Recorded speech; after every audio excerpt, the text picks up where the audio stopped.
The Webs You Weave, a gripping psychological thriller. Written by Shade Owens. Narrated by Caden Catalina and Jay Parker. Chapter 1. Megan, 1 year earlier. Meg, can you hear me? Oh my god. Meg, honey. Rapid footsteps echo around me. They sound hurried, yet calculated, like they've traveled this same path countless times before. The pungent scent of rusted lemon slips into my nose. In what world do lemons smell like rust? I inhale deeply, and a nauseating ache spreads from my neck to my shoulders and all the way down my back. When I try to turn my head sideways, I can't. Something solid has been firmly wrapped around my neck. Meg? Oh god. Meg? My husband's words sound like they're coming in through a giant funnel. Why does he sound so distraught? So worried? Hazel, is she okay? The thought of my daughter sends a motherly dose of panic through me, and I try to sit up. But I can't. Someone, or something, is holding me down. What the hell is going on? And why can't I see anything? I try to blink, but my eyes are sealed shut. Did someone tape my eyes shut? My heart starts hammering so loudly in my chest that my husband's frantic cries in the distance now sound as if they're coming from someplace deep underground. What if I'm going underground? Into my grave? I've heard about out-of-body experiences many times before. If I am dead, I can still hear him. I suppose my death would explain why he's freaking out so badly. But there's pain. Blinding pain coming from inside my head. If I were dead, I wouldn't be in pain, right? My attention is drawn to the sound of the footsteps around me. They seem to be moving faster and towards something, some important destination. And I'm being pulled along with the crowd. I can feel it. And judging by the uncomfortable pressure against my back, I think I'm lying on a flat surface.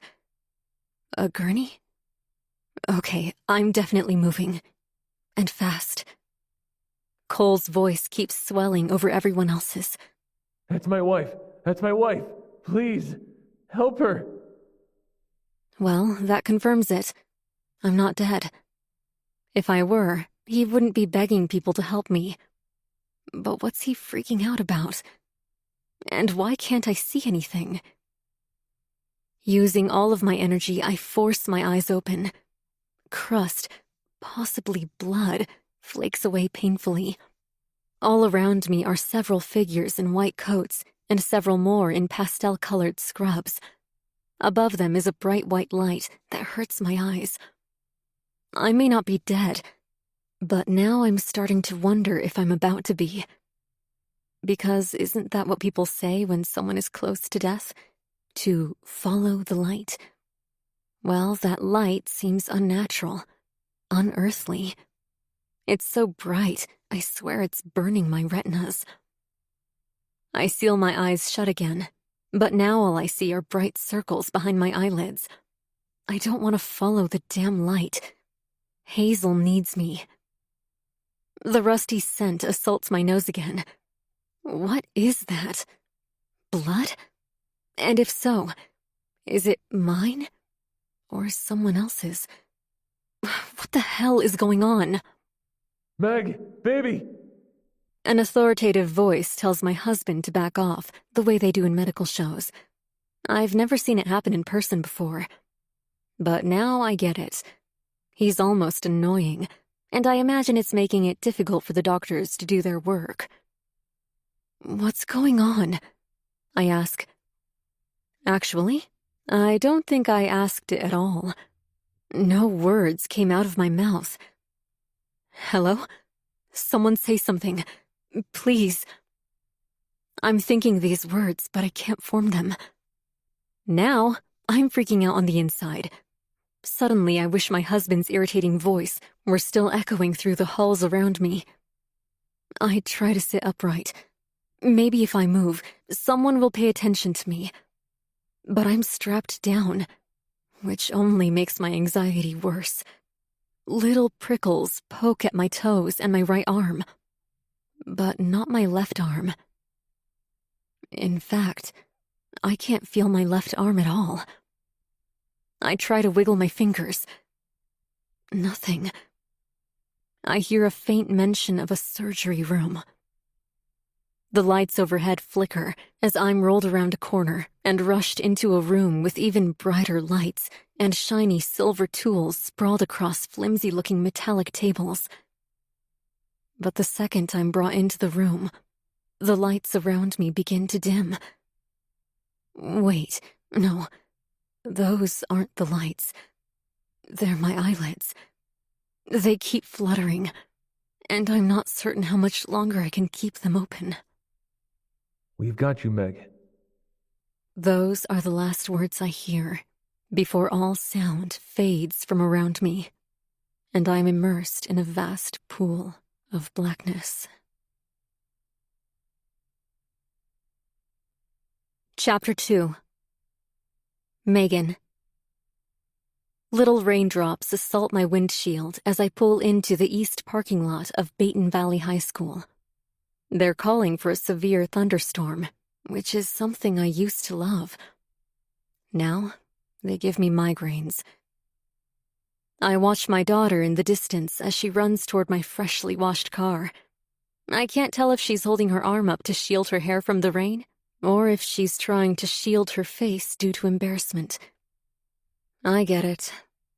Hazel's 14 years old, and getting picked up by your mom isn't cool. But it's more than that. Hazel is embarrassed to be around me more than other kids her age. I feel like Frankenstein's monster when I'm with her. She waves goodbye to some of her friends from soccer. Thankfully, no boys of interest. I'm not ready for that. The moment she rounds the hood of my red Jeep Cherokee, the raindrops double in size. A muffled mule escapes her mouth on the other side of the window, and she swings the door wide open. Water droplets splash against my leather seats and atop the vinyl of my dashboard. Not that I care. Hazel often makes me out to be one of those uptight moms who shriek over a forgotten coaster. But when it comes down to it, the little things in life don't bother me. I couldn't care less about water rings on my tables or droplets on my Jeep's leather. That's Cole's territory. Hazel is just too young to understand the bigger things I have to deal with daily. Now that the rain has completely engulfed my car, I feel silly to have thought that showing up with a clean car would somehow lessen Hazel's embarrassment. I should have checked the weather forecast before spending money on a car wash. I'm certainly not strapped for cash, but I don't like senseless waste. Rain or shine, my Jeep's level of sparkliness has zero bearing on my daughter's embarrassment of me. I have a nice Jeep. She becomes perceptibly uncomfortable when I'm anywhere near someone she knows. Hence me feeling like Frankenstein's monster. Because I know the truth. Her discomfort is due to my physical appearance. But I can't change my appearance. I didn't ask for this. And it's not like I can fix it. The doctors already did everything they could. Next week will be 1 year since my accident, and I still have a hard time looking at myself in the mirror. My mother has told me that it really isn't all that bad, but all she's seen is a picture, and to be honest, I don't think she wants to hear about any of my problems, even if those include permanent disfigurement. She'd rather talk about herself. When Hazel buckles herself in and flattens her wet hair over her head, I flash her a smile, but instantly regret it. Did she just wince? I get that my smile looks funny, but you'd think she'd be used to my new face by now. She sees it more than I do. How was soccer practice? I'm now hyper-aware of my speech impediment. Although subtle, it's detectable. I should shut up, not talk, and drive us home. Her lips sharpen into a pinched smile. It was good. At least she's making an effort. I don't think she wants things to be strained between us. But they have been lately. Painfully so. I'm not ignorant of the fact that Hazel is 14 years old, and her body is flooded with hormones. But some days, I'm certain she hates me. That's good, I say. Did I shout? It felt like I was shouting. I clear my throat and shift my Jeep into reverse. Mom! Hazel yelps. At the same time, my collision sensor screams at me. The sound of her voice, combined with the high-pitched alarm, sends what feels like high-voltage electrical shocks up my right arm and into my steering wheel. I slam on my brakes, eyes wide at my rear camera screen. 2 girls Hazel's age cross behind my Jeep, scorning me with their hateful eyes. You almost ran over Tash and Fatima, Hazel says. She's now swiveled in her seat, gazing over the rear headrests and through the back window at the ambling teenagers. I swear, they're walking even slower now. It's like they're trying to taunt me. I'm tempted to lower my window and scold them for acting like a bunch of entitled snobs. If I were in their shoes, I would have quickly moved out of the way, not walked with a slow gait, eyeing the back of someone's car with attitude all over my face. Teenagers these days. Honestly. They came out of nowhere, I say. Little bitches. I push this thought away.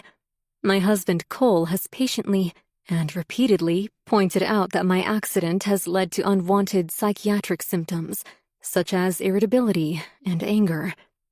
He's not wrong. I have been angry. Very angry. But I don't think it's because of the trauma to my head. My whole life has changed. Hazel barely talks to me, and even Cole has become extremely distant, which is saying a lot, given that I lost him a long time ago. To make matters worse, my left arm doesn't function at all. Thankfully, I'm right-handed, so I can still do most things, such as drive. But my disability still bothers me every single day. How can I not be angry? I miss the old me. I miss my family. Are we going or what?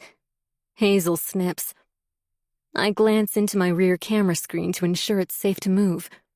As an extra precaution, I go old school and look over my shoulder. We're clear.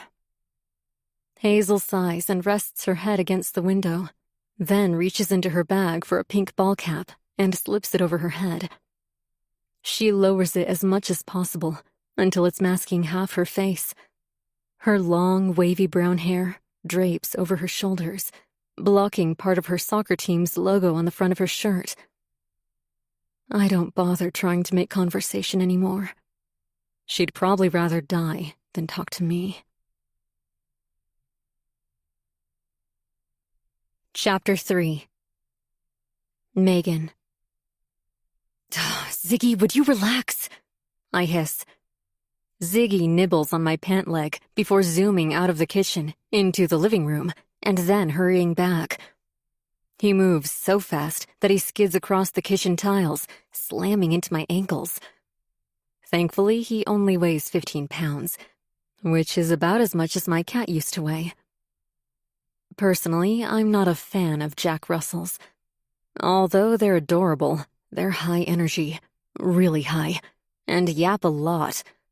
But I love Ziggy, in my own way. When he's calm, anyway. What I wanted was a pit bull, especially now that I don't work and I'm home alone most of the time. But Cole went off about how they have lockjaw and how they're illegal in some states for a reason. But there's no statewide ban against pit bulls in New York. Regardless, Cole is set in his ways, And no matter how much I tried to explain that the whole lockjaw thing was a myth and that pit bulls are actually extremely sweet and loyal when raised by loving dog parents, he wouldn't budge. I blinked down at Ziggy, who's now panting ferociously. He's always hyper when we get home. I set my frozen chicken aside and plant my functioning arm on my hip. "What is it, buddy? You want to play?" His yap is so high-pitched that I wince and turn my face away. Ziggy may not be as big and strong as a pit bull, but I suppose his big mouth would alert me if anyone were to break into our home. I cross our kitchen of custom white cabinetry that cost more than Cole's Lexus. The project took about 3 weeks a few months ago. I couldn't be happier, especially with the white marble countertops and drop-in copper sinks. Cole may not be a great husband, but at least he remembered the dream kitchen I've always wanted. I step into the dining room and slide the back patio door open. The moment a little crack appears, rain droplets patter on the tip of Ziggy's nose. He doesn't mind. Instead, he shoves his snout into the opening and starts hopping up and down as if capable of further widening the gap. "It's pouring out there," I say. "You really want to go?" Now he's clawing at the glass. Fine. I pry the door open wider and out he goes, zipping and zooming around in our backyard, despite the thunder and torrential downpour. He'll probably be back in about 30 seconds, once he realizes how wet it is out there. Thankfully, the yard is fenced, so Ziggy will tire himself out on his own. All I have to do is pop my head out every 10 minutes or so to make sure he didn't dig a hole under the fence, or somehow unlatch the pool gate. It wouldn't be the first time I found him swimming in our in-ground pool. Right now, the pool looks like it's being stabbed by thousands of invisible knives. It's really nasty out there. I return to the kitchen and start prepping supper. With only one functioning arm, it's not an easy feat. But Hazel deserves to eat. And now that I'm on disability, I'd feel pretty useless if I didn't contribute around the house. As I'm carefully inserting my cream of mushroom chicken into the oven, my phone dings on the marble counter. It's either Cole, Hazel, who's too lazy to come downstairs from her room, or Chels, my best friend. I suppose it could be my mother, although we don't exactly talk anymore.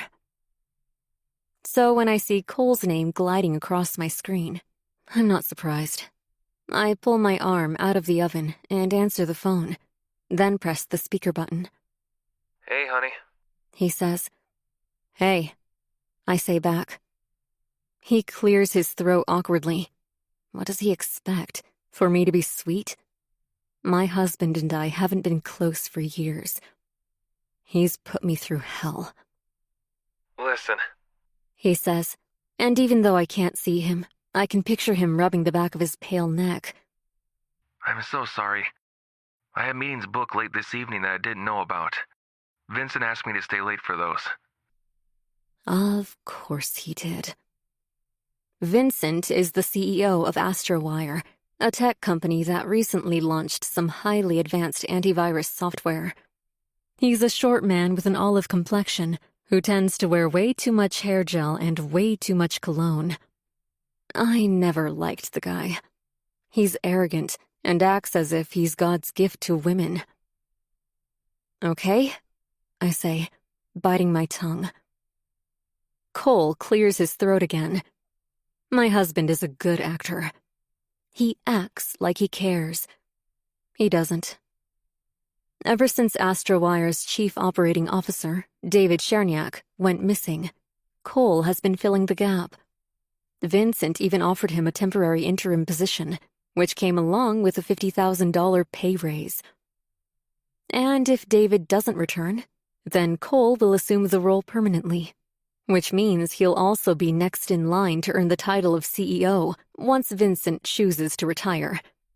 Vincent still has several working years ahead of him, but he's taken a liking to Cole. The company will have to hire more people to fill the vacant positions once that happens. but Cole doesn't seem stressed about it at all. Eat supper without me? He says, "Yeah, that's what I planned to do. I may even overeat so there won't be any leftovers for him." As the thought crosses my mind, I realize how petty I'm being. But Cole has been home late nearly every night these last few weeks. I barely see him anymore. And it wouldn't be a huge deal if I loved my husband, if I trusted him and we had a healthy relationship. But I don't trust him. Not in the least. That, and we have a daughter who deserves to spend time with her father. Yep, I say. An awkward silence hangs between us, until finally, Cole says, I have a meeting. Sorry. Before he can say, "I love you," which are words I know he doesn't mean, I hang up. Chapter 4. Cole. Sighing, I slip my cell phone into my pocket. Why does Meg always have to give me such a hard time about working late? She knows that my interim position is very demanding, but along with that comes more money. You'd think she'd be a bit happier about that, a bit more grateful. Instead, she's snippy and cold, and treats me like I'm a piece of shit. I'm getting really tired of it. Footsteps echo near my office's entrance, so I glance up to spot Frank and a few other sales managers huddled together. They're all looking at the same thing. Valeria Cruz. Her name sounds like it belongs to a movie star. Actually, she looks like she should be a movie star. Either that or a model for some high-end fashion magazine. She certainly has the body. I grab my coffee off my desk, a blue ceramic mug that reads Best Boss, which was a gift from one of my former assistants, and casually make my way over to the small crowd. Hot, right? Frank says. I'd do anything to get a bite of that ass. A few other men nod, salivating like dogs. When Frank spots me, he nudges me hard in the bicep as if we're on the same level, as if I'm not his boss, even though I surpassed him in rank 3 years ago. Don't you want to sink your teeth into that? He asks me. I blink at him. I'm a married man, Frank. He laughs, and a piece of donut flies out of his mouth. Frank is the last person who should go around talking like he's some hotshot player. He doesn't give a shit about his health, thinks his greasy comb-over is fooling everyone, and has a horrible mouth-breathing habit. And it's loud. Every time he breathes, you want to reach inside his throat and remove whatever obstacle is causing that raspy, rattling sound. My best guess is a deviated septum combined with oversized tonsils. Either way, it's maddening to listen to. He licks his chops, and his brown eyes glaze over as he watches the new secretary set up her workstation. Show a little class, will you, Frank? I say. His eyes narrow on me. Oh, I get it. You want dibs on this one, too. I don't appreciate his tone. Ignoring him, I turn around and head back into my office. Frank doesn't have an office. He works in the cubicles where I used to work years ago. But as the director of the sales department for AstroWire, I get certain privileges. And now that David decided to go MIA, I'm technically the interim chief operating officer, which means I'll be getting his office, and that's twice the size of mine. It's pretty damn sweet. What's even sweeter is the pay raise. Thanks, David. I almost raise my coffee to salute him, even though he's not here. When I realize how creepy that would make me look, I keep my coffee at waist level and leisurely make my way over to my desk. Excuse me? I swivel on my heels to spot Valeria leaning against my doorway, her breast pressed up against the doorframe. Frank and the other sleazeballs have all dispersed with bowed heads and scissoring legs. It takes a lot of self-restraint to ignore her chest. But I manage. I'm not blind. The woman is... well, she's hard not to look at. For her first day at work, she has decided to wear a bright red V-cut top and a snug black skirt. The buttons at the center are barely holding on. It accentuates her curves, and this woman is very curvy despite her petite frame and small waist. Even more than Meg, who has always been rather curvy. Over the last few years, though, she's really let herself go. In all fairness, Meg has also been through a lot and is still recovering from her injuries. When I don't answer right away, she plays with the tips of her long, tousled chestnut hair and blinks several times at me. "How can I help?" I ask. She smiles, and it's impossible to look away. But I need to control myself. I don't want to be gross like Frank. Besides, I'm married. Although, it doesn't feel like I am. It hasn't in a very long time. Some days, Megan is like a distant relative. She's a comfort, but even that's a stretch. Her mood has been all over the place, and I never know what I'm going to come home to. I'm starting to think she hates me. Sure, I'm not perfect, and I've made mistakes, but who hasn't? Do you know where I can find a longer HDMI wire? She asks. For my monitor. The one I have seems to be defective. Beautiful and tech-savvy. She beams at me again, and I mirror her expression. Actually, I have a few spares in here, I tell her. She lets go of the door frame and walks in, her heels ticking against the floor. With hands clasped together, she approaches me slowly. I can't tell if she's shy or uncomfortable. "Welcome to AstroWire, by the way," I tell her. "Nice to have you on the team." Nice to be here. She says. I'm so thankful Vincent hired me. The place is huge, though. I almost got lost this morning. I chuckle softly. She has a point. The glass building can be rather intimidating. It's only 5 stories high, but it's wide and made entirely of glass and sharp edges. Access to our offices requires navigating through 2 different security checkpoints. It's definitely a big place, I say, but you get used to it. I pause, then add, and Vincent is a good judge of character, so I imagine he chose right. I set my coffee down with a clink, then lead her away from my large wooden desk and toward a storage closet tucked away in the corner of the room. She follows me quietly. When she abruptly stops behind me, a subtle breeze sweeps past her, and her intoxicating scent floats up into my nose. She smells so good. I shouldn't be so focused on her perfume, but it's not like I can block my sense of smell. I open the closet door and rummage through a few boxes. I have a bunch here, somewhere.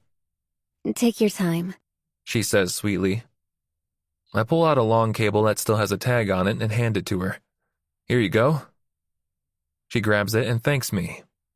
We stand awkwardly for a moment, and then she says, Well, I'm gonna finish setting everything up. I should be ready to start work in about an hour. Her gaze flickers down to my left hand. Is she looking for a wedding ring? You know we have an IT team for that, right? I say. They were supposed to set up your station this morning. She shrugs. It's okay. I enjoy hooking stuff up. I run a hand against the back of my neck. Well, I'm going to give them a call anyway. You'll need their help to get access to the system. She nods knowingly, then raises the HDMI cable as if to say, I better finish hooking up everything before they get here then. I flash her a tight smile. When she turns around, I'm captivated by her swaying hips underneath that tight skirt of hers.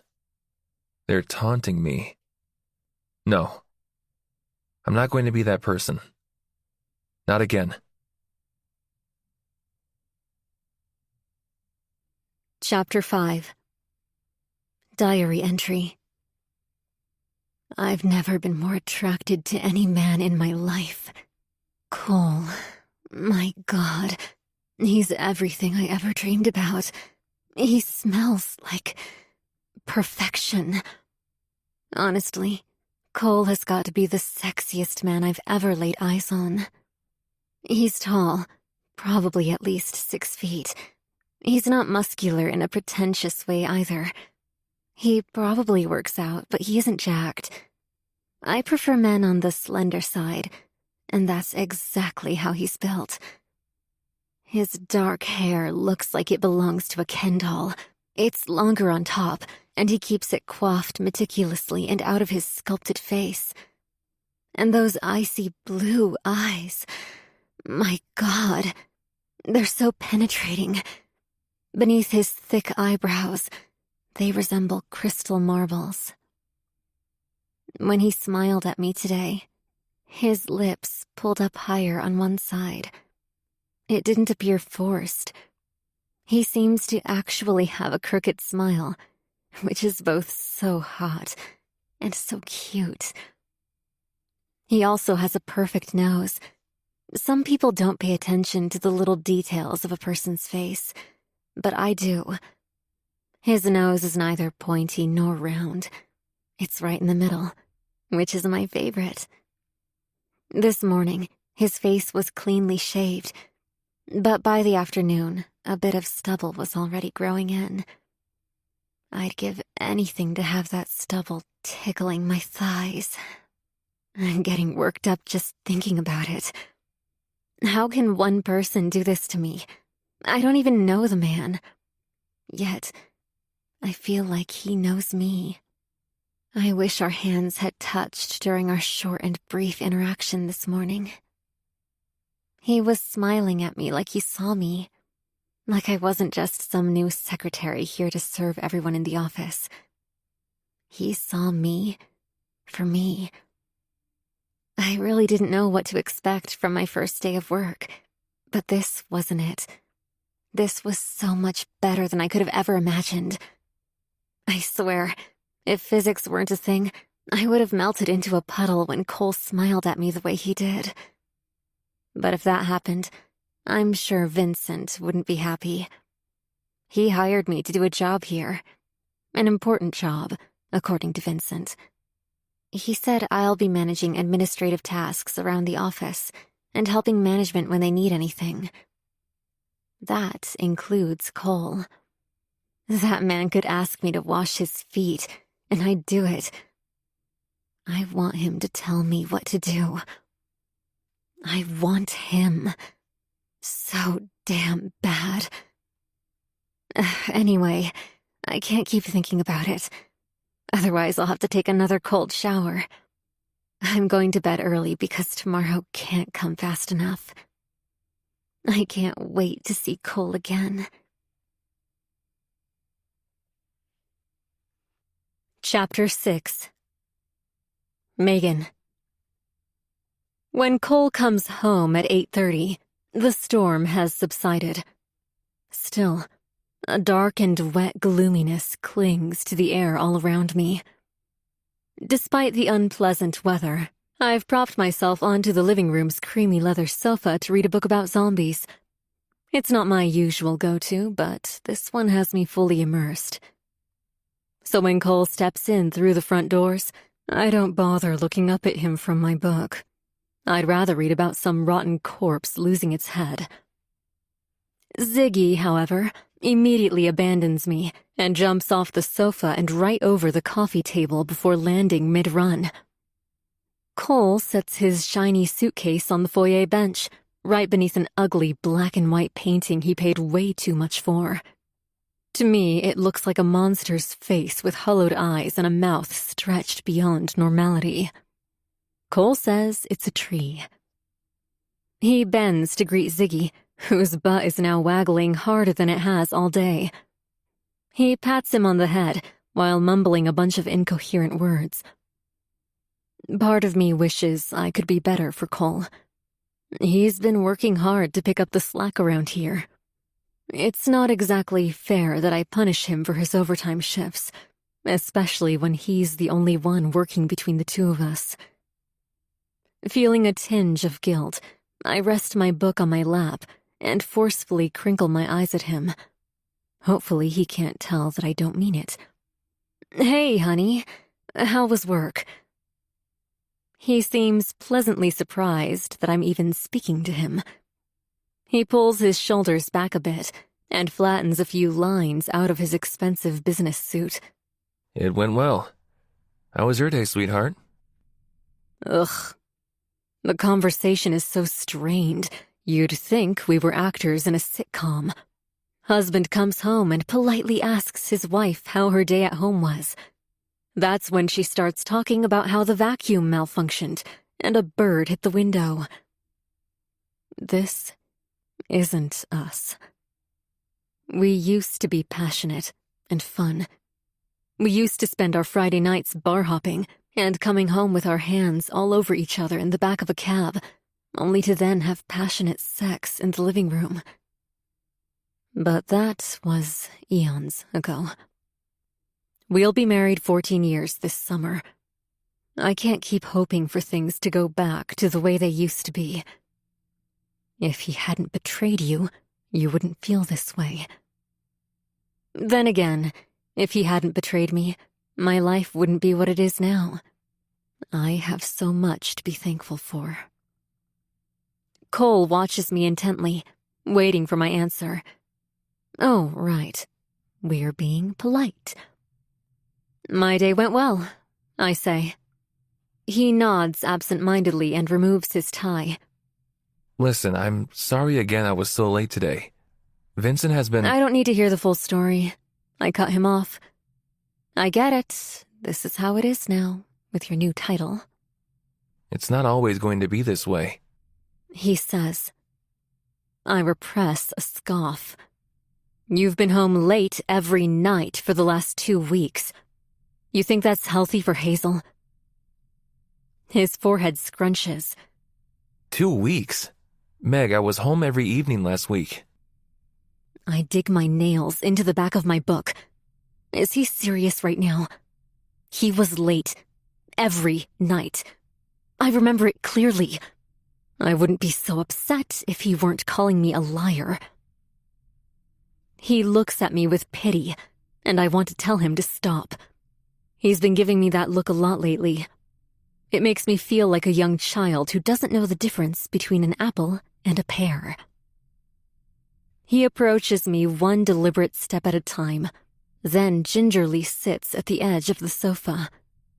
Honey, do you think we should go see Dr. Tang? We? He doesn't mean we. He means me. I should go see the doctor because I'm not okay. I let my book fall beside me and get up off the sofa, away from him. I'm not injured anymore, Cole. I don't know why you keep treating me like a child. I think I'd remember if you were home late or on time. He's calm, too calm. Rather than say anything, he locks his fingers and nods slowly. I understand. I'm not trying to treat you like a child, Meg. But I'm telling you, I was home last week for every supper. Do you want me to ask Hazel? I can call her down. Don't bring her into this, I say.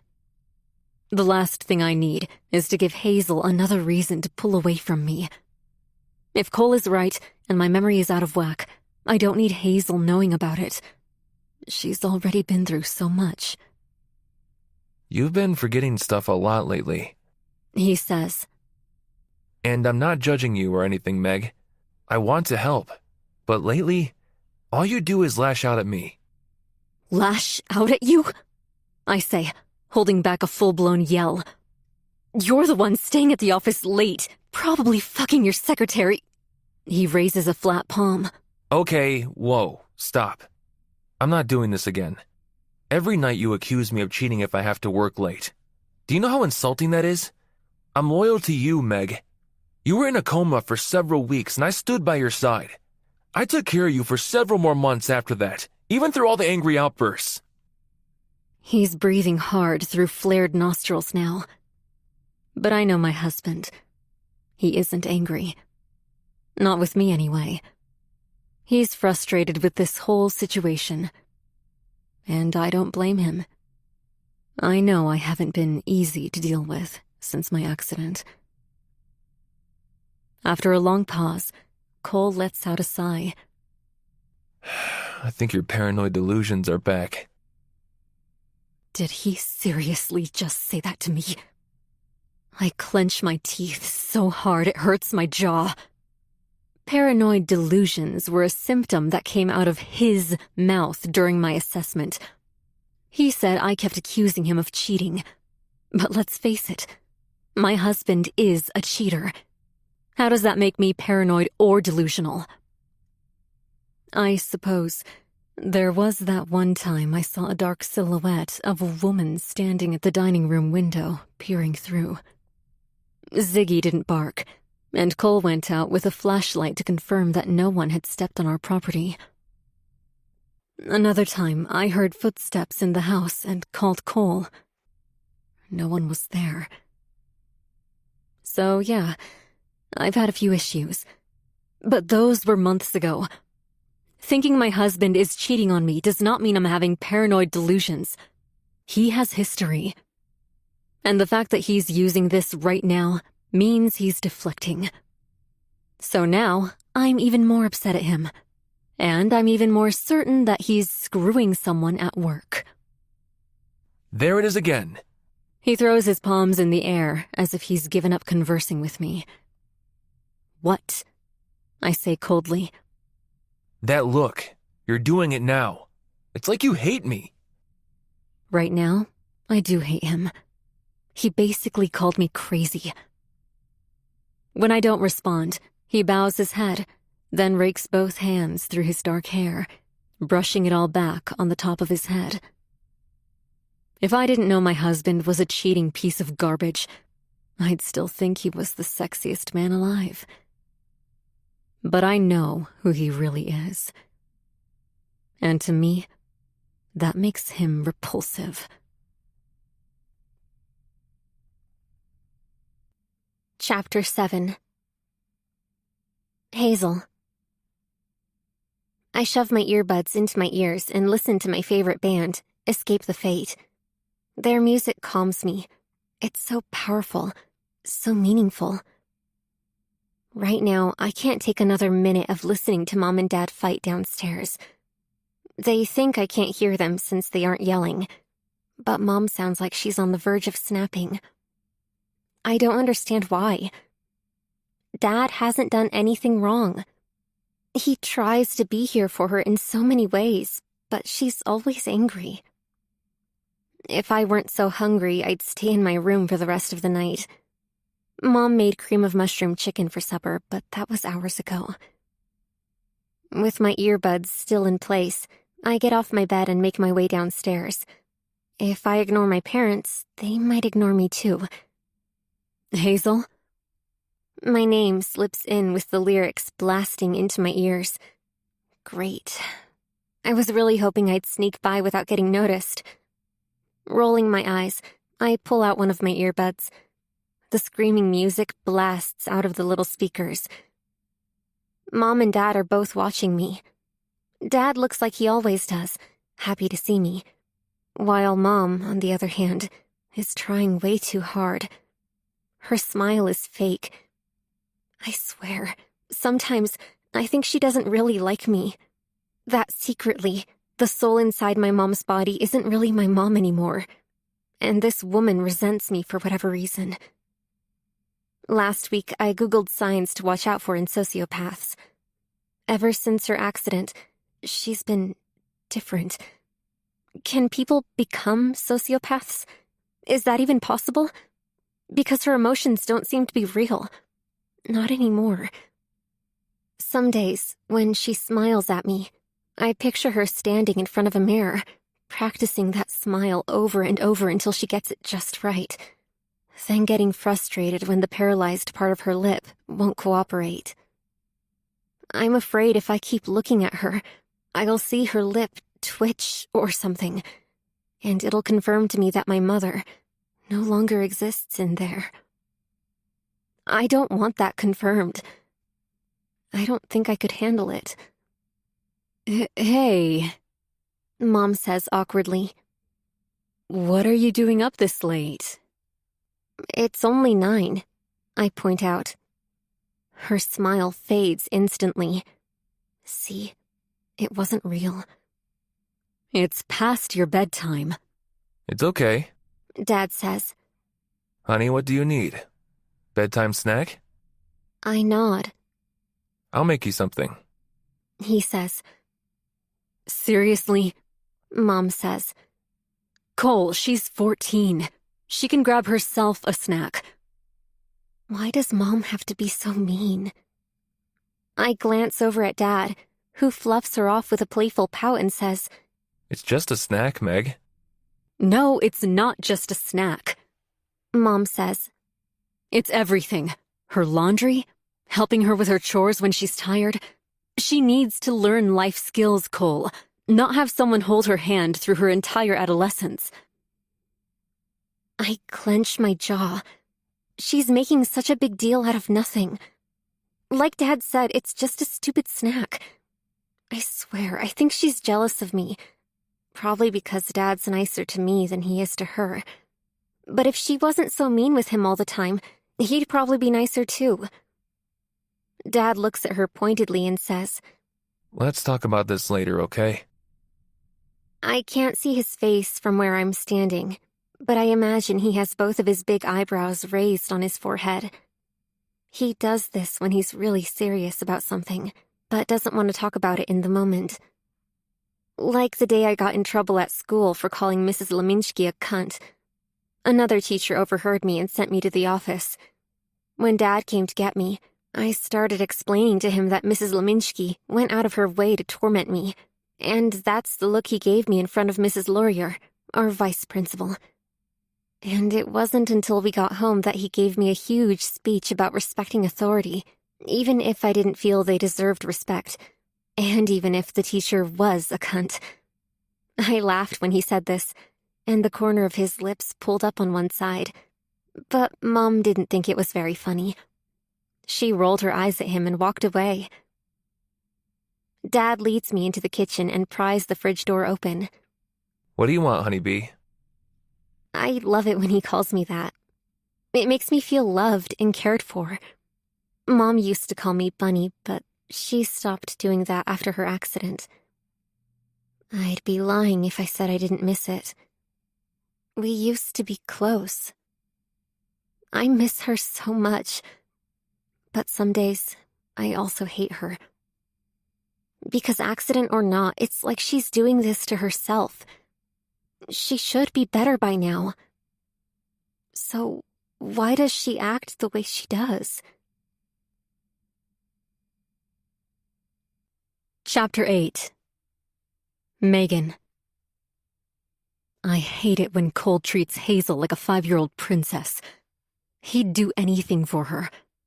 And while that's sweet, in a sense, he tends to go overboard, like last night. Anytime she's hungry, he offers to make something for her. When she laments about being tired, he says he'll do her laundry or help her with her chores. She takes advantage of it.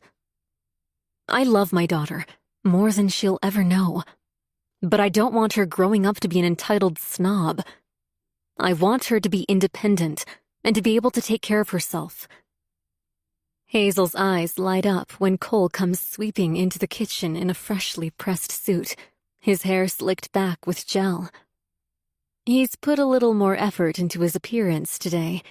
He's clean-shaven, although he shaves every morning. But that's not it. It's his hair. It's like he spent an hour getting it perfect. And his cologne, I can smell it from here. He isn't supposed to wear cologne at work, but every now and then he does. There's more.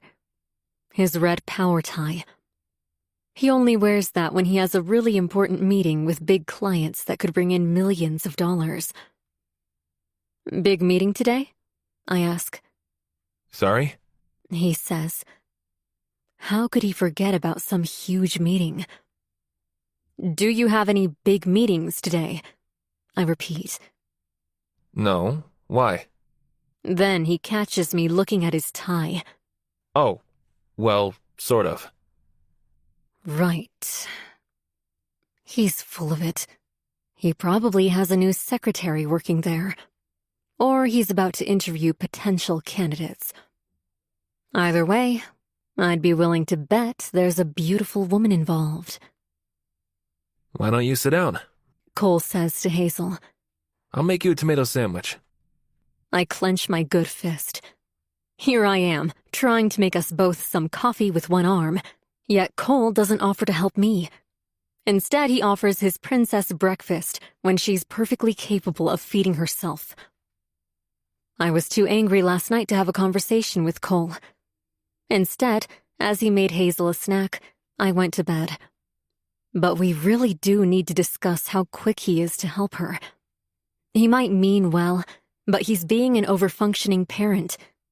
His actions aren't helping Hazel. They're hindering her. I've tried telling him this. I've even shown him over a dozen articles from renowned psychologists about how overfunctioning robs kids of the ability to develop healthy life skills. That doesn't make me crazy. Yet they both act like I am when I get angry over these things. It makes me a mother who wants the best for her child. The best doesn't always mean making your kid smile either. But when he acts like this, he makes me out to be a bitch. Like I don't want him taking care of her. That's not it at all. Hazel happily accepts Cole's offer. I should bite my tongue. Hazel already views me as the bad guy. I'm about to turn away when I realize that I'd rather be the bad guy and raise a good child than hinder my teen's development to protect my own ego. Hazel, you're 14 years old, I say. In a few years from now, you'll be out of the house and on your own. I think you should start making your own breakfasts in the morning. But Dad wants to, she says. She's sitting lazily at the dining room table with her white wireless earbud case resting next to her elbow. Today, she's chosen to wear jeans with fewer holes than yesterday, which is an improvement. While I don't like her mostly black style, something kids refer to as emo, she does, and that's all that matters. She's trying to find herself, and these things take time. It's not a big deal, Meg. Cole says. Yeah, it is, I say. How many times do we need to have this conversation? Clearly it isn't getting through to you. Hazel needs to learn life skills, and she can't very well do that if you're constantly catering to her every need. It takes everything in me not to slam my coffee mug on the counter. But if I do that, I'll be the irrational one, the crazy one, the person who gets angry over nothing. Meg, honey, it's just breakfast. Cole says. Hazel is learning plenty of life skills. Hazel, get up and make yourself breakfast. My tone is clipped now. Cole, get out of my face. I pour myself a coffee and don't bother to extract Cole's mug, a bright yellow #1 dad mug I bought for him on behalf of Hazel a few years back. Like Hazel, he can serve himself. They both have function of their arms. Both arms. And it's about time they started using them. Come on, Ziggy, I say. Ziggy gets up from his little blue plush bed and comes darting across the kitchen and into the dining room. He hops a few times around my ankles as I walk to the patio door. Stay calm. Don't slam the door. To my own surprise, I managed to step outside without causing a scene, even though all I wanted to do back there was throw my coffee mug at the wall and then ask them both to pick up the shards. All right, I do have pent-up anger. Dr. Tang did say that brain injuries can often lead to anger and irritability. But it's not just that. Cole is testing my patience. He's constantly making me the bad guy in front of Hazel, when all I want is the best for her. I sit on our outdoor patio sofa and breathe in the fresh morning air. But I wince when a rancid smell hits my nose, ruining my serenity. Then I catch Ziggy's back fully rounded as he takes up poop on the lawn. Ziggy! I yell at him. Not there! He has a designated potty area, and he knows better. The moment he hears me, he runs to his potty area with half a turd dragging behind him. At least someone around here listens to me without arguing. Chapter 9. Hazel.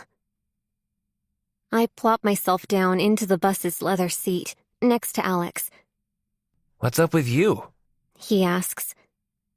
I'm too angry to compliment his new pink hair, but it is nice, especially at that length, right past his ears. My mom, I say. She's being a bitch. He sighs through his nose, then rests his cheek against the seat in front of us to look at me. When he breathes, the dark gray leather gets even darker, but only for a split second. He watches me quietly, knowingly, with those pretty green eyes of his. I hate it when he does that. It's like he's amused. What? I snap. You don't mean that. He says. He's referring to me using the word bitch to describe my mom. I shouldn't have done that. I feel bad about it, but she makes me so angry. She's just mean, okay? I say. What did she do? He asks. Alex is always playing devil's advocate. And every time I point it out, he says he can't help himself because he's a Libra, that he has to consider all sides. And as annoying as it is, it does help balance me out when I get upset. She told me to make my own breakfast. As soon as the words come out of my mouth, I feel like an entitled little brat. Some kids get abused and beaten, and here I am, complaining that I have to feed myself. Alex raises a brow at me. I can see the judgment all over his face. He thinks I'm way out of line. But before he can comment on how childish I'm being, I raise a flat palm in front of his bright eyes to cut him off. Look, it's not what she said, it's the way she said it. My dad was about to make me breakfast, and she got all pissed off like he was doing something wrong. Alex stays quiet, so I keep talking. Every time my dad offers to do something nice for me, she butts in and tells him to stop. Does she say why? He asks. Something about life skills, I say. I'm feeling more stupid by the second. I should have kept my mouth shut and not told Alex what was bothering me. Alex shrugs a bony shoulder, and his light blue cotton shirt drags upward. She isn't wrong, Hayes. I mean, you're 14. I started making my own breakfast at like 8. You're lucky your dad even offers to make any food for you. Is he for real right now? Isn't my best friend supposed to have my back? He's been on my mom's side a lot lately. Sounds like your parents have different parenting styles. He says. I roll my eyes at him. I didn't realize you'd gotten a degree in psychology. He chortles loudly, and a few heads turn our way. Hayes, this isn't advanced psychology. Every parent is different. Look at Anna. She lets me do anything. Like, anything. She doesn't care. I could come home at 3 a.m. and she wouldn't say anything. Anna is his foster mom. He never calls her mom. I snort. Pfft, I wish I had that sort of freedom. Do you, though? Anna doesn't care where I am or what I do because she's too busy drinking. She doesn't care about me. I go quiet. Alex has it way worse than me. Both of his parents died of overdoses when he was young, and he ended up in the foster system. Ew, don't look at me like that. Alex says. Like what? I say. Like he feels sorry for me or something. He smacks my shoulder, then rakes his medium-length hair backward, and it fluffs on top of his head. Besides, things are looking up for me. I met Anna's sister last week, Charlotte. She's nothing like Anna. She's already made me supper like 3 times and taken me to the movies. My jaw drops. Seriously? Alex nods proudly. Yeah, I hope she sticks around. For his sake, I hope she does too. Some kid squeals at the front of the bus, and Alex perks up momentarily to make sure everything is okay. Some stolen toy. The kid will get over it. Sounds to me like you have 2 parents who love you. Alex says. And they both show it in different ways. Yeah, well, if you were around, you wouldn't think my mom loves me. He reaches for my shoulder. I know things have been hard since her accident. He thinks he knows, but I don't tell him everything. Almost everything, but not everything.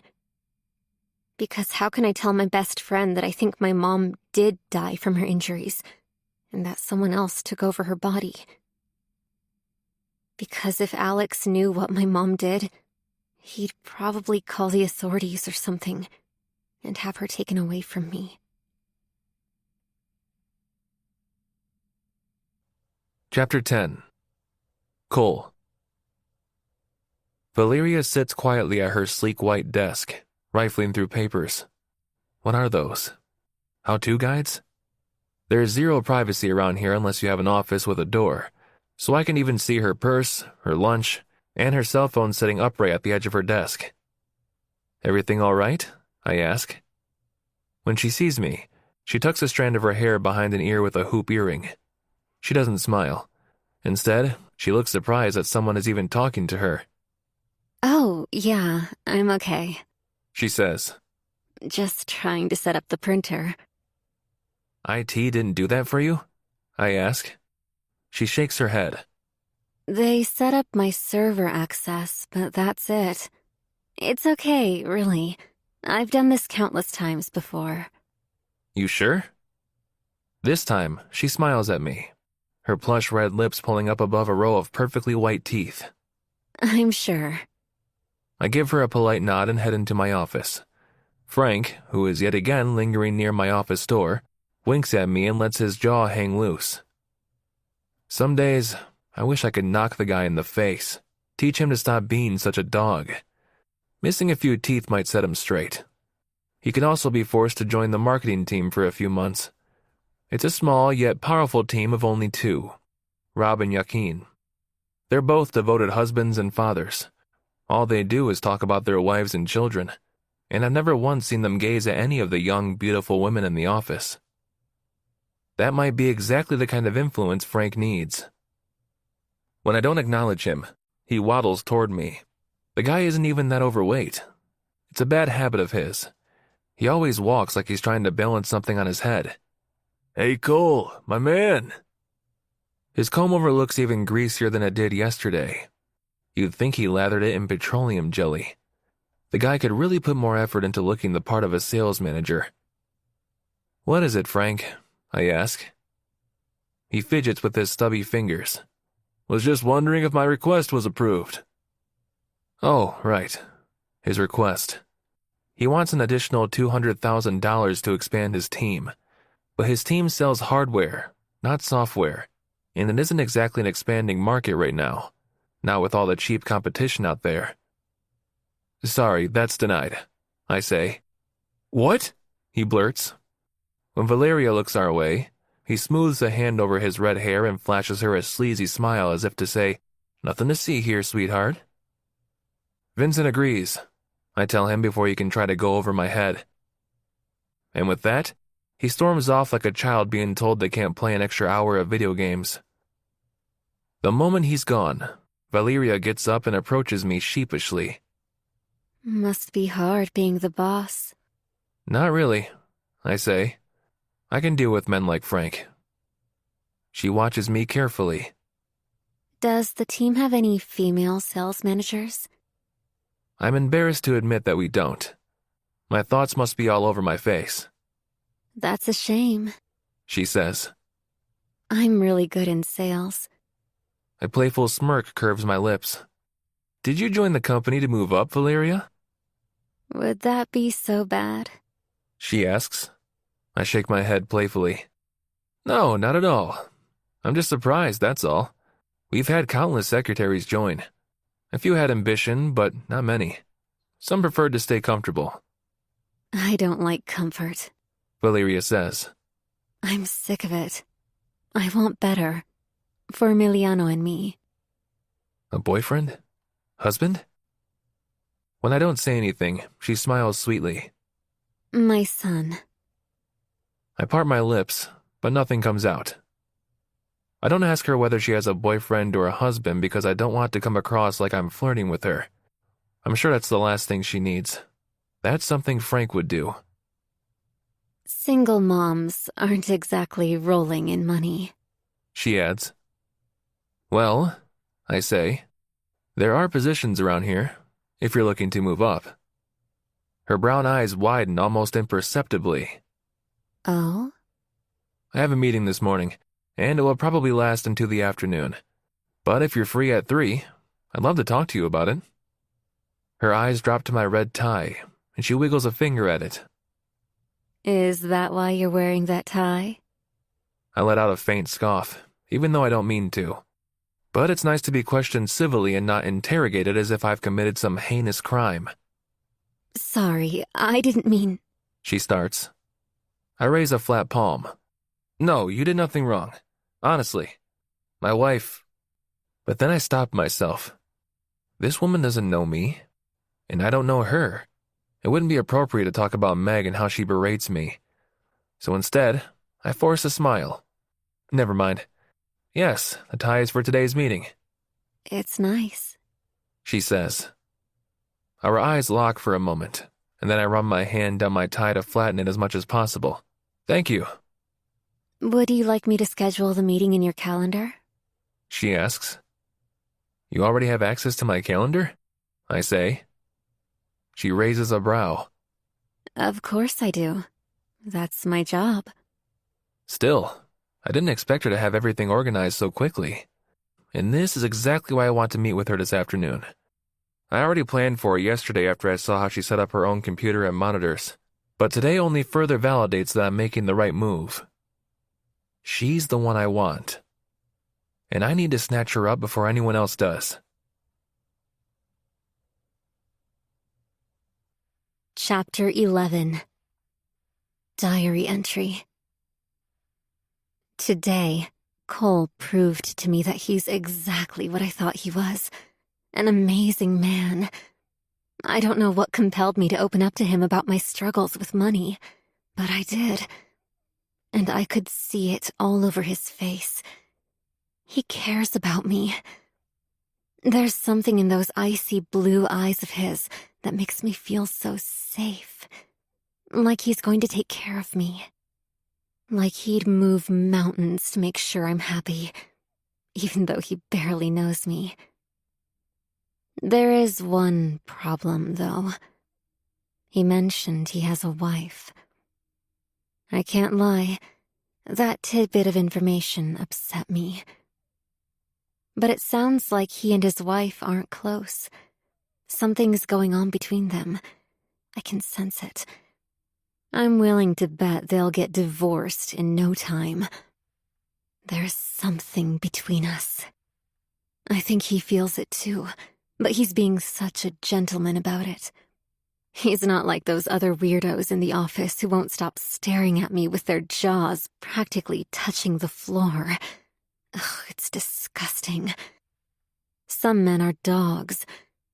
But Cole, he's not like that. He's a good guy. And that only makes me want him more. So if his wife is too stupid to realize what she has, then she's too stupid to know what she's about to lose. Chapter 12. Megan. What's her name? I ask the moment Cole steps through the door at 7 o'clock in the evening. I've been thinking about this all day, non-stop. I haven't eaten or bothered to make supper for Hazel. I've literally sat on the sofa, imagining Cole's hands on some young woman's hips while he takes her on his office desk. It's all thanks to that stupid red tie of his. He wore it for her. I know it. I considered not saying anything at all. I mean, I've gone this long without leaving Cole. But I need to know. It's eating away at me. Excuse me? Cole says. He's already on the defense. He used to come home and grab me in his arms. But that hasn't happened in years. And it's never going to happen again. Not after everything. Your new secretary, I say. He raises a brow at me. He's confused and probably thinking, How did you know we hired a new secretary? But it doesn't take a rocket scientist to do the math. His previous secretary, Mia, left 2 weeks ago. And God forbid any of the suited businessmen at Astra Wire do any menial work around the office. So they must have brought in a new girl. Are you accusing me of something? He says. He stands a little taller. I despise it when he does that. It's like he's trying to remind me of how big he is. Not that he's ever laid a hand on me. He wouldn't dare. I may not have followed through on some of my previous threats to him before, but if my husband ever touches me or my daughter, I'll end up in prison. Well, if I get caught, I suppose. I just want to know her name, I say. I'm not cheating on you, He says through gritted teeth. I let out a half-hearted scoff. Right. Because I haven't heard that one before. If you think I'm such a cheating piece of shit, He says. Why don't you divorce me already? I hate it when he says that. He knows damn well why I haven't gone that route. Have you called Dr. Tang? He asks. My nostrils flare. Does he really want to play that card again right now? Why are you getting so defensive, Cole? I force my eyes to remain open, despite them wanting to narrow on him. Do you or do you not have a new secretary? I do. He says. He freezes like he's afraid that I'm going to ask if she's hot. Because if I do that, his face won't be able to lie to me. But I don't care to ask. I know the woman is hot. Otherwise, the company wouldn't have hired her. It's what they do. What they've always done. I'm asking for a name, Cole. I'm not accusing you of anything. Why bring it up at all, then? He says. Asking me that was a mistake. I cross my arms, a disingenuous smile tightening my already very tight lips. Oh, I don't know, Cole. You've been acting more chipper than usual this week. Our new secretary's name is Valeria. He says quickly. I tap my chin, feigning deep thought. Valeria. Sounds Hispanic. She must be gorgeous. His eyes narrow on me. Why are you doing this, Meg? Nothing is going on between us. Maybe not yet, I say. But that's how you lure them in, isn't it? It's how you lured me in. You play the perfect gentleman. I pout my lips and dramatically tilt my head until my cheek is resting against my palm. The man who can be trusted and who wouldn't dare do anything to make a woman feel uncomfortable. He throws his arms up in frustration. Meg, it's not my fault there's such a high turnaround at work. We have to hire a new secretary every few months. I slap the wall next to me, the impact of it painfully warming my palm. The sound echoes throughout the entire house. Well, maybe if you stopped screwing them all. He retreats from the conversation. I can see it. He's looking at me like I'm a lunatic. Have you stopped taking your meds? He says. Because you've accused me of cheating on you with every one of my secretaries this year. Because you have. It takes everything in me not to slap the wall again. I realize I must look like a monster. I haven't showered in a few days, and my blonde hair is a total mess, with the roots having grown in at least an inch. His nostrils flare. I wish I had video footage of him or something. But I don't. In fact, I don't have any concrete evidence to shove in his face. But I can't tell him that. If I do, he'll be sure to tell Dr. Tang to double my bipolar medication. I don't trust that doctor. Honestly, I've never had bipolar in my life.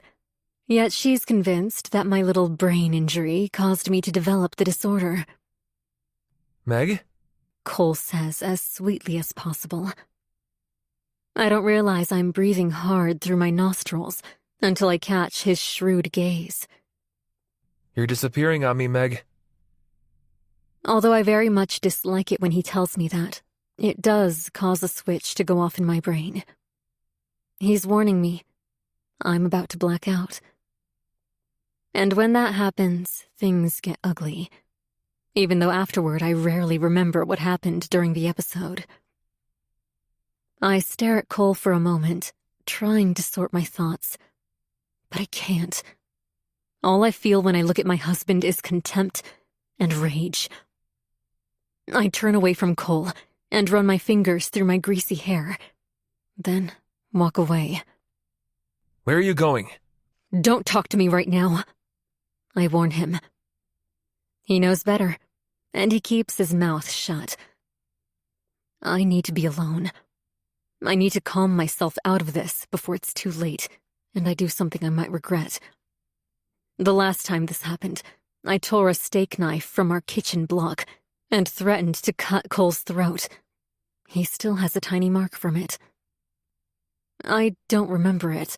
Not really. It's a giant fuzz, so all I have are pieces.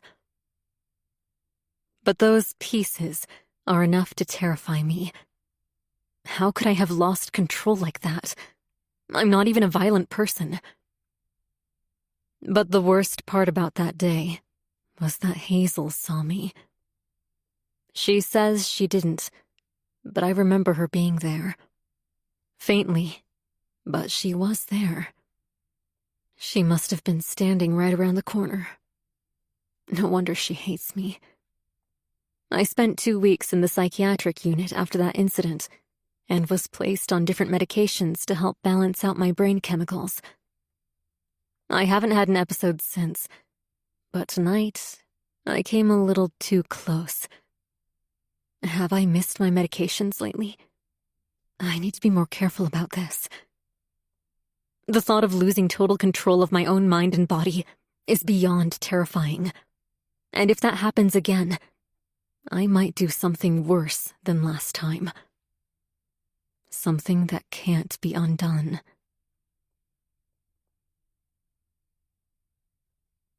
Chapter 13. Megan. I wake up to a soft pitter-pattering sound against my bedroom window. Next to me, Cole is sound asleep, snoring with his lips slightly parted. I didn't want to sleep next to him after the fight we had, but I started to wonder if I was in the wrong. Did I go overboard?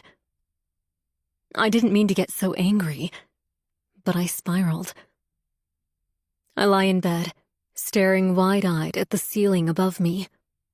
A strip of white light peeks through our bedroom curtains, illuminating the tips of my toes underneath our king-sized comforter. Now, all I can think about is this Valeria woman. Has he already slept with her? If not, he must be planning to do it soon. My husband can never seem to keep his dick in his pants. Sighing internally, I push the comforter off my legs and roll out of bed. I'll never fall back asleep now. I make my way downstairs and into the kitchen to pour myself a glass of chilled white wine, even though Dr. Tang told me not to mix alcohol with my new medication. But it's one glass, it's not the end of the world. As I move into the living room, I flick on the light switch and dim the light until the room feels like a cozy cottage. Thankfully, all the blinds are closed. I hate having the lights on in the house at night. It always feels like someone is standing outside, peering in. And ever since I saw that woman at my window, nothing more than a delusion, as per Cole's repetitive assurances. I'm constantly looking over my shoulder. I didn't have this feeling before. It all started after my accident. What if Dr. Tang is right? It isn't normal to be this paranoid about everything. I constantly feel like someone is watching me. When I explained this to Dr. Tang, she said it's a symptom of my bipolar, and that the medications should help.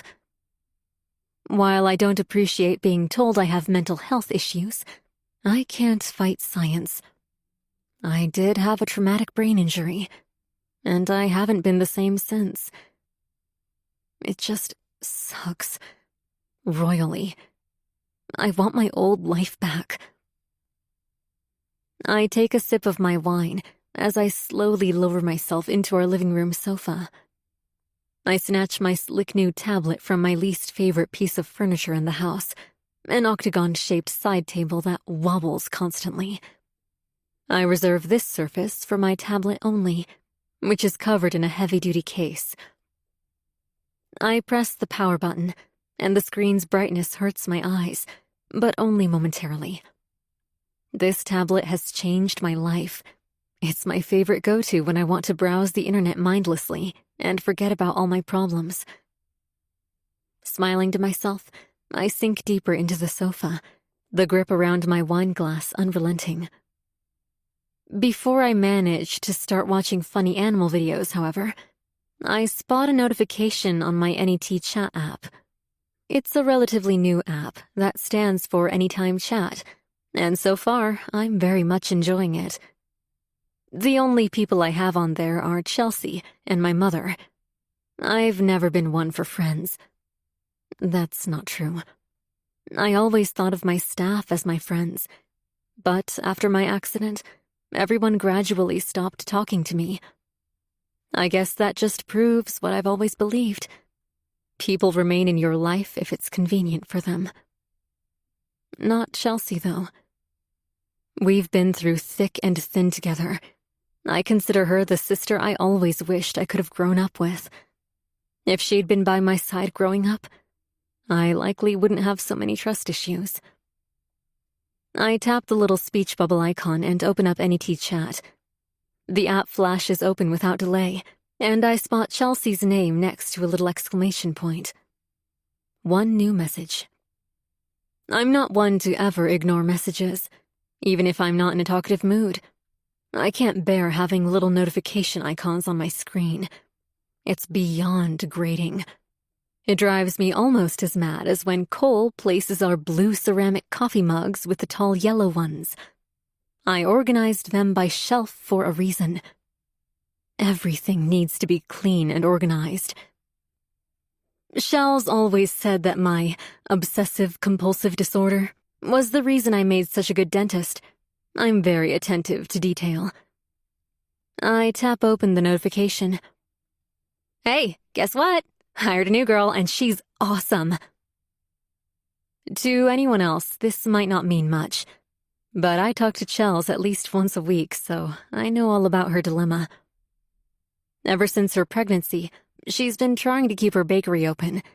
Having given birth at 33 years old, she's a bit late into the motherhood game, but that also allowed her plenty of time in her 20s to build her business from the ground up. But Chels is a lot like me. She likes things organized and flowing seamlessly. Her business is no different, which is why she never bothered to hire another baker. I'd rather it be done right, she's always said. But after she gave birth, she just couldn't do it. So she's been struggling to find the right match to run her bakery. Jack, her husband, is useless when it comes to baking. The guy can hold a drill and put together just about anything, but if it's dough-related, you might as well ask him to fly a plane. He'd probably do that better than he does anything that requires flour and an oven. To be fair, he's the king of the grill, and makes pretty mean hamburgers and steaks. I tap the text box and type in my reply. That's amazing. Where'd you find her? Instantly, her name lights up in blue at the top of my screen. She's online. What is she doing online at 2 o'clock in the morning? A little chat bubble throbs on the screen as she types. Friend of a friend. She's a student, studying baking and pastry arts. She's better than I was at her age. OMG. So relieved. I think the bakery will hold up so long as she keeps working there. Also, it's 2 a.m. Why are you up? I send her a laughing emoji, even though I'm not laughing. So freaking happy for you, Chels. Honestly, it's about time you find the right person. And I couldn't sleep. What about you? She ignores my question and jumps into interrogation mode. Ever since my accident, Shells has been hyper-alert around me. Honestly, she's been a godsend. More supportive than Cole, even though he tries his best. What's going on, Meg? Is it him? Something happen again? Shells knows me all too well. She knows about Cole and exactly the kind of man he is. When my husband first betrayed me, she was the first one to show up at my door with a crowbar. Not that she'd have needed it if it came down to a physical altercation between Cole and her. The girl has a black belt in mixed martial arts. Before tearing her ACL, she competed in national tournaments and almost came out on top. Honestly, I was afraid for Cole that day, but I told Shells to go home. It was complicated. Very complicated. And although she couldn't understand it at the time, she does now. Cole's first betrayal was heartbreaking, but it also changed my life. I stare at her message for a little too long as I slowly tilt my glass back. Cool, tangy wine coats my tongue. Hello? I set my wine aside, and I write back. Yeah, new secretary. She sends me a red-faced, angry emoji, followed by a dozen more with steam blowing out of their noses. What can I do, Meg? Nothing, but thank you. I'll take care of it. Her response comes back way too fast. Will you, though?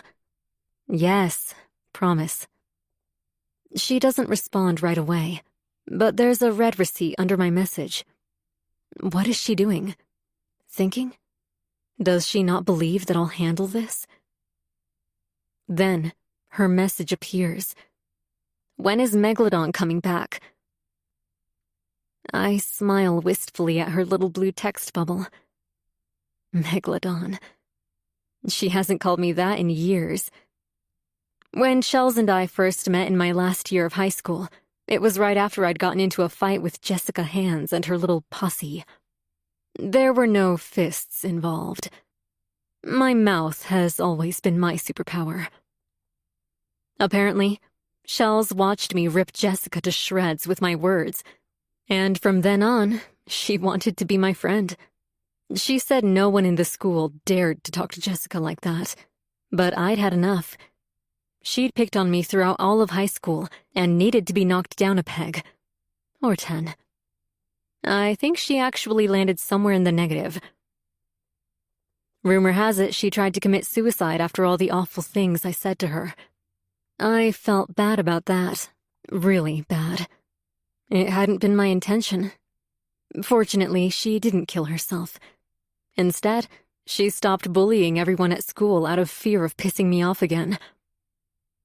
I always looked at you as a dolphin, or even a basking shark because, they're so passive. Shells had told me after the fight. She has a fascination with sea animals. But honestly, Megan, you're a freaking megalodon. Want to be friends? I ignore Shells' message about my megalodon self coming back. A vivid image flashes in my mind. Me holding a steak knife to Cole's throat. His watery, terrified eyes. His pleas for mercy. I've never been one for violence. But with my new psychological symptoms, what if that changes? What if I really am capable of doing something horrific to Cole? I don't want to hurt him. I'm terrified that if I allow Megalodon to come out, she might end up being a new breed altogether. Something way more dangerous than I ever imagined. I ignored Chels's last message about Megalodon making her return, and instead respond with a row of red heart emojis.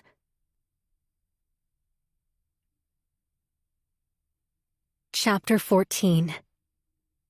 Megan, 15 years earlier. Chels isn't watching me the way my best friend should on my wedding day. There's a glimmer of anger in her small, dark eyes. Uncertainty. No, not uncertainty. I wish it were uncertainty. Quite the opposite. She's certain I shouldn't be getting married to Cole. But it's my wedding day. Where's the excitement? The joy? You don't have to do this, she says sharply. She crosses her arms over her emerald green dress, the one I picked out for her to wear as my maid of honor. I gave her the title, even though she doesn't have any bridesmaids to boss around. I stare at her through the silver-rimmed vanity mirror, then turn around and rest my makeup brush on the glass table. Yeah, I kind of do. But you don't. She approaches me quickly, her muscular arms dangling on either side of her petite frame. Marriage is a lifelong commitment, Meg. So is a child. I rest a hand over my small round belly. It's small enough that no one should notice it, but large enough that if my mother eyes me carefully, she'll spot the pregnancy belly underneath my wedding dress. There are other ways, she says. I shake my head. No, there aren't, and you know that. Cole may not be perfect, but he'll be a good father, and my daughter needs to have a father. She doesn't argue. How can she? All I've wanted since I was 16 is to be a mother. And now, it's finally about to happen. I'm not going to raise my child without a father. I spent years longing for my dad, who left us when I was 9. I never saw him again. I can't do that to my future daughter. I won't. My marriage doesn't have to be perfect, but my daughter's well-being and happiness, that's a different story. Kids grow up with only one parent all the time, and they're perfectly happy, Chels says. She's about to say something else, but I give her what she calls my megalodon look. If she continues this conversation, I'm going to get upset and put her in her place. This is my life. My decision. Ugh, fine. She raises 2 flat palms on either side of her face. If this is what you want, then I respect your decision. It is, I say. She sits on a glossy, stitched leather chair across from me. Did you write the vows you said you were going to? A playful smile pulls at my lips. Of course.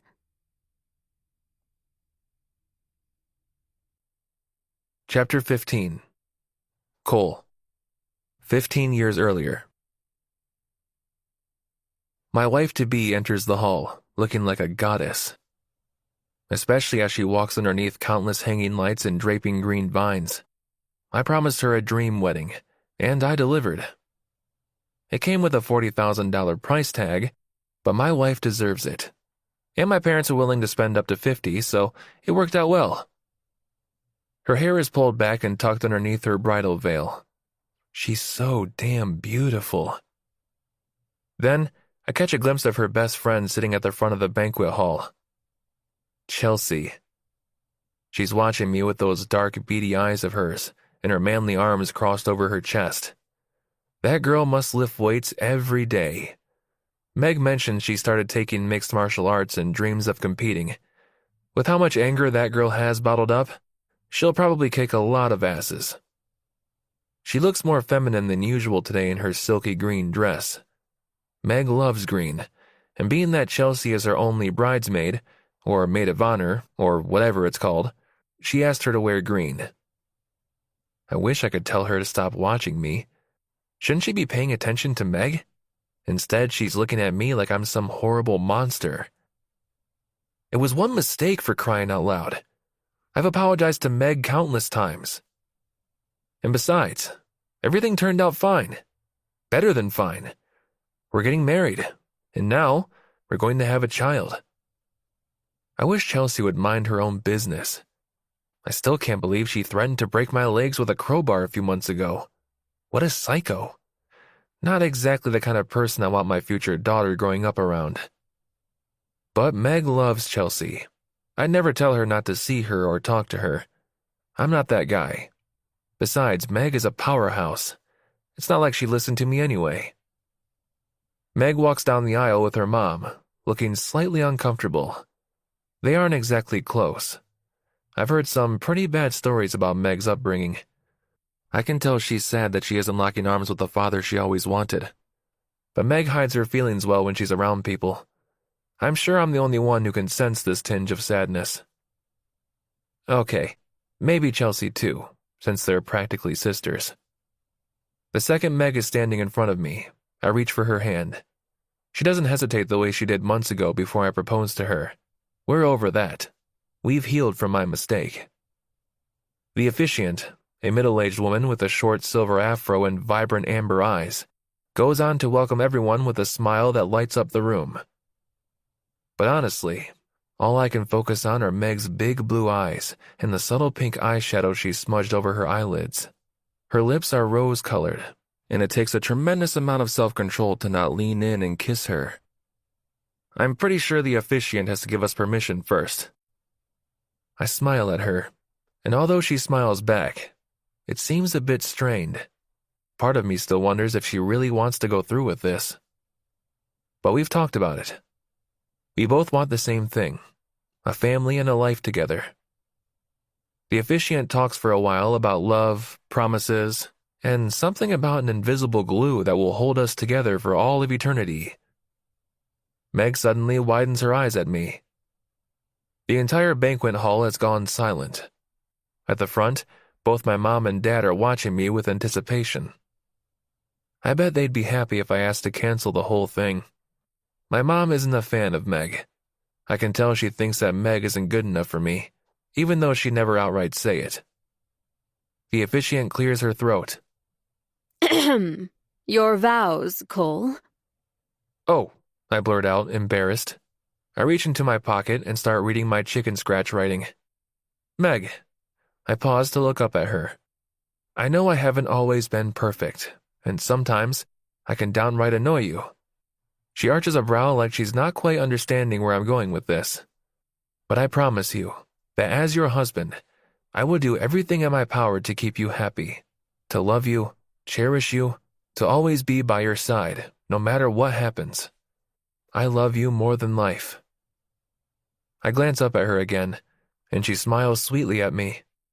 There's a sparkle of love in her eyes that I haven't seen in a long time. I don't doubt she loves me.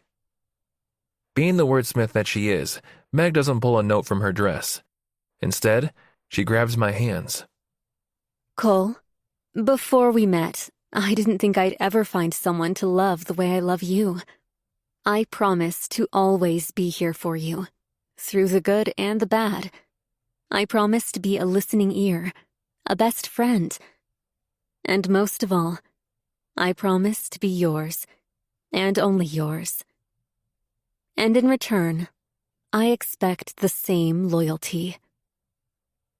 I swallow hard. Why is she bringing up loyalty in her wedding vows? Isn't that a given? Isn't that what marriage is all about? Committing yourself wholly to another person? She shoots Chelsea a quick look, and my jaw tenses. Why is she looking at her like that? Then, her icy eyes meet mine again. And if you betray my trust, I'll break both your legs and bury you 6 feet underground. I blink several times, my heart thudding loudly in my chest. Did she just say that? Or did I imagine it? An awkward silence fills the banquet hall, until finally, Chelsea bursts out laughing, and so does Meg. Everyone else follows, and I turn to see grinning faces throughout the audience. Even the officiant is smiling at Meg's morbid sense of humor.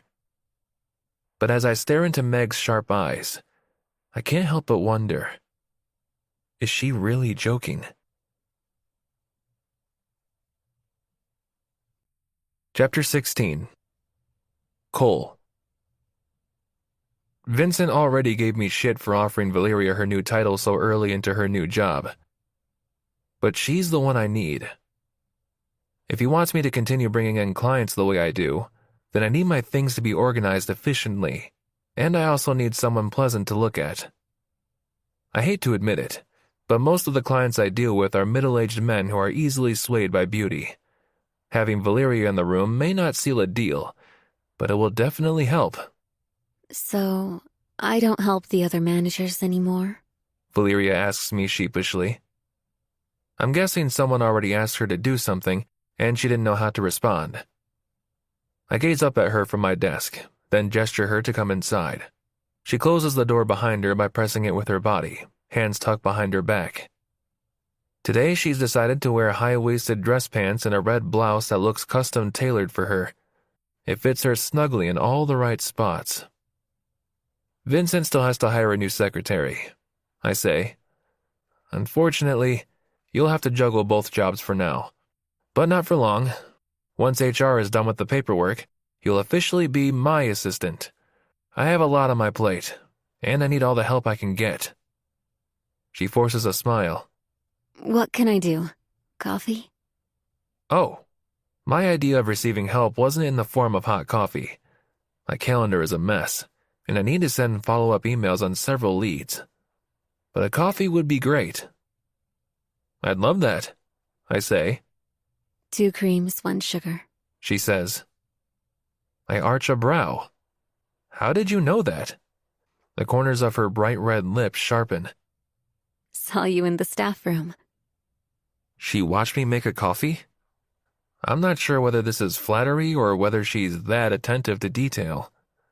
I hope you don't think this job is beneath you, I say. I'll always treat you with respect. All I ask for in return is competency and that you be here as often as possible. I know. She says. I can tell you're a good boss. That's why I accepted the offer. We lock eyes for a moment, and it looks like she's fighting back a smile. Is she shy? How about we celebrate your new position? I say. Finally, those bright red lips split into a grin. She has very white, glossy teeth that are no doubt the result of whitening strips. Oh? My treat, I say. Lunch at noon. You like steak? Her eyes seem to double in size. Yes, of course. Meet me back in my office at 11:30, and I'll drive us to Blue Fusion Bistro. Her jaw goes slack. I'm certain she didn't expect to eat at a place like Blue Fusion Bistro during her first week on the job. Plates start out at $50 each, but they have the best steak in all of Baton Valley. People from all over the state come here to enjoy the food. It's also my go-to when trying to hook in a new client. Are you sure? She asks. She's fidgeting with multiple gold rings around her fingers. I'm sure. My mouth curves into a smile. See you at 11:30. There's something adorable about the look on Valeria's face. She reminds me of a kid being offered some new limited edition candy, and a whole bucket of it. She looks around the luxurious restaurant, her gaze clinging to the vintage paintings hanging on the charcoal wooden walls, the tables topped with linen tablecloths, the chandeliers overhead, and the buttery leather chairs all around us. This place is... wow, She says. The server, a young man with wavy raven black hair, leads us to a small, intimate table tucked underneath a dimmed light. I extend an open palm, inviting Valeria to be seated first. The moment she sits down, I pull my chair out and follow suit. Then, I open up my white napkin and rest it on my lap. Would you like wine? I ask. Oh no, that's all right. I glance up at the clean-shaven waiter, who is waiting patiently for any request we might have. We'll have a bottle of your house wine, please. He smiles politely and nods at us as if he's serving a table of royals. Red or white? He asks. Red, I say. The waiter bows politely, then walks away with calculated pride. Meanwhile, Valeria looks petrified. This isn't a date, I tell her. Her cheeks darken several shades of pink. Oh, no, I wasn't thinking that. You weren't? I ask. She bites her plush lower lip. This job doesn't come with a price tag, I say. She's staring at me. I know exactly what she's thinking, that I offered her the job in exchange for sex. I am a married man, I say. A faint scoff escapes her mouth. Before I can ask what she's thinking, the waiter returns and delicately pours a bit of red wine into my glass. I swirl it around, coating my glass with a faint red film. The moment it touches my tongue, I analyze the liquid thoughtfully. There's a dark berry undertone, which is immediately followed by a peppery taste, almost spicy. It's perfect. I give the waiter a brisk nod, and he proceeds to fill my wine glass. Valeria doesn't bother doing a taste test. She flicks a finger outward at the waiter as if to say, "Go ahead." The waiter fills her glass, places the bottle down, then stands with his hands tucked behind his back. "Are you ready to order now, or would you like more time?" "More time, please," I say. He nods again as if he's Batman's butler, then walks away. "Are you okay?" I ask. She stares at me for a moment, like she's trying to gauge whether or not honesty is the best policy with me. Finally, she says, In my experience, men in power don't hand out freebies. They always want something. Usually. But she doesn't finish. I sip my wine and shake my head at her. "I'm not going to ask you for sex, Valeria. All I want is an assistant who knows how to manage my calendar and my clients. That's all I want in return." She eyes me carefully. I can tell she wants to believe me, but that she's been through her fair share of bad experiences with men. That's all right. She'll come to see that I'm not like the rest of them.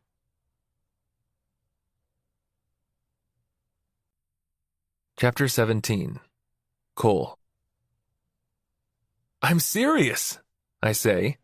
29 hot dogs, and that's with the buns. Valeria's laughter fills the entire parking lot. I can't see it. Sorry. "Is it because of my slender figure?" I ask, twirling awkwardly like a ballerina. But I almost stumble, so I stop mid-twirl. I trained for months to get my stomach to stretch. She's still laughing. I suppose the idea of me winning a hot dog competition does sound ridiculous, especially as the interim chief operating officer of AstroWire. But that's just a job title. It doesn't change who I am or some of the dumb stuff I did when I was younger. I laugh with her as we stroll down the paved walkway leading away from Blue Fusion Bistro, then rub my face, which is rough. I hate how fast my beard grows. It's not even 2 o'clock yet, and I can already shave again. But unless I have a late evening event, I don't bother. Meg used to love that about me. Actually, she prefers me with a beard. But with my job, I prefer to be clean-shaven. I once read an article that very few men within the Fortune 500 have beards. There's something about a clean shave that just screams success. And that's where I want to be. At the top. What's that? Valeria asks. All trace of a smile has left her voice. I turn to look at her. Not only is she not smiling anymore, her forehead is deeply puckered. It causes the smallest of bumps to form between her shapely eyebrows. I follow her gaze to my shiny black Lexus LC. On its hood are little brown-red specks. Or crumbs. Or... what the hell is that? Dirt? It's all over my windshield, too. Valeria approaches my car, her heels ticking against the parking lot's freshly paved asphalt. It looks like leaves or something, she says. I lean in closer, then reach for one of the brown bits. It crumbles between my thumb and index finger. They are countless. Some are more red than others, but they're all approximately an inch in width and curled at the edges. They're rose petals. What the hell are rose petals doing on my car? Cole? I look up to find Valeria standing across from me on the passenger's side. How long have I been standing here with crumpled rose petals in my palm? You okay? I tilt my hand, allowing the wind to sweep the little dry bits to the ground. What does this mean? She asks. Did your wife do this? She might have thought we were on a date. It isn't like Meg to leave behind some cryptic message like this. She's direct and always has been. Just like yesterday. She didn't hold back when she accused me of cheating on her. Still, despite all the accusations she's thrown my way, she's never actually done anything to me. She gets upset, then lets it go and makes a point to emphasize how important it is that our family stays together. When she first accused me of infidelity after we married, I was afraid to go to sleep next to her that night. It was one thing to have made a mistake while we were dating, but married? I was terrified she might slit my throat in my sleep. But she didn't. She let it go, which was confusing, because she's always been very outspoken about her views on cheating husbands. She'd often say that if she had her way, she'd castrate any man who cheats on his wife. Needless to say, I slept with 2 pairs of briefs that night. But when I woke up, everything was fine. She was cold with me for several weeks, but eventually, she acted like nothing happened. It's what I've learned to deal with. Sudden accusations, fits of anger, and then silence. So if Meg did do this, she's changed her approach. Her days of letting it go are over.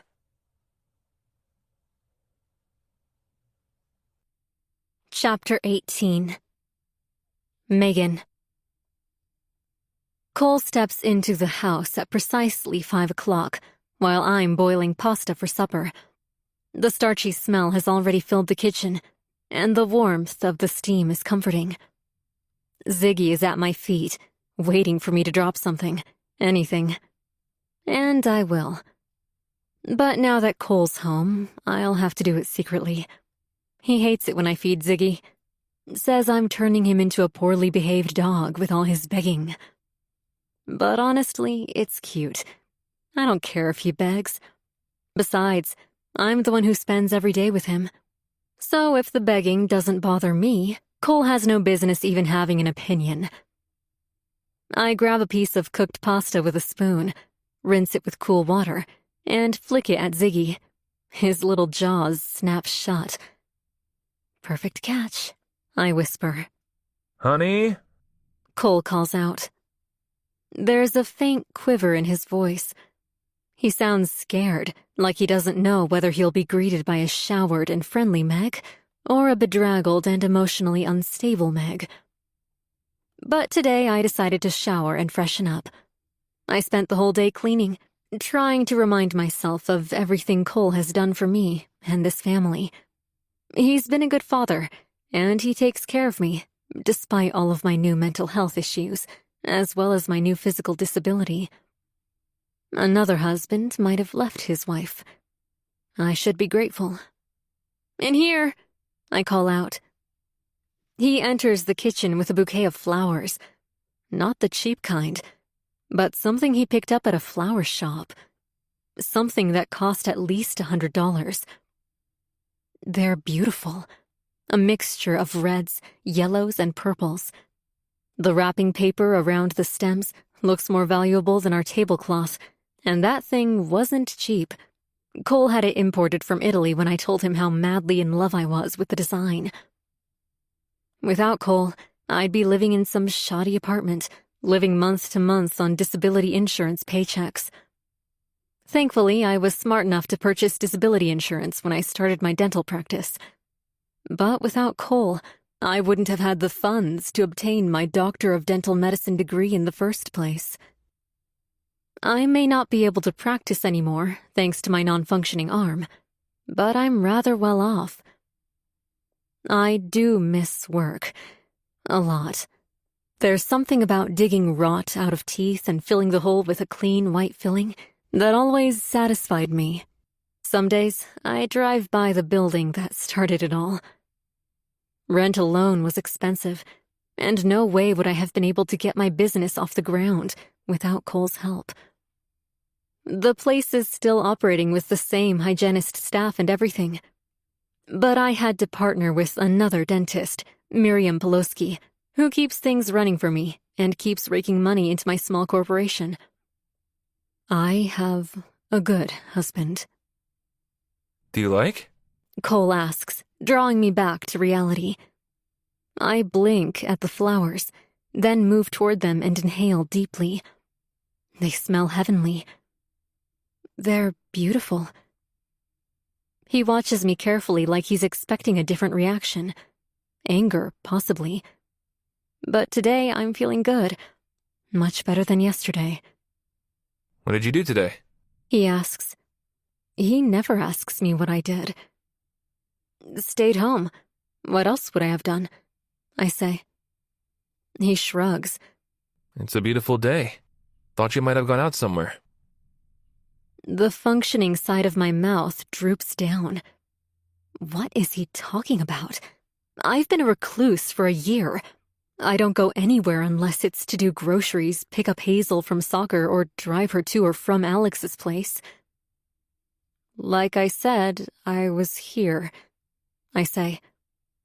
He's looking at me like he doesn't quite believe me. Why? Cole only gets like this when he has something to hide, and he wants to test me, see if I know anything. He thinks I don't see the subtle changes in his facial features, but I do. His nose does this very strange, almost imperceptible twitch when he's nervous. It's like several mini nostril flares that happen in succession. I don't know what causes it. He might be trying to calm his nervous breathing. Regardless, he's been doing it for years. And the flowers? It's all a red flag. But then he beams at me. I'll put these in water for you. Hey, listen, I say. I'm sorry about yesterday. I got in my own head and... He brushes me off with a swift wave of his baby smooth hand. No need to apologize. I should have explained to you that I had an important meeting all morning, and that's why I chose to wear my tie. I stare at him. He sounds genuine. I want to believe him. I really do. But there's this nagging part of me that is warning me not to trust my husband. I push this loud voice aside. That's okay. I overreacted. A cute smile lights up his face. He looks so sexy when his beard starts to grow in like that. It comes in dark and makes his light eyes pop so much. I step toward him and curl a finger inside his belt, then tug on it. How about we make nice? The happiness on his face falters, and he pulls away from me. I'm sorry, Meg. Honestly, I had a really long day and— Don't worry about it. I cut him off. I turn around to stir my pasta in the pot, but I ignored it for so long that now it's overcooked and sticking to the bottom. I want to throw my spatula at the kitchen window and shatter it. Meg? He approaches me from behind and reaches for my shoulder, but I jerk away. I'm sorry. He repeats. You're always sorry. I slam my spatula down on the marble counter and turn to glare at him. Is it my mouth? Am I so disfigured now that you have no interest in touching me? He pulls his face back as if I just backhanded him. What? No. How could you even say that? He's either an amazing actor or he's a total idiot. Seriously? Cole, we haven't slept together in over a year. You never want to touch me anymore. His eyes widen, then narrow as he ponders this. Has it really been a year? How has this not affected him? If we'd been sleeping together this whole time, I probably wouldn't feel like he's out getting it someplace else. Shit, Meg, I didn't realize. Bullshit. He's a man, and every man has needs.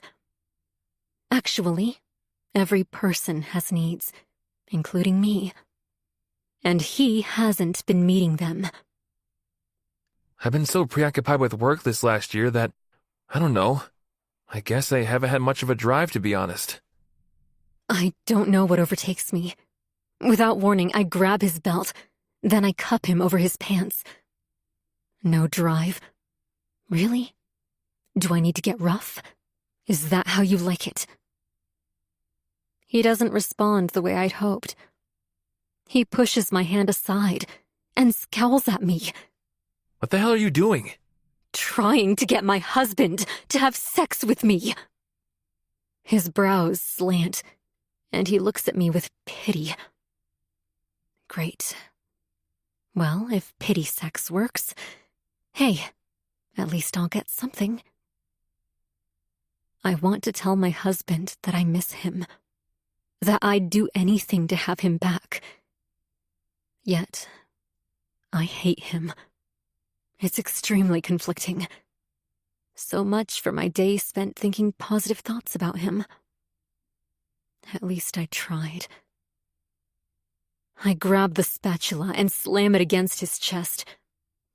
If you aren't going to be intimate with me, the least you can do is make supper tonight. Chapter 19. Hazel. I'm a bit stunned to find Dad standing in the kitchen when I get home. But of course, he isn't surprised to see me because I always keep both my parents in the loop about my whereabouts. If I didn't, they wouldn't let me go anywhere. Hey, honey. Dad says.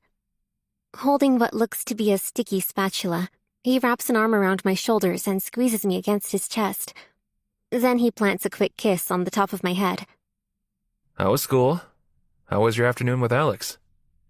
I'm about to give him a very condensed version of my day, but he keeps talking. His mom was home, right? You know the rule, Hazel. Here we go again. Are we seriously having this stupid talk again? It's so embarrassing. Why does my dad have to make everything so cringy? Dad, I've told you like a gazillion times, Alex is gay. My dad smiles, and I can tell he thinks I'm naive. Right. That's the perfect alibi to get close to a girl. He winks at me like he's done it himself, and I want to vomit. Before I can say anything else, Mom comes down the stairs, eyes crinkled. She looks genuinely happy to see me. But then, when she looks at Dad, you'd think she was trying to cast some wicked spell on him. They were probably fighting again. Hey, sweetheart, she says. Her lips curve into a warped smile. It's not very nice to look at, and I feel horrible even having that thought. Hey, I say. She goes to raise her good arm, but then seems to rethink hugging me and pulls it back down against her side. Good day at school? I nod. Did Alex's mom drop you off? What? I say. No, I walked. Her features contort so quickly that I take a step back. You walked? She repeats. Behind me, Dad puts his spatula down and enters the conversation. I think he's about to come to my defense. Are you serious right now, Hazel? He says behind me. Okay, I was wrong. He's usually on my side, but right now, he looks as pissed off as Mom. Have you not been watching the news? Mom says. 2 girls have gone missing this year. This year! We have some sick predator piece of shit on the streets, and you're walking by yourself. Calm down, I say, but I immediately regret my words. Mom hates being told to calm down. It's basically like telling her that she's acting totally irrational. Acting crazy. Calm down? She repeats. Do you know grown women have been abducted in Baton Valley? We may not be as big as Chicago or New York, but the city is big enough. There are plenty of creeps walking the streets, and the crime rate has been soaring. If she were a cartoon character, she'd have steam coming out of her ears. Your mother's right. Dad says. You shouldn't be walking 10 blocks home alone. Not right now, and especially not through the East End. I roll my eyes. They make the East End sound like a ghetto. I mean, sure, it isn't great. Some windows are broken and I've heard a gun go off twice now. But all the bad stuff in the East End is drug-related. And I'm not into drugs, so those types of people have no reason to come after me. How many times do I have to repeat myself about not walking alone? Mom plants her fist on her hip, which tells me she isn't messing around. I'm always willing to come get you. Mom usually does come to pick me up. Either that or Anna drives me home. But she's been drinking more than usual lately. And if I tell that to Mom and Dad, they might not let me go to Alex's place anymore. So really, I was being responsible. Anna offered to drive me with a slur, then stumbled while trying to fetch her keys out of her purse. That's when I decided to walk. Alex could have at least walked with you. Dad says. Mom scoffs at Dad. Seriously? Don't get me wrong, I love Alex, but he's half of Hazel's size and twice as dainty as her. He wouldn't be much use against a predator. I cross my arms. I'm not dainty, and neither is Alex. I didn't mean that as an insult, Mom says. She isn't totally wrong. Alex is pure feminine energy. He spends his free time drawing, not playing sports. I love that about him. It's why we're best friends. But Mom is probably right. If some creep pulled up to abduct me, I'm not sure how much damage Alex could do. Then again, that kid's been through a lot. I like to think that if my life were on the line, a different side of him would come out. Why didn't you call us? Dad says. Your mom could have picked you up. Because you would have smelled Anna's alcohol and cigarettes clinging to my clothes. But I can't say that. I wish they'd trust me, know that I make smart decisions and not think I'm some stupid teenager. But I know that won't happen. Dad's arms are now bulging because he's crossing them even tighter, waiting for an answer. And Mom doesn't seem any more impressed. I'm getting really sick of them both looking at me like that. Honestly, I don't want to deal with this right now. I take a step sideways, prepared to march my way upstairs, but Mom sticks out her good arm. Where do you think you're going? Upstairs, I say. There's no point talking about this. I'm obviously grounded or something. You guys are making a big deal. Her fingers are suddenly wrapped around my wrist, and she's standing inches away from me. Her hot, minty breath assaults my nose, and her bright eyes are inhumanly wide. I want to pull away, but I'm too freaked out right now. Making a big deal out of this? She says. You're my daughter, and it's my job to protect you. Do you understand that? Her fingernails are now digging into my skin. Why isn't Dad doing anything? He looks as scared as I am. All I can do is nod. You have no idea what kind of sick fucks are out there. No idea. You can't trust men. Do you hear me? All it takes is one bad one and your life is ruined, Hazel. Or you're dead. When I don't say anything, she squeezes tighter. Are you listening? My throat swells. Why is she acting like this? Mom, you're hurting me. My voice comes out a squeak. She instantly lets go, and her face softens. Then she clears her throat. I didn't mean to hurt you. I'm sorry. I just need you to understand how serious this is, Hazel. You have no idea what some men are capable of. I peek over her shoulder at Dad. Please help. He stands quietly, barely making eye contact. I can't tell if he's afraid to stand up to Mom, or if he's ashamed to admit that she's right. Chapter 20. Megan, 23 years earlier. I don't like Mom's new boyfriend. Every time he looks at me, I feel gross. He stares a little longer than he should for a grown man, and his eyes always appear wet and shiny. It's creepy. Why does he watch me like that? I'm 12 years old, and only now starting to develop. Is it because of that? Are my new boobs growing in weird? I mean, a lot of guys at school look at me like that too.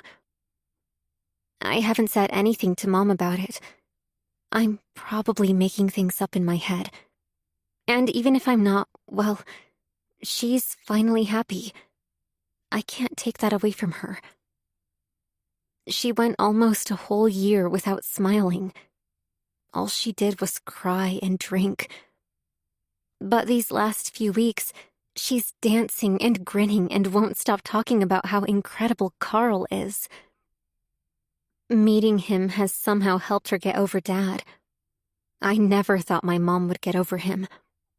After she found out about the affair, she was devastated. But it wasn't only one affair. Turns out, he had countless. The worst part is that I didn't think my father would ever do something like that. He always seemed so honest, a stand-up guy. He brought Mom flowers every other week, made supper twice a week. I miss my dad a lot. But I can't say that to Mom. I'm scared to make her more sad than she already is. She was so upset over what he did to her that she fought really hard in court, and she now has full custody of me. No visits, either. Something about one of his affairs being with a girl under the age of consent, which is 17 in New York. I looked it up. That's so gross to think about. Mom got him in a lot of trouble for that one, and he spent a year in prison. So how can I miss a man who does something like that? It makes me feel gross. Megan? Mom says. I look up at her, and then at Carl, who's hugging her from behind while pressing his rosy cheek up against hers. Carl isn't the type of man Mom would go for. Dad has blue eyes, like me, but his hair is almost black. Carl has dirty orange blonde hair and a receding hairline, and these weird brown eyes that appear black half the time. They don't match his hair at all. Sometimes I wonder if he bleaches it. He's not in shape either. His belly juts over his belt, and his arms are on the flabbier side. I don't understand how Mom could find him attractive. But Carl is a very smooth talker and has a very charming smile. Mom, on the other hand, could have been a model with her dark eyes and long auburn hair. She's also slender and tall, almost surpassing Carl. I definitely didn't get my features from her. "Burgers or pizza tonight?" she asks. It's Friday night, which means we get to eat something special, something unhealthy. I spent the last year feeding myself with ramen noodles and peanut butter sandwiches since Mom was too depressed to cook. Having Carl around also means I get to have good food again. I suppose that's a plus. Doesn't matter, I say. How about both? Carl says. He pulls open one of our kitchen drawers and extracts a spatula. I'll cook. My mom titters, which is so embarrassing. "Oh, Carl, I didn't know you were a cook." There's a lot you don't know, he says, winking horribly at her. I make a sour face and look away, but a clanking sound draws my attention back to them. Carl has dropped the spatula on the laminate countertop and has scooped my mother up. She's now sitting on the counter next to the sink, her long, curly hair curtaining over her back. "Oh, Carl." He kisses her passionately. It's enough to make me gag with my mouth closed. I can't stand it when he does that. And sometimes he watches me while he's doing it. It's disgusting. Do we have ketchup? Carl asks. My mom, who's still smiling like girls in my school do when they're crushing hard on one of the boys, pivots on her heels and pries the fridge door open.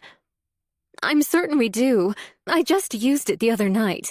Megan, did you finish the ketchup?" "No," I say. Carl is watching me intently. Are you sure? I don't even like ketchup, I say. Carl scratches his head. We can't eat burgers without ketchup. It just isn't the same, you know? I could run to the store, but I really want to get the pizza started.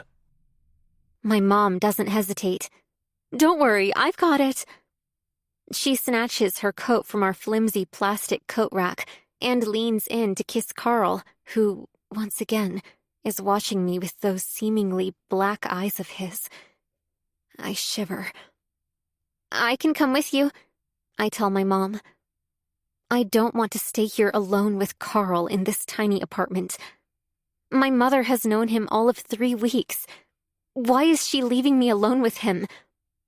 No, you stay here, honey. It'll give you and Carl some good bonding time. I'll be back in less than 20 minutes.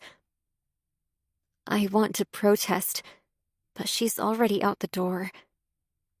Carl flashes me a brief smile. He starts shredding cheese and sprinkling it over one of those pizza crusts that come in a kit. At least he's ignoring me. Thank God. I reach for my Game Boy, prepared to start playing Pac-Man, when Carl rounds the kitchen island and joins me in the living room. I don't look up when his shadow looms over me. The guy is big, at least 6 feet tall, which my mom seems to love. He rakes a hand through his greasy-looking hair, then casually points at the seat next to me. Do you mind if I... Yeah, I mind. But I don't want to be rude, so instead, I shrug. He sits down heavily and lets out a lungful of air that smells like beer. Listen, He says, I'm sure it's not easy having some random person in your apartment with you and your mom. She told me all about your dad and what happened. I just wanted to say that I'm sorry. He rests a hand on my thigh. I'm so uncomfortable I could scream. But I'm also too scared to react badly. What if he gets angry? What if he hurts me? Mom isn't here right now. I flinch when he reaches for a strand of my hair and tucks it behind my ear. You don't have to be scared around me, Maggie. Maggie? He brushes his thumb against my cheek. You're both my beautiful princesses now, and I'm going to take very good care of you both.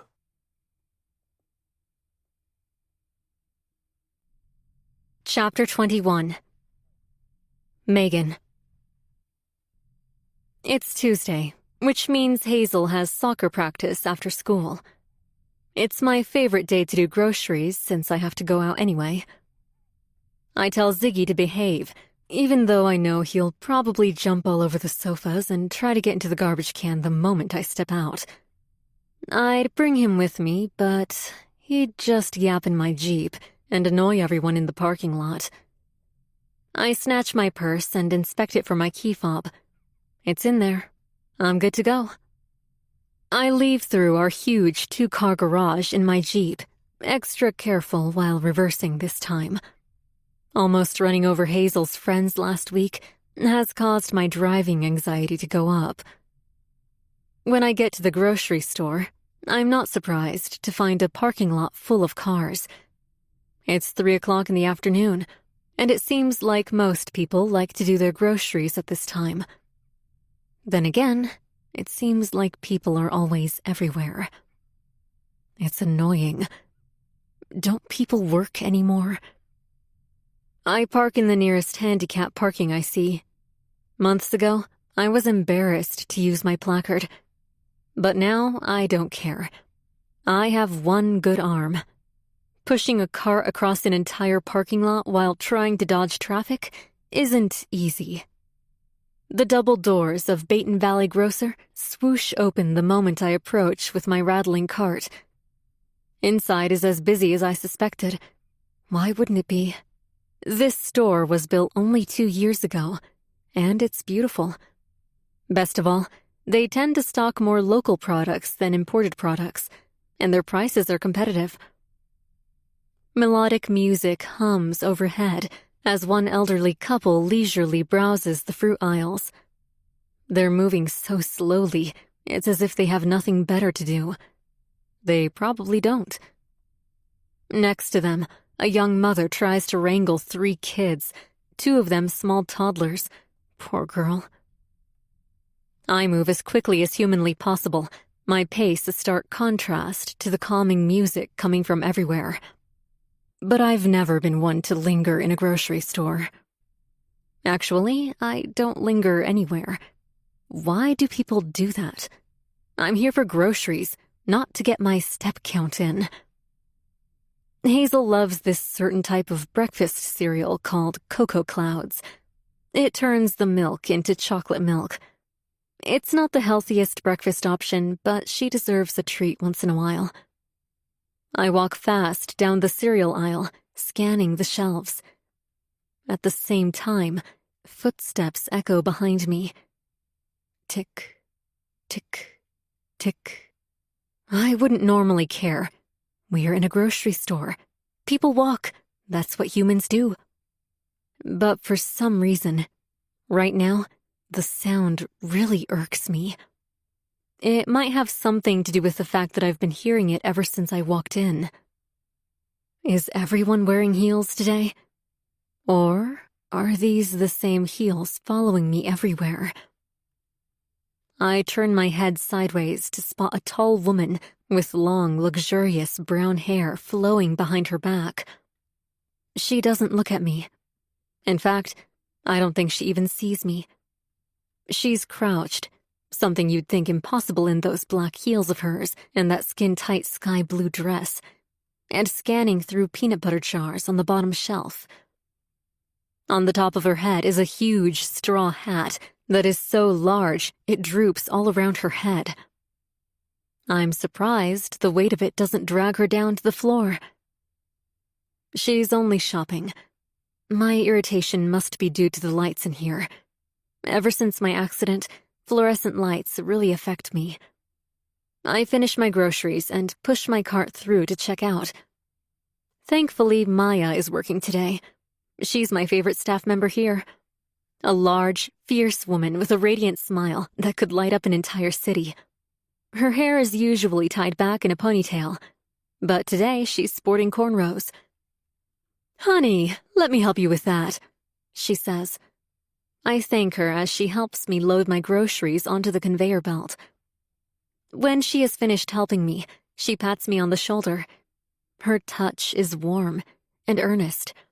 There's something about this woman that makes me want to hug her and cry and talk to her about all my frustrations. Instead, I offer her a ghost of a smile and awkwardly push my cart using my hand and my abdomen. Tick, tick, tick. There's that stupid sound again. As I exit the sliding doors, I turn around to spot that same woman standing behind me, slowly placing her items on the conveyor belt. But rather than focus on her groceries, she's looking right at me. At least, I think she is. That damn hat is masking half her face, and on top of it, she's wearing oversized sunglasses, leaving visible only a pair of bright red lips. Who wears sunglasses in a grocery store? Does she think she's some kind of celebrity? I keep walking, my neck twisted from watching her while she watches me. She's stopped moving now, with a can of beans hovering over the conveyor belt. But rather than place it down, she smiles at me. It's not warm or kind. It's a chilling smile that has me moving a little bit faster toward my Jeep.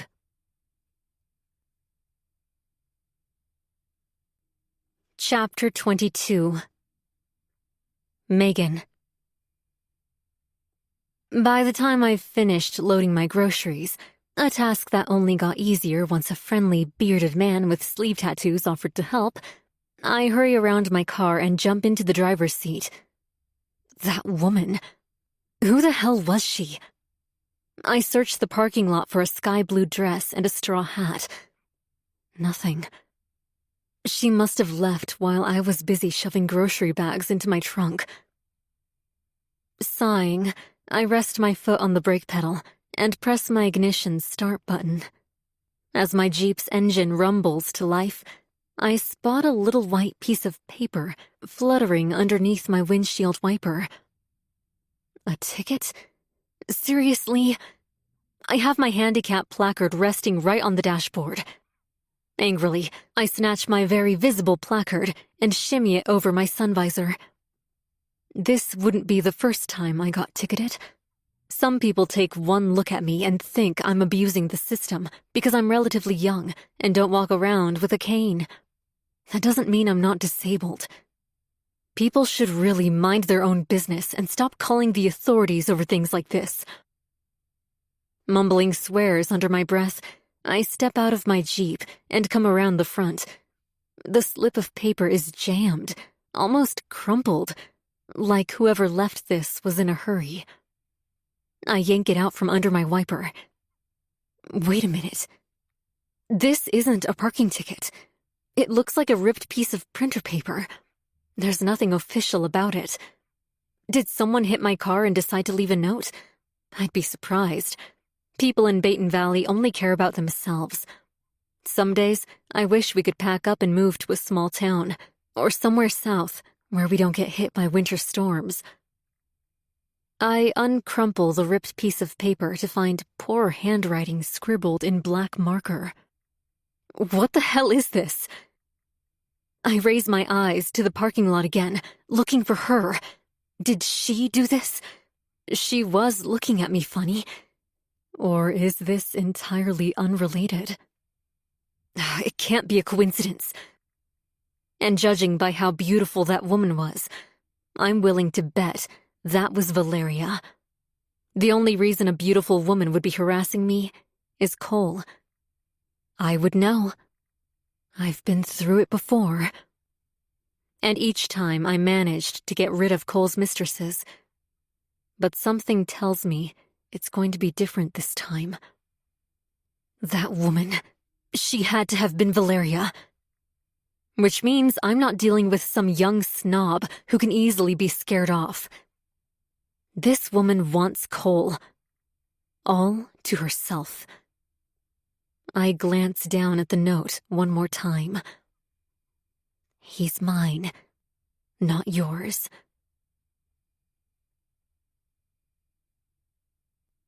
Chapter 23. Megan. Hazel sits quietly in the car, sweat dripping down her dark hairline. When the sun penetrates the windshield like that, it makes her hazel eyes look yellow. But I don't comment on how beautiful she is. I'm too stuck in my head over what happened at the grocery store. Not that Hazel is going to mind the lack of conversation. She never wants to talk to me lately. I drive us home quietly, and Hazel wastes no time disappearing into her room. I should have said something, tried to talk to her. I wish she'd open up to me. Maybe tonight, I'll offer to make her chicken Alfredo, her favorite. And she's been on this whole gluten-free kick lately, so I'll use gluten-free pasta. Once I'm done putting the groceries away, I grab my tablet and open up my SocioWeave app. It's the latest and most trending social platform out there, which means everyone is on it. At least, I hope. I type in Valeria. Usually, SocioWeave is good at pulling profiles of people in close proximity. It's a bit creepy, in my opinion, but it serves its purpose. Unfortunately, there's a long list of Valerias, and many of them are pretty. I should have asked Cole for her last name, but I suppose that would have been suspicious. Besides, I've dealt with his flings plenty of times, and never once needed a last name. Next to her name, I type out Baton Valley, and only a few profile pictures pop up. One of an older woman who looks to be in her late 60s, another with a flower as a profile picture. And finally, one of a young woman hugging a little boy. I click on it. The woman is stunning. Big brown eyes, perfect teeth, and a grin so wide and symmetrical you'd easily mistake her for a Hollywood star. She has a petite frame, but isn't lacking in curves, exactly like the woman in the blue dress at Baton Valley Grocer. It's her. I know it. The question is, why the hell was she following me? Is she that obsessed with Cole? Does she think she'll manage to scare off his wife? I swipe through her photos. Most of them are with that young boy, who's easily as dark-featured as she is. He looks a lot like her, too. He must be her son. I'm not finding any photos of a boyfriend or husband. Or wife. Who knows? It's only her and the boy.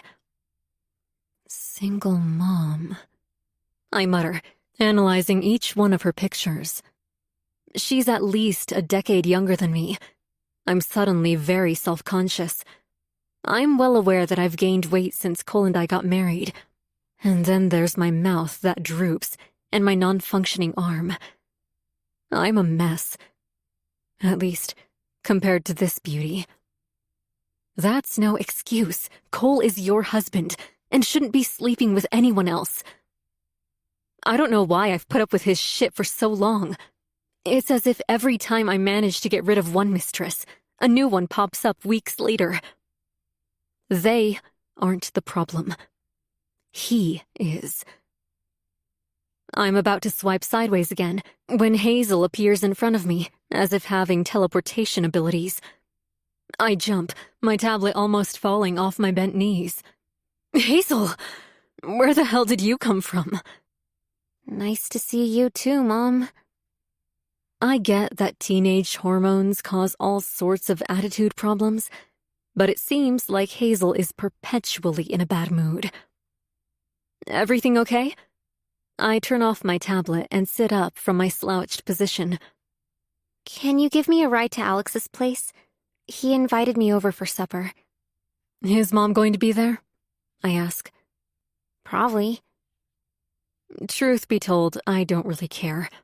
But I'm trying to reinforce Cole's rules about not being alone with a boy without adult supervision. It's the right thing to do. I wish he'd have my back like I have his. But Alex, I'm not worried about him. They probably spend the evenings braiding each other's hair. He's a really good kid, and he has no interest in my daughter. Sure, I say, not bothering to press the whole adult being around thing. I'm too angry at Cole right now to reinforce his rules. You ready to go now? She nods. I leave my tablet face down and grab my purse. Alex's house isn't far from here. Not by car, anyway. Within 5 minutes, we're already there. When I pull up to the curb, Alex's place looks as shoddy as it always does. I feel bad for the kid. His foster mom doesn't seem to put much effort into maintaining their home. Weeds are growing all over the place. And are those vines creeping up the side of the house? They weren't there a few months ago. Green mold and mildew cling to the off-white panels, and the interlock path leading up to the front door is missing a few stones. But my attention is quickly pulled toward a woman with messy red hair tucked under a worn ball cap. She's kneeling in the garden of weeds, plucking out one plant after another. Is she cleaning? That's not Anna, and I can't imagine Anna would hire someone. She doesn't have the money for that.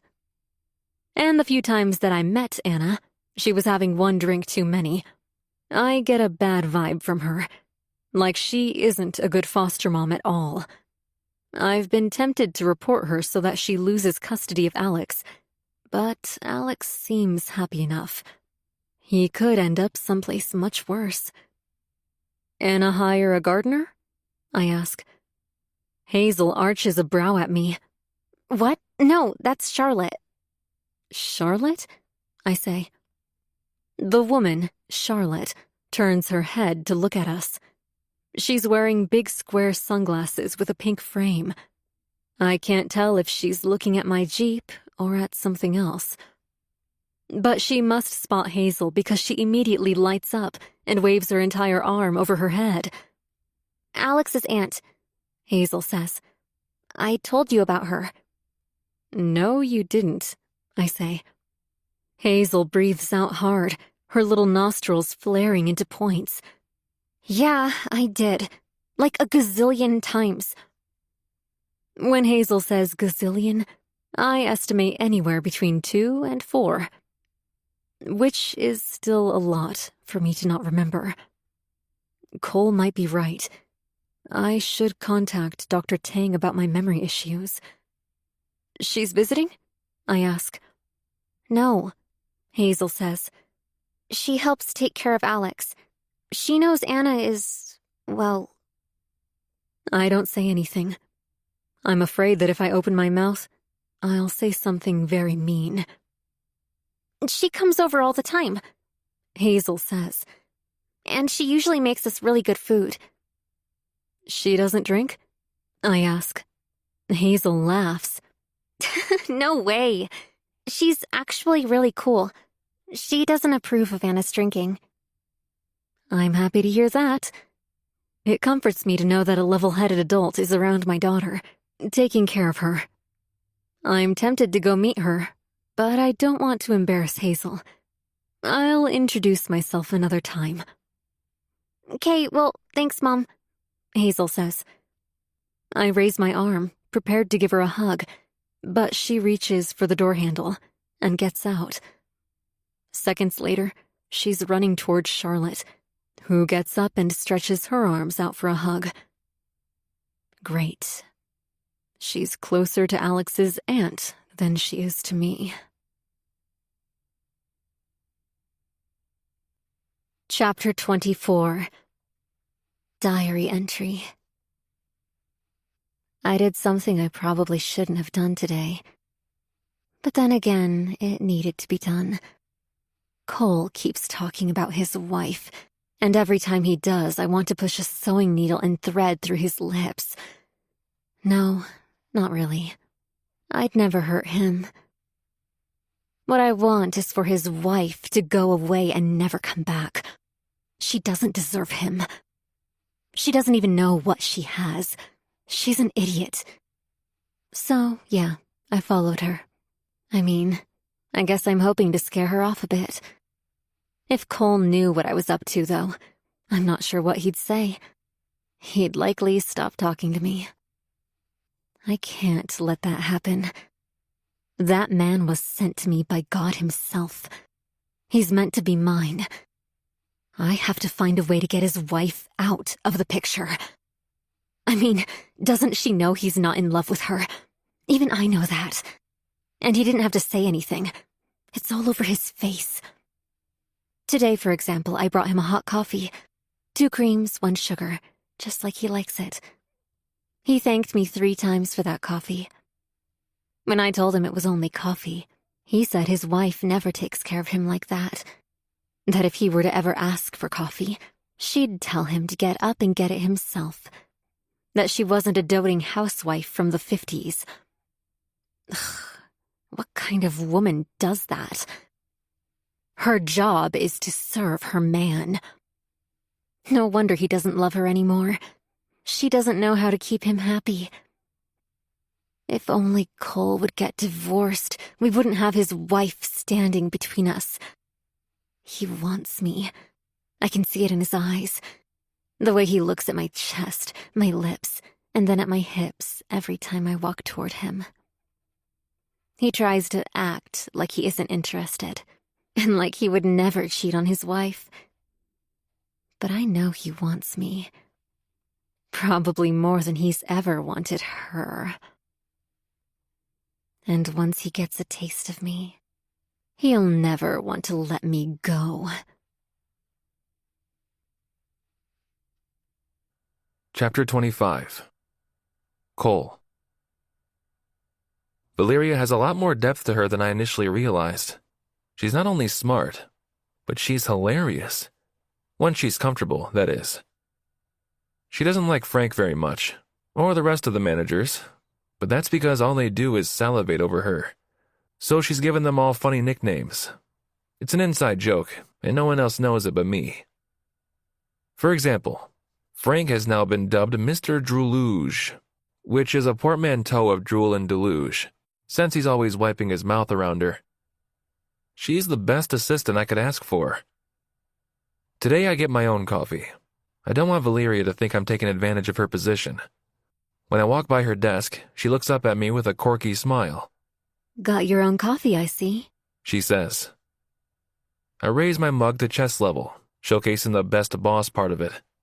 I can't very well make you do everything. Her hypnotic smile broadens. It's challenging to not be in a good mood when I'm around Valeria.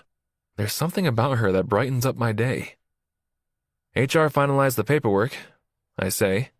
We have a new office secretary starting next Monday, so you'll be officially reporting to me. Until then, you'll have to keep juggling both jobs, if that's all right. She stops what she's doing and perks up. Oh, that was fast. I'm efficient, I say, smirking. How about lunch, to celebrate? She hesitates. It's only lunch, Valeria, not a date. If you want to bring a friend with you, that's fine too. This seems to put her at ease, although I don't know who she'd invite. She doesn't seem to want to make friends with anyone in the office. That's not entirely true. I do sometimes see her talking to Mrs. Jones, but it seems to be more out of courtesy than anything.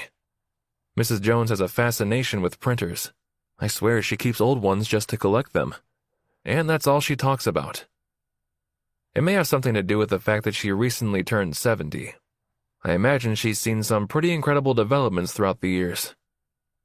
As if reading my mind, Valeria says, Sure. I might invite Mrs. Jones. I can't tell if she's joking or not, but I must have made a face because she bursts out laughing. Thank God. She was only kidding. Mrs. Jones is a great woman, but I could write out a list of printers along with their serial numbers, thanks to the conversations we've had. Meet you in my office at 11:30? I ask. Still smiling, she nods and resumes organizing my calendar on her monitor. Valeria is amazing. I'm so glad I snatched her up and offered her a position before someone else came along and did the same. As I walk into my office, I turn around to look at her. To my surprise, she's looking at me too. But when she catches me, her gaze darts back to her screen as if nothing happened. Chapter 26. Megan. Shit. Water sprays wildly at me, soaking my hair, my neck, my face. I try to combat it by swatting my arm under the kitchen sink, but nothing is stopping the torrent. How the hell did this happen? I can stand here and panic like a helpless housewife, or I can do something about it. Without hesitating, I run into the basement, my bare feet stomping against our carpeted steps. I round the corner and head into our furnace room, where everything that runs this house is located, including the main water supply valve. I latch onto it and spin until a clunking sound fills the house. And then, silence. The sound of water spraying upstairs has stopped. Thanks, Mom. I mumble. My mother didn't know anything about property maintenance when I was growing up. She would always comment about how that was a man's job. So I took it upon myself to learn as much as I could, so I wouldn't end up in her shoes. Helpless. I may know how to shut off the house's main water supply, but I don't know how to fix a busted pipe. That's beyond my scope of knowledge. It's beyond Cole's, too, but he's the one who always knows which contractor to call. So I whip out my phone and call his cell. Nothing. Why isn't he picking up? It's noon. He should be on his lunch break right about now. I try a few more times, but he still doesn't pick up. Damn it, Cole. I head back upstairs, out of the basement's darkness, and return to the kitchen. All I wanted was a damn coffee, but the moment I rinsed out my mug, I heard the hissing sound. And then, when I opened the cabinet, water started spraying everywhere. I've never had that happen to me before. A leak, sure. A clog, definitely. But a burst pipe? I thought that only happened in the winter. I try Cole's phone again. When he still doesn't pick up, I decide to call his office. I don't make a habit of doing this, but if it's important, then his secretary will transfer me over to him. Oh, great. That means Valeria. Part of me doesn't want to tap call, but I also don't want to wait too long. Plumbers are busy. They might only be available in a few days, and I don't exactly want to go that long without water. Chewing my lip, I press the big green button, followed by the speaker button. I hate holding phones up to my face. It rings, and rings, and rings. Then, a croaky voice picks up. Astrowire, how may I direct your call? I'd recognize that voice anywhere.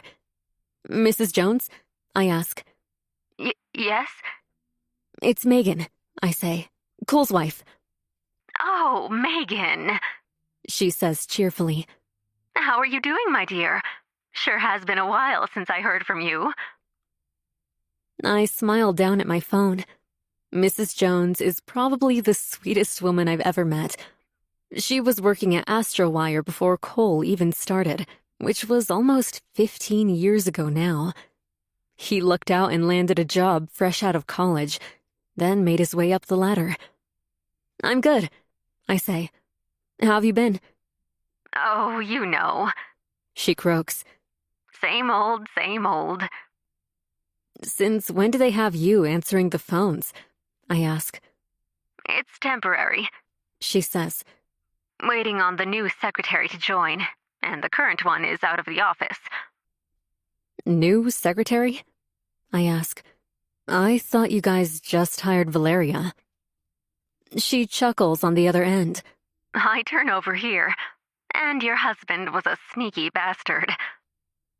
I love Mrs. Jones. She tells it like it is. He hired Valeria to be his personal assistant, so the company had to hire a new secretary. She starts next Monday. I grip my teeth. Why the hell does my husband need a personal assistant? Is Valeria sick? I ask.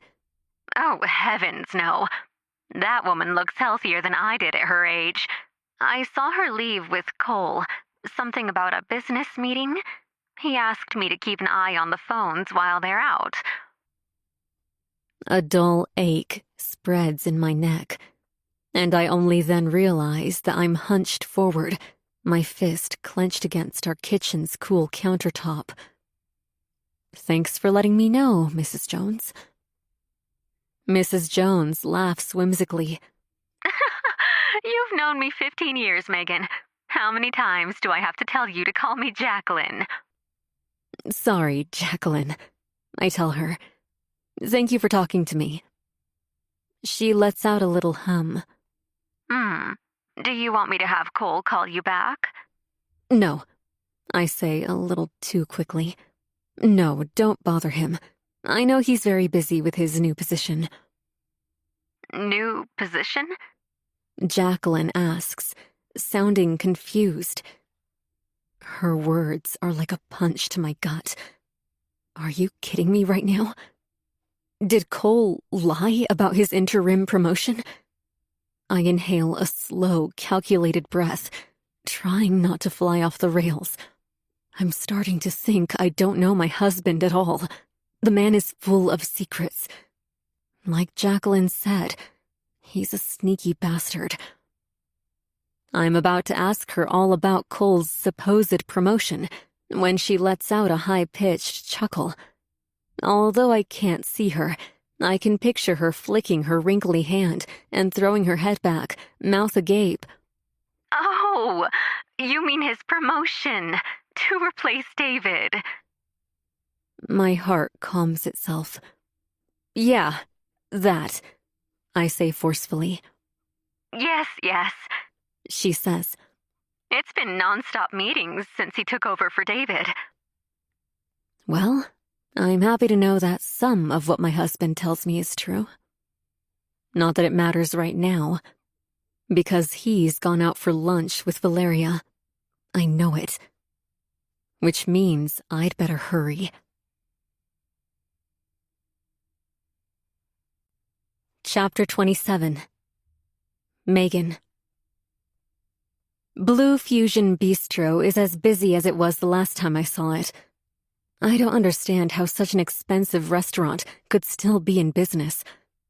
Then again, it seems to be the go-to for all businessmen and businesswomen around here. It's almost like customers want to flaunt their success by buying their potential clients a meal worth more than their high-end clothes. It's Cole's go-to, that much I know. For business and other things. The parking lot is freshly paved. With how much money this place makes, they can afford to renovate annually. I pull up next to a sparkling red Tesla, feeling slightly out of place with my Jeep. Every car around me is a luxury brand: Lexus, Bentley, Mercedes. Then I spot Cole's car. I'd recognize that thing anywhere. A slick, shiny black Lexus LC. It's such a selfish car. 2 doors. What kind of a father buys a 2-door sports car? He's 36 years old, not 56. His purchase can't even be blamed on a midlife crisis. Then again, Cole has a part to play when it comes to his job. I suppose I can understand that. What would his clients think of him if he rolled up to a business meeting in a beat-up hatchback? Or in a family minivan? Maybe I am too hard on him. For all I know, he's meeting with important clients right now, trying to secure his position as COO. I keep my car in park, unbuckle my seatbelt, and peer through the restaurant's windows from a distance. Most people inside are wearing suits. No surprise there. Plenty of gray-haired heads, a few women with excessive amounts of jewelry hanging from their necks, and waiters who seem overly eager to please their clientele. Then, I see him. He's sitting a short distance away from the window at what appears to be a 2-person table. I can't see who he's sitting with. I could get out of my Jeep and cross the parking lot, but if Cole sees me, he'll drive me straight to the hospital himself and demand that I get placed under strict psychiatric care. Been there, done that. Not going back. He's smiling. A lot. More than he ever smiles with me. And then he full-blown laughs with his head thrown back. This can't be a business meeting. He's not acting very professional at all. He raises his arm and gently places it down on the table, his fingers tapping. The overhead light glints on the face of his Rolex. Then, the server comes to pour him a glass of wine. She goes on to pour a second glass for the person across from Cole. This is killing me. I really want to see who's sitting across from him. I could drive away slowly, but my Jeep isn't exactly inconspicuous. It's bright red, and Cole knows my car. He'd recognize it anywhere. I sit for a long time, watching my husband flirt with some faceless woman across from him. I want to storm in there and catch him in the act, but he'll accuse me of being a psychopath. Afterward, he may also tell me that I made him lose hundreds of thousands of dollars in a business deal. Yeah, right. That's no business meeting. But my husband has a way of making me feel crazy. It doesn't help that I've literally suffered from a debilitating brain injury and can't exactly trust myself either. So, I wait. And wait. Until finally, Cole gets up from his seat and bows like a gentleman. It looks like he's excusing himself. This is my chance. I slowly drive across the lot alongside Blue Fusion Bistro's panoramic windows. First, I spot a hand, followed by a wrist with a gold bracelet. And then, I see her. Luscious brown hair, a model build, plush red lips. A true beauty. And now that I've gone through all her pictures on SocioWeave, I have no doubt in my mind that the woman in there is Valeria. Worse, there's no one else. No table full of business partners or clients. It's just the two of them.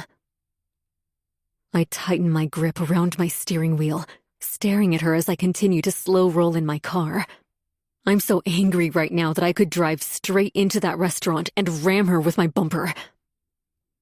But then I remind myself that she isn't to blame for this. Cole is. It's easy to blame the other woman, but at the end of the day, Cole is the one betraying me, not her. Cole is really good at making women believe that our marriage has fallen apart. I suppose that wouldn't be entirely false. Our marriage is in shambles. Not that it's a reason to ever cheat. The truth is, if Cole were a trustworthy man, it wouldn't matter how much of a husband-stealing twat this woman is, because he wouldn't give in. But I know Cole, and I know... Bang! I jolt forward, almost smashing my face against my steering wheel as a horrible crushing sound fills my car. My eyes widen in terror. Oh no. I was so busy looking at Valeria inside the restaurant that I drove straight into the car in front of me. Chapter 28. Megan. You have got to be kidding me. I lean over my steering wheel to assess the damage, but I'm pressed right up against the BMW. I can't see anything. A woman with a blonde blowout rushes out of her car in a frenzy. She gapes furiously at her rear bumper, then up at me through my windshield. What the fuck, lady? She snaps. Weren't you watching where you were going? I roll down my window. I'm so sorry. Part of me wants to use my brain injury as an excuse, but if I do that, there's a good chance I'll get my license revoked. I was lucky to get cleared to keep it in the first place. She whips a hand toward her car. The opalescent paint job looks custom. Do you have any idea how much this thing costs? Probably more than 3 of my cars combined. Which is surprising, because the girl looks to be in her early 20s. I can only assume she has a much older rich boyfriend, or a very generous daddy. Not that it matters. I hit her. I'm at fault. How am I going to explain this to Cole? I inhale a deep breath, trying to calm my nerves. This can't be happening. If Cole sees me out here, there's no telling what he'll do. If he doesn't see me, I could lie and tell him it happened while I was out doing groceries, even though I never do groceries on a Thursday. I'm really sorry about this, I say. She doesn't care for my apology. She wants me to develop a time machine and undo the damage to her precious baby. Let's just exchange information, I say. I'm sure it's only a scratch. It won't be hard to fix. Only a scratch? She shrieks. I'm surprised my Jeep's windows don't shatter. Would you keep your voice down? I hiss. She lets out an exaggerated laugh, and now I'm starting to wonder if she's drunk. Oh, you want me to keep it down? Why's that? Afraid we might draw some attention to your ugly piece of shit car? And the fact that you shouldn't even be driving in the first place? She's staring at the blue and pink sling, holding my arm in place. That was a low blow. I grip my teeth. I can drive just fine with one arm. Another big huff of a laugh. Right. That's why you rear-ended me going 2 miles per hour. My God, this woman is annoying. Talk about an entitled brat. She claws at her head with her perfectly manicured nails and lets out a wordless, frustrated shriek. Okay, you know what? I get out of my car and slam the door shut behind me. Would you take a damn chill pill, lady? Her face contorts so badly, you'd think someone syringed lemon juice into her mouth. It's a car. I made a mistake. I wasn't paying attention. There are way worse problems in the world, but you're too entitled to see anything beyond the tip of your nose. You're acting like I killed your dog. Honestly, grow the fuck up. I click my fingers at her. Get your phone out. I'll give you my insurance information and we can part ways. She stares at me in disbelief. I can't tell if she's going to snap, or if she can sense that if she does, I'll snap right back. Even with only one arm, I'll be the one to win this fight if it comes down to that. She mumbles something and bends into her car. Her black skirt is so short that she's giving everyone a free show. And there are enough people now, thanks to her big mouth. I pull out my own papers and allow her to take a picture of my insurance slips. She mutters under her breath throughout the entire thing. While she's doing that, I inspect the front of my Jeep. Nothing. Her BMW is almost untouched except for one little scratch that runs horizontally next to her license plate. She'll probably demand that the entire bumper be replaced and her whole car repainted over something like that. When she has finished getting what she needs, I give her my phone number. She calls it to make sure I didn't give her a fake one, and when it rings, I raise my brows at her as if to say, "Yep, that's my real number. We good now?" "Whatever, lady," she says. She turns around, her hair sweeping in the air, and gets into her BMW.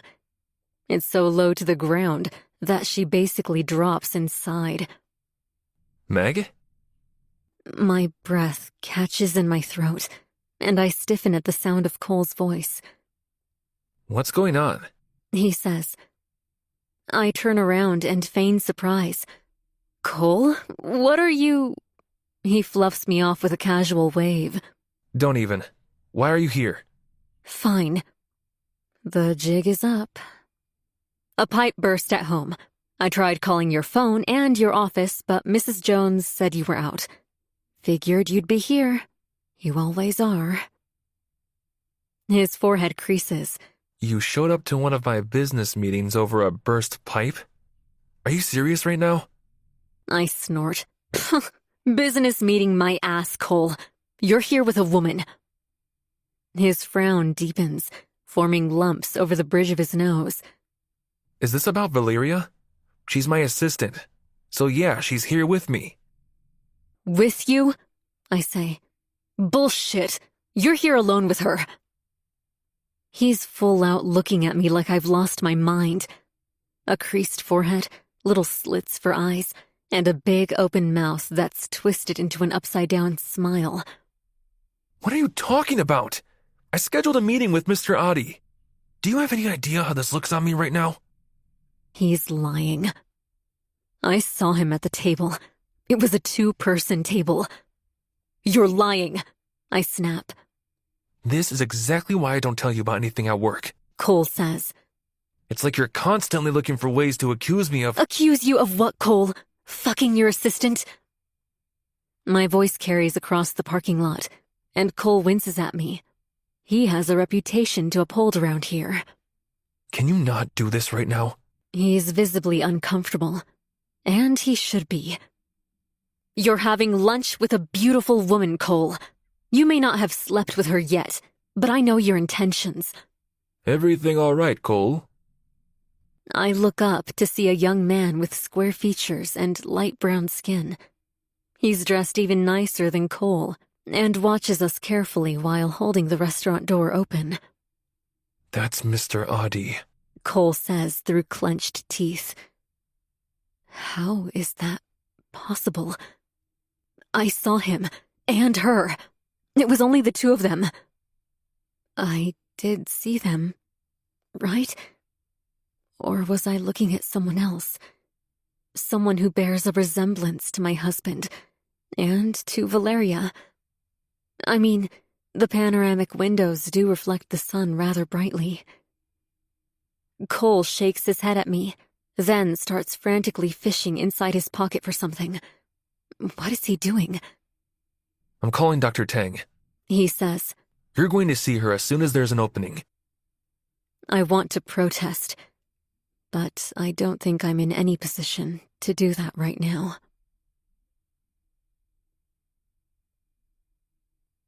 Chapter 29. Megan. The hospital room's walls are bare and stained with years of use. The vinyl flooring is at least 20 years old and full of dents. I bet if I were to run my finger along the metal baseboard, I'd have enough dust to stuff a teddy bear. With how much money this hospital makes, you'd think they'd put more care into the aesthetics of the place. I shift uncomfortably on my plastic chair, while Dr. Tang lowers herself on a little stool with wheels, then slowly rolls toward me with my chart in hand. She looks the same as when I last saw her. Purple scrubs underneath a white lab coat, glossy black hair pulled into a tight bun at her nape, and small purple-rimmed glasses perched on the tip of her nose. Atop her head is a matching purple surgeon's cap. The woman really likes purple. In fact, she's the only medical professional at Baton Valley Hospital to wear that color. But I like it. If she weren't treating me for my brain injury, I'd like her too. But every time I come here, I'm made to feel crazy. Cole says you've been experiencing memory problems, she says matter-of-factly. and delusions. Straight to the point. No, hi, how are you, Megan? But that's simply how Dr. Tang is. Memory problems, yeah, I say. I don't think I'm delusional. Her small dark eyes roll up at me. No one said you're delusional. I certainly don't think you're delusional. I appreciate her words. She sets aside my chart on a small pressboard desk and rests her palms on her knees. She watches me astutely for too long. What? I finally say. Looking at your eyes. She pulls a pen light out of her chest pocket and flashes it in my face without warning. I blink hard. Pupils are fine, she says. She goes on to perform a bunch of other tests, such as testing my hand grip strength, my balance and motor function, and my blood pressure. It takes a good 30 minutes, but by the time we're done, she sits down and lets out a little sigh. You suffered a traumatic brain injury, Megan. I don't expect you to be your full self. Ever?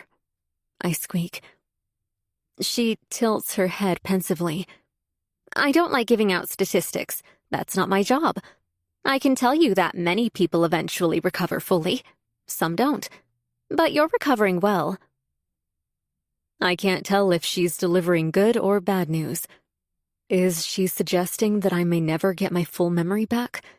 That I will constantly be wondering whether what I'm seeing is real or not? I saw Cole. And I saw Valeria. There was no one else at that table. Cole seems like a dedicated husband, she says. He's been by your side since your accident. It's normal for him to be worried. He isn't worried. He's pissed off that I showed up at Blue Fusion Bistro and crashed his date. Literally. He's probably also pissed off that now he has to deal with the insurance. I offered to take care of it myself, but I'm in no state, according to Cole. She reaches for my chart again. Your follow-up MRIs came back good. Your brain is healing. I can order another MRI to be safe. Cole has good insurance through work. It's not like it'll cost us anything. So I suppose it wouldn't hurt. Plus, he'll be upset if I walk out of Dr. Tang's office without anything. Sure. I mumble. Did you follow up with... She scans my chart again. Dr. Bachman? I nod. I spent 6 months seeing that woman every week. Not that I minded. In fact, I looked forward to our sessions. Dr. Bachman is a tall Swiss woman with sharp features, salt and pepper hair, a thick accent attached to a deep voice, and one hell of a sense of humor. It might be worth giving her a call again, Dr. Tang says. She may have exercises to help you retain your memory. Until then, I'll order that MRI. Better safe than sorry. You should be getting a call from the hospital in the coming weeks with a date and time. I thank her for her time and leave the office. Cole is sitting in the waiting room, his beard having grown in a bit. He scratches at it while tapping away on his phone. His dark locks drape slightly over his forehead, and when he senses my approach, he brushes it all back and tousles it over the top of his head. Hey, He says. He looks rough. Has he been worried about me? Or is it all just an act? I don't like feeling this way. Like my husband is a stranger. He stands up. what did she say? She said I'm fine, I say. But she's ordering an MRI as a precaution. I leave out the part about Dr. Bachman. If I tell Cole that my neurologist suggested I contact my psychiatrist, he'll hold that over me. It'll give him more ammunition the next time he insinuates that I'm missing a few screws. He musters a feeble smile, and he reaches for my shoulder. I want to pull away. Right now, I hate him. He'd rather be with Valeria, and I know it. Still, I want comfort. What if I really am losing my mind? What if Cole is an amazing man, and I'm pushing him away? I allow myself to fall into his embrace, and for the first time in as long as I can remember, tears stream down my cheeks. I'm scared, terrified that I'm slowly fading away. Chapter 30. Cole. Who's calling Meg at 9 a.m. on a Saturday morning? She barely speaks to her mother. The only other person she ever talks to is Chelsea, but I don't even know if she still talks to her. Sometimes I think she's purposely trying to push everyone out of her life. Despite this, she's been on her phone nonstop these last few weeks. She'll stand in the hallway upstairs, in the dark, and jab away at her phone while a bright white glow illuminates the tip of her nose and underneath her eyes. Then, when I ask her what she's doing, she says, Noting stuff down. She accuses me of cheating, but sometimes I wonder if she's having an affair with one of our neighbors. She's home all the time. Meg rushes to her cell next to our rumbling Gold Beans coffee machine. She swipes her finger across the screen and pulls the phone up to her ear. Hazel pops a brow at me, watching her mother. Okay. Thank you. Could it be Dr. Tang? It's been weeks since her appointment, and she had her MRI earlier this week. I didn't think doctors worked on the weekends, though. My results are in. Meg says. I wait quietly. Everything looks good. She doesn't sound excited by this. If anything, she seems despondent. Isn't that a good thing? I ask. Not when I'm having symptoms, She says. I was hoping they'd find a bleed or something. Hazel stops chewing her breakfast cereal, and a little brown hunk falls back into her bowl of chocolate milk. Seriously? You want there to be bleeding in your brain? Meg parts her lips, but Hazel aggressively drops her spoon into her bowl, and a loud clinging sound fills the entire open floor. She backs up, her chair scraping against the dining room tiles, and storms off. Meg stands quietly, now watching our daughter with pity in her eyes. Ah, shit. Meg mumbles. I didn't mean it like that. I want to give Meg an earful for saying something so thoughtless. Hazel watched her lie in a hospital bed with a big tube down her throat for 2 weeks thanks to brain bleeds. Some days, I think Hazel is still traumatized from seeing her mother in an induced coma. Meg might blame teenage hormones for our daughter's anger, but I'm not so sure. I think she's hurting. Deeply. I should go talk to her. Meg says. She probably needs a minute, I say. The coffee machine beeps, so I take it upon myself to extract Meg's mug full of black coffee. You want milk? Cream? Sugar? How do you like it? She stares at me like she wants to take the mug and smash it over the top of my head. What the hell did I do this time? We've been married for 15 years, and you don't know how I drink my coffee? She says. You losing track of all the women in your life? All their preferences? Damn it, Meg! I slam the mug down on the counter, and a bit of hot liquid spills over my thumb. Are we going to do this again? I have so much going on at work. My brain is all over the place. I thought we were okay. She lets out a long breath, rolls her eyes, then grabs the mug off the counter and tears the fridge door open. I can't believe this. Ever since she showed up at Blue Fusion Bistro and rammed her car into some woman's BMW, well, she's backed off her accusations. We were fine. So why are we back on this subject? Because of a stupid coffee? I can't remember every little thing. Rather than try to talk things out, I grab myself a blueberry muffin off the counter and walk away. Clearly, Meg needs to cool off. Chapter 31. Megan. I watch Cole as he leaves the kitchen with his fists clenched. He hates it when I get upset like this, but come on. 15 years. How am I not supposed to be upset by that? I drink coffee every day. We used to take turns making coffee for each other. How does he not remember? I do. 2 creams, 1 sugar. I've never forgotten it, and I have a traumatic brain injury. I bet he knows exactly how Valeria takes her coffee. I fill mine with lots of cream, a little more than necessary, because that's how I like it. That's not difficult to remember. Ziggy is curled up in his bed, ears flat on his head. Poor guy. He hates it when Cole and I raise our voices. It's okay, baby, come here. His little tail wags, and his muzzle splits into a sharp-toothed grin. Want to go outside? He's up on all fours, bouncing around like he usually does when I offer him outdoor time. I grab my tablet from the living room and open the patio door. Ziggy bolts outside, bounding over anything and everything in his path, including one of Hazel's pool noodles that she must have forgotten to store in the pool house. I sit down on my woven outdoor sofa and open my NET chat app. Shells and I have been talking almost daily since I told her about Cole's new secretary. Well, his assistant now, apparently. She's asked me several times if I want her to show up here. I don't want that.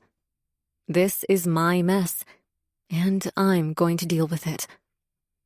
One message is from Chelsea, and the other is from my mom. While I love my mom, we have a very strained relationship, given everything she put me through as a child. So, I opened Shell's message first. So, any results yet? I type in my response. Everything came back normal. Shells is a very busy woman with her baby, so I imagine she won't reply for another few hours. Reluctantly, I open my mother's message. 1 year. That's all it says. I sigh, then flinch when Ziggy barks at something in the distance. He lunges at our fence, chasing what I can only assume is a bunny on the other side. Ziggy! I snap. Then I refocus my attention on my mother's message, and scroll to the top of the thread to reread everything she's sent me over the last several months. It's been a month, Meg. I'm your mother. Meg, 2 months. Really? I see what I mean to you. Maybe I should stop trying. 3 months. 4 months. And this continues every single month up until now. Maybe I should respond. She knows I'm alive. There are read receipts, and I continue to open her messages. Maybe Cole is right. I'm pushing everyone away. He says it all the time. That's not true. You and Shells are closer than ever, despite you rarely ever seeing her. Cole is the one pushing me away, and my mother pushed me away a long time ago. I offered to rebuild our relationship, but she continued to deny what happened to me. What she let happen to me. And after my accident, I started getting these horrible nightmares and sleep terrors, all about Carl and the things he did to me. It's as if getting injured has brought all of that back to the surface. All right, it might have something to do with my sessions with Dr. Bachman. She really delved into my childhood. I stare at my mother's little profile icon. It's a picture of her grinning ear to ear, with her cheek pressed against some man's face. I don't recognize him, but he's smiling just as wide. Another boyfriend. After Carl left her, she started serial dating any man who would have her. I hate that about my mother. She isn't an independent woman. She's the complete opposite of what I strive to be. Could be the reason I turned out the way I did. I don't want to be anything like her. It's very conflicting to love someone and hate them at the same time. My throat swells as I stare into her glossy eyes. A clump of dark red hair rests over one shoulder. It's actually partially gray now, but only I know that. She continues to dye it red. She looks so happy. But I know that in a few months, she'll delete the picture and replace it with something mundane like a rock or a flower, until she finds herself another man to fill that void inside her heart. I'm about to turn off my tablet when an irrepressible anger forms a knot in my stomach. All I want from my mom is one thing: for her to admit the truth. Admit that she didn't protect me from Carl. But she's always made excuses. She made me out to be a liar, said I imagined things. No 12-year-old imagines being sexually abused by their mother's boyfriend. So I stopped talking about it. Instead, I bottled everything up inside, and a part of me has continued to resent my mother for it. I would never do something like that to Hazel. If she approached me and told me Cole had been inappropriate with her in any way, I'd probably kill him. I wouldn't ask her if she was sure, or try to convince her that she simply had a bad dream. But I don't think Cole is capable of that. He loves Hazel more than life. He may be a cheating bastard, but he'd never hurt Hazel like that. Even so, I would believe Hazel's word over my own husband's side of the story. I only wish my mother had done the same. Without thinking, I jab my finger hard against my screen's keyboard. Admit the truth, then we can talk.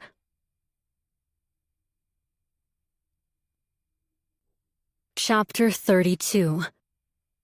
Megan. My mother read my message on Saturday, minutes after I sent it, and the only thing she could be bothered to say was, "Honey, I don't want to fight. I love you." Every time I bring up the topic, she sneakily dodges it. Is it that hard to admit that you did nothing while your boyfriend abused me?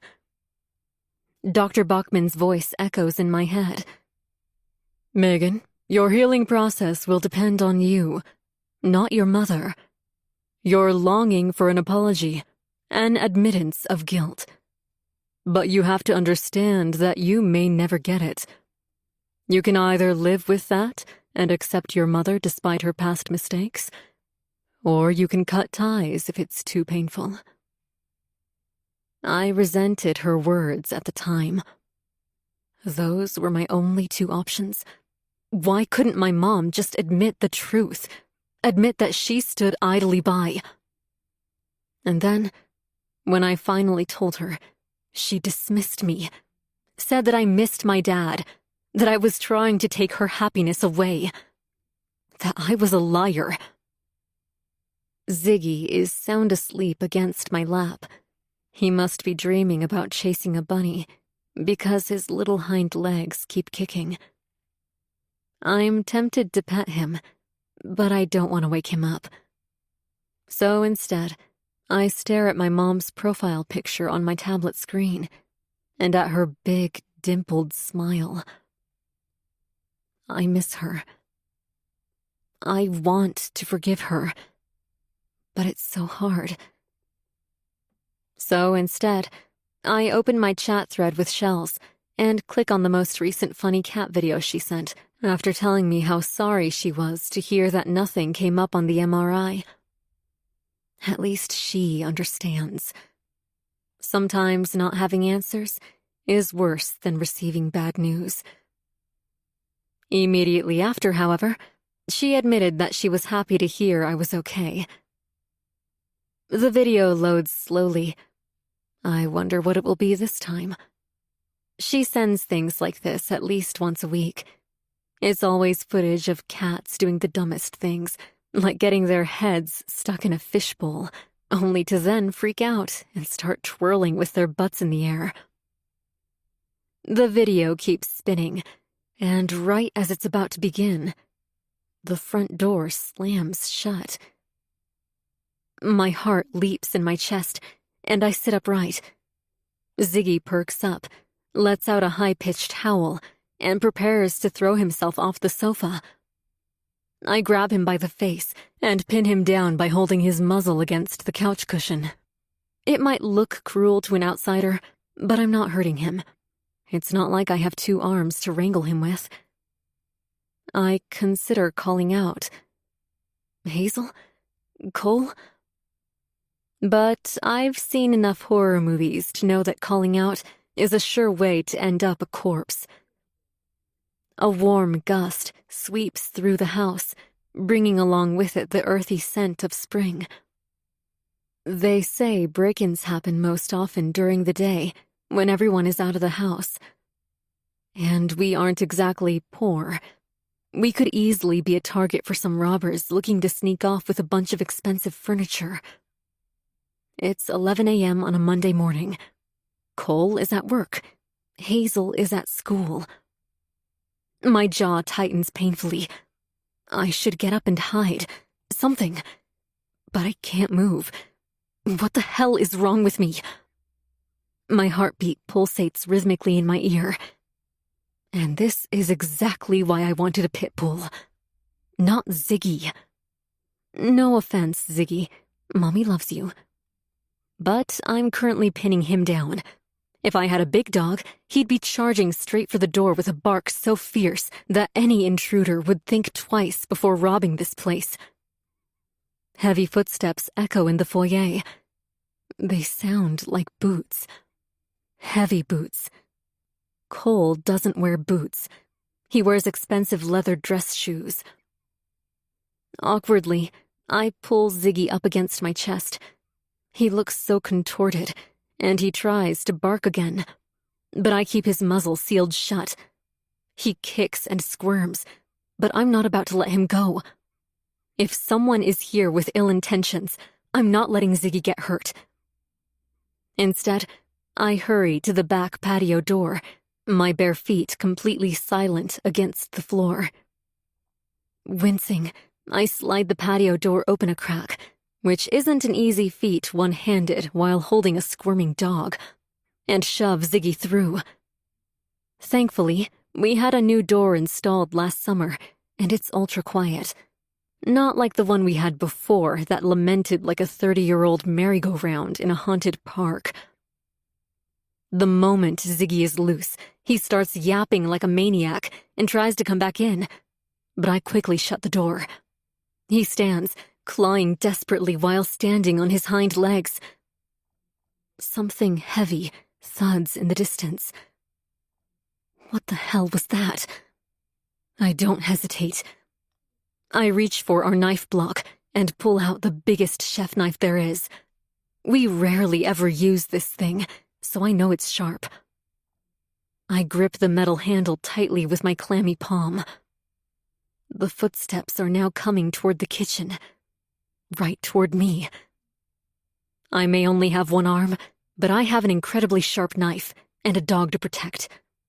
I'm not going down without a fight. Chapter 33. Hazel. I jump when I see Mom standing quietly in the kitchen, holding on to what looks like a really big knife. A knife she never uses for cooking. "Mom?" I croak. When she sees me, her big eyes soften, and she drops the knife on the counter with a trembling hand. She breathes out shakily through tight lips. "You scared the shit out of me," she says.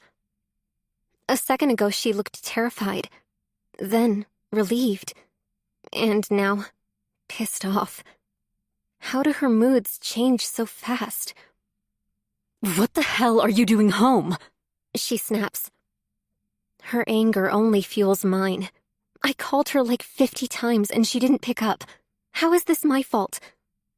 "And what are those?" She points at my black combat boots. "What?" I say. "Alex gave them to me." "He gave them to you? Just like that? They're brand new." "They don't fit him," I say. "Charlotte bought them for him, but she got the wrong size and lost the receipt. They fit me perfectly." Why is she making such a big fuss about my boots? They're just boots. "Well, you sounded like a man coming in," she says. "Gee, thanks, Mom." "Why are you home?" she asks.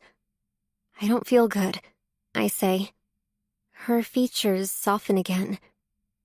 Guilt eats away at my insides. I don't feel horrible. Definitely not horrible enough to leave school and come home.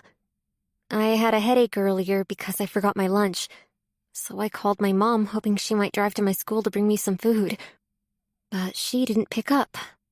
So I kept calling, and she still didn't pick up. And then, while I sat in math class, all I could picture was my mom, lying motionless on the floor with Ziggy licking the froth coming out of her mouth. But I can't tell her that. I can't tell her that every day I'm terrified she's gonna have a seizure. She had 2 of them after her surgery, and I can't stop picturing them. The way she convulsed on the floor, the way Dad shouted at me to call 911 while freaking out over her spasming body. It was terrifying. Some nights I have nightmares about it, but most of the time I see the coma version of my mom. The woman lying in a hospital bed with her eyes sealed shut, and a big tube down her throat. I kept wanting to wake her up, but no matter how hard I tried, nothing worked. "What's wrong?" Mom asks. "Stomachache? How do you feel sick?" Is she interrogating me? I can't tell. "Just feel sick," I say. I can't explain it. She doesn't continue playing cop. "You want me to make you some chicken noodle soup?"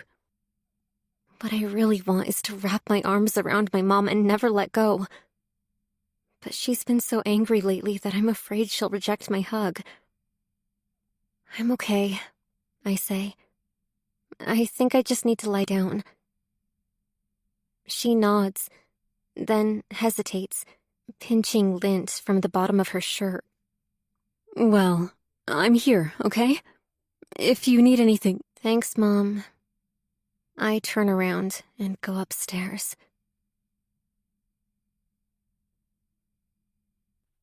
Chapter 34. Megan.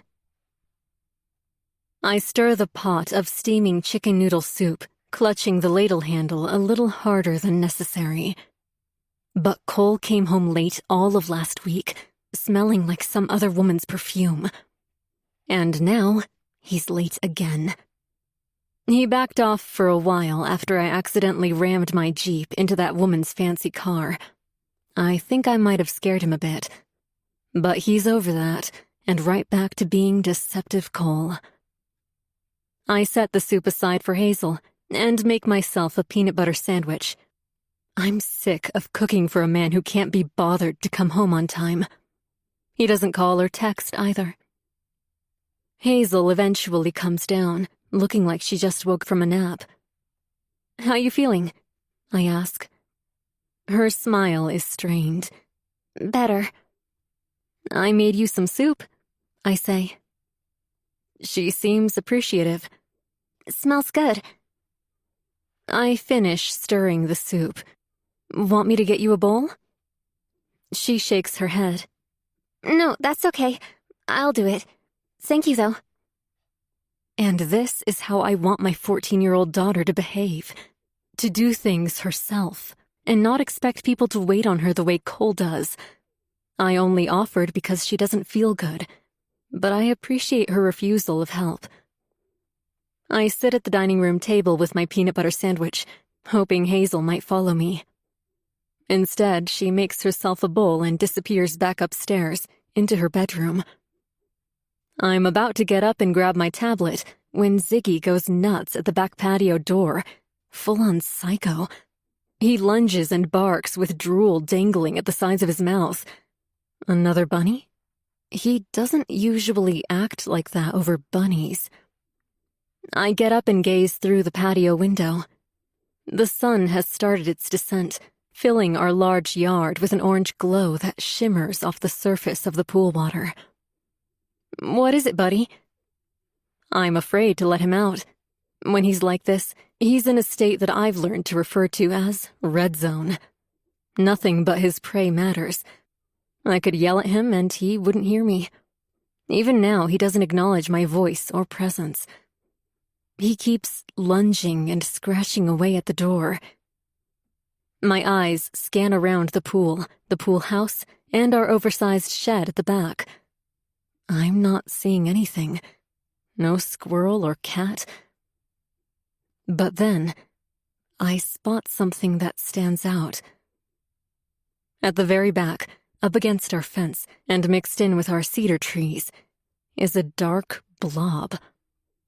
A shadow. It almost looks like someone is standing there. No way. I'm imagining things. Our backyard is fully fenced with 7-foot wooden panels. No one could get in there. But Ziggy won't shut up. And that figure isn't moving. The longer I stare, the creepier it gets. Midway up the cedars, it looks like the shape of a head with wiry, messy hair. Then, I spot the glinting of an eye. The sight of it causes my chest to clench painfully. This can't be real. Why would someone be standing in my backyard, watching me? Part of me wants to call Cole. The only person I can think of who would do something like this is Valeria. I remember that leer she cast me at Baton Valley Grocer. Like she wanted to kill me. Actually, no. It wasn't that.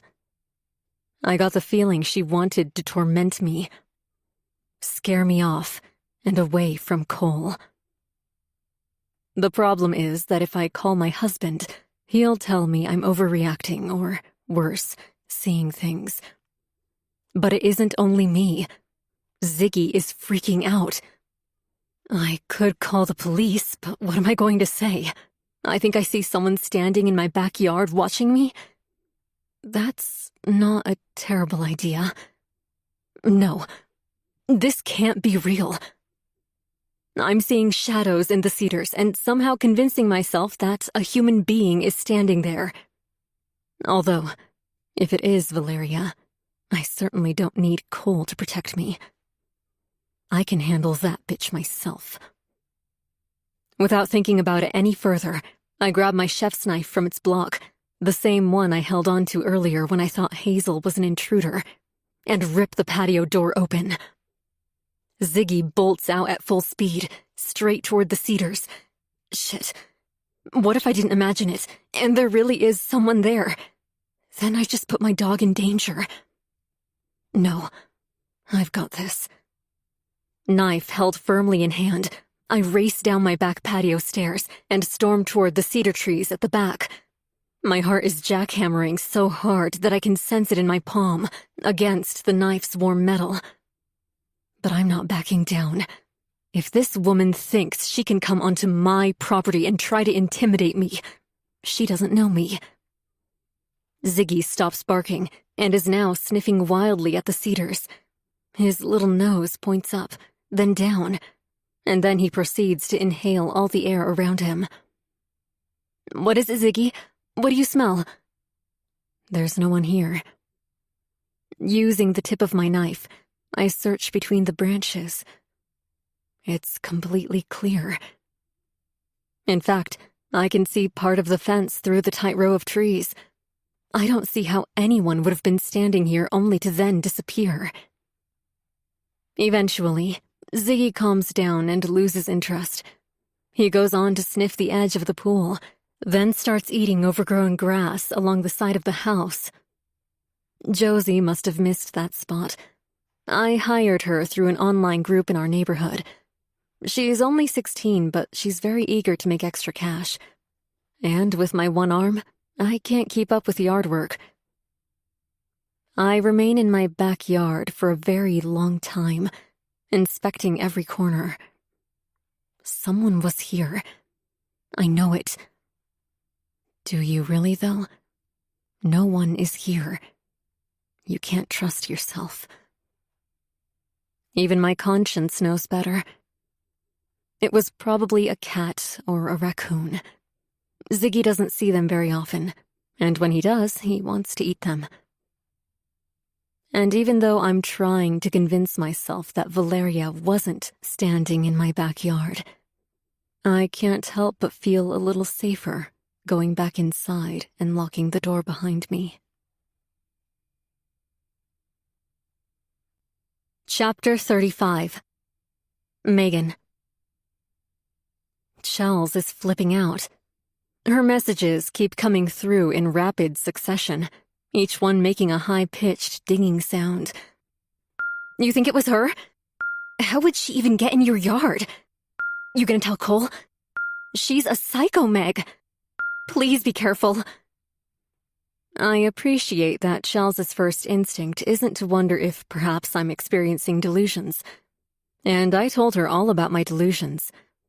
They were at their peak during my first month of recovery, after my coma. I'd hear people talking in our house, or see couples walking in our backyard. Shells was the only person who suggested I'd triggered something in my brain, that now I could see and hear spirits. I appreciated her take on it. Shells has always been a very spiritual person. She believes in all that stuff. And after all of the strange things that I saw after my injury, well, I'm now questioning my own beliefs.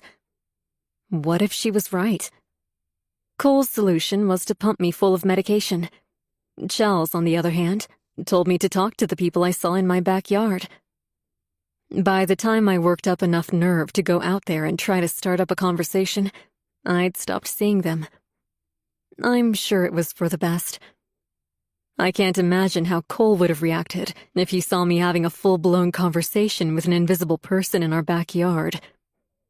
I'm being careful, I respond. I don't tell her I had a knife on me. Not through chat. In person, sure. I'll eventually tell her if the topic comes up again. But I don't want any incriminating evidence left on my tablet if something were to ever happen to Valeria. The front door suddenly opens, and Cole steps into the house, looking more worn out than usual. He sits on the foyer bench and slowly unlaces his shoes. I say goodbye to Shells and place my tablet face down. I've spent the last few hours thinking about this moment. Do I tell Cole what I saw? Or will that make things worse? Every time I bring up a concern, he acts like I'm a total whack job. So instead I say, "Late night again?" What do you mean, again? His gaze is loathsome. I should have started with hello. "You've been late every day for the last few weeks," I say. "Why don't you ever call or text to let me know? You realize I probably wouldn't get so upset if you'd just let me know what was going on, right?" He shakes his head disparagingly at me. Not the reaction I was hoping for. Late every day? He removes his dark gray overcoat, and a subtle floral scent sweeps through the house. Meg, I was home on time every day last week. I blink at him. Is he for real right now? "No, you weren't," I say. With lips pressed tightly together, he breathes out hard through his nose. He's clearly trying to compose himself. Will you be seeing Dr. Bachman anytime soon? Speaking of composure, I'm pretty damn good at it too. It takes all of my willpower not to hurl my tablet at him. He's gaslighting me. I know for a fact that he's been home late every evening. Furious, I get up, phone in hand, and march toward him.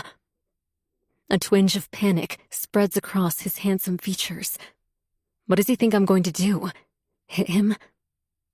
I open my phone's calendar and shove my screen in his face. A blue glow spreads across his cheeks and over his 5 o'clock shadow. He blinks repeatedly, his pupils constricted from the light, then raises a thick brow. What am I looking at? I turn my phone around. I'm about to jab my finger on the screen and point out that I noted down his arrival times every day last week. But I don't understand. I looked at the calendar last night. Most days last week, I entered an event with the title late. I knew he'd use my memory against me, so I figured if I had it documented somewhere, I'd have irrefutable proof of his late nights. But there's only one event logged last week, and it's sitting under the Wednesday column. He stands up way more placidly than I'd expect after my baseless accusations. Like I said, I've been home on time almost every night. I had to work overtime last Wednesday because of some last-minute meeting Vincent set up with one of our partners. My throat swells. I don't know what to feel anymore. Embarrassment? Anger at myself? I want to hurl my phone at the wall. But what good would that do? My phone didn't do this. The problem isn't technology or my husband. The problem is me. Something is very wrong with my memory. Shells may have made everything better for all of 10 minutes by reassuring me that I'm not crazy. But she's my best friend. It's basically her job to make me feel safe and loved, and the opposite of crazy. But this proves it. Cole is right. My brain is faulty. Something is wrong, even though my MRI results came back normal. I'll book an appointment with Dr. Bachman. I croak. Rather than get angry, Cole leans forward and kisses my forehead. I think that's a good idea, sweetheart. And there it is again. That floral smell. I may be mixing up all sorts of facts in my brain, but I'm not hallucinating the smell of another woman's perfume. Or am I?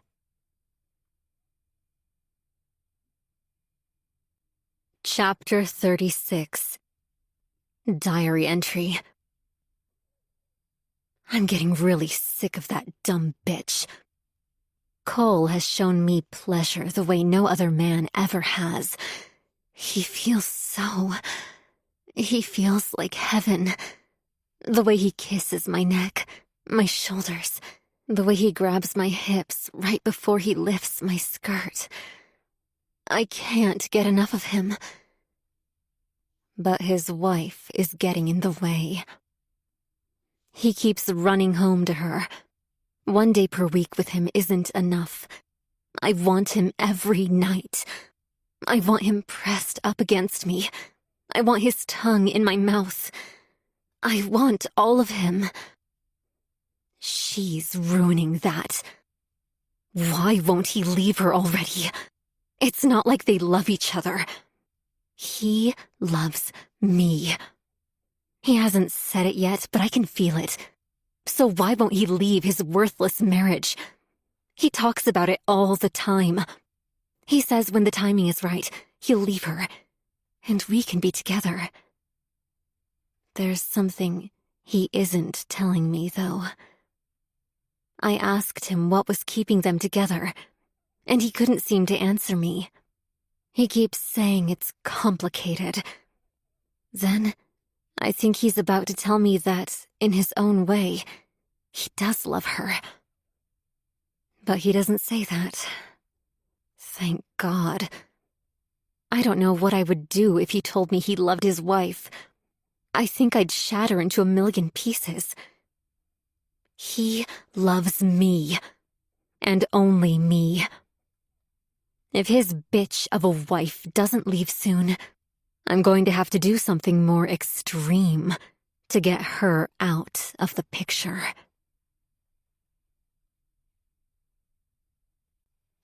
Chapter 37. Megan. Hazel gets in the car with sweat dripping down her hairline. She wipes it with the back of her hand, then rolls her long soccer socks down to her ankles. Good practice? I ask. She nods, then sticks her head out of the passenger's side window and waves goodbye to her friends. I want to wave at them and say hi, but I'm afraid to embarrass her. She finally sits back, buckles her seatbelt, and stares straight ahead. That's my cue. I reverse, careful not to almost run over any of her friends this time, and leave the school parking lot. Paper bags crinkle in my back seat as I roll over speed bumps.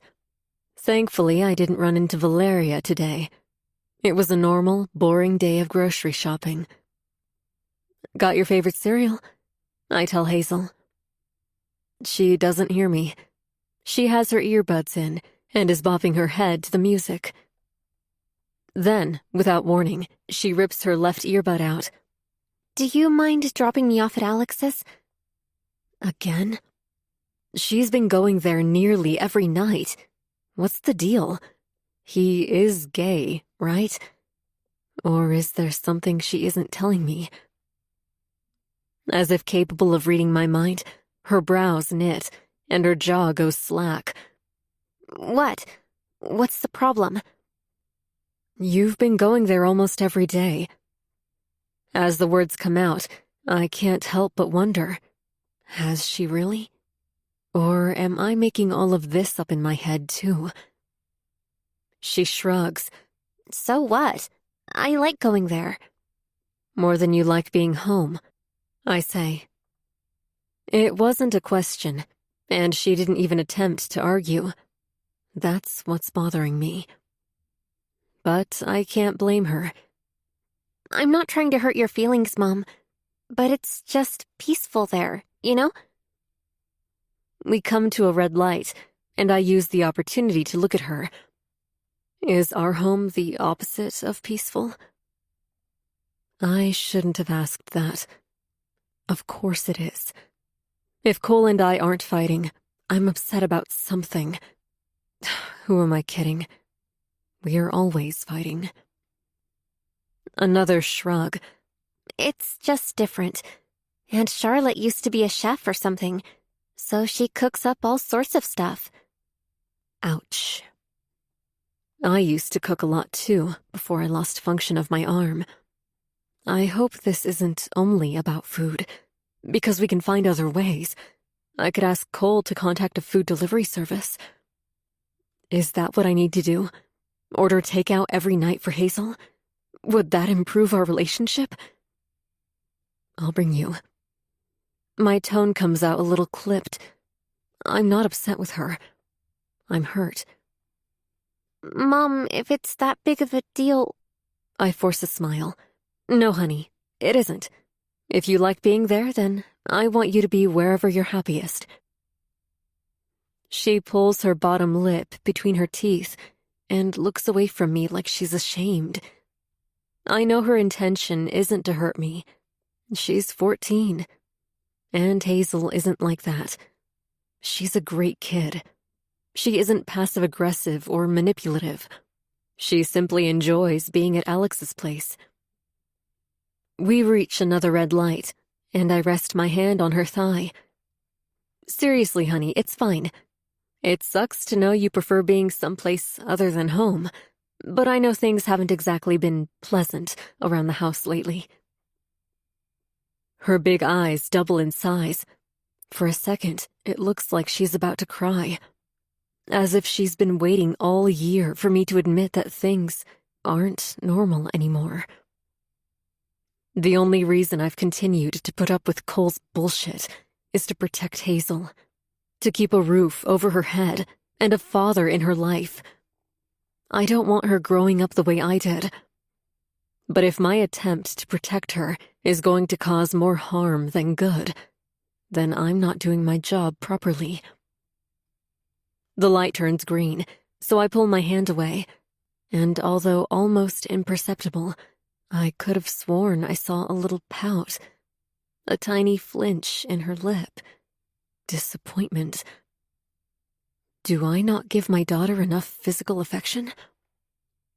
Come to think of it, I've been so preoccupied with Cole and with thinking that my daughter hates me, that maybe I have pulled away. Cole says I've been pushing everyone away, but I think it's the opposite. I'm not pushing. I'm pulling. I pull up against the curb, right in front of Alex's house. The garden is all cleared up of weeds, and the grass is freshly cut. Charlotte seems to be on a roll lately. Hazel leans forward, the tip of her nose half an inch away from her phone. Shit. What's wrong? I don't bother correcting her for swearing in front of me. She's 14, and I have way bigger fish to fry. Nothing. She mumbles. I just accidentally deleted a reminder that I put in my calendar. I have a paper due next Friday. I was trying to add a note, and I deleted it. Before I can say anything, she starts thumbing away at her phone.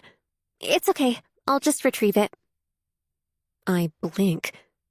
Retrieve it? Without looking up at me, she takes all of 30 seconds to explain to me that you can restore deleted events in your calendar. Then she shoves her phone into her pocket and looks up at me sheepishly. Well, thank you for... I wrap my arm around my daughter and pull her close to me. She stretches awkwardly over the center console, stiff as a sheet of plywood. But then she softens and molds into me, hugging me back. We hold on to each other for several minutes. She smells like coconut. It must be a new moisturizer. Hazel has always loved moisturizing her skin. Her hair smells of lavender. Her favorite shampoo. God, I've missed my daughter. I love you, Hazel. I love you too, Mom. She pulls away and quickly jumps out of the car. She shoulders her bag, but doesn't look back at me. Instead, her hand quickly goes up to her cheek before coming back down. Was she crying? Has my daughter been in pain but unable to express it? I feel like a terrible mother. I need to do better. And I will. But first, I need to find out how to retrieve deleted calendar events.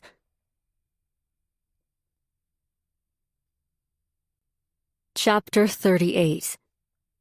Megan. After spending 15 minutes on my tablet and getting slightly distracted by Ziggy's ankle kisses, I've figured out how to retrieve deleted calendar events. I lean forward on the sofa, phone in hand, calendar open. Now that I've restored my data, there's an event every single day of the week. And they all say the same thing. Cole home late. Is this real? Or am I imagining it? I blink repeatedly until my eyes get watery. My phone screen isn't changing. This is very much real. But how? Did Cole go into my phone and delete the events? Of course he did. Surprisingly, I'm not upset. Instead, I find myself smiling. Because I'm not crazy. This proves it. My memory has been fine. Cole has been toying with it. And the only reason he'd do that is if he had something to hide. The more I think about Cole and his sneaky ways, the more my smile falters.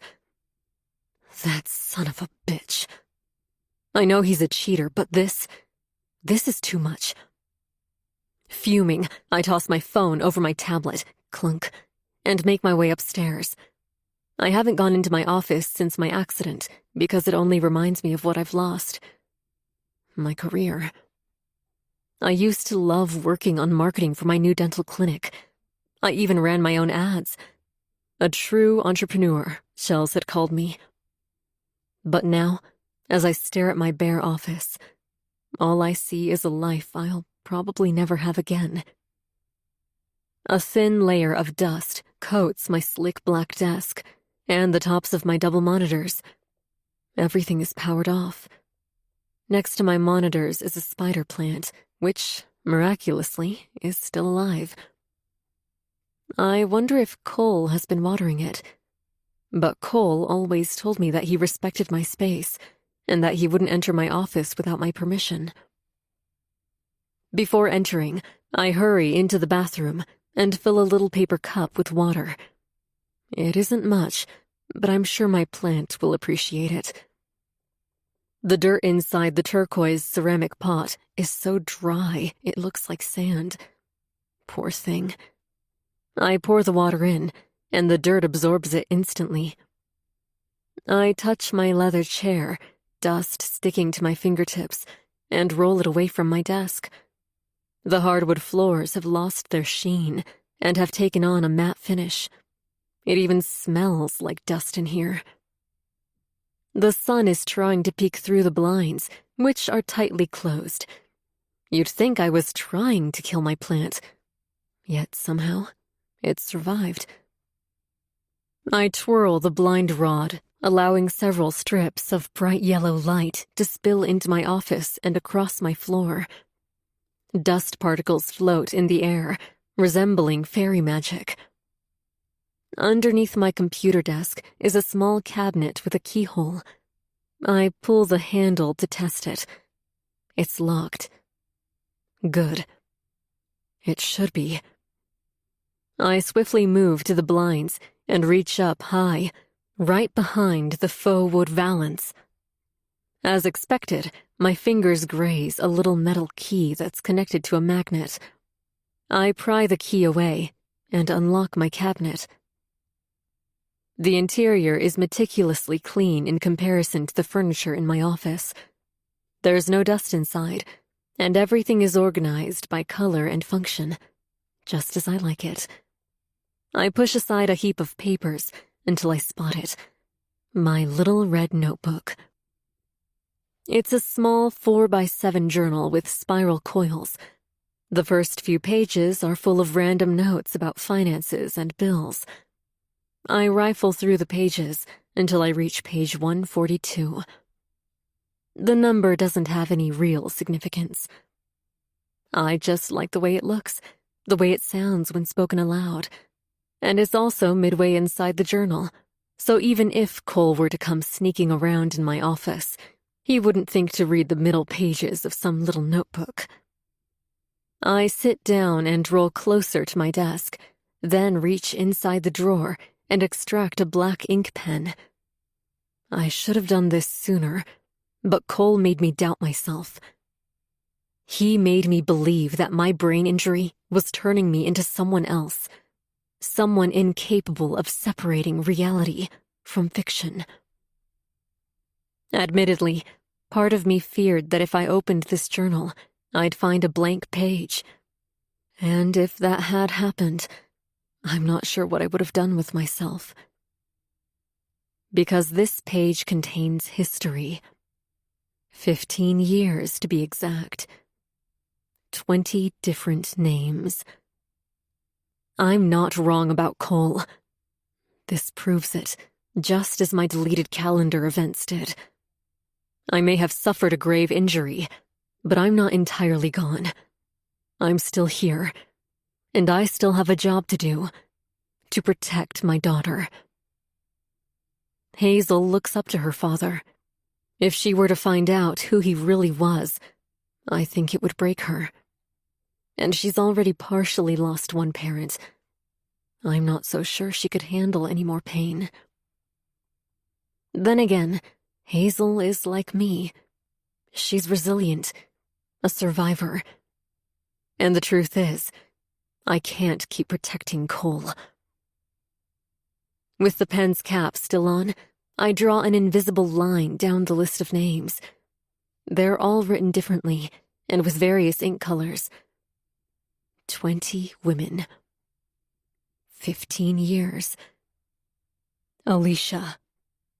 His first, before we were married. I clench my teeth at her memory.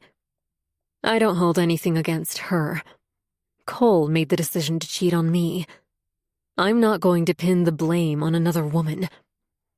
But the sight of her name brings back the memory of when I first discovered Cole was a cheater. It was devastating. My whole world was turned upside down. I thought he was different. And then, when Shells found out about it, she wanted to break his legs with that crowbar. Okay, that memory makes me all warm and fuzzy. She's such a firecracker. She also begged me not to marry him. But I loved Cole, more than anything. And days after I found out about his betrayal, I also found out I was pregnant. Rosaline. I never liked her, but she's the reason I discovered Cole was a serial cheater, that he'd broken his promise to remain faithful when he married me. That was a whole shit show, but I wouldn't change how things played out. Beth, Lizzie, Claire. I despised Claire especially. She had a thick French accent and walked around as if everyone ought to drop to their knees and bow in her presence. Cole must have loved her domineering personality. Angelica. Ugh, don't miss that one. Sarah. Okay, she was actually very likable, and probably the easiest to get rid of. The list continues halfway down the page. I pull the pen's cap off with my teeth and lean forward, placing the ballpoint on a blank line beneath the last name. Valeria. It's the only one that isn't yet scratched out. Don't worry, Valeria. Soon you'll be ancient history, just like the rest of Cole's little playthings. Chapter 39. Megan. Sitting in a parked car for hours on end isn't fun. It's hurting my ass, and I'm getting very restless. This wasn't such a good idea. What if Valeria stays late with Cole again? I could be waiting until this evening. No, I have to do this. I reach for a snack bar in my purse, chocolate chip granola, and tear the wrapper open with my teeth. The texture is chewy yet soft, and the bar almost melts in my mouth. I swallow it back with a chug of soda, the fizzing sensation in my mouth calming me slightly. Come on, I mutter. Every few seconds, someone exits through the front doors. The glass building is exceptionally large, and so is the parking lot. It must be at least a few acres. The sun is halfway through the sky and reflecting off the building's glass. I can still see the front doors without issue, but in the next hour or so, the reflection might be painful. I'm parked all the way at the back, next to a brand new Ram pickup truck and a leafy tree that looks to have been planted last year. Every time a woman with long brown hair steps out, I perk up. But even from here, I can tell they aren't Valeria. I'll recognize her when I see her. Hopefully she doesn't stay late. Otherwise, this is going to be one hell of a long night. Thankfully, there's no need to rush home. Not unless Cole suddenly comes out. Then I'll take off and beat him to the house. But Hazel is at Alex's yet again, so I'm happy about that. When I looked Valeria up, she'd posted a picture with her young son. So I'm counting on her wanting to return home to him. Then again, she could be a shit mom. Especially if she's been staying behind every evening, screwing my husband. Who knows? By 6 o'clock, most of the staff has left the building. Except for Cole and Valeria. Damn it. What a waste of my time. I turn my engine over and leave. I tried again yesterday, and still Valeria didn't leave on time. But today is Friday. People like to leave early on Fridays, right? I considered telling Cole to be home early for whatever reason. I'm beginning to suspect that her schedule matches his. By the time I've counted a total of 559 people having exited the building, my eyelids become heavy. I immediately reach for my energy drink and chug back several bubbly gulps. I can't fall asleep. Not now. Just as I'm about to reach inside my purse for my usual snack, a woman with wavy brown hair and a snug black business skirt comes walking out through the front doors. She looks over her shoulder, then descends the small flight of stairs, her hand grazing the railing almost flirtatiously. That woman knows she's hot. Either that, or she just had sex with Cole and is feeling on top of the world. I clench my palm around my steering wheel over and over. She takes long strides through several rows of cars before reaching a beat-up and rusted sedan that stands out among all the other luxury brands. That is her, right? It has to be. I shift my car out of park and slowly roll forward, following her as she exits the massive parking lot. I keep several cars behind her. If she feels followed, even in the slightest, she may open up to Cole about it tomorrow. And if she does, it won't be hard for him to put the pieces together. We drive into the south side of Baton Valley and into what everyone refers to as the poor end of town. Most houses here are old duplexes with molded white paneling. Gardens are overgrown. Some windows are busted. Others are boarded up. It's not exactly a safe neighborhood. You sure have a type, Cole, I mutter.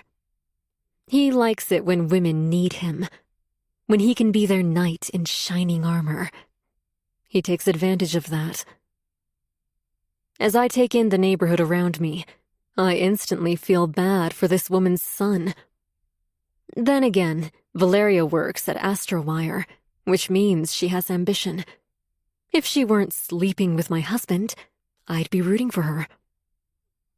She pulls into an old driveway full of deep cracks, and her car lights turn off. The moment she steps out of her sedan, a little boy comes blasting through the front door with his arms wide open. He throws himself into her arms, and she hugs him tight, beaming. It's very hard to dislike this woman. While I hate homewreckers, I'm under the presumption that Cole has somehow misled this woman into believing he's in love with her, that they belong together, and I'm nothing but an evil bitch who refuses to divorce Cole. But to follow me at a grocery store? That's a little overboard. Still, I always want to give women the benefit of the doubt. My husband, on the other hand, I know exactly how he is. I suddenly spot an older woman with short gray hair and olive skin standing between the house's doorframe and the partially open screen door. She smiles, watching who I can only presume are her grandson and daughter. So she has a good relationship with her mother. Valeria must be a decent person when she isn't stalking wives and stealing their husbands. Why does Cole always put me in this position? It isn't fair. I don't enjoy being the bad guy. But my family and daughter come first. I don't have the luxury of caring about how my interjection changes the lives of Cole's mistresses. My focus shifts to the metal lettering attached above the sweet middle-aged woman's head. She's now lovingly reaching for Valeria and stepping on the tips of her toes to peck her daughter's cheek. Before I can reconsider what I'm about to do, I take note of the address. 59 Abbott Drive. As I drive away, I watch her home through my rearview mirror. It shrinks with every passing second. I'm sorry, Valeria, but there's no other way. Chapter 40. Megan. I almost started to feel bad over the weekend. Almost. But I'm not backing out of this. I already told Shells that I'm going to handle my husband's indiscretions. I've handled them before. This time is no different. On Monday, Cole went to work as he always does. When Hazel was out of the house, I drove down to the south end of town and staked out Valeria's place. I did the same thing on Tuesday. Both days taught me something. Valeria's mother only shows up at around 3 o'clock, and the little boy at 3:30. It seems that she shows up to take care of Valeria's kid. I don't stay long enough to find out what happens when Valeria comes home. I imagine they all share a meal in that tiny kitchen of hers, laughing over freshly cooked food while the little boy talks about his day at school. By Wednesday, I'm confident in my plan. No one is home, which means I can do what needs to be done without drawing attention to me. I get dressed in a one-piece contractor uniform Cole wore for Halloween 3 years ago. It's rather large on me, but with a tight sports bra and a ball cap, I mostly look like a man. I drive to Valeria's place, but park my car 2 blocks away. If she has a doorbell camera, it would be pretty heedless of me to park right out front of her house. As I walk down her quiet street, I lug one of Cole's toolboxes with me and keep my head down. Only a few people are seen strolling about, but they don't appear to care about my presence. One woman is humming a tune I've never heard while staring at the sky and walking at an angle. She's clearly high on something. It's sad, despite her false sense of happiness. Across the street from her is an older woman walking a 3-legged dog while smoking 2 cigarettes at once. The dog looks healthier than her, despite its missing limb. Not exactly the kind of neighborhood I'd want my kid growing up in. I readjust my sunglasses under my ball cap and walk across Valeria's front lawn and toward the back. There aren't any cameras in sight, which is surprising. If I lived in a place like this, I'd have at least a dozen cameras set up all around my house. I move toward the backyard, between her house and her neighbor's shoddy bungalow. There's no one here, just me. It's perfect. Trying to act as inconspicuous as possible, I settle among a row of trees between Valeria's house and her neighbor's, then bend down as if inspecting something on the ground. If anyone were to see me, they'd think I was simply preparing to perform a land survey. A crow suddenly lets out a throaty caw in one of the overhead branches, and I flinch so hard I almost drop my toolbox. Bastard. It's like he's on to me, warning me to get lost, Otherwise, he'll tell Valeria what I've done. Thankfully, crows don't speak English, and from the looks of it, no one can see me. Not here, squished between the two houses. I search the ground for a nice, heavy rock. Admittedly, I feel bad about this, but I can't linger on my feelings. I need to act, not think. My mother was always good at reminding me of this. Think with your head, dummy. Stop thinking with feelings. She sneered, as if the last word was so repulsive that speaking it aloud might induce vomiting. Which was so ironic, given how my mom cried herself to sleep after my dad left. But every time I asked if she was okay, she'd wipe her face and tell me to get out of her hair. Then, an hour or so later, she'd hug me tight and tell me she loved me. It was never a dull moment with my mother. Think with your head, dummy. And my head is telling me one thing: to get Valeria out of the picture. I can't stand here worrying about her life and her son. So, I bend down and pick up a large rock full of sharp points. It's perfect. Then, with all of my strength, I hurl it at Valeria's window.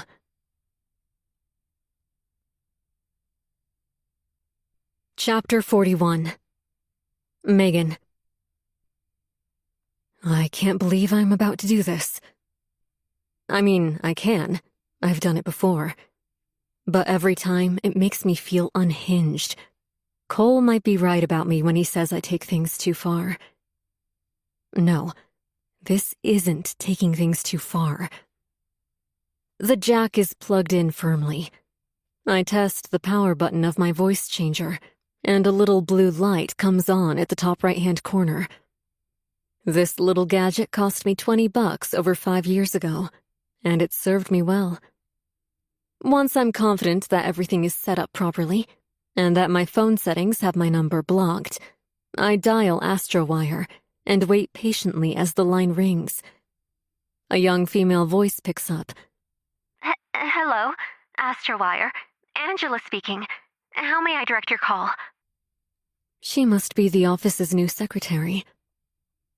Even if you get rid of Valeria, Cole will probably set his sights on her next.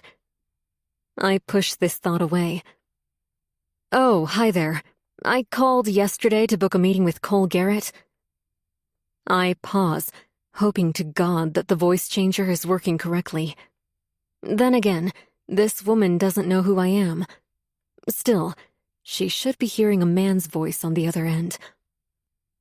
I was told by Valeria, I believe her name was. I continue. I was told I would receive a call back to confirm a time and date for my meeting with Cole. Oh, The woman says, her voice unnaturally high-pitched. Hold on. I'm new. Is Valeria in? I ask. Valeria? The girl sounds like she's 16 years old. I picture her twirling hair around her ear and popping bubblegum in her mouth. No, I don't think so. I haven't seen her all morning. Perfect. Oh, I say. Will she be in tomorrow? I don't know. I can ask Cole. I heard something about an emergency at home. Her shattered window. I smile against the voice changer. That's quite all right. I'll call back tomorrow. Thank you for your time, Angela. Did you want me to... I hang up. Valeria's beat-up sedan sits in her rutted driveway. I drive slowly, leaning over my steering wheel to spot her side window. Shards of glass are sprawled in her ashen mulch, some clinging to the tips of hostas that are in dire need of water. The busted window is covered in a red and blue drape.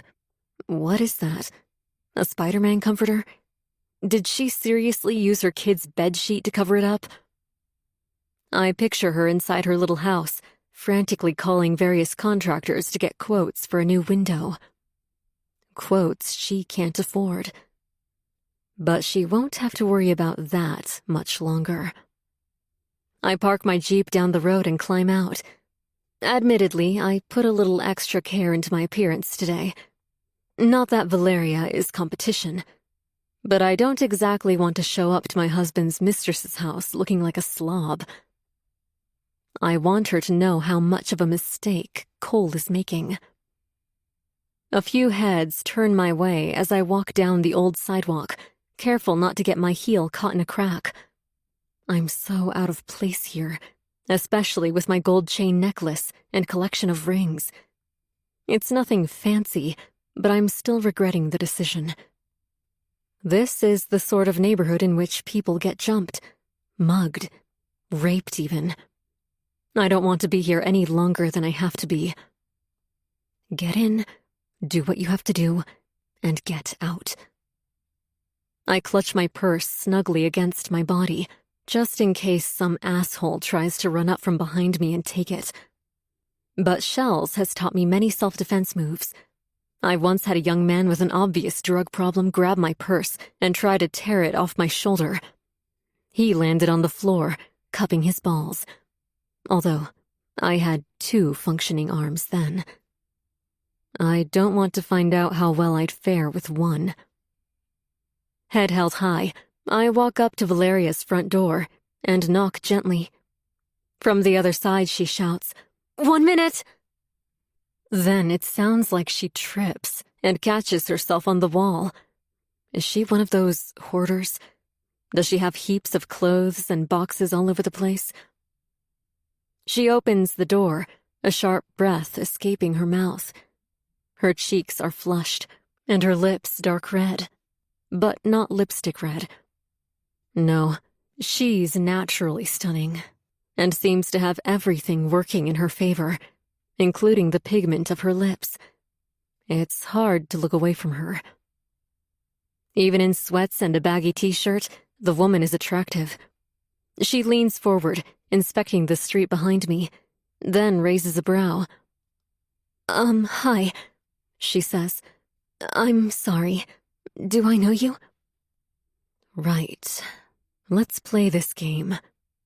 I'm Cole's wife. I can't read her expression. Blank? Fear? Or maybe there's nothing at all behind that beauty. Oh, hi, she says. Then she smiles ingenuously. It's nice to meet you. Why the hell is she smiling at me like that? I think back to the day she followed me at the grocery store, and then when I sensed someone in my backyard. Part of me wonders if coming here was a bad idea. I visualize the pocket knife in my purse. If she tries anything, I'll pull it out. She tucks a thick strand of her brown hair behind her ear. The woman is very thin, but not in a way that lessens her curves. Her waist is cinched, and her jawline is extremely sharp. She isn't very muscular, but I've learned from experience that size doesn't mean anything. She could take a swing at me and have twice my strength. Is everything okay? She says. Peachy, I say coldly. May I? I raise a brow and aim my chin at the inside of her home. The smell of muffins wafts through the air, causing my stomach to grumble. But I'm not here for pleasantries.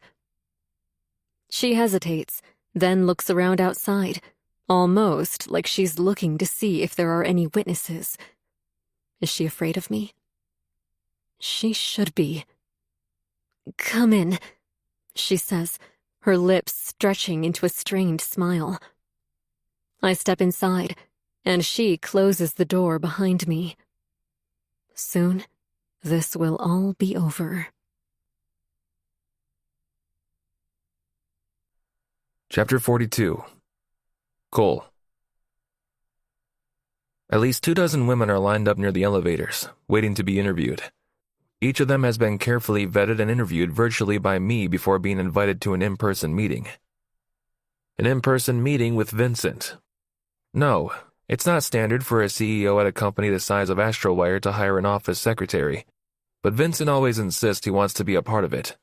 The truth is, Vincent is worse than Frank when it comes to women, although he isn't a pig about it. But he isn't shy to admit that he only wants to hire the hottest of the hottest. He says it keeps his salesmen on their toes. Helps keep morale around the office if there's a good piece of eye candy. Which is why he asked me to have virtual meetings with each candidate first. If they're over the age of 30, he isn't interested. As long as they have basic computer skills, he asked me to mark them down as potential candidates. If Valeria were still here, I'd ask her to send out the invitations. But she isn't. She just up and left without a word. I tried reaching out, but she never returned my calls. What kind of person does that? I'd ask Angela to take care of it, but she left too. Although with Angela, I had a feeling she didn't intend to stay long. She was always distracted and didn't quite seem to know what she was doing. I'm hoping that the next secretary stays put, at least for 6 months. Is that too much to ask? Vincent whistles at me and throws his head sideways to get me to meet him in the boardroom. If I didn't know him personally, I'd think he was working for the mafia with his $1,000 suit, his slick black hair gelled back and those dark eyes beneath bushy eyebrows that almost looked taped on. Like those Velcro Halloween eyebrows. It's not like he's young. He's 65 years old. But the guy is in shape and very suave with any woman he meets. It amazes me how 20-year-olds throw themselves at him. I'm sure that has something to do with his money, and also those impressive gray sideburns of his. Women are constantly complimenting his hair. He peers through the blinds of the boardroom by pulling down one of the sleek panels. You can tell numbers 3, 4, 9, 11, and 13 to go home. I don't bother asking him why. I know exactly why. They're a bit on the heavier side, meaning they don't look like sick models. And somehow I didn't spot this during the virtual interviews. What was I supposed to do? Ask them to stand up and measure their waist circumference for me? We get hit with lawsuits left and right. If Meg knew about Vincent's hiring process, she'd probably rip him a new one. Then force me to quit this job. Then key his car. I don't want to tell them to go home, but Vincent's the boss.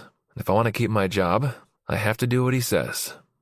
I'm hoping that if I do everything he asks, he'll recommend me to the board of directors as the best candidate for his job when he retires.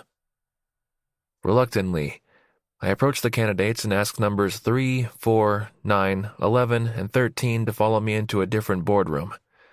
I politely tell them that we made a mistake during the hiring process and that they cannot attend the interview.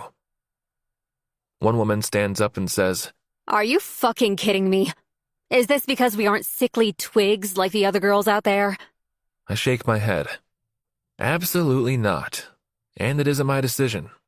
I'm sorry. Then whose decision is it? She snaps at me. I lean sideways, my head popping out of the doorframe, and wiggle a finger at Tommy. The guy used to be a wrestler, standing at close to 7 feet tall. His head alone is nearly the size of my chest. He's massive, which makes him the perfect head of security at Astrowire. I walk out before that same woman can lash out at me some more. Tommy handles the rest. Even while she's shouting at me, he remains calm and gently guides her toward the elevators. When I return to the small, intimate boardroom where Vincent is now sitting on the opposite side of the table, I pull up a chair next to him. Vincent pulls his cell phone out of his pocket and calls someone. Mrs. Jones, I assume. He always gets her to bring in candidates during interviews. Bring the first one, he says. He's not sweet with Mrs. Jones. He's not mean either, but he doesn't put any effort into being kind, probably because he doesn't want to sleep with her. Vincent looks at me sideways, crow's feet spreading from his eyes. Keep a list of your 3 top choices. You can have 1. He sticks up a thick finger between us. I spot the indent where his wedding ring sits when he isn't in the office. 1. Got it? You can hire her directly this time. No more stealing my office secretaries. Satisfied, I nod.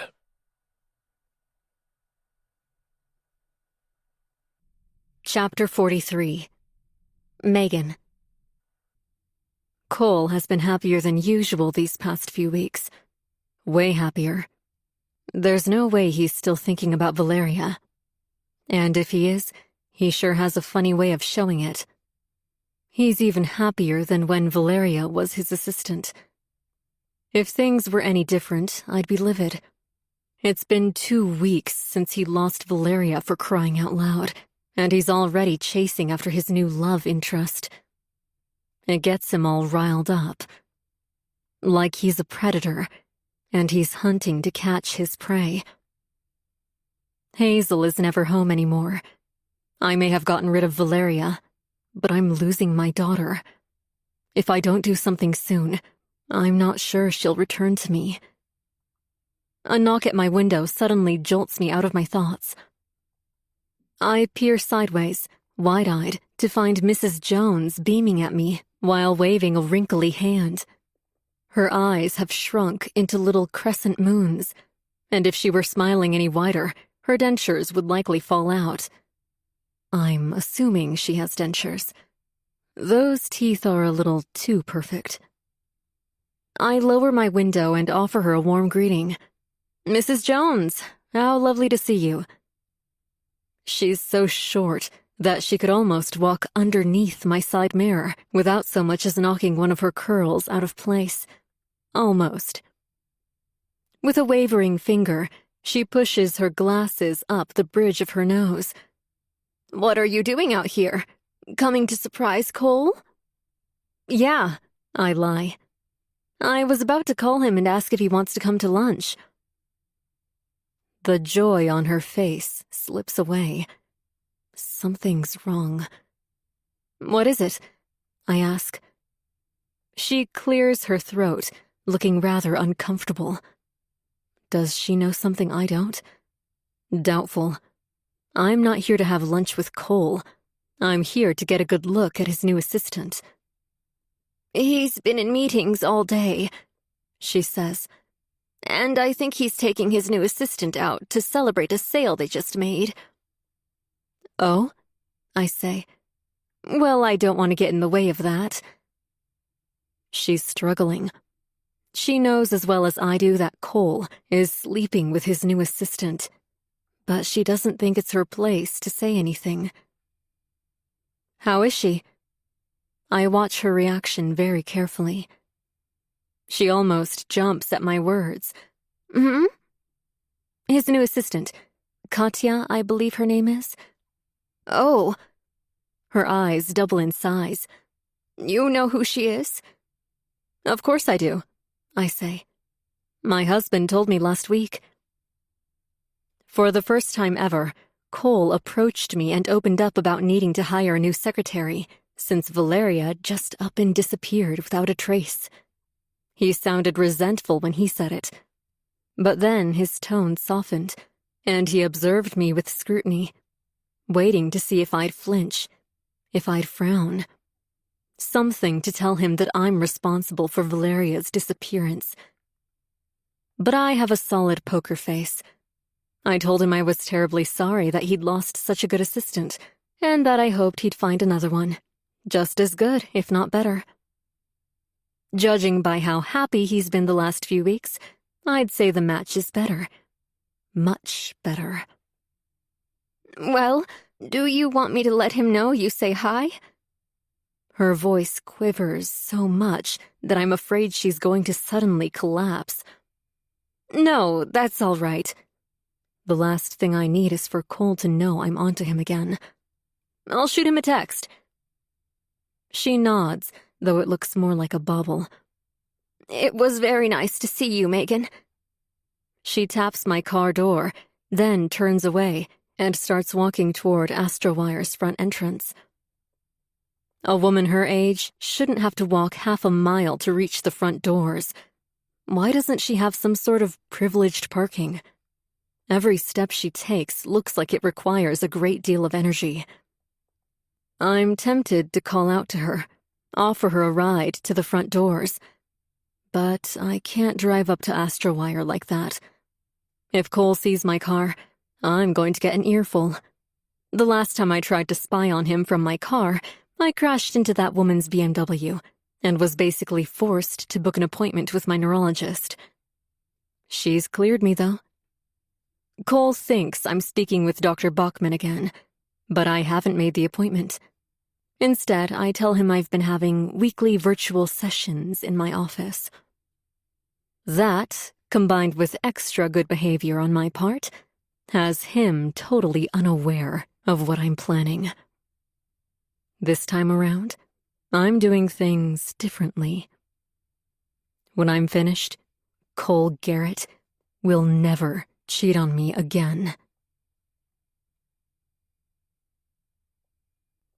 Chapter 44. Diary Entry. I can't believe that bitch. She thinks money is going to get me to leave Cole. I mean, it worked. I quit my job. But I'm not going anywhere. She's delusional if she thinks I'm leaving. Besides, Cole is now bound to me. Because there's a little secret he doesn't know.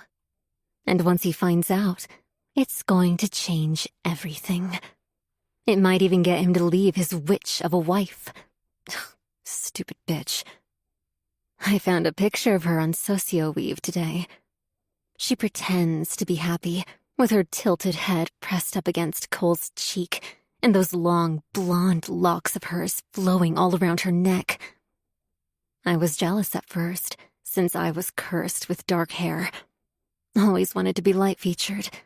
That didn't pan out. But Cole loves my dark hair and brown eyes. He says they're little chocolates. His little chocolates. I printed out that picture of Megan and stuck it to my wall. A little bit of red marker to the eyes, the mouth. She looks better like this. Dead. She'd probably look better dead in real life, too. If she doesn't leave him soon. Anyway, Cole is my world, and Megan is the Minotaur. She's selfish and arrogant and only thinks about herself. If she really cared about Cole, she'd let him go. I'm wasting my time here, and this is hurting my hand. As soon as I tell Cole I'm pregnant, he'll leave her. I know it. Chapter 45. Megan. And there she is. Long, straight blonde hair, and legs for days. Although I'm too far away to hear what she's whispering in Cole's ear, his amorous smile tells me it was a sexual comment. Something to get him all aroused. She's practically kissing his neck. Katya, I mumble to myself. I've already marked her name down in my little red notebook. Not that it matters, because Katya will be the last. After this, I won't even need that notebook anymore. From here, I can imagine her heels ticking on the asphalt as the two of them approach Cole's Lexus.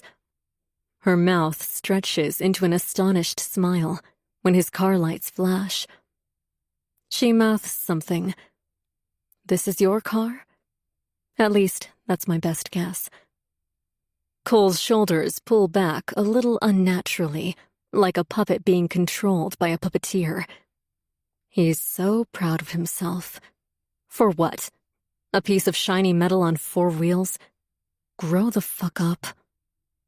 My eyes narrow on Katya as she bends down to enter Cole's passenger's side. Her red dress rides up, revealing a sexy thigh. I should be angry, knowing that my husband will, if he hasn't already, be sleeping with this woman. But I'm not angry. In fact, I feel more alive than I have in as long as I can remember. Cole drives away with his prize, while I sit quietly watching him, a crooked smile on my face. I don't bother following Cole. I know where he's going. Either some quaint little restaurant in Baton Valley, or a motel room.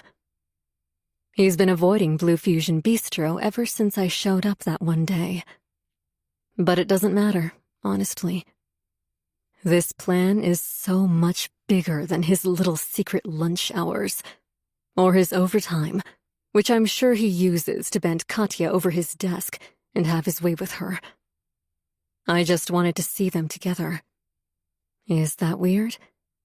Maybe. But it helps sustain my anger. And right now, anger is what's fueling me. Once I'm certain Cole is far out of sight, I leave Astro Wire's parking lot and take a right turn onto Montgomery Drive. As I turn, a white Hyundai Accent takes the same corner a little too sharply, like they're afraid of losing me. My eyes flicker toward my rearview mirror. It's hard to make out who the driver is. The side windows must be tinted, which always makes the interior so dark. I squint. Big sunglasses, long, wavy, dark hair. This woman isn't following you. You're being paranoid. I turn off Montgomery, then take a left. She's still behind me, and close, too. If I didn't know any better, I'd think she was pissed off, because now her bumper's almost touching mine. What the hell is her problem? There are 2 lanes. She can go around me. I tap my foot on my brake, hoping it'll get her to back off. She backs away for a few seconds, then comes at me aggressively again. Okay, this bitch is trying to intimidate me. Could it be Valeria? No way. I took care of her, and this isn't even Valeria's car. But that looks like Valeria. She rides my rear bumper, and now I'm tempted to slam my brakes. She'll be at fault. But her aggression is throwing me off. It's causing my heart to pound uncomfortably in my chest, and the steering wheel under my palms to become wet and slippery. I take another sharp turn and hit the gas. She follows me. Fast. Shit. I swerve onto the freeway. I'll lose her there. I may not have 2 functioning arms, but I've always been a good driver, especially in this Jeep. I weave in and out of traffic, trying my best to lose her. But she's coming after me. Every time I merge lanes, she follows, her bumper almost hitting mine. For a brief moment, I consider calling the police. But by the time they show up, she might have already rammed me off the road. I'm better off focusing on getting rid of her. Besides, there's an exit up ahead that leads to a long stretch of back road. I doubt her little accent will be able to keep up with my Jeep. I just need to get away from her. And there are never any cops there. Although at this very moment, I wish there were. So it's not like I'll get a speeding ticket. I signal left, but at the very last second, I swerve off the exit, causing several cars to honk at me. I exhale a quivering breath and grip my steering wheel tightly, fighting to keep my Jeep straight despite my trembling arm. I think I lost her. My lips are about to break into a prideful grin until I spot a white bumper in my rearview mirror. It comes from above, from the top slope of the descending off-ramp. Are you kidding me? The second I'm on the straight-back country road, I hit my gas pedal. Her car looks to be shrinking behind me. Eat my dust, you bitch. I don't slow down. About 2 miles from here, the road forks, and several other long stretches of back roads become accessible. If I can turn on one of those without her seeing me, then I'll lose her. My heart is now throbbing in my ears.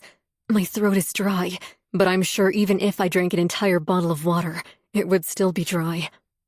I don't understand why this is happening. What does this woman want with me? I glance in my mirror again, my chest aching painfully when I spot the front of the accent busting through a big gray cloud of dust. My breath catches painfully. I'm going 100 miles per hour in a 55 zone. It feels unstable. I don't enjoy going this fast. All it takes is one big pothole or a deer, and I'm a goner. Yet this crazy driver is coming in fast, easily going 110. I could press the gas a little harder, but I don't want to go any faster. This is getting increasingly dangerous. I have a daughter to think about.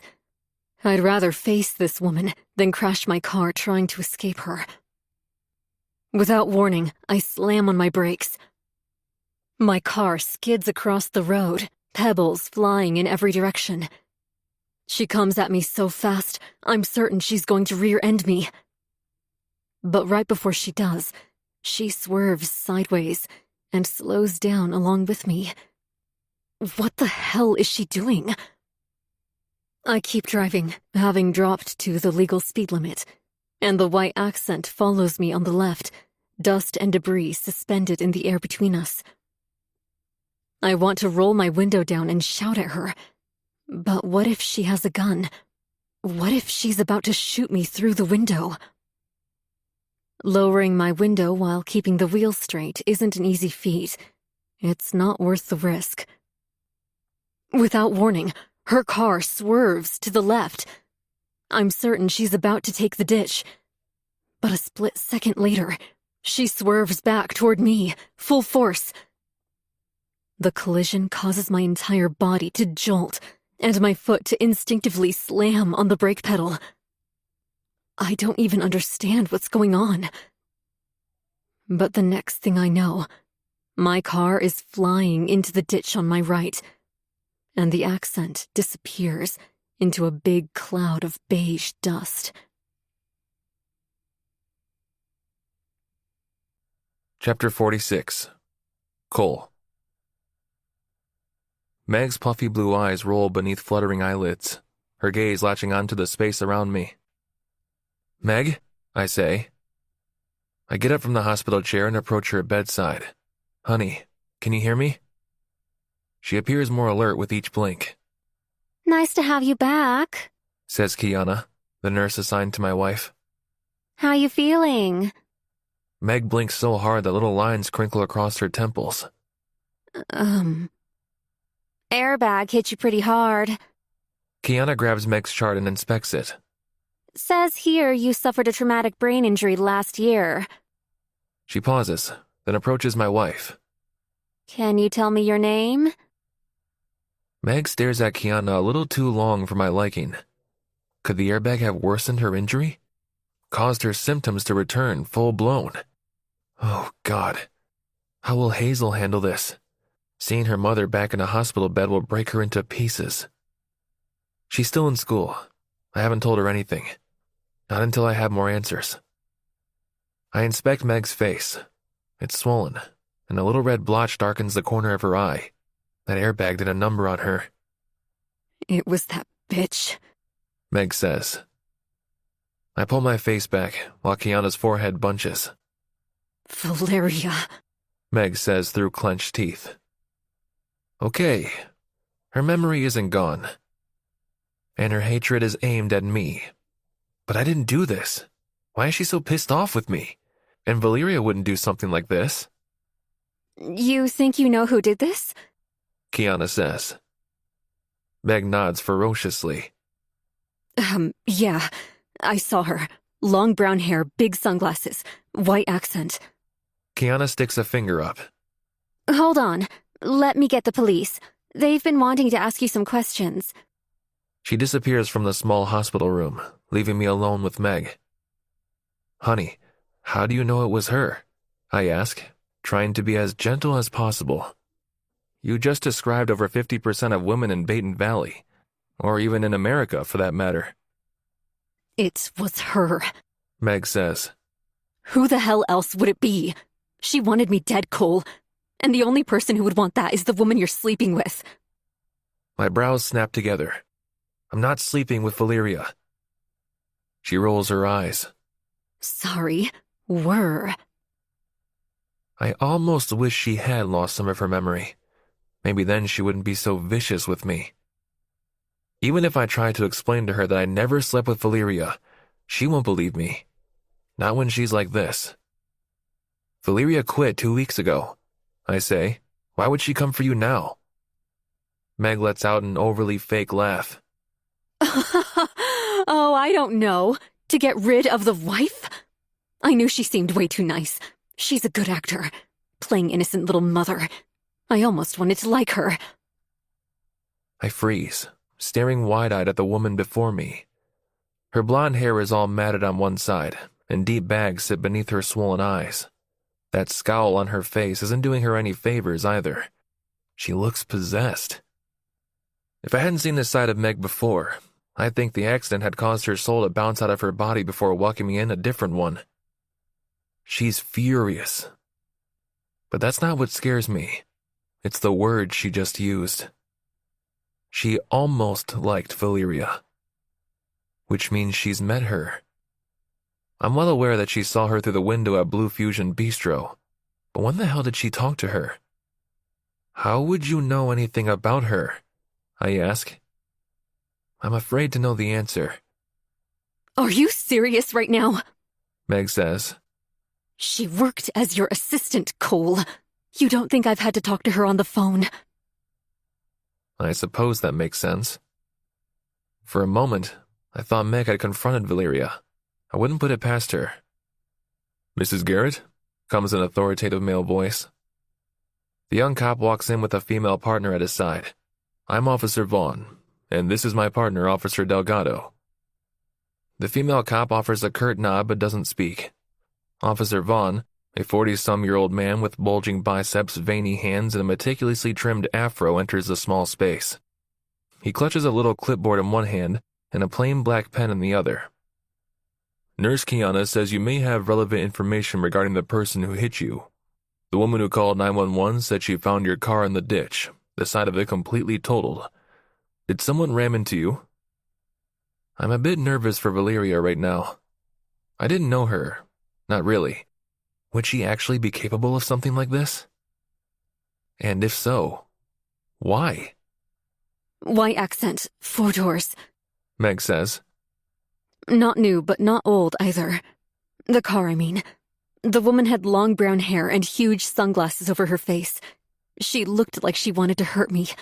She started following me on Montgomery Drive, then onto the freeway, and off exit 23. Pasture Road, says Officer Vaughn. Meg nods. Did you catch the license plate?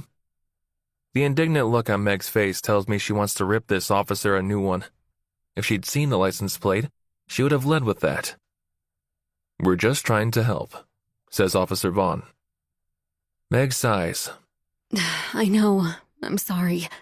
I'm just really upset that this happened. I'm pretty sure it was Valeria, my husband's mistress. Everyone's eyes are on me now, so I clear my throat. Can I speak to you both privately? I ask the officers. Meg lets out a boisterous laugh. Seriously, Cole? So you can tell them how crazy I am? Tell them all about my brain injury? Go ahead. She shifts her focus onto the police officers, a calmness washing over her. My husband will tell you he isn't cheating on me, but he's a compulsive liar. But please, by all means, go ahead and speak privately. With that, I lead the police officers out of Meg's room, away from her anger and hatred. Chapter 47. Megan. Cole is on his best behavior on the drive home. Unfortunately for me, I no longer have a car. It could take weeks before the insurance pays out. I know this is a lot, Cole says. but I promise you, Valeria didn't do this. I let out a long sigh. Honestly, I'm so sick of Cole's lies. But I still welcome any information he might have. Because now that my anger is gone, I'm left totally confused. Valeria offered me home-baked muffins while I accused her of sleeping with my husband. When I asked her about following me at the grocery store and the note, she swore up and down that it wasn't her. What if I'm wrong about her? Either someone else has been stalking me, or Valeria is a total psychopath. Go ahead, I'm listening. I rest my head against Cole's window. I'm in a lot of pain, especially my left arm, where the door rammed into me. That and my neck. Something about whiplash. But overall, I lucked out. No broken bones, no severe head injury. I'm alive and well. The police looked into Valeria. Cole makes an agonizingly slow left turn. I'm injured, but not that injured. She left her rental property last week. Just took off. They managed to track her down. She's in Ohio with her mother and son, with extended family. His jaw is tight, and his eyes keep darting between me and the road. The scary part of all of this is that I don't think he's lying. Okay, I say calmly. Then why did this happen? Is there someone else you've been screwing behind my back? Cole smacks the steering wheel, his nostrils flaring. I didn't sleep with Valeria, Meg. I don't know how many times I have to tell you. But Valeria, she was different.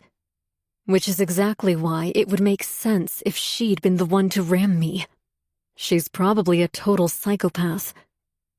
I picture her beautiful face and the way she offered me chocolate chip muffins. My son's favorite, she'd said, watching me with a smile so bright, I almost started to view her as a friend. I remember thinking they were poisoned, but then immediately dismissed this idea, considering I showed up without warning. Those muffins were rising before I ever set foot in the house. Where in Ohio? I ask. Cole frowns at me. That's not for us to know. I'm just telling you what the cops said. She's been there since last week. Her mother can vouch for her. Or she's in on this too. So unless she has a twin who still lives here, in Baton Valley, it wasn't Valeria. I'm still trying to rack my brain, trying to come up with an explanation for all of this. What if Valeria took a flight and rented a car to attack me, and then immediately flew back to Ohio? It's not impossible. Meg? Cole says sternly, likely sensing my thoughts. What? I lash back. Someone tried to kill me, Cole, and that doesn't concern you? Excuse me for wanting answers. He takes another slow right turn, and I'm tempted to tell him to press a little harder on the pedal. I want to get home. I want to go lie in bed with Ziggy tucked at my feet and fade away into a 5-hour nap. I know. Cole says. Trust me, I'm freaking out about this. Sure you are. Cole hasn't been happy in our marriage for years. I don't know why he stays. I suppose for the same reasons as me. To keep our family together. But that isn't enough anymore. The cops are looking into it. Cole says. They take attempted murder pretty seriously. I'm surprised Cole didn't chalk this up to me being paranoid. That he isn't blaming me for the accident. It would be an easy thing to do after all. Maybe I swerved on the road due to my lack of arm function. Maybe I'm the one who rammed into someone, only to then lose control and crash into a ditch. Why? Why does he believe me this time, when every other time he's found some way to question my sanity? Is it because he knows something? Or is the damage to my car irrefutable? I don't press him. Instead, I watch his side profile. His jaw keeps working as his knuckles whiten around the steering wheel. He's visibly upset. Does he actually care that I almost died? It's hard to tell with Cole. On the surface, he does appear to be distraught over my near-death accident. But my husband is also a compulsive liar, so I can't trust what I see. Then, I wonder, what if he's lying to me about Valeria? What if the cops never said all those things, and instead, he called her and warned her to leave town? I mean, I'll find out soon enough. It's only a matter of time before the police find the person responsible. Unless they aren't even looking into this. For all I know, Cole spun his web and somehow convinced the police that I was responsible for the accident. His lies will only take him so far, though. If I had been the one to cause the accident, the other driver wouldn't have taken off the way that accent did. I have no clue what to believe, but I do know one thing. I can't trust Cole, which means I need to find out for myself if Valeria truly left town. Chapter 48. Megan. Hi, Cole. Chells's voice is like a sharp icicle, a very jagged one that might be used to stab a person. That person being Cole. Cole steps aside so fast, he stumbles on a pair of Hazel's boots, then clears his throat awkwardly. He extends an open palm toward the living room, where I'm sitting. I tried to nap, but I couldn't fall asleep due to the pain in my neck. It's been sneaking up on me over the last few hours, growing with intensity by the minute. Thanks. Shells doesn't mean it. If she could, she'd shove him aside. Once she steps into view, her shiny metal baseball bat glints, and she twirls it a few times in her fist. I think she's doing that on purpose to intimidate Cole. It works. He takes off without a word. Not that Shells has any intention of hurting him. The bat isn't for my husband. She stands in my foyer, legs at shoulder's width. I haven't seen Shells since she gave birth about 8 months ago now. She looks great. She's clearly shed all the baby weight. Not that she ever had much to begin with. Petite as always, yet very toned. Those little legs of hers are so much mightier than they appear. When that woman wears a swimsuit, you really see the definition. Even through her tight black leggings, I see her powerful muscles. It's not just about appearances, though. It's about efficiency. I've seen her kick down many doors with those biological weapons. We doing this or what? She drops the bat into her palm. Today she's sporting a blue hoodie with a big raccoon's face on the front, the total opposite of what you'd expect someone to wear on a mission like this. I love my best friend. I try to smile, but it hurts my face. The swelling has gotten worse. Cole is long gone now that Shells is here, which is probably for the best. If he knew what we were planning, he'd try to stop us. Then again, maybe he wouldn't. I legitimately think Cole is afraid of me. And Shells. Good. He should be. Yep, I say, groaning as I lift myself off the couch. Shells frowns scornfully at the sight of my mild bruising. That bitch is gonna pay for this. While I admire her protective nature, we have to be careful about this. If Cole is in fact lying, and Valeria is still in town, then we can't get caught confronting her. But now that Shells busted into my home like that, I'm afraid Cole is already calling Valeria. By the time we get there, she'll be long gone. I guess we'd better move fast. Cole wasn't lying, I say in disbelief. Shells leans over her steering wheel, her honey-brown eyes narrowing on Valeria's property. Well, clearly it isn't her property anymore. In front of her old house is a rented moving truck, but it isn't to move things out of the house. It's here to move things in. Several young men sip on beers as they unload box after box, followed by a stained sofa that should probably have been tossed at the dump. Where the hell is she? Shells grumbles. Apparently, Ohio, I say. She turns to me. Her hair is pulled back into a tight ponytail, which stretches her subtle freckles. Sometimes I think it's a permanent fixture on her head, She never lets her hair loose. Okay, that's not true. I once got her drunk enough to take out her elastic, but it lasted all of 30 seconds, during which time I didn't recognize my best friend. Shells scoffs.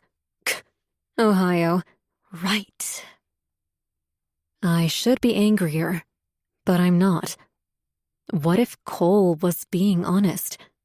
What if the police are in fact investigating, and that's how they knew about Valeria's whereabouts? Cole said something about the police looking into analyzing a few street cameras for footage, that they might be able to get a read of this mysterious car's license plate.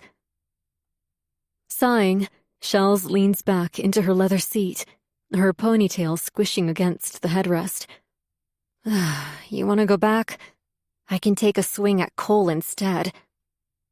I smirk. That's okay. I told you. I'm handling it. She doesn't seem convinced. Shells often gets this very analytical look, like she can read people's minds. She watches me intently, trying to gauge how serious I am. I swear, that woman should have been a cop. I never in a million years imagined she'd be a stay-at-home mom, but Jack has changed her. He's an amazing guy, and I can tell Chells's priorities have changed.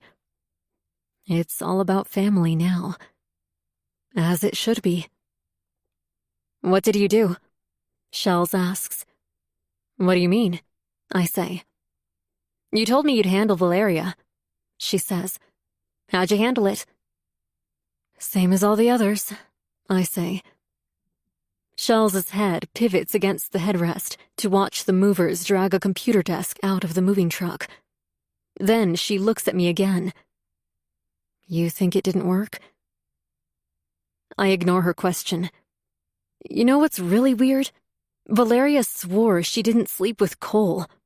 She said he kept trying, and that he was very smooth and not pushy, but she had no interest. Shells stares at me. She said he made her uncomfortable, and that she wanted nothing to do with him. Sounds like a strong woman, Shells says. Yeah, maybe too strong, I say. You still think it's her? Who came at you in that car? Why would she do that if she has zero interest in Cole? I open my mouth, but immediately close it. What is it? Shells asks. She followed me, I say. Her eyes bulge, and she leans against the center console. What do you mean, followed you? While grocery shopping, I say. She tried to hide her identity with this big hat and a pair of oversized sunglasses, but I know it was her. Do you? Shells says. We lock eyes for a moment. What are you saying? That someone else has been following me? It was her, Shells. I know it. What about this new girl? Shells says. Katya? I say. Yeah. How are you going to handle this one? Same as the others? I can't even stifle a smile. This will be nothing like the others. Chapter 49. Megan. Hazel finishes her bowl of cereal before reaching for the red and brown box of Cocoa Clouds on the dining room table and tipping it upside down. 2 little pebble-like pieces of cereal roll out, and she gives me an unimpressed, heavy-lidded look. We're out. I hold back an eye roll. Hazel has this habit of finishing food items and then telling me we're out after the fact. She's lucky I love her so much, and that I'm forgiving of her teenage brain. If she were a roommate, I'd have kicked her out ages ago. I'll get more, I say. She gets up, rinses her bowl, then shoves it in the dishwasher. I'll have to adjust the bowl later, since she always places it at an awkward angle that guarantees the dish will come out unwashed. Bus will be here soon, I say. Hazel lets out a dramatic sigh and turns off her phone's screen. She slips the gadget into her front pocket of her washed-out jeans, then ignores my presence and hurries into the foyer to grab her backpack. "Hey!" I call after her. She turns around, but it's obvious she doesn't want to look at me. Not like this, with a swollen face. Cole and I told her what happened. We omitted the part about someone trying to kill me. She doesn't need to know that. Still, the idea of me being injured again is clearly bothering her. "How about Alex comes over after school?" I ask. "You guys can hang out here." I don't have a car to drive her, so if Alex could make his way here, it would make my life a whole lot easier. That's okay, Hazel says. Charlotte is picking me up. I sigh internally. Would it kill her to spend one evening with me at home? I've barely seen her at all these last few weeks. "If we keep this up, you'll be moving in with Alex, his mom, and Charlotte." I try to let out a laugh, but it comes out sounding like a bark. Hazel doesn't even smile. "I'm only teasing," I lie. Seriously, though, is she going to want to move in with them? She's never home anymore. Then, as if out of pity, she says, "We could come over tomorrow and spend the day." "Come over tomorrow?" What is she talking about? "Yeah, I'm sleeping over tonight. Thought I told you." For a split second, I contemplate using Cole's argument that she's too old to be having sleepovers at a boy's place. They aren't little kids anymore. But that would be cruel. I know nothing will happen between Hazel and Alex. And with two adults in the house, even if one of them is more like an irresponsible teenager, Hazel is perfectly safe. Sleepover? Cole says, appearing from around the corner. Today he's clad in a crisp blue suit, no red power tie, and shiny tan leather shoes. He smells good. Too good. Like he spent the last 30 minutes spritzing different colognes until the mixture was just right. You're not sleeping over at Alex's. Cole says sternly. We let you go weeknights, but you're both 14 now. He's a teenage boy. It's not happening. Hazel's brows slant almost unnaturally. "But Dad..." There's that whiny tone that usually gets him to give in to anything. But not this. Not when it comes to boys. Normally, I stay out of it. Cole has a very strong opinion about this, and unlike him, I don't undermine him in front of our daughter. But today, after everything that's happened, I decide to open my mouth. "Oh, would you relax, Cole? Alex has zero interest in anyone with boobs." Hazel's jaw drops, and Cole screws up his whole face. I never stand up for Hazel when it comes to Cole's mistrust of her best friend. But Hazel is a good kid. At some point, we have to trust her to make good choices without confining her within invisible walls. She's not chasing after boys in high school. She's hanging out with her best friend. And if that makes her happy, then I'm going to do everything in my power to ensure she gets to keep doing more of it. You're making a huge deal out of nothing. I turn away from Cole and grab Hazel's shoulder. "Honey, go ahead and sleep at Alex's place if you want." Her black outlined eyes dart between her father and me. This may not have been such a good idea. I can tell she doesn't want to upset her father. But at the same time, she really wants to spend the night at Alex's place. I'm surprised smoke isn't blowing out of Cole's ears right now. He's livid. It doesn't show, not to Hazel. But I know my husband. His jaw tightens in a very subtle way when he's upset. He has this way of swallowing down intense emotions. Mom's right," Hazel says sheepishly. "Alex has no interest in me." That means nothing. Cole says through clenched teeth. Boys have stuck their penises in home-baked— Cole! I snap. An uncomfortable smile tugs at Hazel's lips. What, pies? Yeah, I know all about that. Alex isn't like that. Actually, he thinks he's asexual. Cole throws his head back and laughs. I should shut my mouth. I really should. But then the words come right out. Not everyone has sex on their mind 24 hours a day. I'm glaring at him as I say it. His cheeks darken several shades, and he picks up his briefcase. You know what? If you both think it's perfectly safe, then I trust my girls, okay? I hope you both have a great day. There's the jaw twitch again. He leans over Hazel and kisses the top of her head. He's about to do the same to me, but I narrow my eyes even more. I don't want a kiss. Not from him. He gets the message and walks out. The second he's gone, I expect Hazel to let out a big laugh and thank me for having her back. Instead, she frowns at me. Why the hell is she frowning at me? Why'd you do that? She says. He looked so uncomfortable.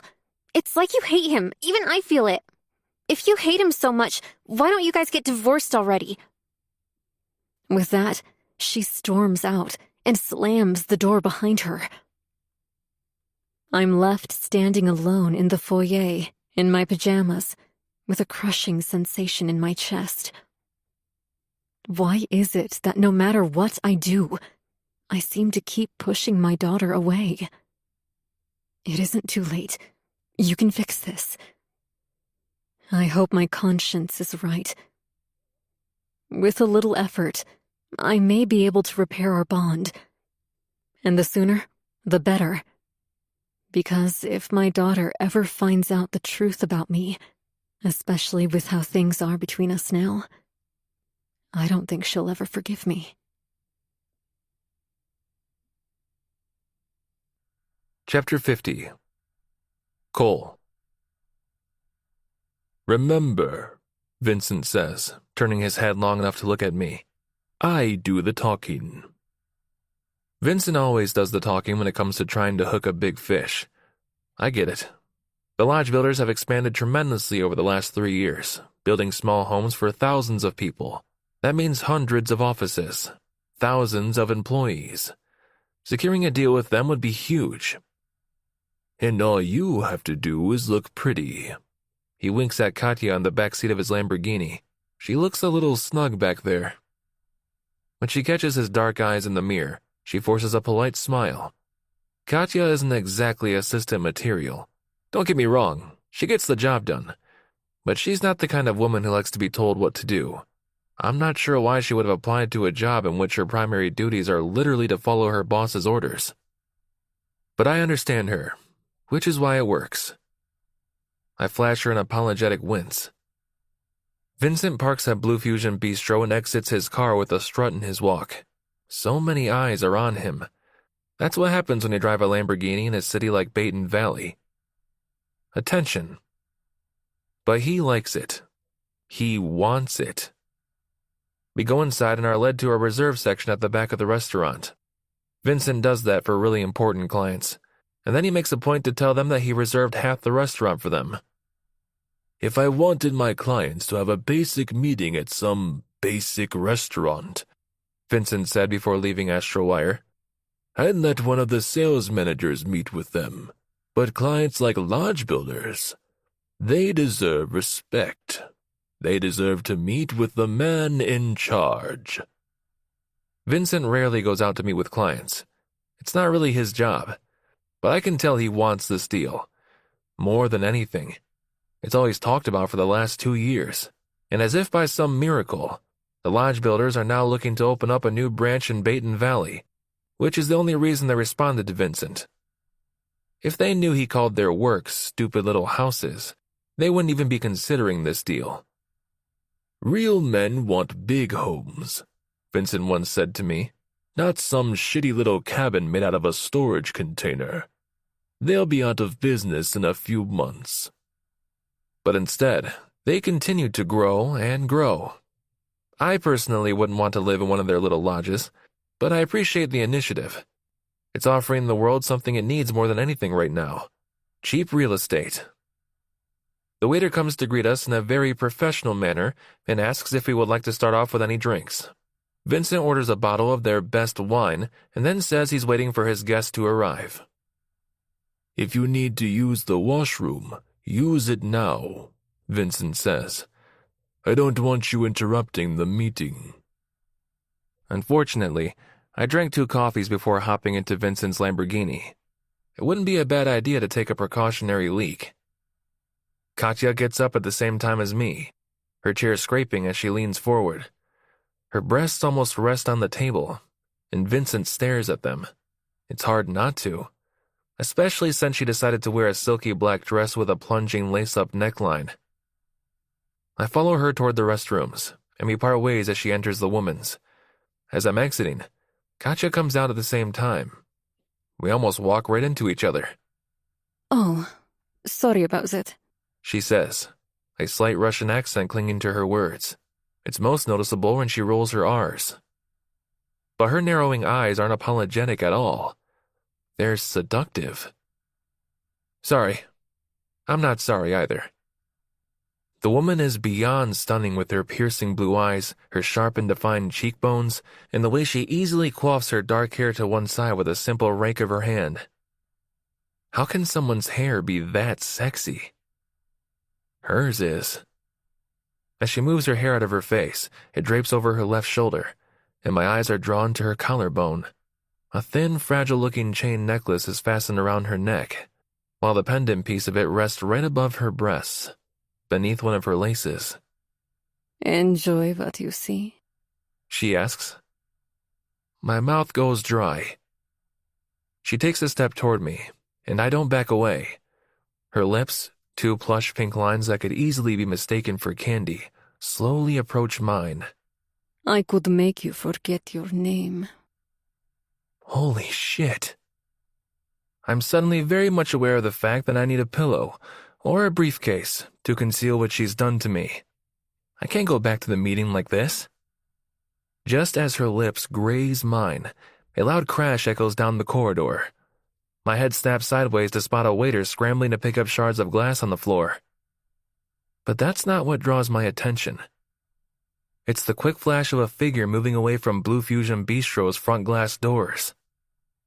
Who was that? I barely caught any of her features. The second I looked up, she stepped sideways and disappeared. But I did see one thing. Blonde hair tucked underneath an oversized hat and huge sunglasses. Seconds ago, all I could think about was pulling Katya into the bathroom and locking the door behind me. Now I have a sinking feeling in my stomach. Because although I barely had any time to spot the woman, there is only one blonde woman in my life. My wife. Which means she's following me.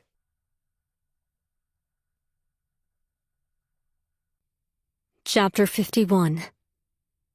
Megan. Who the hell is ringing my doorbell on a Friday afternoon? We have a very clear no soliciting sign. I hurry down my hallway, wrapping my robe around myself. My hair is still all wet and wavy from my hot shower. I wasn't expecting this. A delivery? I haven't ordered anything. The doorbell rings again, and I curse under my breath. Now they're just being rude. This better be important. I hurry to the front door and peer through the side glass. Is this some sort of joke? My mother stands poshly, her silky red hair pulled into a neat bun behind her head. The dye job looks fresh, and I'm certain she went to the most expensive place imaginable to have it done. She's wearing a long white leather jacket that looks to have cost more than her car. She reaches a sickly thin hand to press the doorbell again, so I rip the door open before the sound echoes through my house. "Mom," I say. She sticks her nose up. "Megan." What in tarnation are you doing here? Can I help you? Okay, I tried to use my mouth filter, but my words still came out just as harsh as my thoughts, only worded differently. I don't know, she says. Can you? What is she on about? And why is she even here? Some things require silence to be fully understood. Let's slow down for a beat. What follows is a piece of healing music for the soul. Let these sounds embrace your emotions and nurture your inner peace before we move on to the next chapter.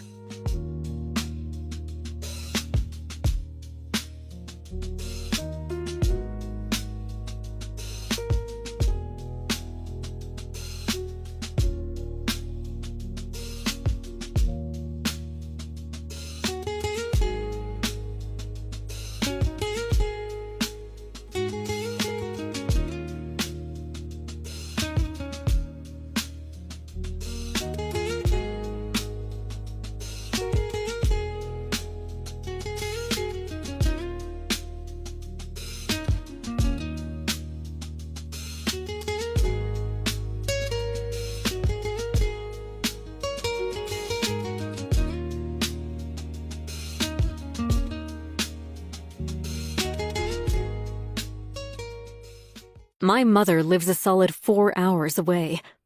I lean sideways to peer at her sparkling white Audi. My mom has a love for all things white. She also very much enjoys money, even though she's never worked a day in her life for it. But she's a very attractive woman who has a tendency to attract affluent men. I wonder who she's dating now. Scratch that. I don't care. New car, I say coldly. She flicks a wrist over her shoulder. Oh, that old thing. Wayne got that for me last year. Wayne? Who is Wayne? She combs a thick strand of hair behind her ear again and again. She's managed to tuck it already, so why does she keep repeating the same motion? And then I spot it. A big, shiny ring. No, not big. Gigantic. Humongous. I'm surprised it hasn't broken her finger. How is the weight of that thing not causing carpal tunnel? Who's her fiancé? Bruce Wayne? You're engaged, I say. Her face splits into a Cheshire cat grin, and she wiggles her fingers in front of my face. Can you believe it? I can. All my mother has ever wanted is to be in a relationship. Show more excitement, damn it. Why is this so hard? Likely because my mother outright ignored me when I asked her to be honest about my childhood. About how she never protected me from my abuser.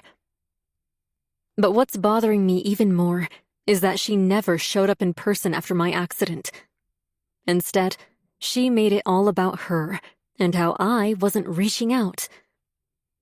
And now, here she is to boast about some happy news in her life. Not that I'm surprised. We've always had that sort of relationship.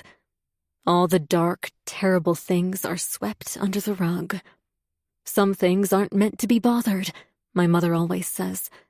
Leave it alone. Reluctantly, I step aside. Come in? She shrieks and brushes past me, her heels ticking with every step. My mother is now on her 3rd glass of wine.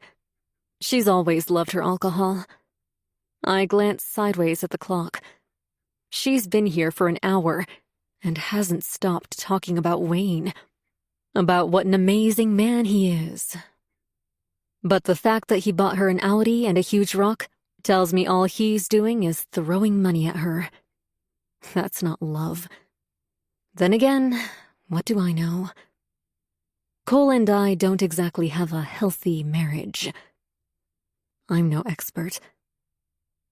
Without warning, my mother stops ranting about Wayne.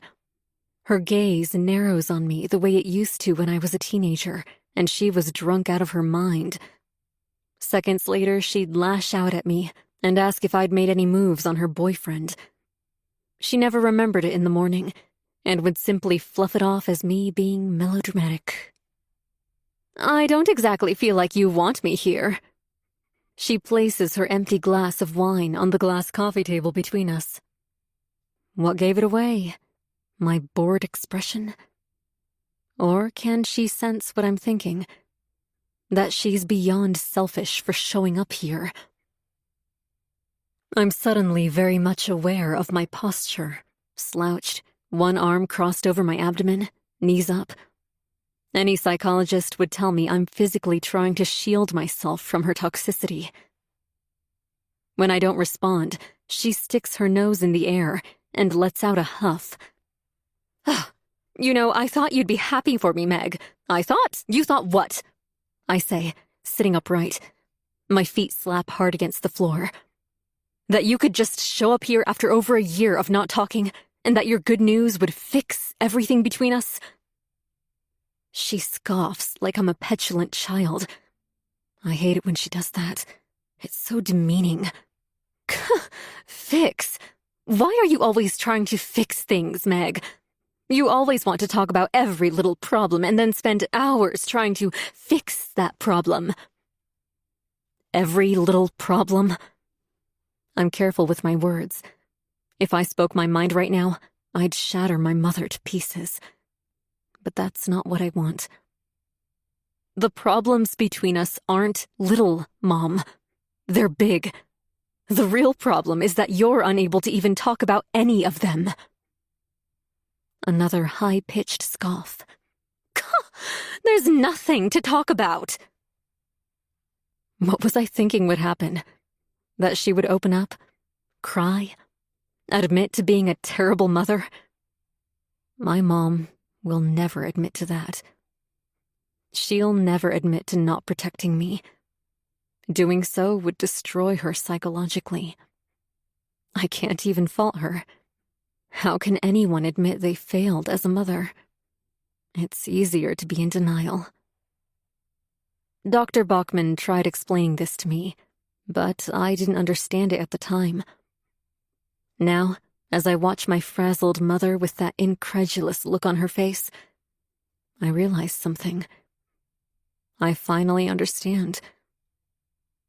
As much as I want my mother to validate the nightmare of a childhood she put me through, she never will. Would it bring me peace? Probably not. Satisfaction? Maybe. Then again, I don't know. All I want is confirmation that I didn't deserve what happened to me. Deep down, I know that. But there's this innocent part of me, my inner child, that wants my mother to admit that none of it was my fault. It was hers. But I know now that I'll never get that. I don't deserve this treatment, my mother says. She gets off the sofa, snatches her white jacket from our coat rack, and pulls her purse strap over her shoulder. A little congratulations wouldn't have killed you, Meg. With that, she storms out of my house. I don't chase after her. I'm so done with that. So done with chasing after my mother's love. She may have given birth to me, but she was never a real mother. I inhale sharply, staring at a pair of Hazel's Converse sneakers lying haphazardly in the foyer. The sound of tires squealing echoes down the road. What I wanted to shout at her was, if you'd paid more attention to me rather than your cheating bastard of a husband, we'd have a better relationship. But I'm not like my mother. I don't want to purposely hurt her. Slowly, I turn sideways and catch a glimpse of myself in our large foyer mirror. Most of my features come from my dad, but the upper half of my face is all my mother, minus my light eyes. Especially when I frown. Our creases are exactly alike. Several years from now, I wonder, will Hazel and I repeat history? I've been so focused on going after Cole that I've neglected to nourish my relationship with my daughter. I want her to remember me as being the best mom ever, not someone who caused her pain or neglected her. Which means I need to end things, and fast. I pull out my phone and write out a message. Progress update. Within seconds, a response comes in. A thumbs up emoji, followed by a little winky face. I delete the message. Chapter 52. Hazel. Alex's pink dye washed out too fast, so he decided to go dark. He looks good, What? he says, looking at me like I'm gross. Your hair, I say. I like it, I hope you're not getting a crush on me. he says. I roll my eyes and punch his shoulder. I've never thought of Alex like that. He's always been like a brother to me, and lately, even more so. We spend all our lunches and most days after school together. Today, Mom agreed to let me sleep over. I don't like how she approached it, though, cornering Dad like that and getting him upset. Admittedly, I am happy that she took my side. I should have been nicer to her this morning. I think seeing her face swelled up like that really got to me, and especially now knowing she was involved in a car accident. But why am I being so mean lately? Mom doesn't deserve that.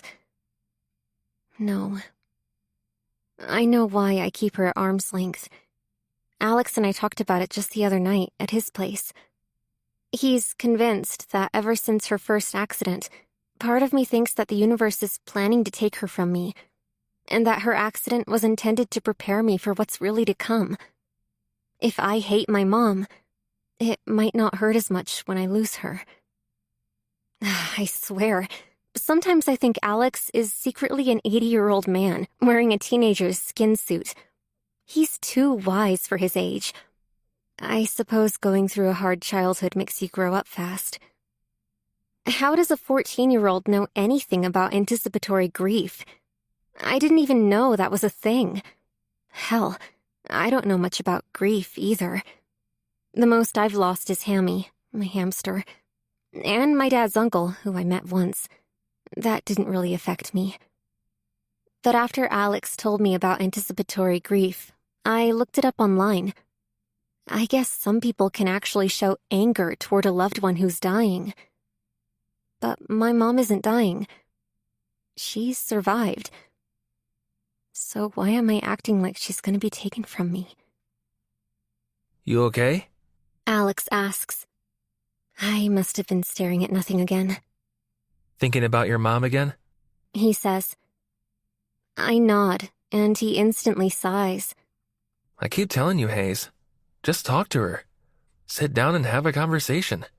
Tell her how you've been feeling. I suppress an exaggerated gag.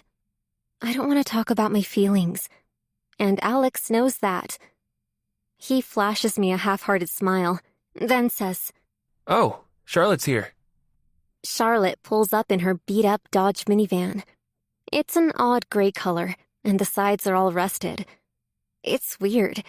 Sometimes she's very careless with money, like last week when she spent over $200 on takeout and said we all deserved a treat.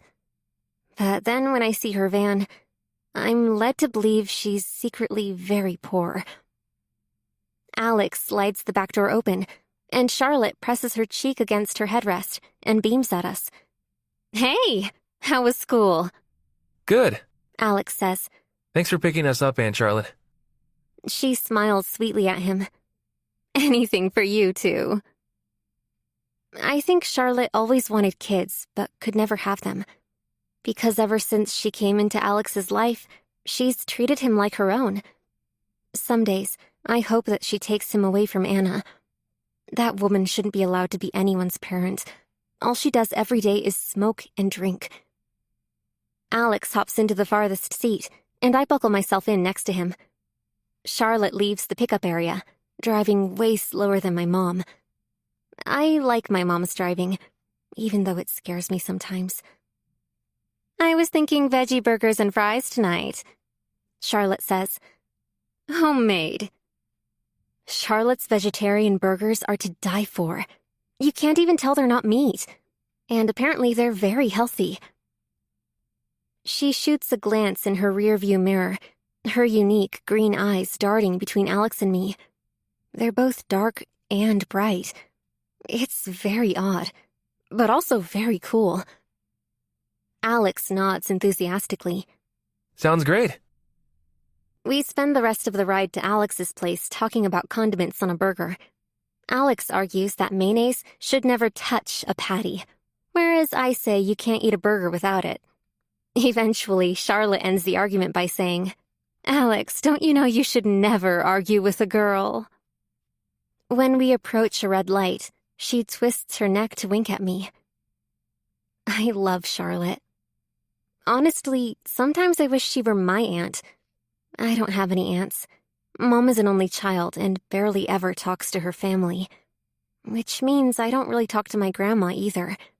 Not that I overly mind. Grandma was never that nice to me. But Charlotte has this way of making me feel at home. She makes me feel loved and safe. When I'm at the house with Mom and Dad, all they do is fight or bicker. My real home doesn't feel like home at all. But I can never say that to my mom. I can't tell her the real reason I want to spend every day with Alex is because he and Charlotte feel more like family to me than my own. Chapter 53. Megan. Charles is very adamant about going to Ohio to search for Valeria. She thinks this whole thing is a lie, that Cole is hiding something. I don't blame her. My husband hides a lot of things. Why don't you call the police and find out where they're at with the investigation? That's not a bad idea. I mean, I was the one involved in the hit and run. Attempted murder. They should be able to keep me updated on anything they've found, right? Like who the car belongs to. Ziggy whines at the back door for the 100th time. Groaning, I get off the sofa to let him out, and he bolts outside with his little spring legs. Hazel coming home soon? Shells asks. When I don't respond right away, she adds, How are you two doing? I'm not really in the mood to talk about that. She's sleeping over at Alex's place tonight, I say. Her lips make an unsticking sound, but nothing comes out. I take the opportunity to change the conversation and tell her all about my mother's visit. Shells is a supportive friend. She uses several curse words and goes on to tell me that my mother never deserved a daughter like me. By the end of it, I feel much better about the whole thing. I'm about to ask her about her baby boy, Arthur, when I spot Ziggy acting very peculiarly in the backyard. He's usually either running or barking, but right now, his entire head is shoved in our back cedars, and his little butt is in the air. His tail isn't wagging either. Instead, his rear end keeps pulling out, like he's yanking on something. What the hell is he doing? Cautiously, I slide open the patio door and watch Ziggy as he keeps using all of his body for momentum, pulling over and over again on some mysterious object in my cedar trees. Meg? Huh? Oh, sorry.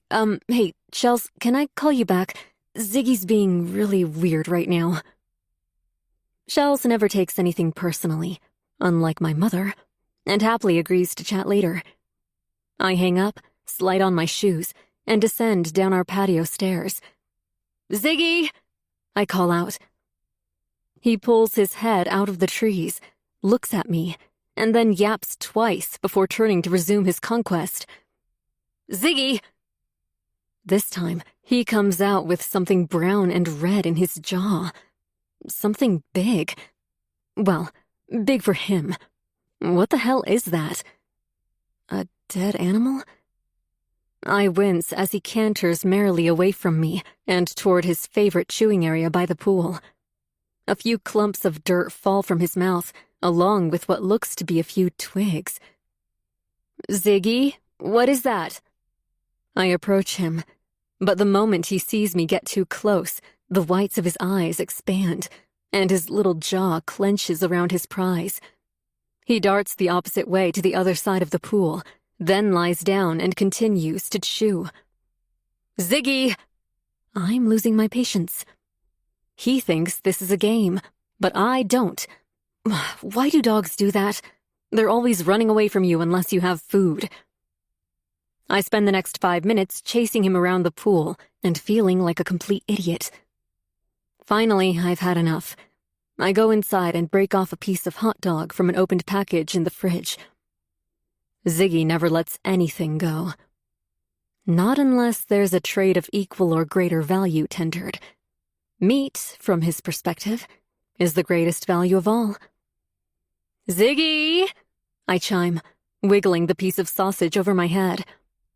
His button nose points toward the sky, and he watches me. "Want some hot dog?" He knows exactly what that means, and now he's up on all fours, running around the pool without his newly found prize. I let him get close so he can get a good sniff of the meat, then throw it across my yard and toward the side fence. Ziggy chases after the piece of meat like his life depends on it. Meanwhile, I race around the swimming pool. I'm well aware that with how fast Ziggy is, he might manage to swallow the piece of hot dog and come back to steal this mysterious object before I even lay my eyes on it. But fortunately, the treat landed somewhere in tall grass, and Ziggy is having a hard time finding it. I cautiously approach the object. What on earth is that thing? There's dirt everywhere. I don't understand why Ziggy would chew on something covered in dirt. Then, what I earlier thought was blood now appears in plain sight. It looks like a shoe. I lower myself to one knee and dust the dirt off its surface. Then I pick it up and shake it some more. It's a red heel. Ziggy suddenly yelps behind me, and I flinch so hard that I almost fall into the pool. He must have found his treat, and now he wants the shoe back. Rather than give it to him, I stand up, feeling lightheaded. Ziggy pulled this thing out of the cedar trees, right where I thought I saw someone standing several weeks ago. I'm not crazy. I didn't imagine it. Someone was standing right in my backyard, watching me. But who in their right mind wears 3-inch heels for something like that? I rub the leather with my thumb, lost in thought. This wasn't left here by accident. This is a threat. Chapter 54. Hazel. Alex won't stop talking about fennec foxes, about their big ears and their long snouts. Every time he talks about them, he squeezes the air with curled fingers like he's trying to harm invisible particles. It's my cute aggression. He munches on the cheesy omelet Charlotte made. "I could talk to your mom," Charlotte says. She pulls up a chair and tightens her bathrobe around her body. It's a cute fuzzy robe that almost matches her poofy morning red hair. That woman has the thickest hair I've ever seen. She never ties it up either. She'd probably look good in a ponytail or a messy bun. She sits next to Alex and pats him on the back. I can't tell if she's silently apologizing to him for referring to Anna as his mom, or if she knows that Anna will never agree to adopt a fennec fox, even though it's all Alex has ever wanted. Why can't Charlotte take Alex? Why can't she be his mom? I want to ask, but that would be rude. Anna suddenly makes an appearance, her matted black hair looking like some exotic animal's nest. She's wearing the same clothes she went to bed with, torn jeans and a thin t-shirt that shows all her ribs. Worse, she's not wearing a bra, and her small breasts are like little pyramids poking out of her chest. That woman needs to eat something. She leans over the oven and takes a sniff of Charlotte's freshly cooked breakfast. The hell is this? Alex rolls his eyes, but his foster mom doesn't see him. Thank God. She'd probably freak out on him for disrespecting her. But I'm not afraid of her when Charlotte is around. Charlotte looks like she can handle herself. And she also doesn't put up with her sister's bullshit. I respect her for that. That's the only reason I've been here so much. Before Charlotte came into the picture, I would never have spent the night here. Omelette and toast, Charlotte says. Want me to fix you a plate? She's being way too nice. If I were in her position, I wouldn't help Anna with anything. I wouldn't even get her a tissue if she were crying. Okay, that's not true. I just don't like her. Nah. Anna opens up a cupboard and pulls out a bag of pretzels. She then reaches into the fridge and scoops out a 2-liter jug of dark soda. I suppress a gag. It's 10 o'clock in the morning. She leaves the room, her dark, sunken eyes avoiding us entirely. Don't mind my sister. Charlotte sighs. I can tell it bothers her. But what is she supposed to do? She's doing everything right. She's taking care of Alex. The woman is a godsend. Once we're Anna free, Charlotte leans forward, elbows on the old wooden table between us. It creaks under her weight, and she beams at us. You two ever been to the Neon Arcade in Applemid? Alex's jaw goes slack, and his eyes are almost as round as quarters. Neon Arcade? Everyone's been talking about that place, but it's like an hour away. Anna would never take me there. Charlotte squishes her cheek against a closed fist and winks at him. Lucky for you, I have a van. Are you serious? Alex shrieks. If he gets any more excited, he'll start fanning his face. He does that a lot. OMG. You're not kidding, right? Not kidding. Charlotte drums her fingers on the table. We can leave in an hour. My face splits into a grin. So many people have been talking about Neon Arcade. It's brand new, only a few months old. I can't believe she's willing to take us there. What about you, honey? Charlotte says, turning her attention to me. You interested? I'm about to tell her that I haven't stopped thinking about Neon Arcade since I first saw the post online. But before I can express my excitement, my phone starts ringing out of my school bag. Oh, sorry, I mumble. Charlotte flicks her wrist as if to say, sorry, you have nothing to be sorry about. I reach inside my bag. It's my mom. Is everything okay? I mean, I know I haven't had a sleepover in ages, not since I was 7 and friends with Emily Brackens before she moved away. But that's not reason enough to check on me, is it? Hello?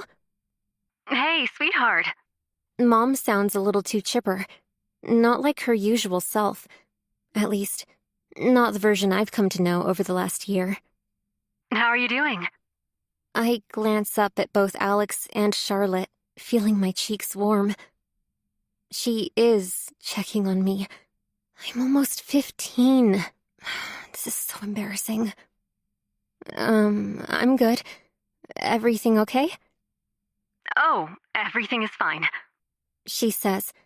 I can picture her pacing in the living room right about now, with Ziggy following her every step.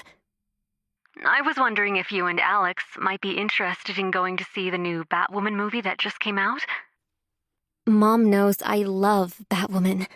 But Charlotte just offered to bring us to Neon Arcade. And we can go see a movie anytime. But to drive to Applemid? Mom has never offered to take me. Then again, she probably doesn't even know about the arcade, or the fact that I'm interested. I'm sure if I told her, she'd bring me. Hazel, are you there? I clear my throat. Yeah, sorry. It's just that Charlotte cuts in. No, honey. If something is up, we can go to the arcade another time. I appreciate that she cares, but the truth is, I don't want to go to the movies. I was so excited about Neon Arcade. Oh, My mom says. was that Charlotte? She said something about an arcade? Neon Arcade, I correct her. Yeah. There's a long, uncomfortable pause. I would much rather go to the arcade, but my mom hasn't offered to take me and Alex anywhere in a long time. She's really trying. I clear my throat again. I guess we could go to the arcade another... No, sweetheart. Mom says quickly. That's okay. Honestly. You seem excited about the arcade. We can do a movie anytime. She's right, but I still feel super guilty. Especially because she sounds bummed out. Really, Mom? I try. Charlotte says she can take us another time. My mom lets out a strained laugh. She's trying to be sweet. I can tell she wants me to be happy above all else. No, it's no biggie. She says. When she says biggie, she's covering up her feelings. Maybe we can go this week, I say. Just the two of us. I hear her smile, the sound of saliva popping. Yeah? I'd love that. I press my cheek against the phone, smiling. Yeah, me too, Mom.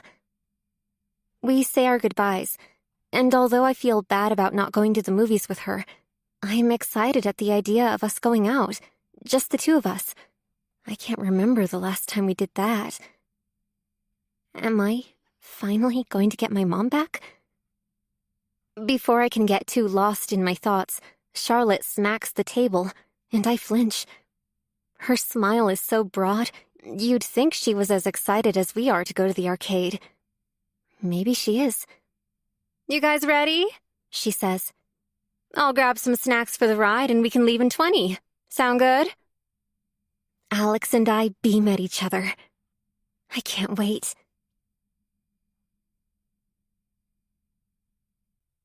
Chapter 55.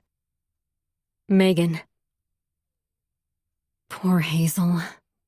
I didn't mean to back her into a corner like that. I could tell she didn't want to let me down. Of course I'm bummed, but I want her to be happy. If going to this arcade with Alex and Charlotte is what makes her happy, then that's all that matters to me. I smile to myself, replaying the last bit of our conversation in my mind. A mother-daughter date. I can't wait.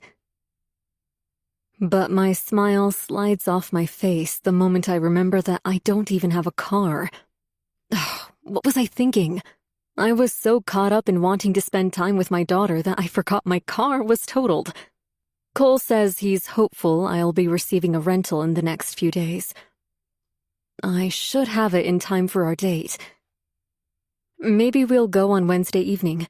No one seems to want to go to the movies on a Wednesday, so it'll be me and Hazel without any distractions around.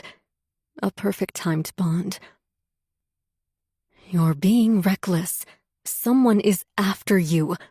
Are you really going to put your daughter's life in danger for a bit of bonding time? The thought hits me like a bag of bricks dropped from a 10-story building. Then again, that would kill me, so that statement is a bit dramatic. But my conscience isn't wrong. Someone is after me.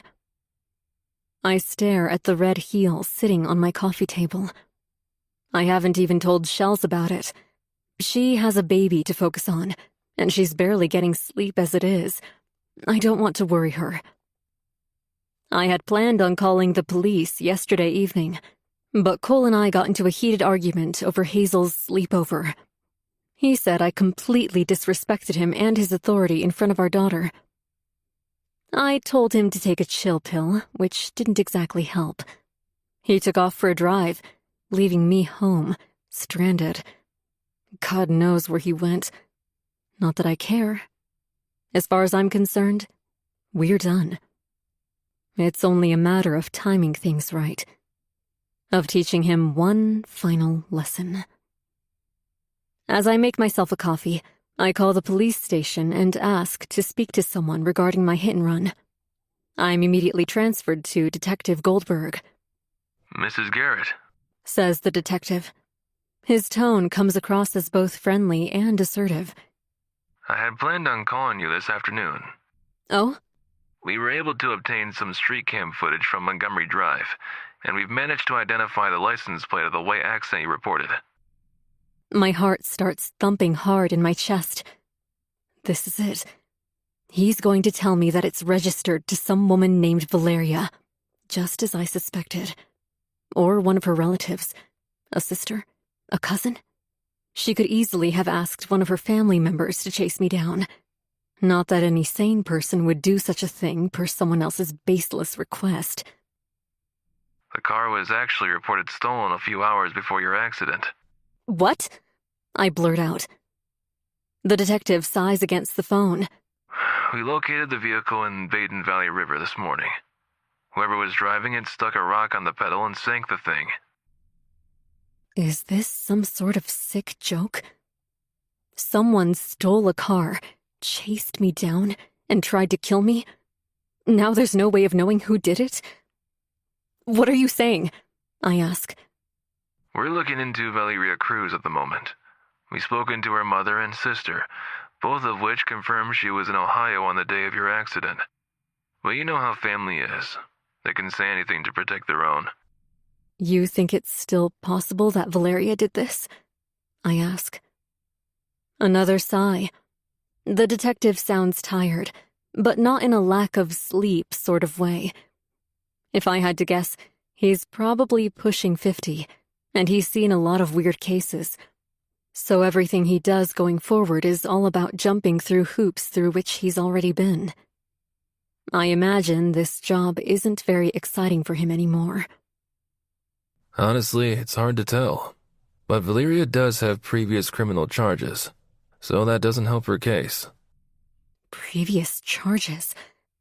Are you kidding me? I was right. The woman is unhinged. Previous charges? My voice jumps an octave. For what? A He trails off like he's distracted with something. few misdemeanors, petty theft, aggravated assault with a weapon. The last one feels like someone clobbered me with a 2x4. Aggravated assault with a weapon? It's all public record. He says. Feel free to look her up online. The news articles are all there. I most definitely will. What has me so upset is that I didn't think to look her up myself. Instead, I resorted to searching her social media profile to see what she looked like. I'm not usually this sloppy. Thanks, brain injury. Don't worry, Mrs. Garrett. Meg is fine. I correct him. I promise you that I'll keep looking into this. So you'll find out if Valeria is behind this. There's a long pause. Who am I kidding? I know damn well these things don't always get solved. If my attacker was smart enough to steal a car before coming after me, then they're probably smart enough to get away with all of this. I'll do my very best, says Detective Goldberg. I appreciate his honesty. At least he isn't lying to me and boasting about how he's going to catch the bad guy. Real life doesn't work that way. All he can do is try. Meg, do you have any reason to believe someone might be after you? Is there anyone aside from Valeria who would want revenge for something? I hold back a scoff. I've scared off countless of Cole's little playthings. I think back to Mia, the assistant I got rid of before Valeria came into the picture. She was a real bitch. Rolled her eyes at every word I said, then proceeded to tell me how awful she felt for Cole since he was married to an old wench like me. I had half a mind to clock her over the head with a frying pan, but I didn't. I did things my way. Could she have held onto a grudge? There are a few others that I'd put at the top of my suspect list, but honestly, at this point, it could be any one of them. Meg? Sorry, I say. I'm not sure. To be honest, my husband has a history of sleeping with his staff. The list is long. Another pause. I'm sorry to hear that. Don't be, I say. I'm the one who stayed.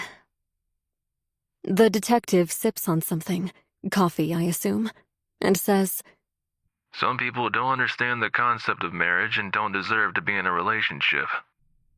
Detective Goldberg deserves a medal for that quote. I want to hug him, even though I've never met him. When I don't say anything, he says, I appreciate your honesty, Meg. This helps.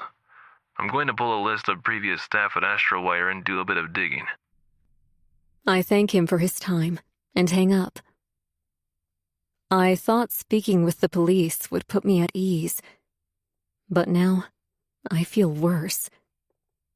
If Valeria's family is telling the truth, then I have no idea who's after me.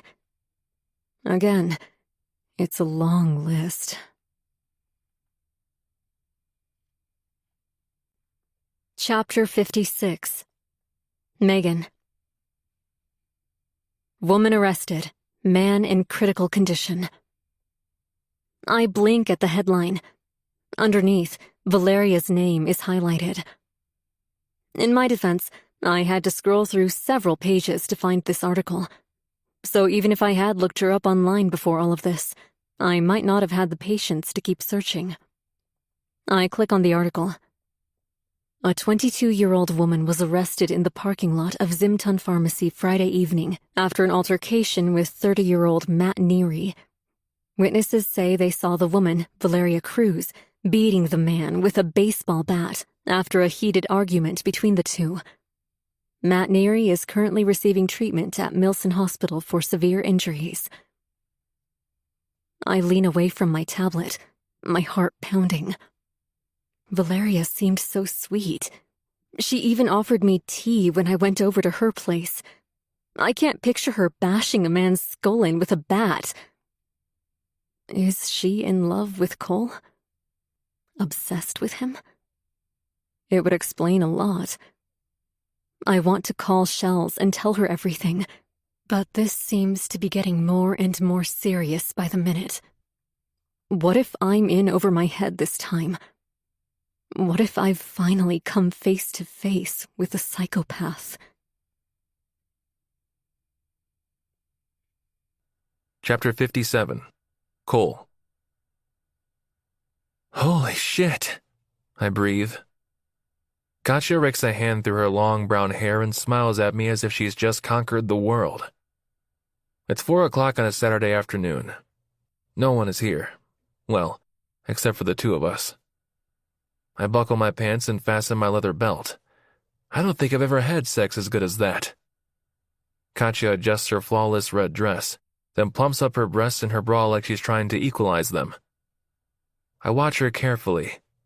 I chose right when I picked you.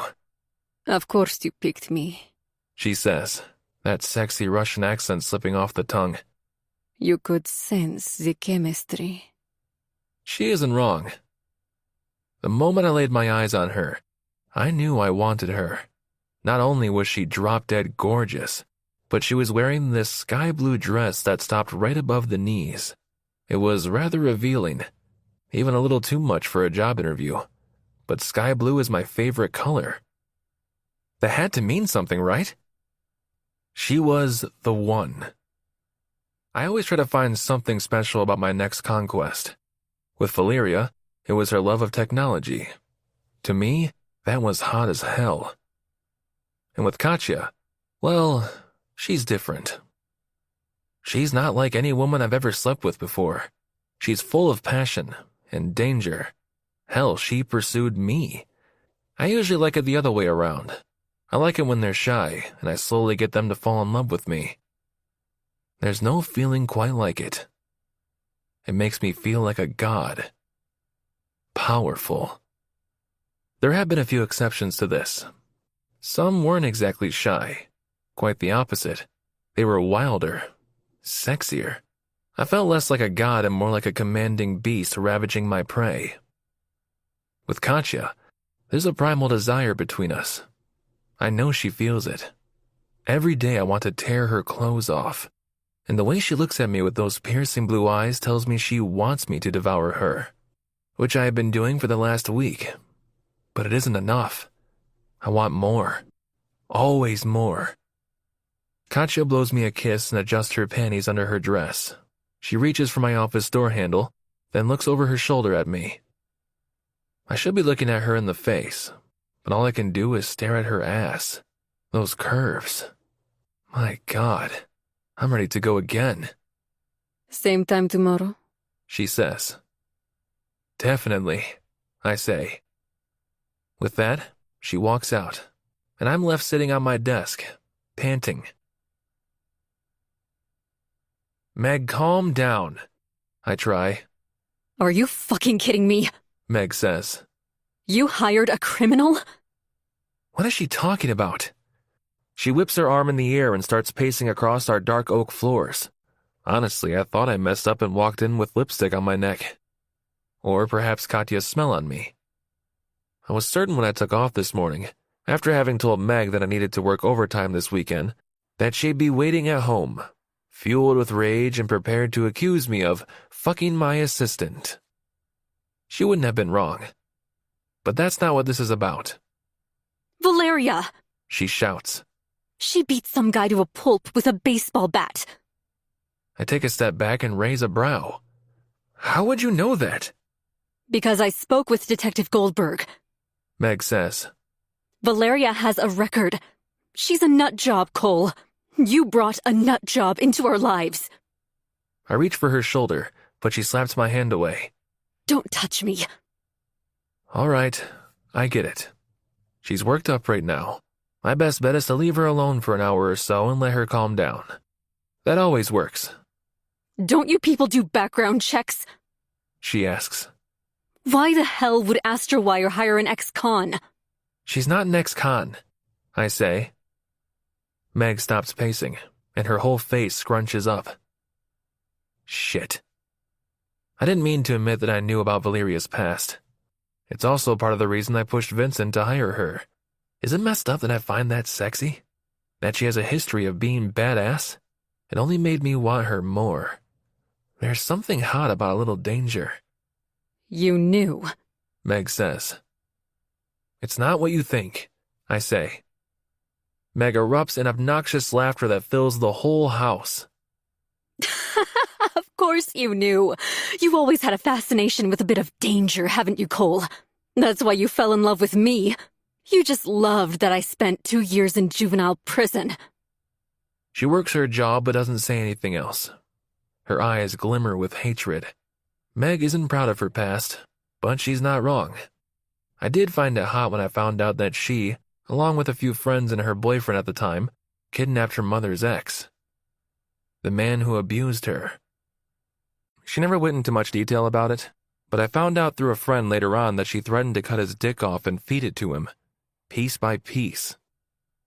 I don't think Meg would ever do something like that. She's always had a big bark, but not much of a bite. After all, her abuser was left untouched. I mean, traumatized, but not physically hurt. After everything he'd done to her, something I still don't know much about, you'd think she would have cut him to pieces. Not just his junk. But she didn't.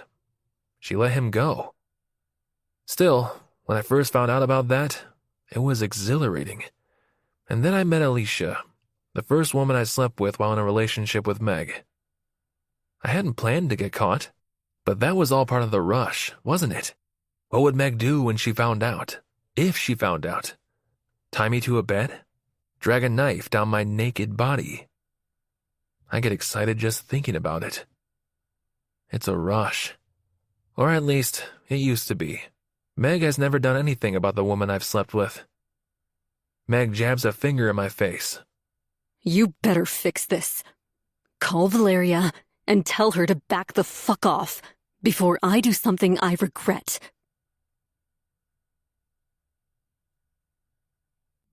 Chapter 58. Hazel. Charlotte and Alex wave at me through the rusty van's windows as I walk up my driveway Sunday morning. There's a shiny blue sedan parked in front of the garage. Its hood glints under the early sun. Is someone here? People don't usually visit us. I pull out my key from my bag and unlock the door. When I step inside, I expect Ziggy to start barking his head off and running up to me. But he doesn't. Hello? I step into our oversized foyer and drop my bag onto the floor. It makes a soft plunk, which sounds more like an explosion in the quiet of the house. Mom? Dad? Nothing. What's going on? I pull my phone out of my pocket. No missed calls, no texts.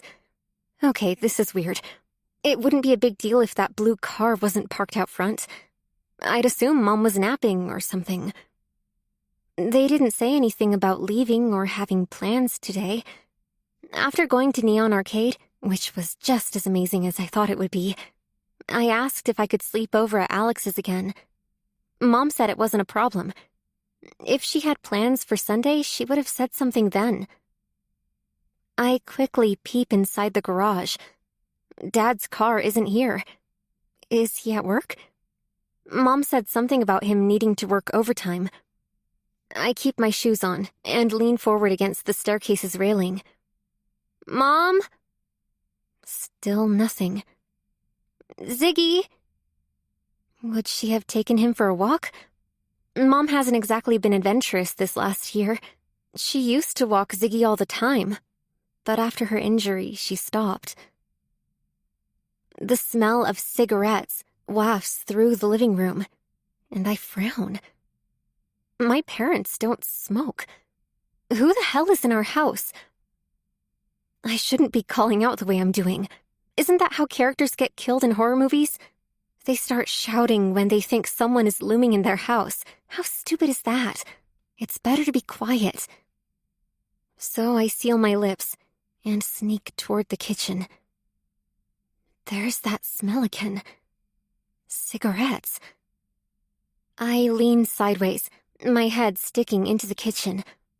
Several pots and pans are piled up in the sink, which means my mom hasn't done any cleaning since last night. That's also weird.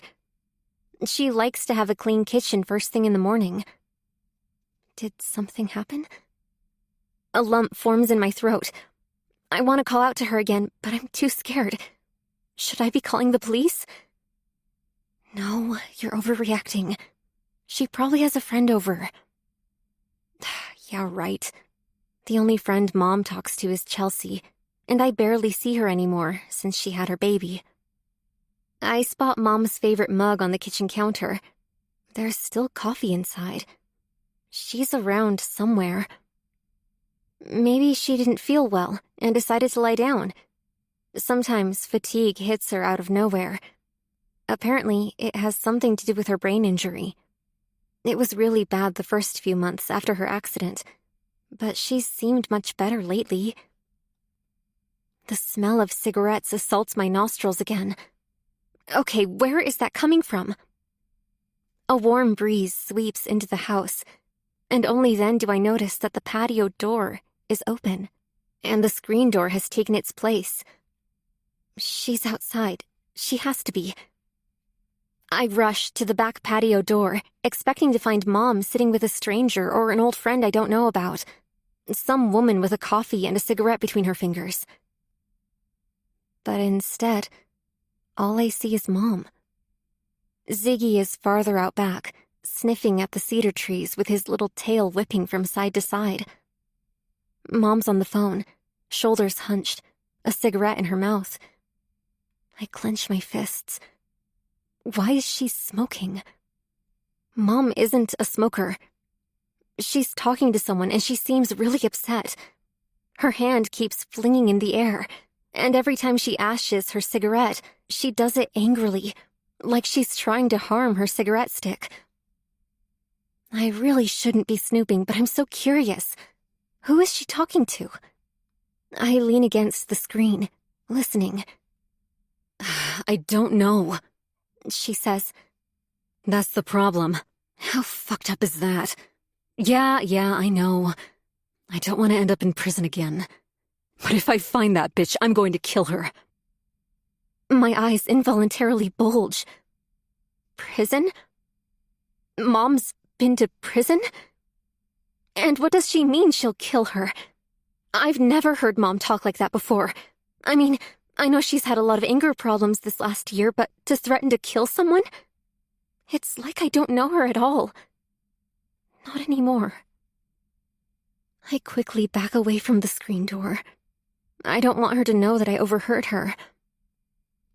To be honest, I'm scared of her right now.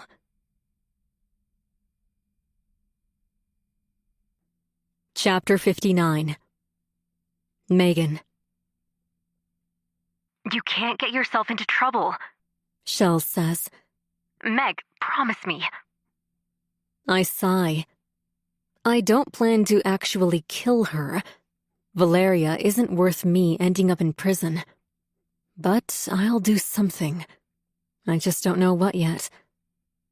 You know what I mean, I say. Shells hesitates. No, I don't. What do you mean? Does my best friend seriously think I'm capable of murdering someone? I didn't want to tell her about all of this because I didn't want to upset her. But I'm starting to think she's more worried about Cole's mistress than me. But I couldn't hold any of this in anymore. I had to tell someone. Shells, would you relax? I say. You're acting like I'm a murderer. Shells lets out a nervous laugh, which I don't appreciate. You've just been angry this last year, that's all. And I know you're a strong woman, Meg. I just don't want you to let your anger get the best of you. I want to tell her she doesn't know what she's talking about. But she does. So instead, I take a pause. Shells isn't wrong. I've definitely had a lot of anger issues since my brain injury. But on the other hand, Valeria is following me. She tried to kill me. I have every right to be furious. Shells, can I ask you something? Anything. If you were in my shoes and Jack was cheating on you, and one of his mistresses tried to kill you, what would you do? She's quiet for a moment, likely thinking her next words over carefully. Then she lets out that raspy, childish laugh that I love so much. Yeah, I'd want to kill the bitch too. I hate it when Hazel leaves her bag lying in the middle of the foyer like that. But it's a minor inconvenience. Honestly, I'm more happy to know she's home safe than upset about her leaving her bag on the floor. Hazel! I call up the stairs. Floorboards creak, and a cautious version of my daughter appears from around the corner. Yeah? You're home, I say with a smile. I didn't hear you come in. Sorry. Why is she apologizing? And why is she acting weird? You don't have to be sorry. How was the arcade? Good. I lean my weight against the bottom railing. Really? Just good? Really good. She corrects. Clearly, Hazel isn't in a talkative mood. I don't know what I did this time to upset her. It seems like no matter what I do, she wants nothing to do with me. You want me to fix you up a snack? I rarely offer to make her lunch, not since she turned 14, and especially not since my injury. Supper? I'll take care of it. But for breakfast and lunch, both Cole and Hazel can fend for themselves. Yet, I want her to feel taken care of. And if that means putting together a sandwich every now and then, I'll do it. But instead of taking me up on my offer, she shakes her head. I'm not that hungry. I wasn't expecting that. Every time Cole offers to make her something, she brightens up. Where's Dad? She asks. Her words are like a jab to my heart. She'd rather her father were home instead of me. He just left. He'll be back. I don't tell her we got into a fight last night, and this morning. Cole left about an hour ago, slamming the door behind him. Hazel nods awkwardly. She wants this conversation to be over, but doesn't know how to end it. I'll be in the living room if you need me, I say. Or if you change your mind about lunch. Her lips tighten painfully. What is that? An attempt at a smile? If so, she's failing miserably. Thanks. She walks away, and I'm left feeling more alone than I did when I was actually home alone. Chapter 60. Megan. 26 years earlier. Mom and Dad got into a fight again. Something about Dad's drinking and not coming home on time. I don't really understand what's going on between them.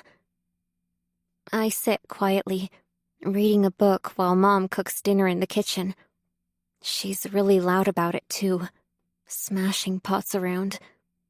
Whenever she's upset, that's what she does. She makes a lot of noise. I don't ask her what's wrong, because she'll tell me it's nothing, or to mind my own business. But last week, I talked to my friend Stacy at school.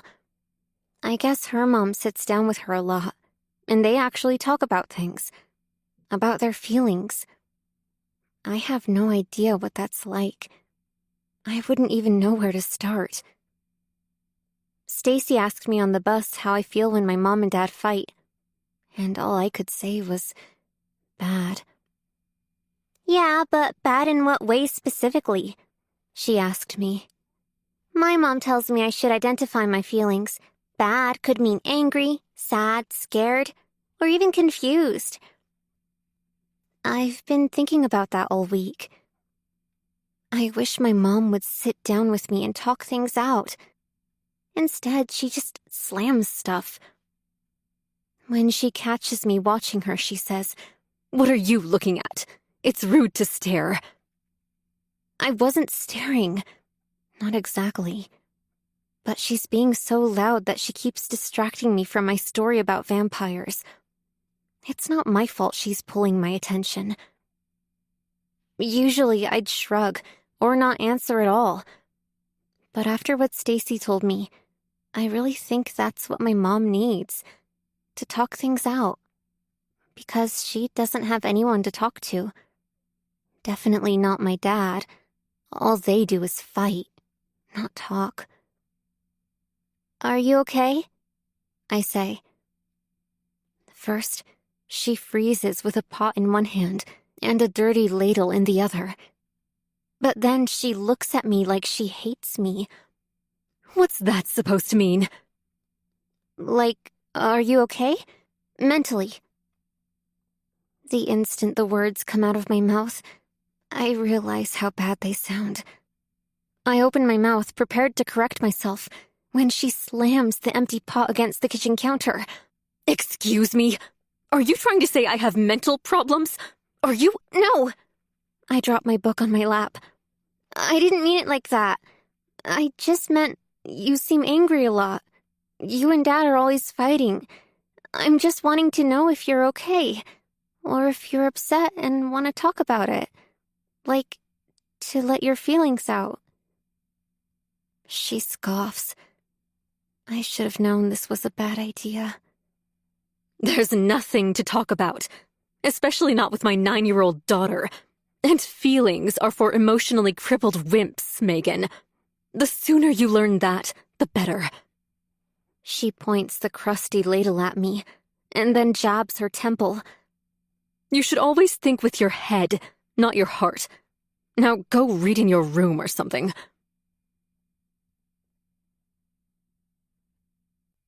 Chapter 61. Hazel. There's a gentle knock at my door. Hello? Can I come in? Mom asks. After our awkward chat in the staircase, I really didn't think she'd come up here. Could she tell I was uncomfortable? I mean, she just threatened to kill someone. How is that not supposed to make me uncomfortable? What's worse is that I think she's capable of it. A year ago, I wouldn't have thought so. But lately, I don't know. Turns out she's been to prison. Has she killed someone before? Apparently, there's a lot that I don't know about my mom. Yeah? Come in. My mom slowly opens the door, her fingers making an appearance before one glossy blue eye. She squeezes in through the narrow crack, rather than open the door all the way. Hey. She rubs at her useless arm. Can we talk? Okay. Now I'm scared. Mom never talks. Not about feelings, anyway. Dad always says that Mom doesn't do feelings. That she's better at discussing facts, or anything else, but to never ask how she's feeling. Dad always said that's why she made such a good dentist. She's great at fixing things. And when it comes to teeth, you either have rot or you don't. There's zero emotion involved. What could Mom possibly want to talk about? With how hesitant she's being, I feel like this is going to be a serious chat. Yeah, I say. She points to the end of my bed and raises both eyebrows. I nod, and she sits down. She runs a hand along my comforter, flattening a few bumps. She's staring at my floor, at my dresser, at anything but me. I can tell she's uneasy. So am I. And the longer she sits here not talking, the worse this is getting. What's wrong? I ask. She tries to smile, but it looks fake and dishonest. Are we okay? I crinkle my nose, pretending like I don't know what she's talking about. But I do know. I just didn't think she felt the distance the way I did. I guess I didn't think my mom could feel much other than anger. We have good memories together, we really do. But this last year has sort of erased all those memories. What do you mean? I say.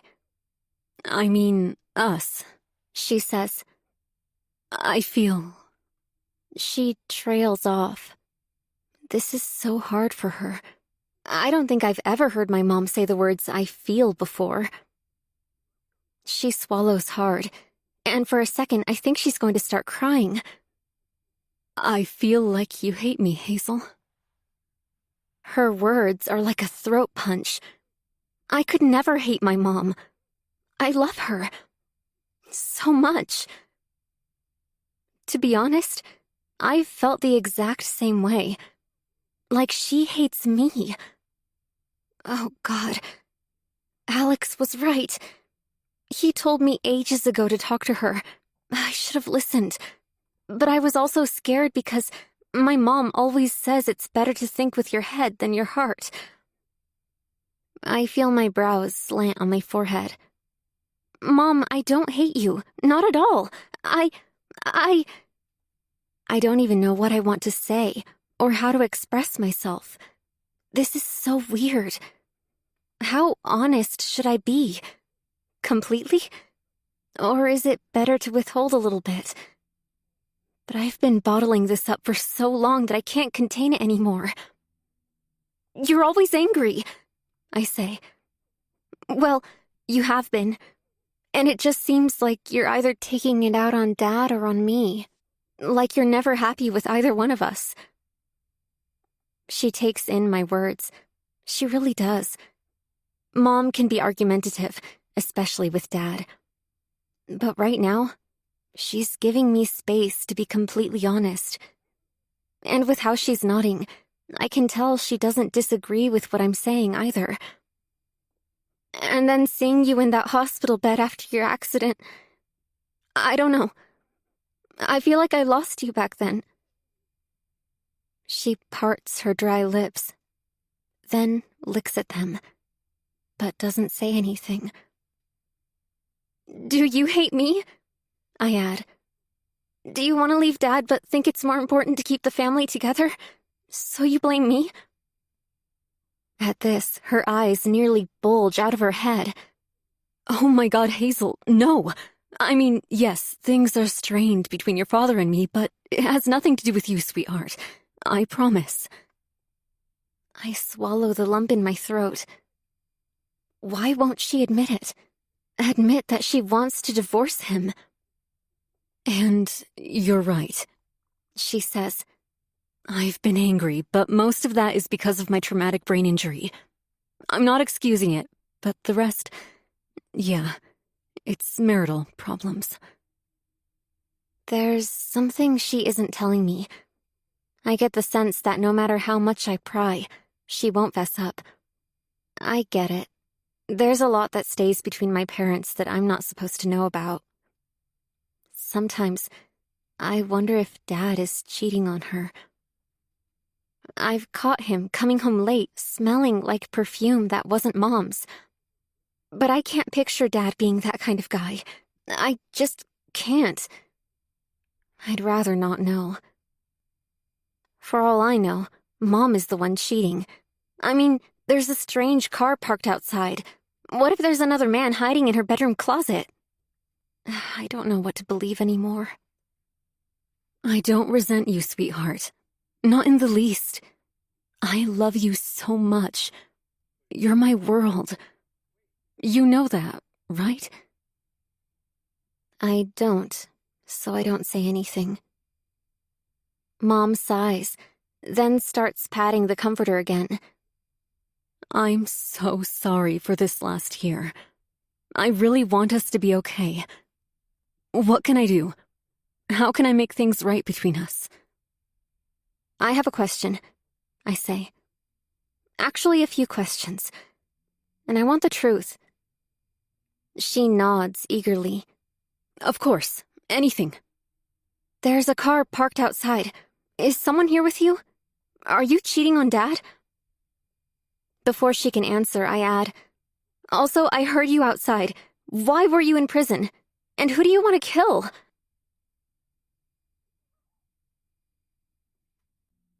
Chapter 62. Megan. Why were you in prison? And who do you want to kill? My daughter's words take me by surprise. She wasn't supposed to hear that. She was never supposed to know about my past either. She asked me if I was cheating on Cole too, but that one's easy to answer. It's her other question that has my head spinning. She must think I'm a monster. I can't lie to her, but I can't tell her the truth either. She's too young. Also, she's my daughter. She doesn't need to get caught up in all of this. Cole is a cheating bastard, yes, but he's also her father. And I would never do anything to turn her against him, no matter how badly I want to make him pay for what he's done to me. When the truth comes out, and it will, I'll be there to support Hazel through the carnage. But I'm not about to destroy her relationship with Cole simply to spite him. I'm not that person. I inhale a deep breath, close my eyes, and exhale. Coming in here, I did not expect to have this conversation. I knew having a serious discussion wouldn't be easy, but this was much worse than I anticipated. First, I say, I'm not cheating on your father. That shitstain is cheating on me. That car is my rental vehicle. Your father brought me to the car rental place this morning, before going to work. Hazel pulls her knees against her chest and rests her chin on them. I can tell she feels bad for having made such a bold accusation. If only she knew the truth. And yes, I spent 2 years in juvenile prison when I was younger. She raises her chin a bit, clearly intrigued. I don't want to be entirely honest with her, but now that she knows, she could easily look it up online. It's public record. So I tell her what's available to the public. That I, along with some friends, terrorized my mom's ex-boyfriend. I explained to Hazel that he wasn't a good person, and that even though he deserved what we did to him, I shouldn't have done it. It was immature and not very well thought out, I say. If it had been better thought out, I wouldn't have gotten caught. Hazel nods slowly. She's not looking at me like I'm a monster, so that's a plus. What about the person you want to kill? I don't make a habit of lying to my daughter, but she can't know the truth about this. I can't tell her that Cole's psychotic mistress is after me. A, it would break her heart to learn the truth about her father. B, she'd be terrified for my well-being, and she just opened up about feeling like she'd lost me a year ago. It's a work problem, I say. I was really caught up in the moment. I didn't mean it. I just found out my accountant has been embezzling money from my corporation. Damn, I'm a good liar when I want to be. Correction, when I have to be. This is about protecting Hazel. Besides, she has no clue who does the accounting for my dental practice. It's not like she's going to fact-check my explanation. Oh, shit. She stares at me in disbelief, jaw agape. Although she hasn't yet asked, I imagine she's curious as to why I was smoking a cigarette. I'm not a smoker, never have been, but I have this odd habit of lighting up a cigarette during very stressful times. I keep a pack in the basement freezer, hidden underneath an old meatloaf no one dares to touch. So while I was talking to Chels on the phone, I got this irrepressible urge to inhale some nicotine. That's also why I was smoking, I say. I point at my temple and stick out my tongue as if to say, stupid me. I was so stressed out that I went out and bought a pack just to have one. I haven't started a new habit, if that's what you're wondering. She doesn't say anything, but it's clear to me that it's exactly what she was thinking. Either that, or that I have a secret smoking habit no one knows about. Finally, she releases an extended breath that sounds painfully overdue. Okay. Okay? I repeat. She nods. Yeah, okay. Thank you for being honest with me. Guilt sets in. I wasn't honest with her. Not entirely. If she knew everything, well, there's no telling what she would do. But it would destroy her. And I won't allow my daughter to experience any more pain because of me. I rest my palm on her calf, and she doesn't pull away. Instead, she casts me an undecided look. Then her gaze drops to my lips, and I'm suddenly extremely self-conscious. Does it bother you? I ask. She looks away from my lips. What? My deformity, I say. It's not so bad, Mom. That's not what I asked you, I say. She's silent for a moment, until it looks like tears are welling up in her eyes. No, I mean, I don't know. Sometimes. I can now feel tears pricking at my own eyes. The downward tug of my lips isn't something I can fix. It's not ugly or anything, she says. I just miss you. Like how you used to be. That's all. I'd give anything to go back to how things used to be. But I can't. This is my life now. I miss the old me, too, I say. Without warning, Hazel throws herself into my arms. I manage to keep myself from toppling over in her bed, and I wrap my good arm around her back. God, I've missed her bear hugs. It's what I call them. When she uses her entire body to give me a full, tight hug. She smells like cherries and sunshine, if sunshine were to have a smell. I seal my wet eyes and press my cheek against the side of her head, not wanting this moment to ever end. I'm still here, sweetheart. A little squeak comes out of her mouth. Everything will be fine, I say, gently stroking the back of her neck. I stare blankly at her dusty dresser mirror behind her. Mama's here, and she isn't going anywhere. My reflection is frightening, soulless, angry, and almost monstrous.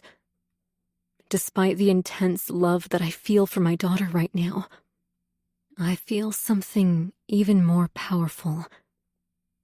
Fury, and an irrepressible urge to protect her at all costs. I stroke her head again, my pale fingers raking through her dark hair. Hazel looks nothing like me, and everything like her biological mother. But blood means nothing. She's mine. And I'm going to do whatever it takes to protect her. Chapter 63. Diary entry. This isn't how things were supposed to play out. Cole was supposed to leave her. I'm carrying his baby. Why isn't he leaving his wife? It would be so easy. And together, we could raise our child. But instead, Cole turned on me. Well, Meg did. I don't think Cole is behind this. He loves me.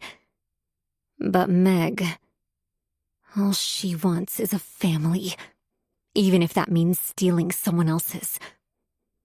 What am I supposed to do? I mean, $100K to give up my child is a lot of money. I could always have another baby. But I can't replace Cole. He seemed so serious when he handed me the contract, though. Said we couldn't see each other anymore, and that I could either leave and raise the child on my own, or hand her over and get paid in return. The only reason Cole has that kind of money at 22 years old is that he lucked out with stocks. Okay, he's kind of a genius when it comes to investing. That's what makes him so damn hot. Not that it matters. Cole doesn't want to be with me. He wants to have a family with his wife. For now. Soon he'll see that I'm the one for him. Whatever. I'll take the money, give them their stupid baby, and leave for a bit. But I'll be back. Cole will miss me, and then he'll be begging me to take him back. Enjoy playing house, smegma. It won't last long.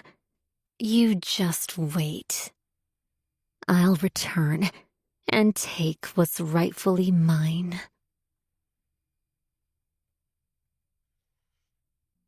Chapter 64. Megan.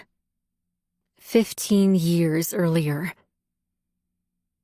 My husband sits at the edge of our small, two-seater sofa, with his head bowed shamefully in his palms.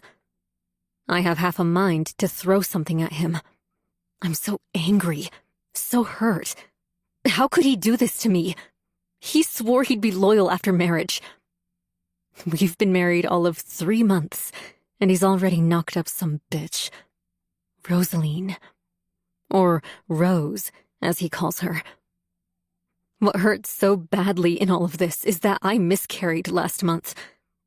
Everything seemed to be going perfectly.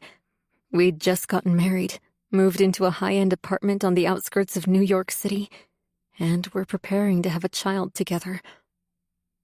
Not only have I now lost my child, but I was also told that getting pregnant in the first place was a miracle, highly unlikely to repeat itself.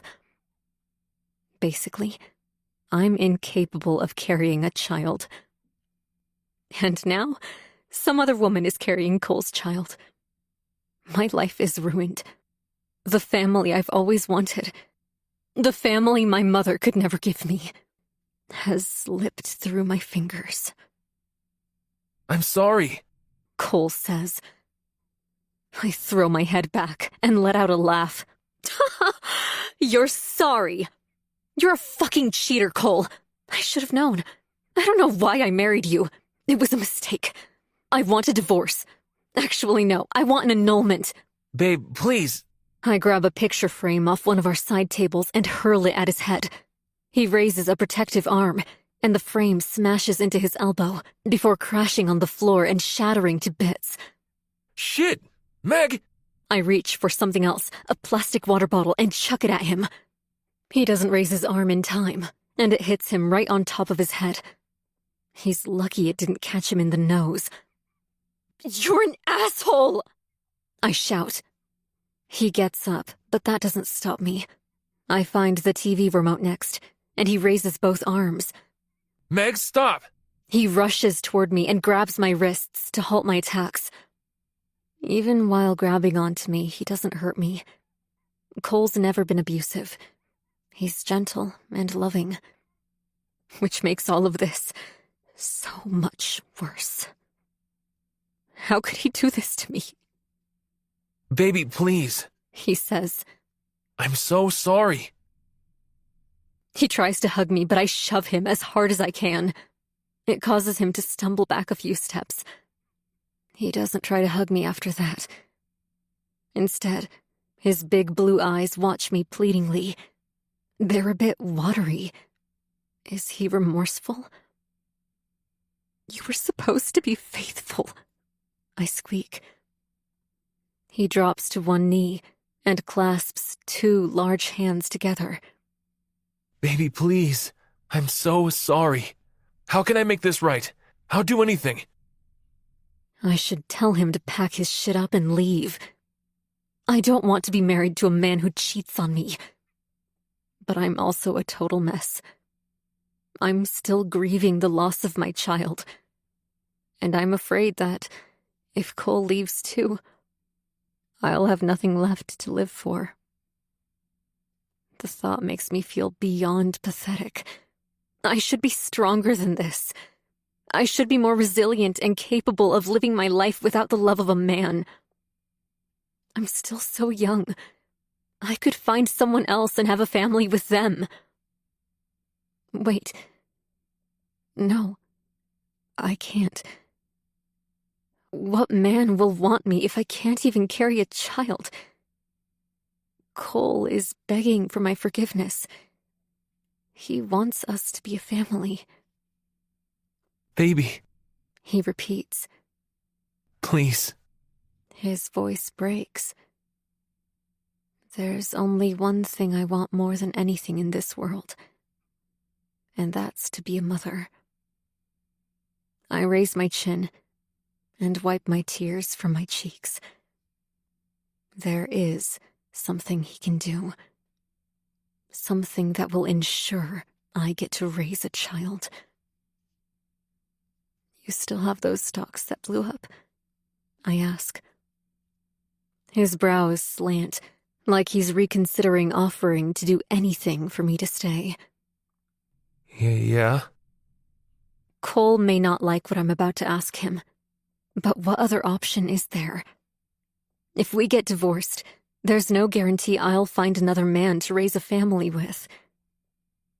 And somehow, the timing of this couldn't be better. I'll simply have to get over the fact that Rosaline's child is the product of adultery. I need to look at this differently. Maybe God or whoever's up there led Cole to be unfaithful so that I could have a child. It's not ideal, but it's better than the alternative. Being alone.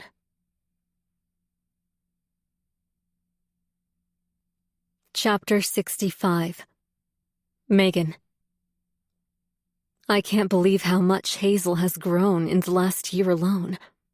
She's turning 15 in 2 months, and she could probably pass for an adult. It seems like only yesterday I was holding my newborn daughter in my arms and singing lullaby after lullaby. Only 2 more weeks of school and 2 more months until your birthday, I tell her. She smiles up at me from her phone. Yeah, and in a few more years, I'll get my driver's license. My jaw goes slack. She's right. And a few more years after that, she'll be moved out. Why does life happen so fast? I can't imagine not having my baby girl at home with me. Then again, I want her to have the best life imaginable. I want her to meet her person, whoever that might be, and have a beautiful family with them. Or if she doesn't want kids and a family, I'll totally support that too. She does talk about wanting to get into medicine a lot. She might be career-driven rather than family-oriented. Which is totally fine too. More than fine. As long as she's happy. Cole avoids us all morning, likely sensing how upset I am with him. If things had played out differently last week, I wouldn't even be alive right now. I'd be dead, my body lying in some casket, and Hazel's life in shambles. All because of him. Last night, I spent all evening playing out my options in my head. Also out loud with Shells. She thinks we should drive down to Ohio and confront Valeria directly to get answers. And although I appreciate her wanting to protect me, I don't want either one of us getting hurt or making this worse. Besides, the police are looking into this. If they can find out who stole that white accent, they'll be able to track the person down. Part of me still thinks it's Valeria, even though Detective Goldberg said that family confirmed she was in Ohio at the time of the attack. But like he said, family covers for each other. So that information is useless. It has to be her. I mean, who else would it be? This all started happening the moment I bribed, and gently threatened, her to leave town and never come back. She may not have shown it in the moment, but I bet that pissed her off. Before I can tell Hazel that her bus will be here any minute, she slides her phone into her bag and comes to me for a hug. I cling on to her a few seconds extra, appreciating the warmth of her body against mine. For the first time in as long as I can remember, I feel like I have my daughter again. Like she isn't distant, beyond reach. And all it took was a heart-to-heart. If only my mother had been a better communicator, our relationship would be different today. I kiss her forehead. Are you going to Alex's tonight? She shrugs. Actually, I was hoping we might go see Batwoman. I smile so big it hurts my face. Yeah, I'd love that. We had originally planned to go on Wednesday, but Mondays are even better. The theater is always empty. It'll just be the 2 of us. I follow her outside and wave lovingly as she walks down the street to her bus stop, where 5 or 6 other teens are standing. They're all ignoring each other to play on their phones. Of course. It's strange how much the mind changes over time. 15 years ago, I thought that if Cole and I divorced, my life would be over. That I would never get to raise a child of my own due to my fertility issues. If I knew then what I know now, I would have left Cole. There are plenty of men willing to adopt. Hell, plenty who might want to adopt due to their own fertility issues. Plenty of good, wholesome men. Not like Cole. But I was so convinced my life would be forever ruined. Wasted. I was wrong. But at 20 years old, it certainly felt that way. Then again, even if I could go back in time, I wouldn't change a thing. I love Hazel more than anything, even if she isn't biologically mine. She can never know the truth. How do you explain to your child that they were brought into this life through adultery? I would never do that to her, even if Cole deserves it. Hazel walks with a happy trot and waves at one of her friends. She's seemed a lot happier since our talk, too. I feel terrible knowing she's been bottling up all sorts of negative thoughts and feelings when all we had to do was talk things out. Today, she's pulled her hair back into a high ponytail and is wearing black leather combat boots. She's really into this emo style lately. It suits her, though. I could never pull off something like that. Not that I'd even try. In the distance, Hazel whips out her phone and starts thumbing it. She's probably texting Alex, who gets on the bus a few stops before her. If I were a stranger and spotted her standing next to me, I wouldn't think we were related. She looks nothing like me. Not really. She's an equal mix of Cole and Rosaline. Shells is the only other person in this world who knows the truth. Frankly, I'm surprised no one else has figured it out. I mean, Hazel is dark-featured. She has dark hazel eyes, which is why we named her Hazel. Almost everything I've read online says it's nearly impossible for two blue-eyed parents to have a brown-eyed child. I suppose miracles happen, but still. I retreat from the door, not wanting to push my luck with her. Things may have improved between us, but if I stand there in my pajamas waving at her, I'm only going to embarrass her in front of her friends. The moment I close the door, something loud chimes in my pocket. A text? At 8 in the morning? I reach into my pocket and extract my phone. Wednesday at 6 p.m. Immediately after, a second text comes in. 83 Prairie Drive. Chapter 66. Diary entry. I can't believe it's already been 14 years since Smegma tried to push me out of my daughter's life, and Cole's. Today I watched Hazel get on the bus. She looked happier than usual, which is weird. Lately, she's been looking depressed, and I blame Meg for that. It's always the mother's fault. Not that Meg is her mother to begin with. I hate watching my own blood from the sidelines like this, like I'm some criminal. She looks so much like me, and Cole. She's like the perfect combination of us both. If Cole knew I was in Baton Valley, I don't know what he'd do. The contract was clear. I was to leave and never come back. Never have contact with my child again. Then again, I've already broken the contract countless times, and Cole hasn't done anything about it. I think the whole thing was Meg's idea, not his. Because every time I've reached out to him, he's been very kind. Okay, more than kind. We have a tradition now. Twice per year, we meet up at the Daunt Milton Hotel and spend the night together. He tells Meg he has to go on a business trip. It's the best sex of my life, and it makes it so hard to walk away when it's all over.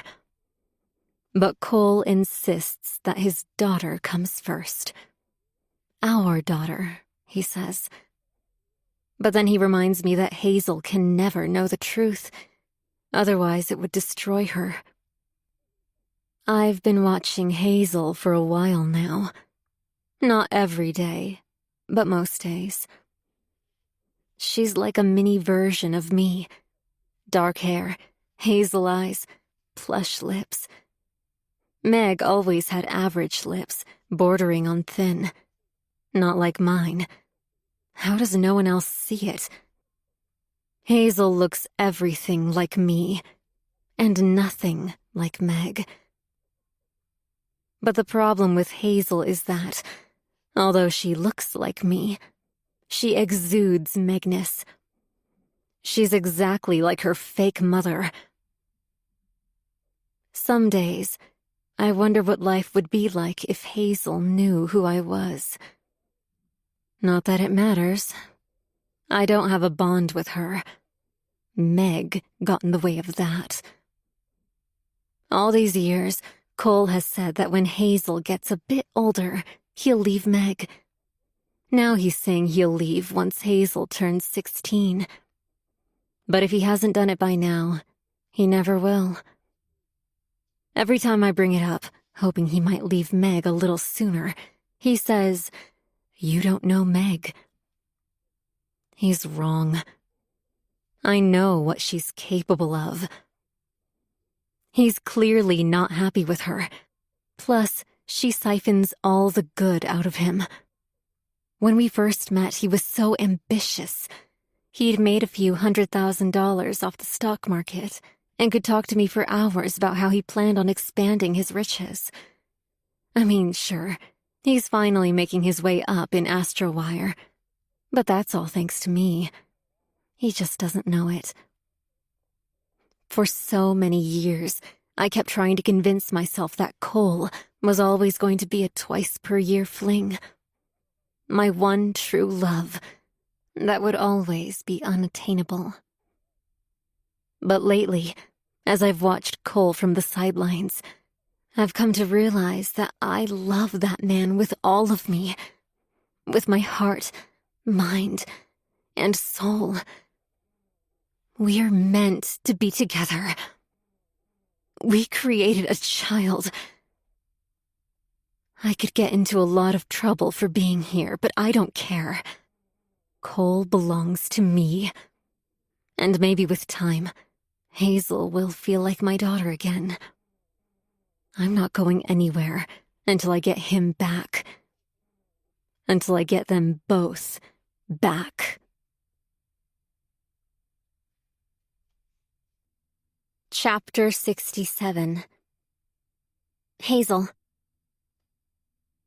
Nice ride, I say, grazing my fingertips across the dashboard.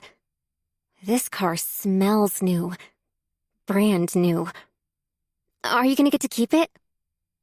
Mom glances sideways at me, the paralyzed side of her mouth twitching as she tries to pull it up into a smile. Unfortunately not. This is a rental. Nice though, huh? I nod. It's more than nice. It's super luxurious. I play with the air vents, then touch all the buttons at the center console. Mom doesn't smack my hand away like she used to when I was a kid. Not that she'd do it hard. It was a soft, playful tap, and she'd tell me to keep my hands to myself and not touch other people's belongings. I'm glad she did that. Otherwise, I might have ended up like Brendan, the most annoying kid in my class. He's always touching everything, taking people's things, and getting inside of other people's bubbles, as Mom calls them. Are you getting your old car back? I ask. Mom hesitates.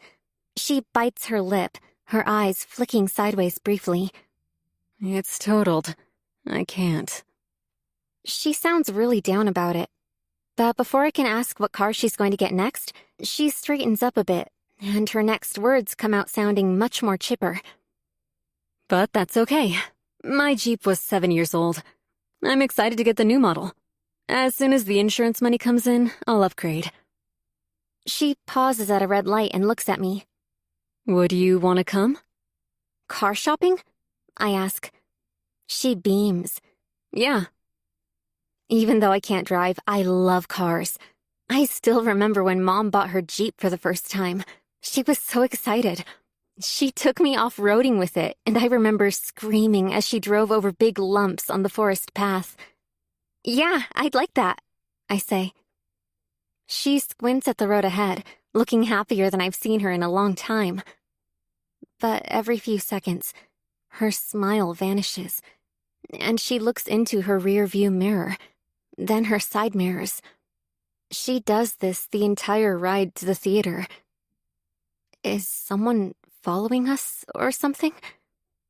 When I talk to her, she's all smiles again, like nothing is wrong. But something is very wrong. I just don't know what it is. Normally, I wouldn't say anything. I'd keep my mouth shut and pretend it never happened. But after the chat we had, well, it's really opened up my eyes to how helpful it can be to talk things out. To not hold everything in. Is everything okay? I ask. There's that forced smile again. Yeah, why wouldn't it be? She's being dishonest with me about something. Clearly, she doesn't want to talk about it. But if I don't get a straight answer, I'm gonna spiral in my head again and think my mom is lying to me. You seem nervous, I say. Like someone might be following us? The tension in her shoulders reduces visibly. I don't think she even realized how stressed out she looked. Oh, She says, yeah, I guess I am nervous. You know, driving again. my lips unstick. Oh, because of the accident? Mom and Dad told me that some white car accidentally merged into her and then sped off. Something about a possible drunk driver, and that the police are now looking into it. It's hard to imagine someone drunk so early in the day, but I'm sure it happens. It infuriates me that someone would get behind the wheel when they can't even walk straight. I hope they find the piece of garbage that did this. I hope they lose their license for life and go to prison for a very long time. Yeah, Mom says, I'm okay, honey. I'll get over it. Just scared me, that's all. I feel bad now. I should have waited at least a few weeks before asking to go to the movies. I didn't really think about how Mom might feel driving after the accident. The airbag bruised her face up a bit and caused some swelling. But other than that, she was okay. Thank God. Mom pulls into the theater's parking lot, parks, and grabs her purse. You ready? I'm more than ready. I've been waiting months to see the new Batwoman movie. Apparently, this one has not one, but 2 Jokers. Something about a clone? It's been getting really good reviews. I'm stoked.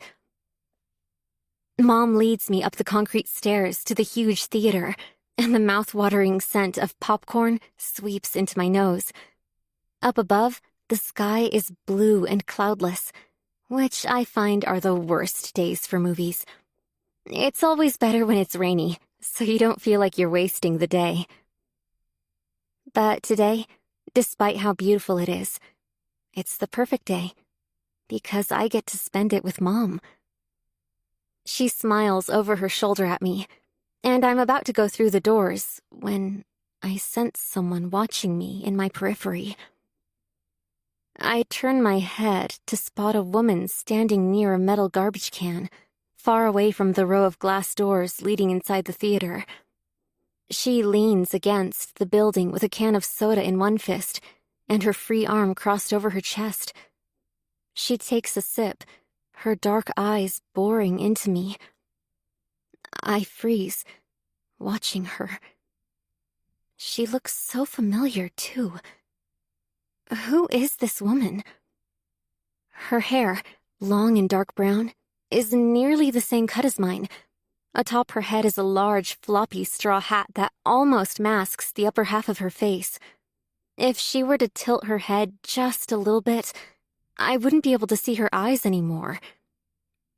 She winks at me, then slips on a pair of oversized sunglasses, rolls away from the wall, and disappears around the building.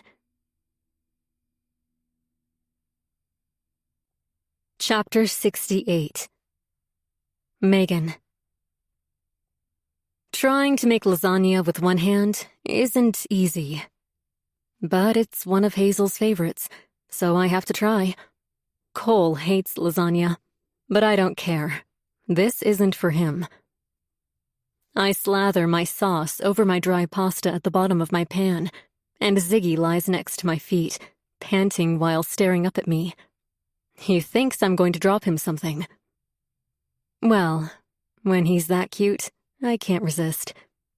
I flick a piece of cheese off the counter, and his jaw snaps.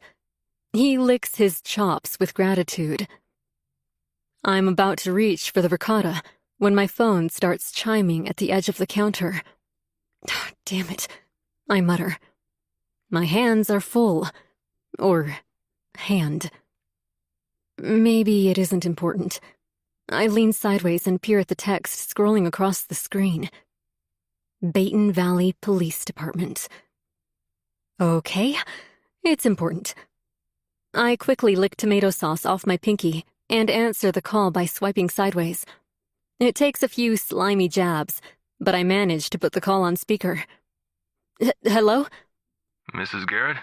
Comes Detective Goldberg's voice. Yes, I say. Am I catching you at a bad time? I glance at my hand covered in tomato sauce, at the pile of shredded cheese on the counter, and at the partially opened ricotta container. Not at all. Good. He says. I wanted to let you know that we were able to confirm Valeria's whereabouts on the day of the accident. She was, in fact, in Ohio. Turns out she had a doctor's appointment approximately 1 hour before the hit and run, and she was present for that appointment. A doctor's appointment? Please don't let her be pregnant. That's all I need right now. I don't know how to respond to him. How is this possible? I was certain Valeria was after me. But in retrospect, maybe I wanted to believe it was her. It's easier to pin the blame on someone with a face than to have some mysterious, nameless figure threatening me. I mean, she offered me tea and a muffin for crying out loud, and she swore she didn't even sleep with Cole. Her exact words were, "Honestly, I'm kind of relieved. He wouldn't stop trying to flirt with me, and it was getting to be a bit much. He even kept me working late most nights, when all I wanted to do was come home to my son." She'd made it sound like the 10 grand I offered her was going to change her life. Well, she's gone, so apparently it did. Not that it bothers me any. It's not my money. It's Cole's. Every year I go on a health retreat for a week, which comes with a $20,000 price tag. I've managed to convince Cole that after everything he's put me through, it's the least he can do. I spend the week at a 5-star hotel instead, and cash the rest of the money. Since he's been averaging about 2 playthings per year, it's worked out well. 10,000 each. Mrs. Garrett? Meg, I correct him. The detective clears his throat. Right, sorry. There's a long pause. I've been going over the staff list since Mr. Garrett started his employment with Astro Wire. It's going to take some time. They've hired a total of 39 assistants over the last 15 years. 39? I have about 20 women on my list. How many more were there that I didn't know about? I grit my teeth, locking eyes with Ziggy, who can't stop staring at the counter full of food. He has no clue what's going on. All he cares about is getting another piece of cheese. Despite the serious conversation I'm having with Detective Goldberg, I flick another chunk of cheese off the counter, and Ziggy catches it midair. Is there anyone in particular that you remember? He asks. Anyone I should start with? That's a tough question. I mean, a few of them gave me a hard time. Some told me to get out of their house, and things almost got physical. But for the most part, they were civil. Several of them admitted that they never wanted to sleep with Cole, and that they felt like they'd be fired if they didn't. And then, of course, there's her. Rosaline Hayes. Hazel's biological mother.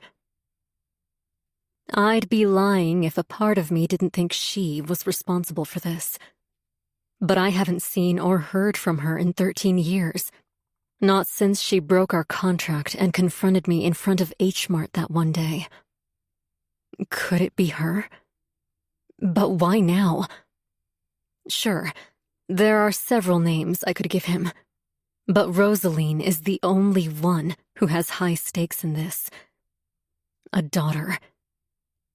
In her sick brain, if she gets rid of me, she'll get to have Cole and Hazel in her life. Who knows?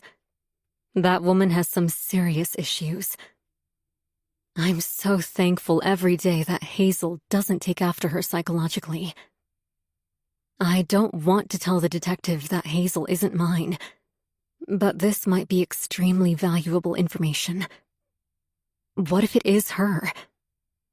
And here I am, withholding valuable information simply because I don't like the world knowing that Hazel isn't related to me by blood. Deep down, I'm terrified that the information will somehow slip from someone's mouth and fall into Hazel's ears. But if Rosaline is back, then she's a threat, and my daughter's safety is more important than my secret. Rosaline Hayes, I say. Hazel's biological mother. Detective Goldberg doesn't respond for so long that I start to wonder if the line cut out. Did he not hear me? Detective. Sorry, I'm noting this down. You're saying that Rosaline Hayes is Hazel's biological mother? Hearing the words aloud is like a sharp knife to my heart. Yes, we have a contract in place. She isn't to make any contact with us or Hazel. It was a closed adoption. We lived on the outskirts of New York City at the time, in Learville, before Astrowire expanded and moved to Baton Valley. A chafing sound follows, and I picture Detective Goldberg nodding against the phone's receiver while scribbling down notes. Hayes. Got it. This is very helpful. Thank you, Megan. I appreciate your cooperation. By cooperation, he means my honesty. But let's be real. It's not like I could have kept my closed adoption a secret from a detective. He would have figured it out. And it's not like he's going to go blabbing to Hazel. This is his job. It's crucial information. And now that he has it, it's going to help him dig into Rosaline. I hope it isn't her. That woman is crazy. But if it is, I need to be prepared. Chapter 69. Megan. 13 years earlier. Hazel is crying so hard, her face resembles a tomato. I wipe her tears away and offer her a soother. She won't latch on. She keeps crying and crying. It's okay, sweetheart, I say. I buckle her into her car seat and reach for Dolphy, her favorite plushie. It's a pink dolphin, and she loves it to bits. Look who it is, I say. Behind me is a cart with at least a dozen grocery bags, some of which contain frozen items. We're in the middle of August, and the sun is beaming rather hard on them right now. In a few minutes, my popsicles will be nothing but sticky juice dripping out of the box. But I don't care. Hazel is more important than keeping popsicles from melting. I wiggle the little dolphin close to her face, then tap her nose with the dolphin's snout and make a loud kissing sound. She gasps, her little pink lips forming an O, then stares wide-eyed at Dolphy. Oh, that's right, I say. Dolphy wants love. I give her another kiss and another until she starts giggling. She grabs onto Dolphy, and I seize the opportunity to pull out of my minivan and gently close the door. I start loading the trunk with the bags when the sound of footsteps against asphalt approaches me from behind. They're fast and frantic and cause a jolt of tingly anxiety to spread through me. I look back, my long ponytail swinging over my shoulder. No way. What the hell is she doing here? Meg? Rosaline says. She tries to play friendly as if she just happened to be in the neighborhood. But anyone with half a brain could see right through it. She isn't here by accident, and this isn't a coincidence either. She followed me here. I drop one of the bags into my trunk and stiffen before glaring furiously at her. Rosaline. She isn't supposed to be anywhere near us. It was part of the contract. After she gave birth, she moved away to Montana to go live with her grandparents.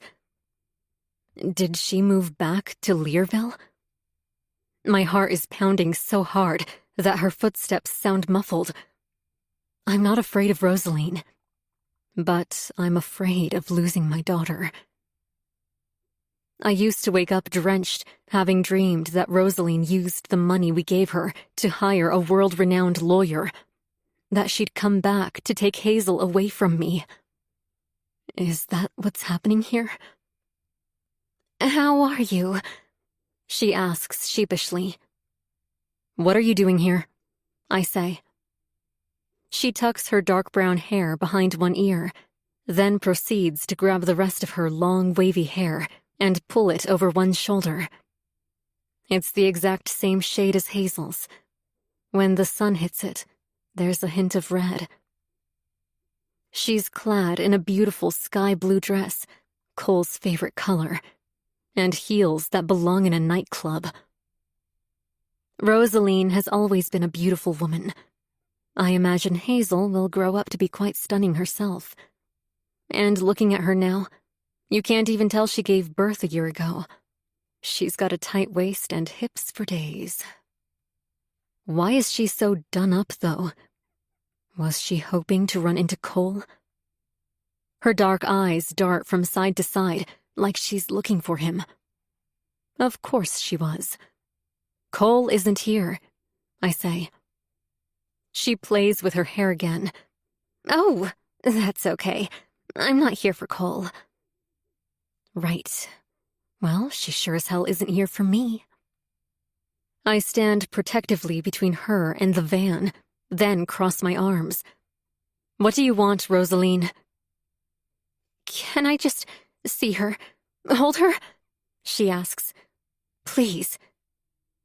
For a split second, I consider allowing her to see Hazel. I mean, I understand. She gave birth to her. But the whole point of a closed adoption is to give up the child as if they were never yours to begin with. It was all very clear in the contract. I'm terrified that if she holds her, she'll fall in love with her and fight to the death to have her back. No, she can't do that. The contract is tight. It's still a fear I have. Rosaline, I say, trying to sound as compassionate as possible. I understand where you're coming from, but you can't be doing this. You can't just show up and ask to hold Hazel. She's my daughter now. A glimmer of hatred flashes across her sharp features. She was mine first. I draw my shoulders back and clench my fists. Am I going to have to call the police? Please don't make this any harder than it has to be, I say. Move on with your life, and let us do the same. All I want is to hold her, she says. She isn't sweet anymore. She's livid, as if I'm denying her some innate right. She doesn't have rights to Hazel. She lost those when she signed that contract. And to be honest, she should have thought about all of this before sleeping with a married man. It's not like she didn't know. Please leave, I say. Her features contort into something frightening, and without warning, she throws herself at the opposite side of my minivan. My heart lurches into my throat as I hear the door slide open.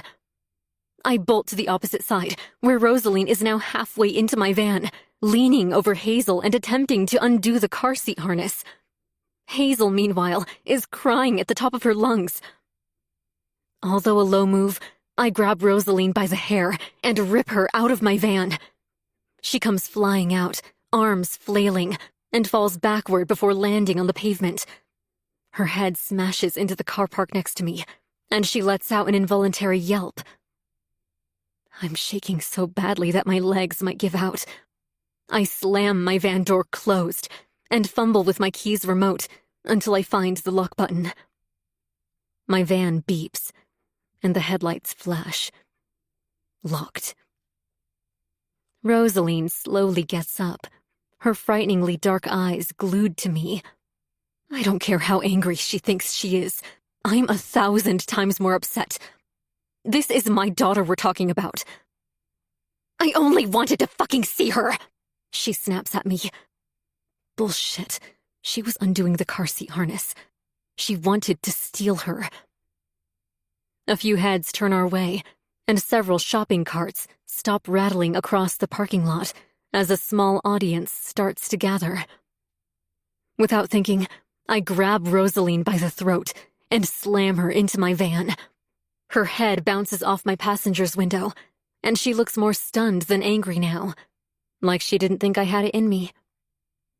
I press my forearm up against her chest so she can't get away. She could hit me. Let her. She has no idea how far I'm willing to go right now. If you ever come near me or my daughter again, Rosaline, I swear to God, I will kill you.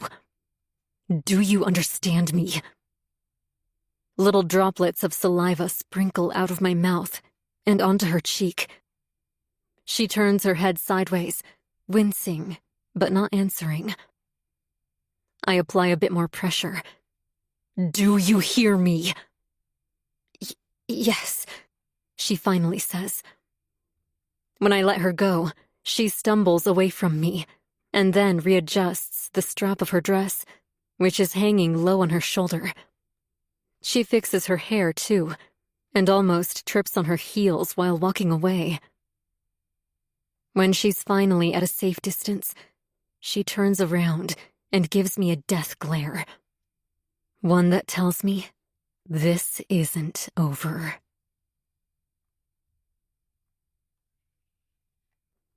Chapter 70. Megan. I pull into the parking lot next to the Baton Valley High School soccer field.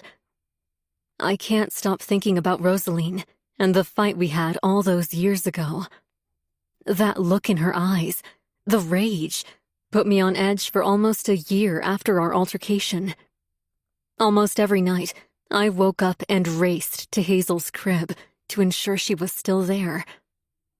It didn't help that Cole kept calling me paranoid, telling me that I was being a little dramatic, and that Rosaline had no intention of taking Hazel from us. When she turned 2, my paranoia diluted. She hadn't done or said anything in almost a year, so she was over it, right? Then the years went on. Still, we heard nothing. And now Hazel is 14 years old, almost an adult. I watch her in the distance with her knee-high socks as she waves goodbye to her friends. Her cheeks are all rosy, and she's panting to catch her breath. Above, the sky is dark gray and swollen. Right when Hazel reaches the passenger's door, a few heavy globs splash on my windshield. She pries the door open and hurries inside. "Whoa," she says, dropping into her seat. "Talk about good timing." A half-hearted giggle escapes her mouth. "Good practice?" I ask. She nods. "Yeah, Clark got hit in the face with the ball. It was hilarious." My eyes bulge at her. Clark is one of the goalies, and they've never gotten along. He used to jab her in class with a pencil. So while I understand that part of her would be happy that her frenemy got hit, I don't see how someone getting hurt warrants a laugh. People can kick pretty hard in soccer. That's a recipe for a concussion. She probably doesn't mean any harm, but given who her mother is, I'm a little more on edge about her comment right now. "What?" She reaches for her seatbelt and buckles herself in. He didn't get hurt. A soccer ball to the face and he didn't get hurt? I don't believe it. She rolls her eyes at me. We aren't playing professional soccer here, Mom. The ball bounced off Anissa's knee last second. He was stunned more than anything, but totally fine. Her brows almost hug above the bridge of her nose. And it was funny because of the face he made, like he ate a bag of lemons or something. She makes every effort to hold back a smile that's threatening to take up half her face. All right, I can understand how that would be funny. I pat her knee, and we leave the parking lot without running anyone over. We have a game this Saturday, by the way. This Saturday? Oh, damn it. Did I not check the schedule? I should have known this already. Hazel's eyelids get heavy. You forgot. Yeah, I say honestly. I'm sorry, sweetheart. What time? She uses her soccer jersey to wipe sweat off her forehead, like she always does. At 3. Before I can say anything, my phone lights up in its vent holder. One new message. The number looks random, but I recognize it, and it sends my heart into overdrive. Why now, of all times? When Hazel is right beside me. Hoping that Hazel didn't see the notification, I snatch my phone from its holder and tuck it between my thighs on the seat. I stare straight ahead, driving as if nothing happened. But in my periphery, I can sense Hazel staring at me. Don't look over. Pretend nothing happened. What was that? Hazel asks. I glance cautiously her way. What was what? She grimaces. You got a message from someone and freaked out. I have exactly 2 seconds to come up with the best lie possible. Some conversations aren't for your eyes, Hazel. She scoffs and crosses her arms over her seatbelt. Damn it, that didn't work. You think I'm an idiot, she says. What? Sweetheart, I don't think that... Are you and Dad having sex talk or something? I don't say anything. Was it even Dad? What? Shit, this isn't going well. But at least she didn't see who the message was from. Are you cheating on Dad? You can tell me. I'm so distracted by her words that I almost rear-end the car in front of me. Hazel's head rocks back and forth. Mom! Sorry, I mumble. I pull into a fast food restaurant's parking lot and park the car. This isn't a conversation to be had while driving. I'm not cheating on your father. I don't mean to sound so hostile, but given the current situation, that accusation is a slap in the face. And that's the second time she's asked me. Cole is cheating on me. And because of it, someone wants me dead. Unless this person after you has nothing to do with Cole, and everything to do with you. I blink at my own thoughts. I'd never even considered this. I mean, I did piss off a lot of people in my youth, thanks to my big mouth. Then who texted you? Hazel asks. I sigh. Because you're acting all secretive, and I don't like it. I'm thankful that Hazel is lashing out at me, rather than bottling it up as she has done with everything else this past year. But I'm her mother, not her best friend. I don't owe her an explanation for everything. I want to tell her that I'm entitled to my privacy, but that would only cause more strain between us. Things are finally looking up. I put my lying cap back on, even though it makes me feel like garbage. Pouting, I rest against the center console and tilt my head. I can't tell you because it's a surprise, honey. Her anger slowly dissolves, only to be replaced by confusion. One brow goes up, while the other remains firm. I draw invisible circles on the console between us. Isn't it someone's birthday soon? Her mouth goes agape, and she winces guiltily. Oh shit, Mom! I fluff her off. It's okay, I get it. I was acting a little sketchy. But you have to realize I'm going to be a little sketchy in the months leading up to your birthday. You're a terrible mother, lying to her face like this. No, you aren't. You're protecting her. I'm sorry, she says. Almost a little too suddenly, I squeeze her thigh. Don't be sorry, honey. You didn't know. She's quiet as we leave the parking lot. It isn't until we turn into our neighborhood that she says, You're not hosting a big surprise party with a pony and stuff though, right? I'm turning 15, Mom. Not 5. I let out a genuine laugh that fills up the entire rental car. I can't remember the last time I laughed like this. No, honey, I promise. The truth is, I've been so distracted with Cole and this mysterious woman that I haven't even thought about Hazel's birthday.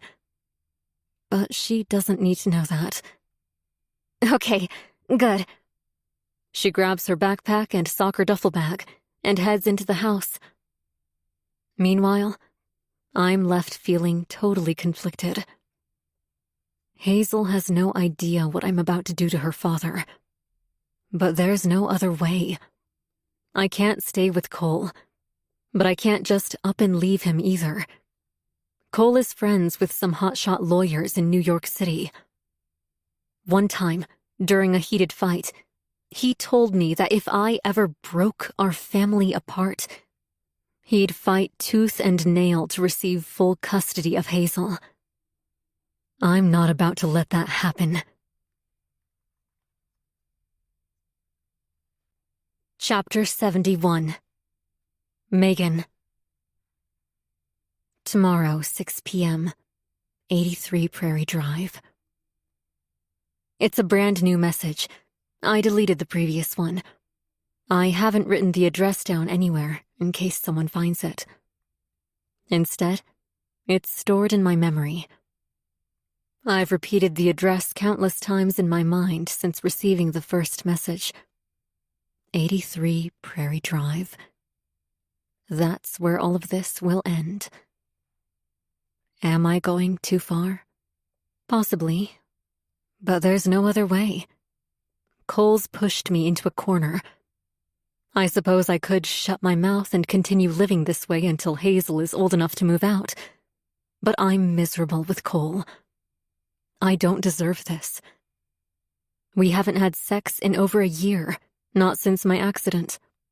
Some days I think he's repulsed by me. Sure, I've put on a bit of weight, but not that much. And even if I had, so what? He's my husband. I wouldn't care if he gained weight. I do still love him, I truly do. But Cole isn't husband material. I swipe sideways on my phone to delete the text message. I still can't believe I'm going through with this. How will it play out? Will he scream? Beg for mercy? It doesn't matter. There's no turning back now. Hazel comes gliding into the kitchen, humming a tune I don't recognize.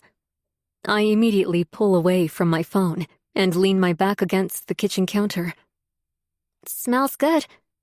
She cranes her neck to peer inside the oven. Is that lasagna? Sure is. I slip on my oven mitt. And it's ready. The front door suddenly opens and slams shut. A warm breeze rushes through the house, and Hazel leans her entire body back to peep into the foyer. Dad? Cole? What is he doing here?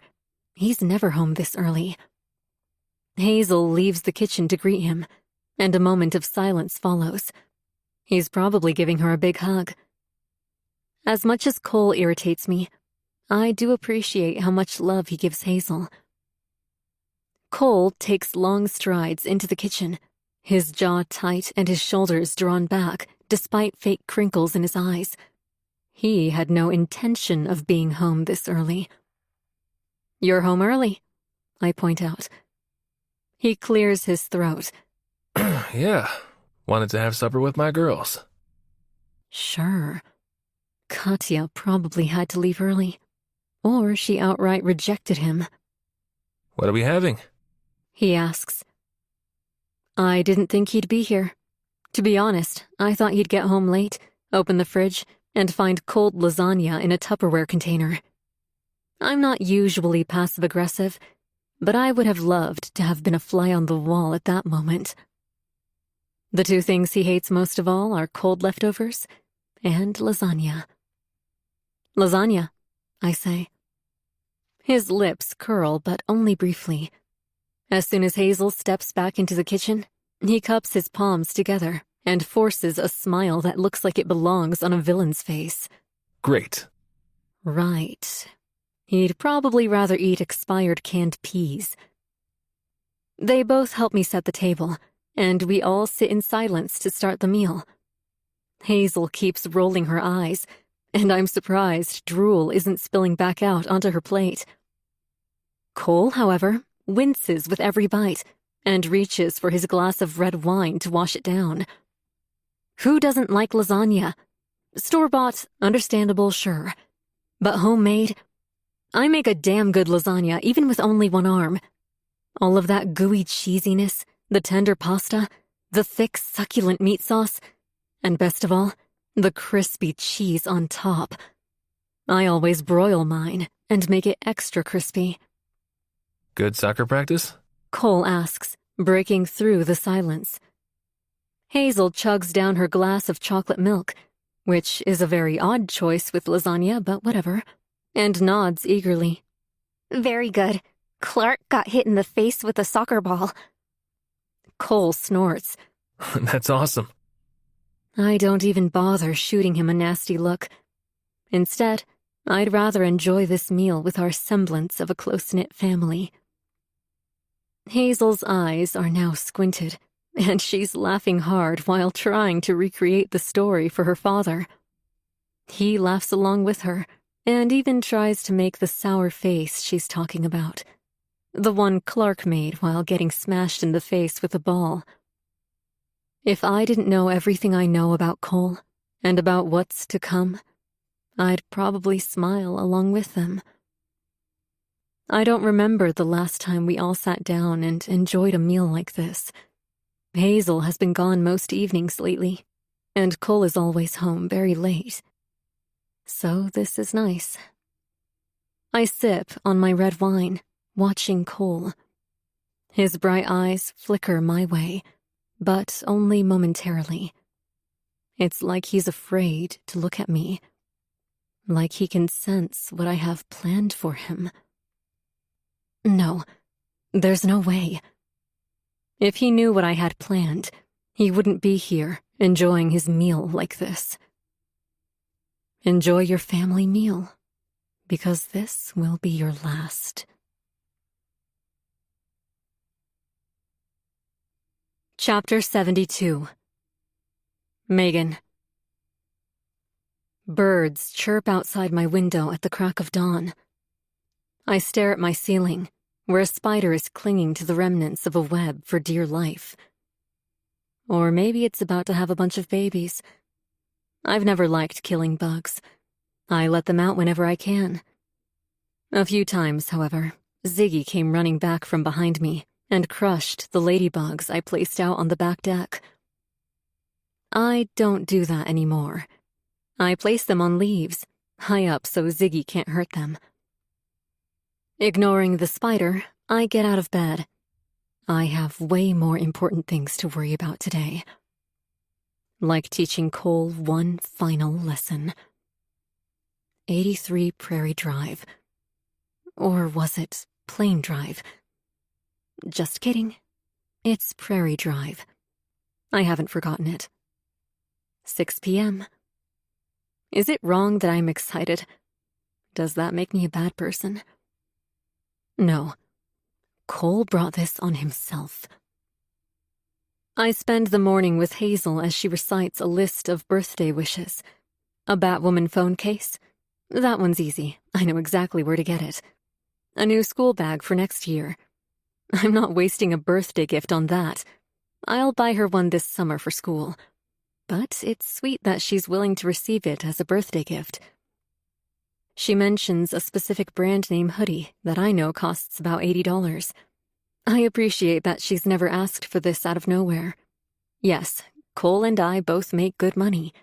But Hazel doesn't act entitled. She knows that if she wants something brand name, she can either save up her allowance, work for it, or ask to receive it as a gift. She learned that at 8 years old, thanks to me, not Cole. He'd buy her whatever she wanted, but I nipped that in the bud real quick. If it weren't for me and my cracking down on entitled behavior, I'm afraid to know what kind of a teenager Hazel would be right now. Made you a coffee? Hazel says. I freeze in the kitchen, stunned by the kind gesture. Hazel used to do thoughtful things sporadically before my accident, but this last year has been horrendous. My anger, combined with her distance, really put a wedge between us. So to see her standing next to the coffee machine with a proud grin on her face makes my heart swell. Oh, thank you, honey. That was very thoughtful of you. I try, She quips. sometimes. I grab her face and plant a firm kiss on her cheek. I haven't done that since, well, I can't remember. She always acts like she's disgusted and wipes it off, but she likes it. It's all over her face seconds later. God, I missed her. Soon, it'll just be you and me. I've thought long and hard about this. I don't want to hurt my baby girl, but it's the only way. Cole's indiscretions have literally become a threat to this family. The pain will be temporary. Besides, Hazel is almost 15. She'll understand. She gets ready for school, and just as she's leaving, Cole descends our wooden staircase. He rubs his eyes. If he hadn't had the extra 2 glasses of wine after supper last night, he'd have woken up at a decent time. Hey, He groans. have a good day at school? They hug, and Hazel is out the door. Cole's eyes meet mine, and he freezes, his hand cupped over the sphere-shaped staircase finial. Hey, He says, "Hi." I turn around to go enjoy my coffee in the backyard with Ziggy. I stay out there until Cole is gone. He always leaves before 8. To be safe, I wait until 8:30. Sure enough, he's gone by the time I get back inside. I'm thankful. Because if he decides he wants to talk or make amends, I might get soft.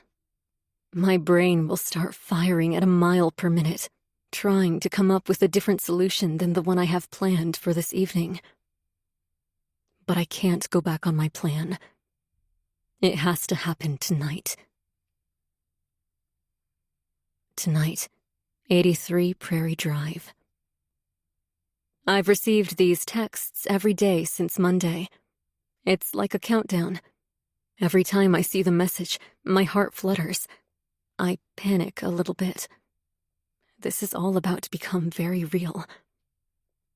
You're going too far. You can still back out. No way. Someone, possibly Rosaline, tried to kill me. Cole is the reason this has gone too far. I spent my day pacing around the house and tidying up. It's the only thing I can do to keep my brain from wandering, from considering backing out of all of this. I glance at my phone's clock. 1:32 p.m. Only a few more hours.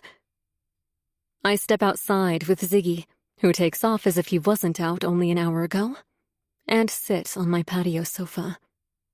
A little ladybug lands on my lap, and I gently flick it off. This is torture. Every minute is like an hour.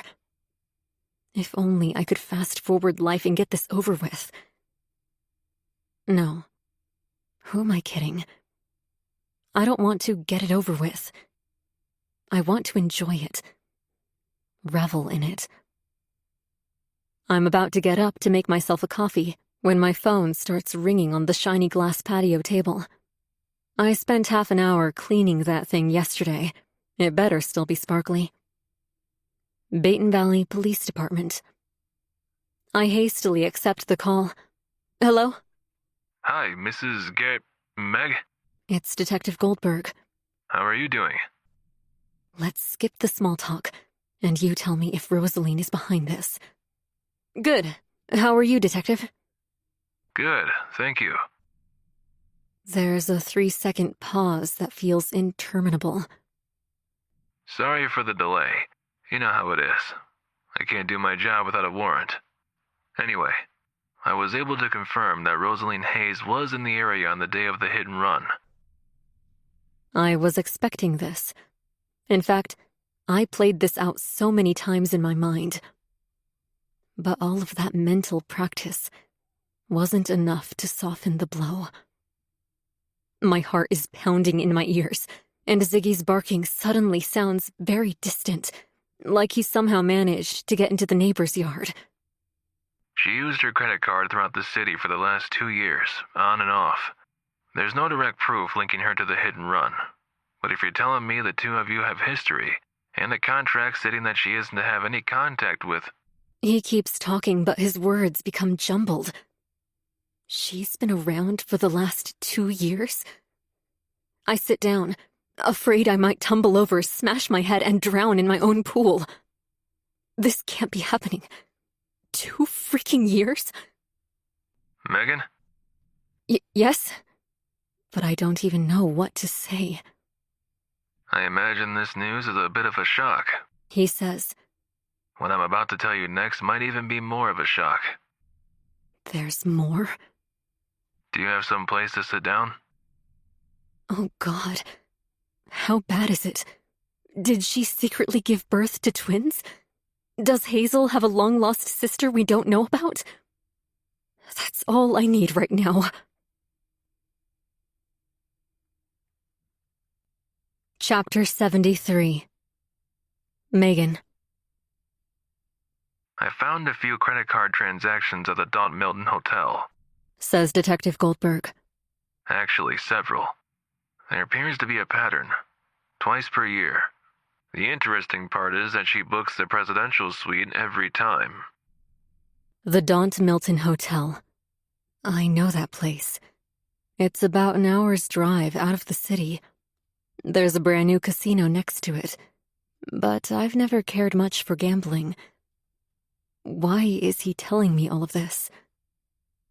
Has your husband been in contact with Rosaline? Detective Goldberg may as well have thrown a chair at my face. Twice. What the hell would Cole be doing talking to Rosaline? I lean forward, elbows digging painfully into my thighs. Wait, what does Cole have to do with this? March 3rd and November 18th last year. He says. Do you happen to remember where your husband was on those days? Do you have a shared calendar? Why do those dates sound so familiar? Hold on, I tell him. I open up my calendar app and navigate to March.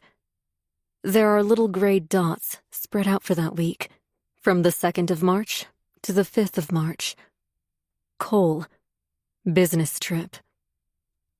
I don't have any other details. I think he'd mentioned it was in Colorado, but I also remember not caring very much. We'd gotten into a huge fight before the news. I was glad he was leaving. And besides, part of me figured he'd spend the whole trip screwing his assistant. I scroll back to November. Another business trip. No way. Could Cole really still be sleeping with Rosaline? He knows the risk involved. He wouldn't do that. Or maybe he would. The man loves living on the edge. What if the two of them are conspiring to take Hazel away from me? I grip my teeth. Megan? Says the detective. I have 2 entries in my calendar. I say coldly. He went on apparent business trips. Are you able to confirm those? He asks. What do you mean? I say. Any plane ticket transactions? Hotel receipts? I hold back a scoff. Detective Goldberg doesn't know my husband very well. Cole doesn't share his finances with me. He sends me a chunk of change every month as a contribution, and I take care of paying the bills. He doesn't tell me what he spends his money on. It's his money. He certainly isn't going to share receipts with me. No, I say. There's no way to confirm. It's getting hard to swallow my anger. But the more I think about it, the more it makes sense. What are the odds of Cole going on business trips twice in 1 year, at the very same time as Rosaline's hotel stay? And she booked a presidential suite. How many more signs do I need? The math adds up. Can't you search his credit card transactions? I ask. I'm afraid not. He says. I need a warrant for that.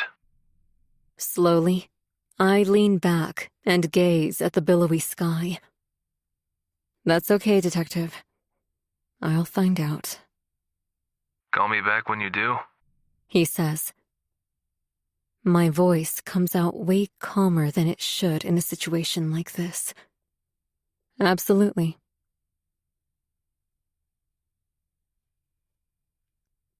Chapter 74. Diary entry. I can't believe him. First, that Valeria bitch. And now, Katya. I mean, I always knew Cole had a streak with the ladies. But he told me I was different. That I was special. And I'm also the only one who gave him a child. Doesn't that count for something? So why does he keep having affairs with all these women, rather than return to me? If he were with me, I'd keep him happy. I wouldn't push him away, like Meg. He'd have no reason to cheat.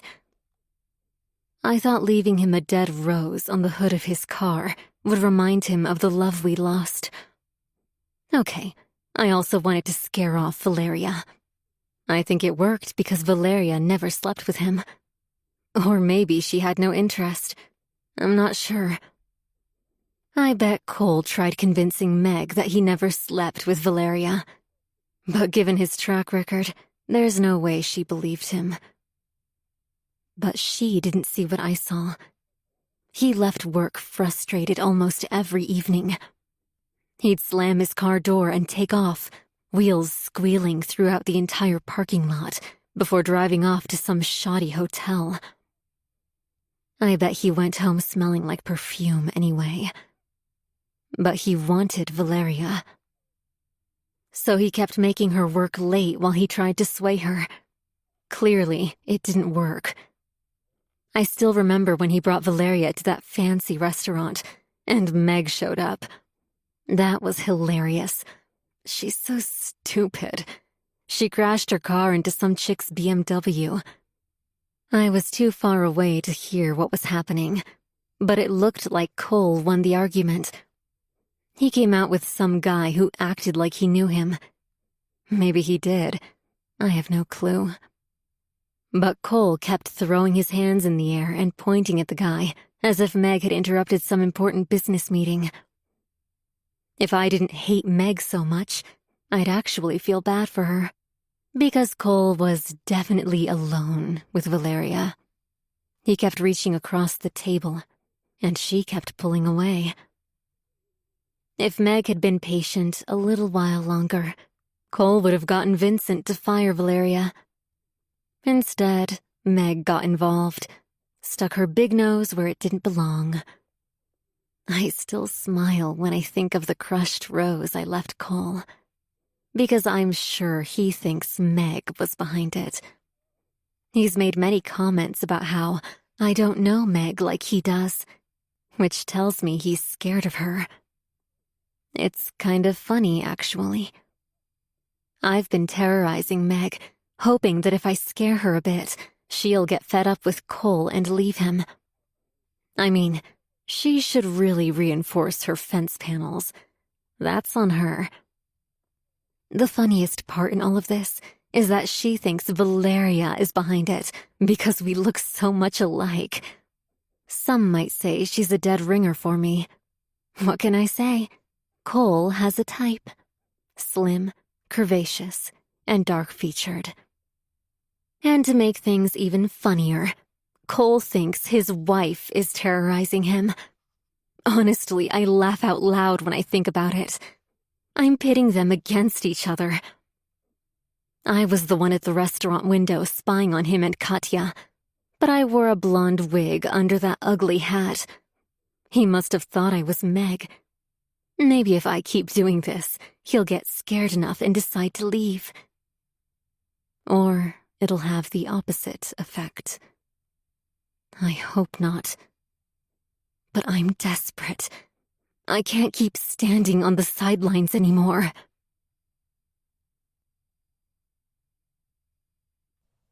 Chapter 75. Cole. 2 creams, 1 sugar. Katya says. She winks at me and leans forward, allowing her cleavage to land right in front of my face. Her perfume, a soft floral scent with a hint of pepper, pervades the air around me, calming me instantly. It's hard to stay mad at her. But what did she expect would happen after yesterday? She told me to meet her in my office after hours and that she'd give me the time of my life. I waited for over an hour, and she never showed. Then, when I tried calling her, she picked up and casually said there'd been a family emergency. Her tone didn't exactly scream urgent to me. Katya uses her manicured fingernail to push my coffee mug toward me. She pouts her plush candy-red lips. To apologize. Are you upset with me? Her Russian accent is beyond sexy. I don't like being made to wait around like that, I say honestly. It's very disrespectful. You could have sent me a text. Family emergency. Her sharp blue eyes are on me, and it's impossible to look away.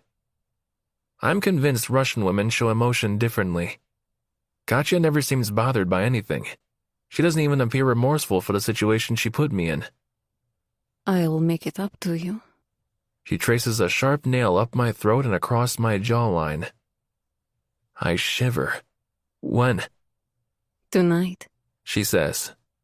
My place. Her place? I don't typically leave the office to spend time with my assistants. I'd prefer to do it here, behind closed doors. What's wrong with here? I say.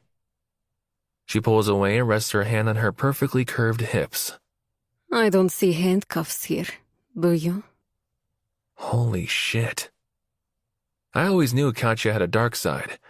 I just didn't imagine she'd be into this sort of stuff. I tried to get Meg to be a little more wild in the bedroom, but it never got as far as I wanted it to. Or a VIP, she adds. If she doesn't stop talking, we'll have to leave work and go to her place now. Okay, I can't even keep the excitement out of my voice. Your place, after work. She winks at me and leaves my office. This day couldn't go by fast enough. The sun has started its descent. We chose to wait until after 5 o'clock so that everyone was out of the office. Especially Frank. Vincent I'm not so worried about. We're the same, he and I. But Frank, he'd be the first to open his big mouth at a Christmas party. He'd probably nudge Meg and make some idiotic comment about how my assistant is competition. Then he'd wink horribly, mouth agape. It could also be someone else entirely.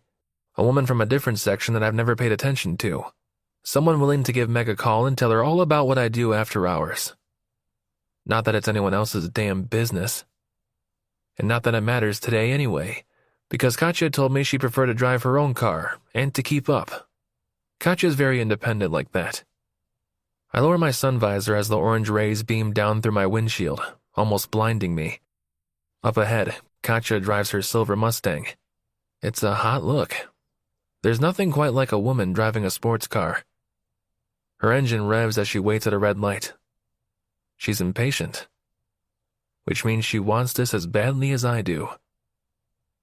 What will she do? Tie me up? Or does she want to be tied up? They say dominant personalities like to be dominated in bed. Speaking from experience, I'd say that's true. And Katya is definitely a dominant personality. She always looks like she's in control of everything, even when everyone around her is panicking. Last week, Vincent yelled at our new office secretary for messing up a mass email. He did it in front of everyone. But Katya just sat there watching poor Harper, arms crossed with zero expression. She's unreadable. I think that's what makes her so damn sexy. She turns left at the light, her Mustang's engine rumbling throughout the city streets. It's a powerful purr that has me revving my own engine with torturous anticipation. I follow her to a quiet neighborhood, and she pulls up in front of a yellow house with cute white-paneled windows. Very suburban. Does Katya seriously live here? The grass is meticulously groomed. With the way Katya carries herself and how much she prides herself on hygiene, I can't imagine her cutting her own grass. She probably has some tan, shirtless gardener that does it every week while she sits drinking a cocktail on that little white patio, secretly watching the hunk through a pair of big sunglasses. Her Mustang's engine cuts out. She steps out, playfully tossing and catching her key fob while I get out of my car. "This is your place?" I ask. For now. She says. I raise a brow. Come on. She says. Let me give you the grand tour. I don't want a tour. I want her to bring me straight to the bedroom so I can have my way with her. But I suppose that might come across as rude. And I get the feeling Katya is the type of woman who would tell me to piss off if she felt insulted. So I obediently follow her inside. The place smells musty. Old, even. It smells like my grandparents' place, and I haven't been there in ages. But I remember that smell. I take off my shoes and follow her inside. Fabric sofas, carpet, Easter-colored walls, yellow linoleum flooring. This is not the type of place I ever imagined Katya living in. It goes against everything she exudes. She mentioned handcuffs and a whip. Does she have some secret sex dungeon in the basement? Is this 80s decor all for show? Slipping out of her heels, she turns around and watches me carefully. Her legs are sculpted and smooth, which tells me she just shaved. She must have planned for today. What's wrong? She asks. You seem confused by my decor. I am, I say. She shakes her head and laughs. The sound comes out raspy and hot as hell. She leads me into a kitchen full of yellow oak cupboards and cheap vinyl countertops. Not exactly mood-setting. Inheritance property. Katya says. My grandmother died a few months ago. Oh, I say. I'm sorry. I'm not. She says. It brought me here, to Baton Valley, and then I met you. She reaches under the sink and pulls out a dusty bottle of rum. She then proceeds to search the cupboards as if for the first time. Blacht.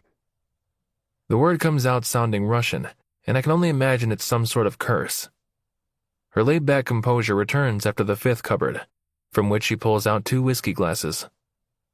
Then, rolling her R, she says, Drink. Chapter 76. Cole. We stand quietly as I inspect her grandmother's former kitchen. There are countless framed pictures of people I don't recognize. They seem happy. Aren't people always happy in pictures? It would be rather odd to display pictures with everyone glowering. Family? I ask, even though this is killing the mood. I had expected to be jumped the moment we set foot inside, not placed in direct view of a bunch of family photos. Katya turns to look at the pictures on the wall but doesn't focus on them for long. Oh, yeah. Clearly, she isn't close with her family. I sip on the rum while she watches me. Why isn't she drinking? Good. She asks. I nod. Drink more. She says. My lips curve upward. Are you trying to get me drunk? I am. She doesn't mirror my expression. Is this her idea of a joke? I can't tell with her. I take another swig of my drink and place the glass down, its base making a soft clink against the cheap counter. Her eyes twinkle malevolently. Come. She leads me upstairs, and we can't move fast enough. I'm tempted to scoop her up and race her up there myself, but she'd probably physically assault me if I manhandled her like that. When we reach the bedroom, a medium-sized room with black bedding and drab gray dressers, she grabs me by the collar of my shirt and pulls me in for the hardest kiss I've ever experienced, and it's enough to distract me from the ugly furnishings.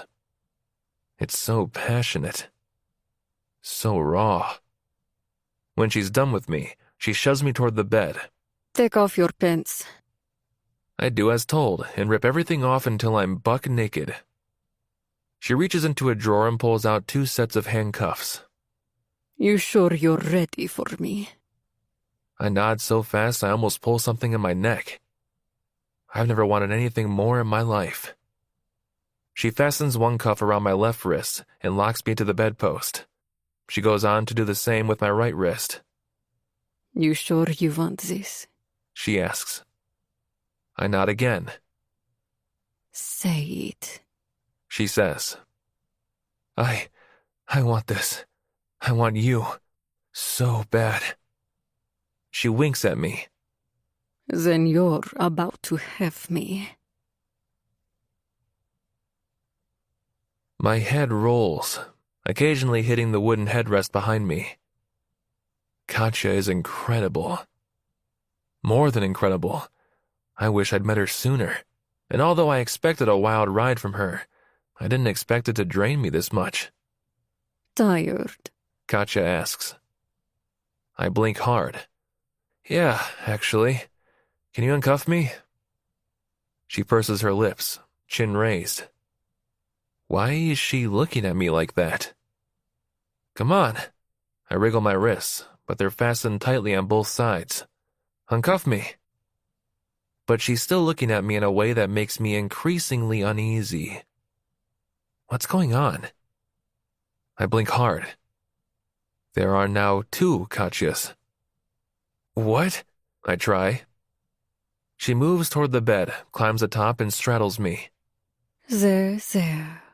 Her warm finger presses over my lips. I'll take good care of you. Cross my heart. She gestures across her chest, then plants a kiss on my forehead. Then, everything around me starts to fade. Sound leaves the room entirely. Katja's figure darkens, and the bit of light creeping through the curtain grows dimmer until there's nothing left but blackness. Chapter 77. Hazel. My mom is acting really weird. She keeps pacing and mumbling stuff to herself. I only came downstairs to grab a snack, but now I kind of feel bad leaving her alone like this. You okay? I ask. She looks up at me from her phone. Yeah, honey, of course. She's lying. She's hiding something. Or maybe she'd rather not talk about it. Okay, I say, even though I don't believe her. Well, I'm here if you, want to talk. Her lips pull into a firm smile.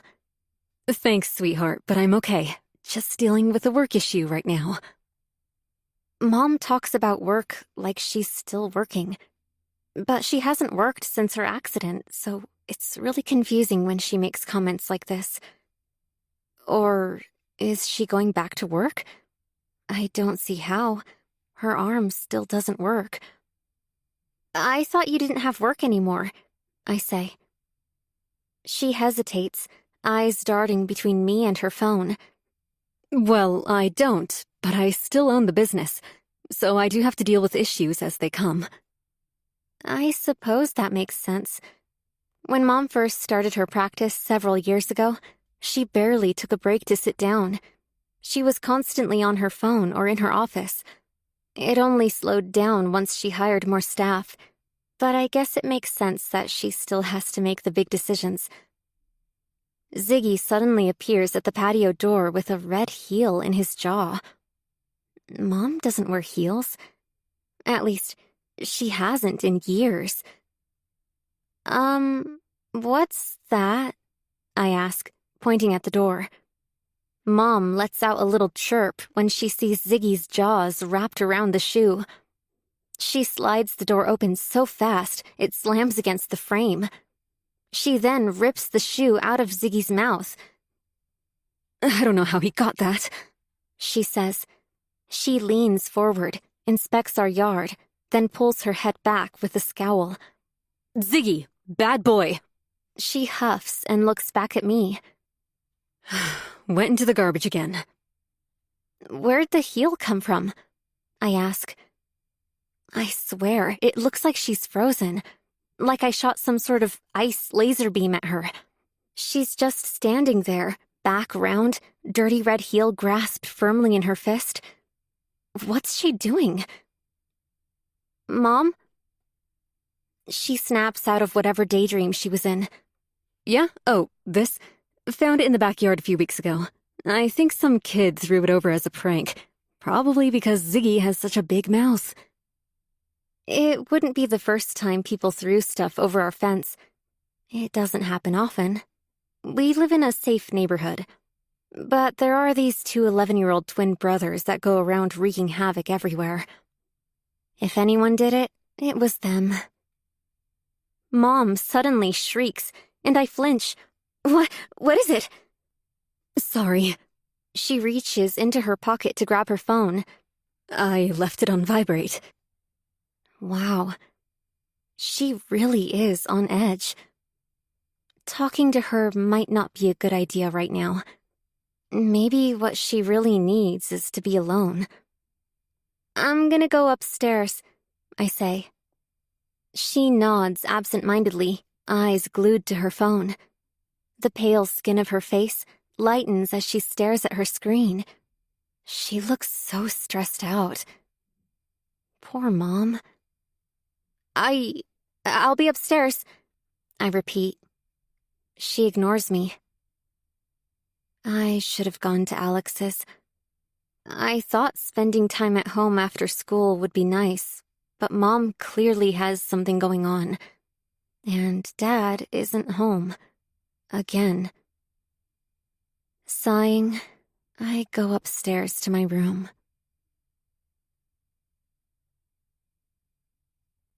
Chapter 78. Megan. Now. Now? That's all the text message says. It isn't 6 o'clock yet. Have the plans changed? Did something happen? It's now 5:30, and 83 Prairie is a 10-minute drive away, which means there's no time to waste. When I peer up from my phone, Hazel is gone. How long ago did she leave? I hurry to the staircase and call up to her. Hazel, honey, I have to run out. Muffled footsteps echo from the second floor, and her head juts out from around the corner. Okay. Just have to deal with the accountant situation. I feel terrible lying to her, but there's no way she can know what I'm about to do. I'll be back in a bit. She nods, although I can tell she looks disappointed. Of all days, she chose today to stay home with me. And now I'm about to leave to do something terrible to her father. It isn't too late to back out. No way.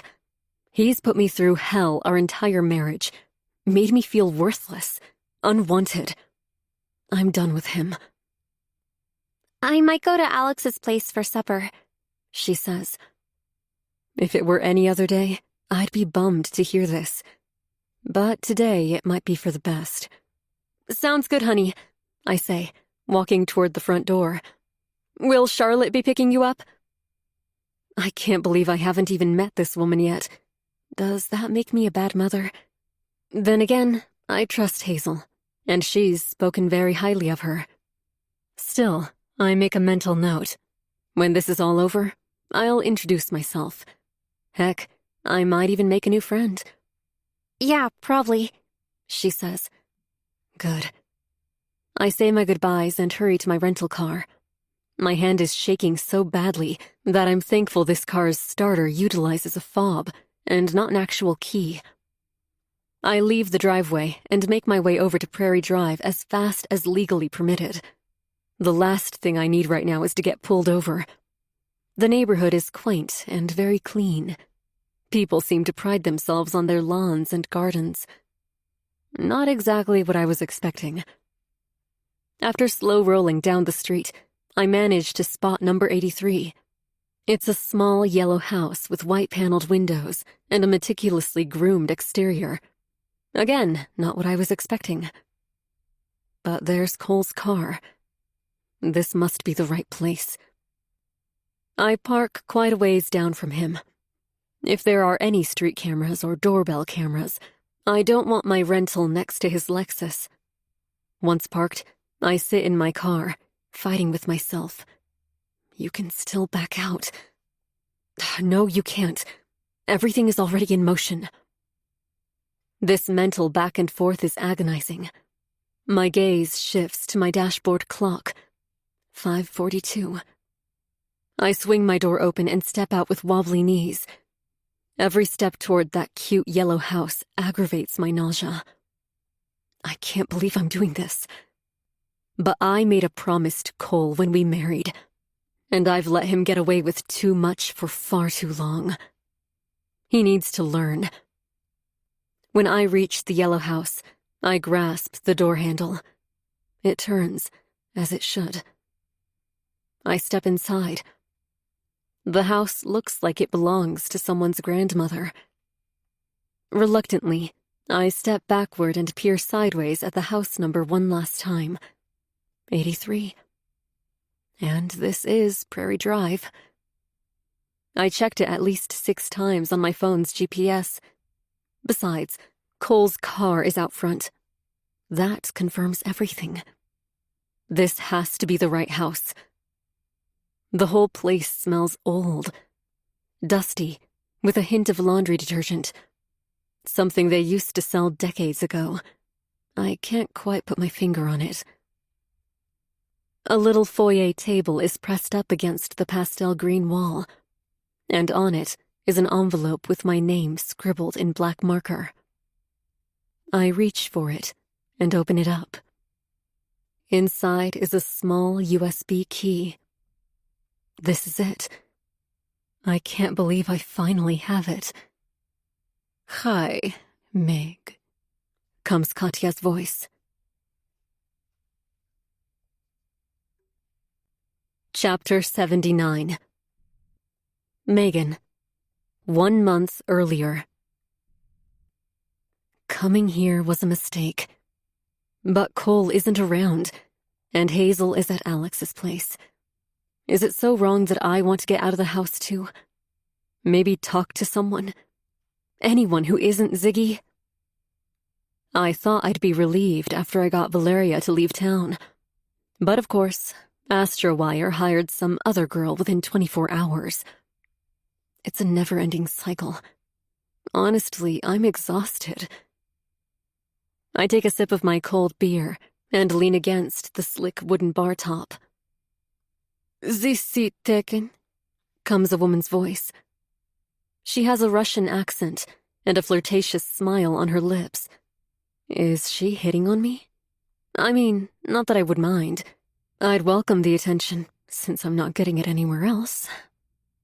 "No," I say. She sits down and asks the bartender for a shot of vodka, which comes out sounding like vodka. "You look depressed," she says. Wow, is it that obvious? "Marital problems?" she asks. I raise a brow. Seriously, is it that obvious? She throws her chin out at my wedding finger. "You have a ring, but you keep playing with it, like it bothers you." It does, I admit. I've only had half a beer. I'm not sure why I'm opening up to this total stranger. This very beautiful stranger. She could be a model. Actually, she probably is. Sitting next to her makes me feel super ugly. She leans in toward me, then glances over her shoulder to ensure no one is listening. Is he cheating on you? What kind of person outright asks something like that? My marital life isn't any of her business. Yet I find myself opening up to her, telling her everything about Cole. Because by the end of the night, I'll probably never see her again. And it feels good to get it all off my chest. I can make it all go away, she says. $5,000, and I'll catch your husband on camera sleeping with me. It helps to have the proof. Trust me. This is what I do. I blink at the fuzzy version of her. I'm on my 4th beer now, and it may be my booze brain, but somehow I feel like coming here tonight was fate. Like I was meant to meet this woman, Katya. A smile splits my face. What do you mean it's what you do? For a living, she says. I help women leave their cheating husbands. You're all the same, you know. You come here to sulk. I find at least 2 of you per week. I'm not sure whether to feel insulted or seen. Let me get this straight. I'm outright laughing now. You help women like me by sleeping with their husbands? This is insanity. She purses her lips and elevates her chin. Would it not help you to have proof of his cheating? It will help you in court. Look it up. She's not wrong. I have looked it up many times. So you'll sleep with him and record it. My mouth is dry now, despite all the beer I keep pulling into it. Yes. And I can also scare him. Teach him a lesson. A glimmer of excitement flashes in her eyes. This woman isn't all there. There's something off about her. What kind of lesson? I ask. She knocks back her 5th shot of vodka and slams it down on the bar top between us. Then she lowers her head, a gorgeous yet malevolent smile warping the lower half of her face. A lesson he'll never forget.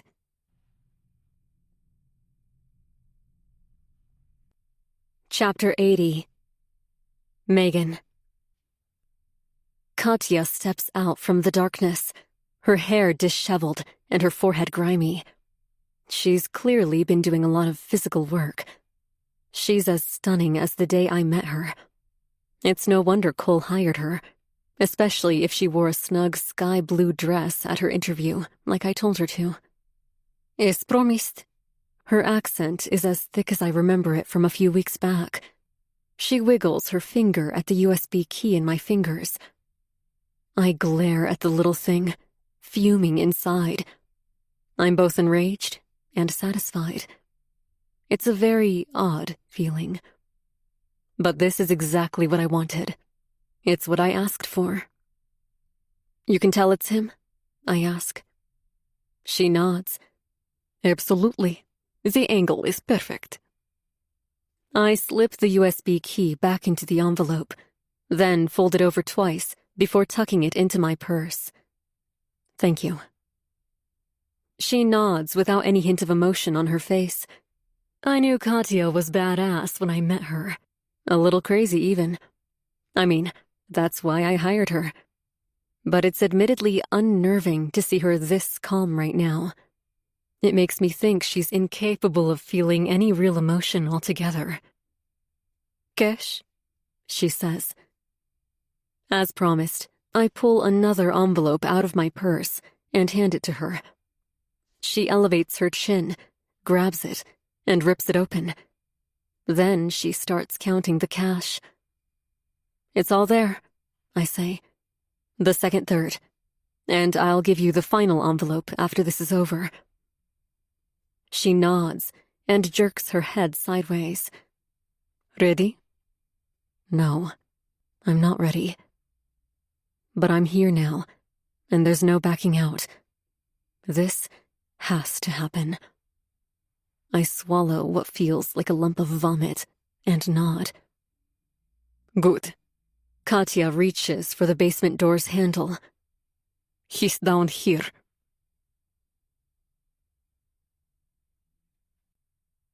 Chapter 81. Cole. Vicky. I crack my eyes open and blink several times to rid them of crust. And what the hell is in my mouth? A gag? I blink down at my wrists. They're fastened to an old wooden chair's armrests. A chair that was easily built in the 60s when furniture wasn't cheap and flimsy. That means standing up and trying to hulk my way out of these restraints isn't an option. The room around me is damp and smells of mildew. Worse, it's dusty. And I'm allergic to dust. So now, I can barely breathe since my nose is clogging up. Where am I? An attic? A dungeon? Wooden beams are angled overhead, and the only light in the room is coming from a battery-powered emergency lantern. What's going on? I try to push the gag out of my mouth with my tongue. Comes a deep, almost robotic voice. A voice changer? I snap my head sideways, and a high-pitched squeal slips through the cracks of my gag. What in the hell? I can't see my captor's face thanks to a disturbing mask. A dead pig's head. But the person underneath is clearly a woman. Small build, tight yoga pants, average-sized breasts underneath a loosely fitted black top. She's in shape, and probably perfectly capable of digging my grave with her bare hands. I blink hard. How did I get here? Or am I dreaming? Wait, no. I was with Katya earlier. What happened? Why can't I remember? Is she okay? The woman in the mask is sprawled on a lounge chair wrapped in plastic, legs dangling over the armrest. She tilts her head sideways, and the pig mask shifts almost imperceptibly. Little bits of flesh hang around the neck area, and the animal's jaw is sealed shut, a smile seemingly pulling at the corners of its snout. Its skin, a bright pink, is splattered in blood. Then, the smell hits me. It's very distinct, and it reeks. That head is fresh. I snap my eyes shut, willing the sight away as my heart hammers inside my chest. This can't be real. I must be dreaming. You just couldn't stop, could you? I seal my eyes shut tighter. This isn't real. It isn't real. The sound of sharp heels clicking against cement flooring follows, and I can't resist opening my eyes again. She stands tall, now holding on to the battery-powered lantern in one hand. In the other is a Japanese steel chef's knife. I try to suck in a breath, but there's barely any oxygen coming in through my single-functioning nostril. The other is completely clogged now. A crushing sensation fills my chest. Lack of oxygen? Or panic? Both? She moves closer to me. Click, click, click. I jerk sideways violently, trying to free my hands. I can't die like this. The ropes around my arms dig into my skin, and I wince in pain. This woman, whoever she is, knows how to fasten restraints. Even my ankles are tied. Katya? No, it can't be. She would never do something like this. The woman leans in so close to me that the foul smell of the pig's head slips into my partially clogged nostril. I gag, then gag again when I feel how deep the cloth is shoved inside my mouth. Without warning, the woman in the mask rips out the rag.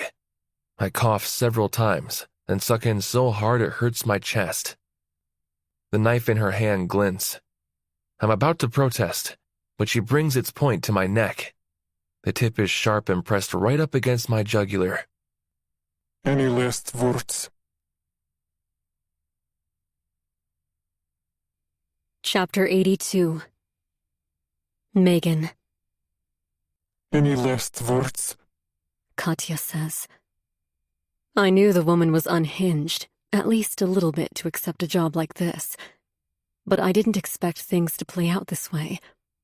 The pig mask and all. It's very disturbing. But it's doing exactly what I'd hoped, scaring the hell out of Cole.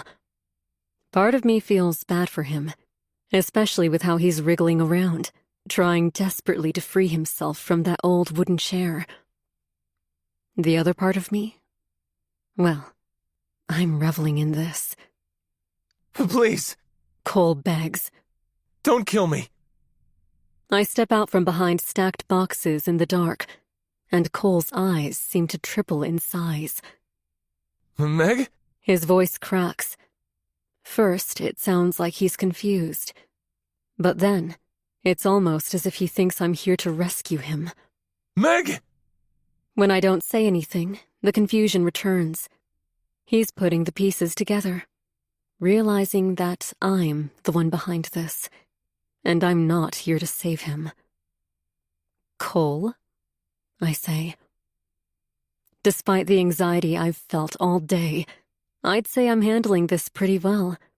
In fact, I don't even have anxiety anymore. Katya's calmness may have rubbed off on me. This all feels right. What are you doing? Please, Meg, please. Oh, shut up, I say. His lips flatten into a line. You did this to yourself, Cole. I reach into my purse and extract the envelope Katya gave me from earlier. And now I finally have proof that you're a cheating bastard. He doesn't even try to argue. How can he? Katya took a video of the two of them having sex. It's all I wanted, all I needed, to move forward with the divorce. Isn't it strange? I knew my husband was cheating on me. I've always known. But I've never caught him in the act. And somehow, that lack of proof always led a minuscule part of my brain to think, what if I'm wrong? That tiny bit of doubt held me back. That and Hazel. But she's 14, almost 15. I can't wait any longer. Plus, court is never in favor of an adulterer. Cole is screwed. And not in a good way for once. What's that? Cole wriggles again, but it's clear that Katya knows how to tie knots. The moment he speaks, Katya digs her knife up against his throat again. I admire her work.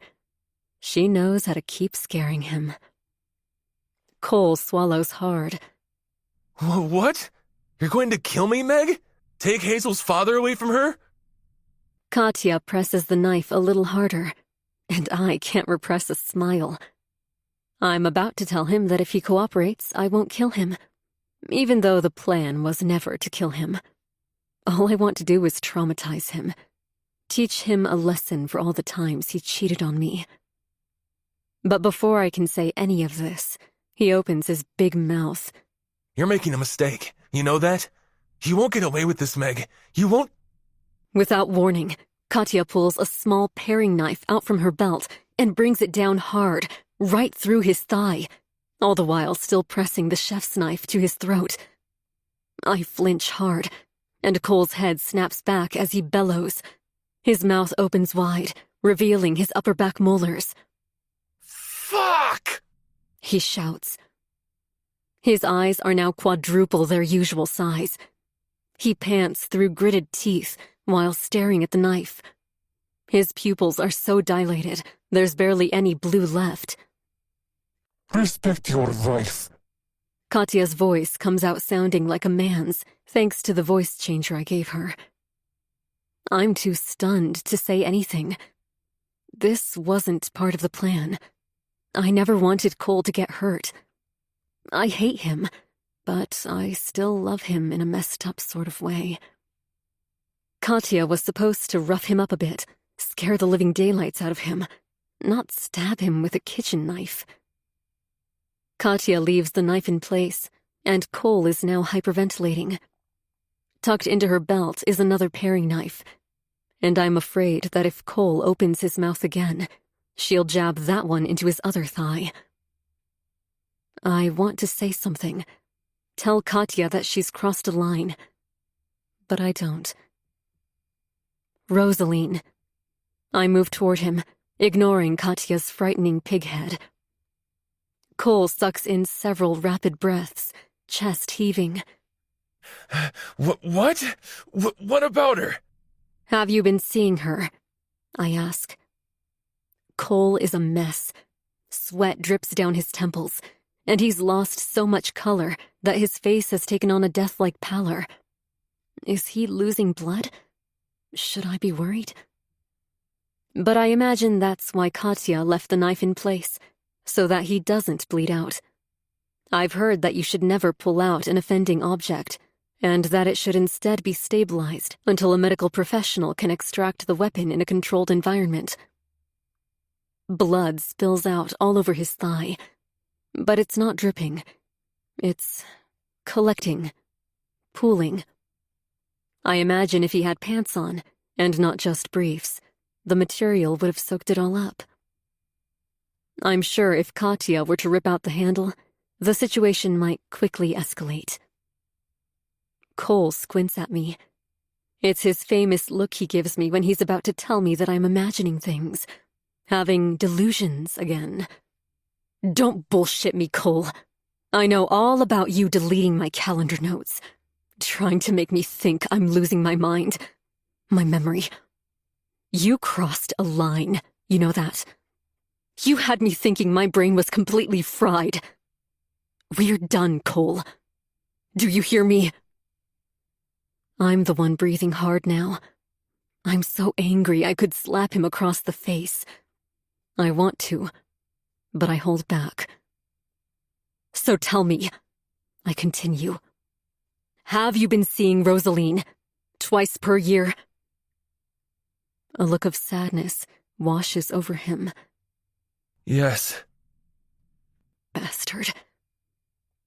I knew he was, but to hear him admit it causes a blinding rage to burn inside of me.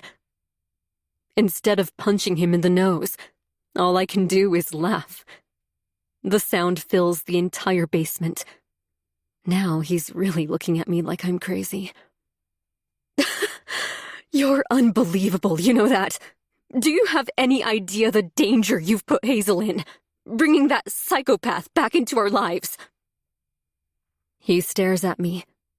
He has no idea what I know about Rosaline. That she's been lingering around Baton Valley for the last 2 years. She's been following me, Cole.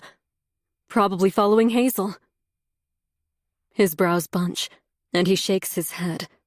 What? No. That's impossible. Rosaline wouldn't— Wouldn't what? I snap. With fists clenched, I take a step toward him. She's the one who came after me. Did you know that? She was also in our backyard, Cole, watching me. His lips part, but nothing comes out. He appears to be genuinely taken aback. This is all news to him. He must not have thought Rosaline was capable of something like this. I'm sorry, Meg. I'm so sorry. He can apologize all he wants, but it isn't enough. Not yet.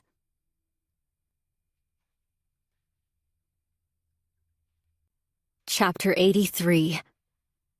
Rosaline. This place reeks. Honestly, I hate spending most of my days in this dump. But I do what I have to. It's not like I have much money to live on. Not while on welfare. I pay my bills, and that's about it. Loud footsteps echo upstairs, followed by the sound of a couple bickering. Damn triplexes. Sometimes I think this place is going to crumble if someone sneezes too hard. It's a total ramshackle property with a shit landlord who doesn't care to maintain the place. Whatever. This isn't my life for much longer. I'm so close. I can feel it in my bones. It's like my cells are vibrating at a higher frequency. A soft buzz in my entire body. I pull out the little black stool tucked away under the vanity desk and sit down. I lean forward, gazing at my dark brown eyes. There you are, I say to myself. Beautiful as always. I kiss my fingers and touch the mirror. Then I prepare my makeup kit and lay everything out in front of me. I've done this countless times over the last year. I could probably put my face on with my eyes closed. I grab my contact lens case from the corner of the desk, twist the caps off, and gently pull out the wet, floppy lenses. 1 drop in each to moisturize them, and I place them over my eyes. I blink the solution away and smile at my reflection. My makeup process takes about half an hour, which isn't all that bad. But by the time I'm done, my cheeks are less defined, my lips less full, and my brows much more filled in. Unfortunately, I went through that stupid brow-plucking fad as a teenager, and now have what I like to call spider legs. Few brown hairs remain. As soon as I can afford it, I'll get microblading done. I slide on a pair of oversized jeans and a plain flannel top. Not what I would typically wear. In fact, I don't know how anyone wears clothes so ugly. It's beyond me. You're doing this for Cole. I elevate my chin, twirling in front of my mirror at my now shapeless body. If I can't get Meg to leave Cole, then I'll get Cole to leave Meg. And I know exactly how to do that.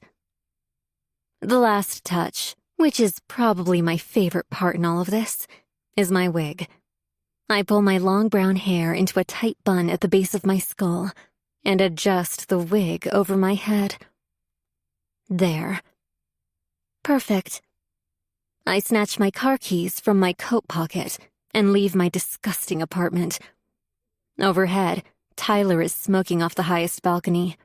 He's sporting a crusty wife-beater like he always does, and doesn't even bother to nod at me when I wave up at him. Honestly, I'm not sure why I still make the effort. I guess I'm hoping I don't get kicked out of this place. Not before I get what I want. I drive deeper into Baton Valley, past kids playing basketball, and an elderly couple walking a dog the size of a cat. This place is cute. People seem happy here. The city as a whole is well maintained and always very clean. Well, aside from the east side, which is where I currently live. But as soon as Cole is mine, we're moving far away from here. I enter the richer end of town and make a left. I've been here several times before, but today is special. Very special. I pull up to the curb and park, then flip my visor mirror down to ensure everything looks just right. My contacts are still in place, bright and green. My hair, red and poofy, really adds that final touch to my overall look. Once I'm confident with my appearance, I pull out my phone. I'm here. Seconds later, Hazel comes running out of the house with a smile so wide, you'd think Santa Claus was picking her up. She pries my rusty van door open, lighting up the moment she sees me. Hey, Charlotte. Hey, honey. I'm not usually this chipper, but for Hazel, I make the effort. I have to. Thanks for picking me up, Hazel says. I wink at her. She thinks I'm taking her back to Alex's place. But the truth is, Meg has made this whole setup a breeze. She didn't even bother trying to meet me. What will Cole think when his daughter disappears? When he finds out she's been kidnapped by the very woman Meg knew about, but never spoke to? He'll blame her. He'll never forgive her. Chapter 84. Megan. Cole is looking extremely pale. I'm wondering if I've gone too far. He clearly needs a hospital.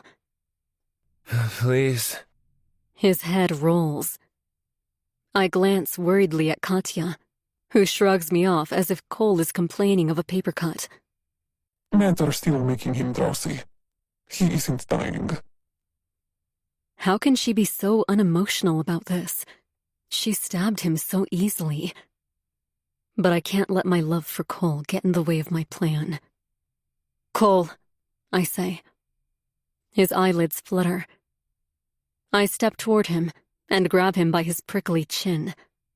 Look at me. His cheeks squish between my fingers, and he lets out a foul-smelling moan.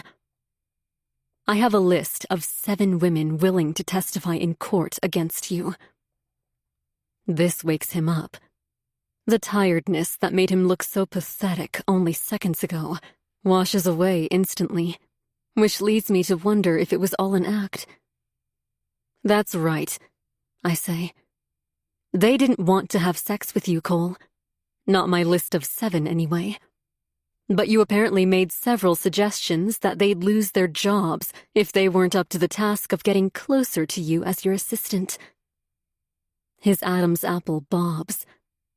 Which means your career is over, and you'll likely end up behind bars for sexual assault. Meg, you can't do this. What about Hazel? She needs her father. Wrong, I snap at him. She needed her father, and you weren't there to do your job. Instead, all you wanted was to shove your dick in any young woman with a nice body. Should have thought about your family before breaking it apart. No, Meg, please. His voice breaks, and he starts full-blown crying. He looks beyond pathetic sitting in that chair, head bowed forward, tears streaming down his face. Cole has an ugly cry. His mouth is inverted, and he looks like he just siphoned 10 lemons through a straw. Do I feel sorry for him? No. I thought I would, but I feel worse for Hazel. Because the truth will come out. And although I don't want to hurt her like this, I can't help but think of the women Cole slept with. The ones I reached out to over the last week. Many of them sobbed as they recounted what happened to them. And 5 out of the 7 admitted that they only slept with Cole because they had little mouths to feed and were in desperate need of the money.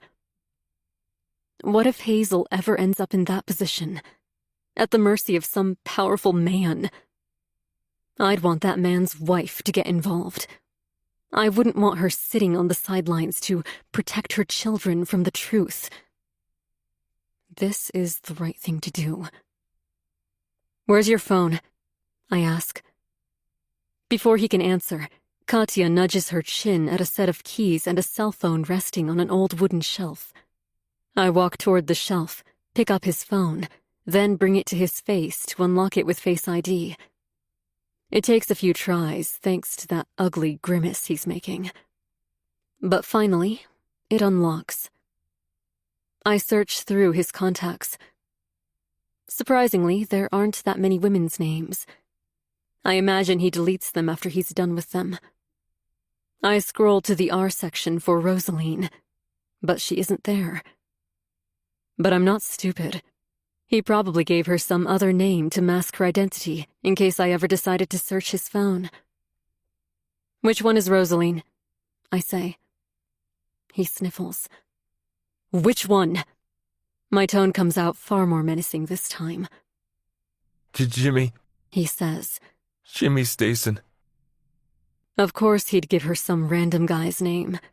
If I were to ever question him on it, he'd tell me it's a client of his. Potentially a coworker. It's not like I know everyone he works with. I press on Jimmy's name and pull the phone up to my ear.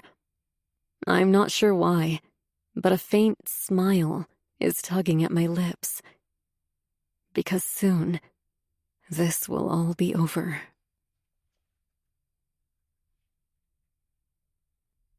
Chapter 85. Hazel. We've been driving on the freeway for a good 20 minutes. Where is Charlotte taking me? She's being very quiet, too, which isn't like her. Usually, she's super chatty and full of energy. But there's something weird about her right now. She looks either angry or determined, and very distracted. I can't put my finger on it. Her phone suddenly starts playing some rock song, and she struggles to reach into her pocket. It's not my business, and I shouldn't be watching her.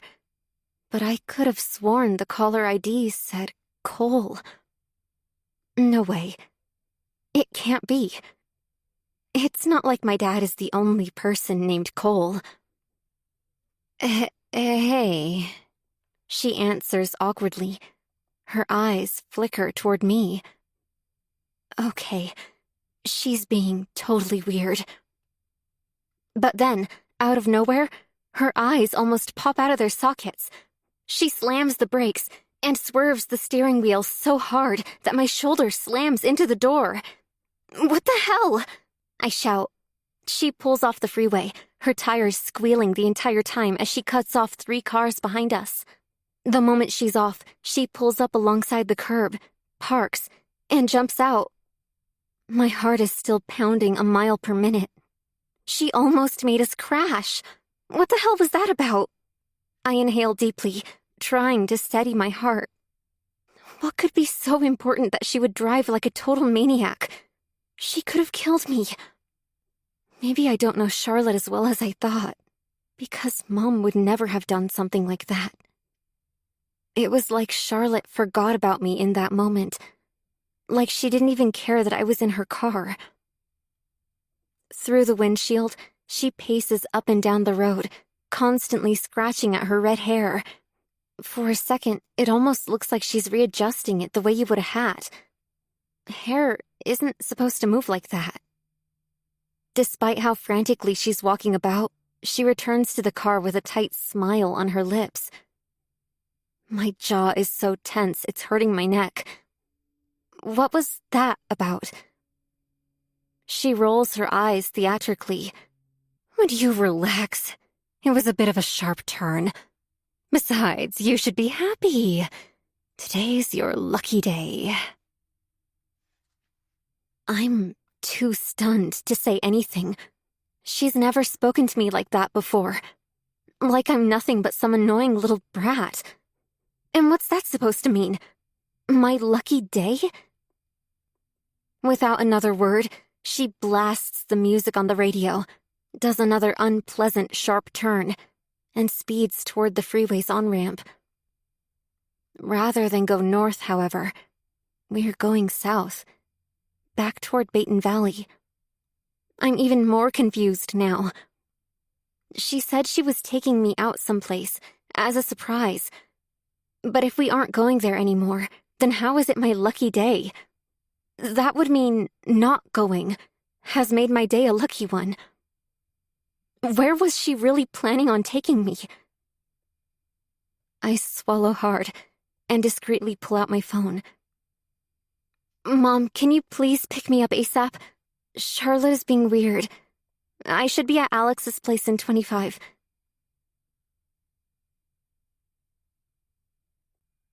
Chapter 86. Megan. I'm shaking so badly I'm afraid I might fall over. But I heard her. Hazel. She was with Rosaline. How is that even possible? She was supposed to get picked up by Charlotte. When I asked Rosaline about it, she told me I was imagining things, and that she was driving with her niece.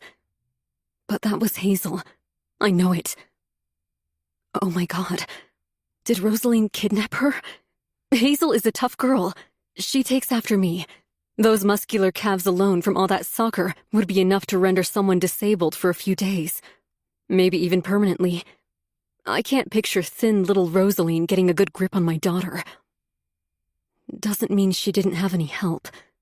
I can't think straight. Why the fuck was Hazel with Rosaline? I snap at Cole. His face blanches. He's as clueless as I am, and visibly frightened by this revelation. That's the good father in him. The only side I'm going to miss. What? He sits up a bit, despite the knife in his thigh. How do you know? Are you sure? Why do you look so scared, Cole? Is Rosaline going to do something? I don't think so. But I don't know. Oh God, I don't know. He's panicking as badly as I am. But Rosaline seemed genuinely happy with our phone call. I told her I was leaving Cole, and that she could have him so long as she left me and Hazel alone. She agreed without a second thought. In fact, she cut me off mid-sentence to agree to my terms. I don't think she cares about Hazel. All she wants is Cole. I have to go, I blurt out, even though I have no idea where I'm going. The police station? Alex's? Maybe I'm wrong, and Hazel is perfectly safe with Alex and Charlotte. Katya stands there, pig mask still flawlessly in place. It reeks, but my nose has somewhat gotten used to the smell. Will you get him the help he needs? I say, pointing at his leg. Katya nods. Before we came down here, she reassured me that Cole would stay alive no matter what happened. I should have realized she had something harsh and gruesome planned for him at that moment. She also made it a point to tell me that this house belongs to some woman she doesn't know, someone who passed away 2 days ago. Katya is smart. She knows what she's doing. So I have to trust that she'll keep Cole alive, as promised. Besides, I'm sure she wants the rest of her money. But that's what makes this moment so ironic.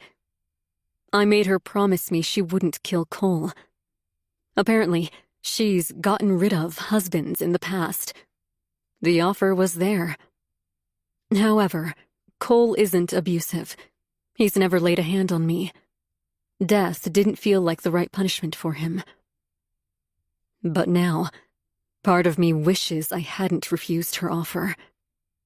After learning that Rosaline has my child with her, I want to kill Cole.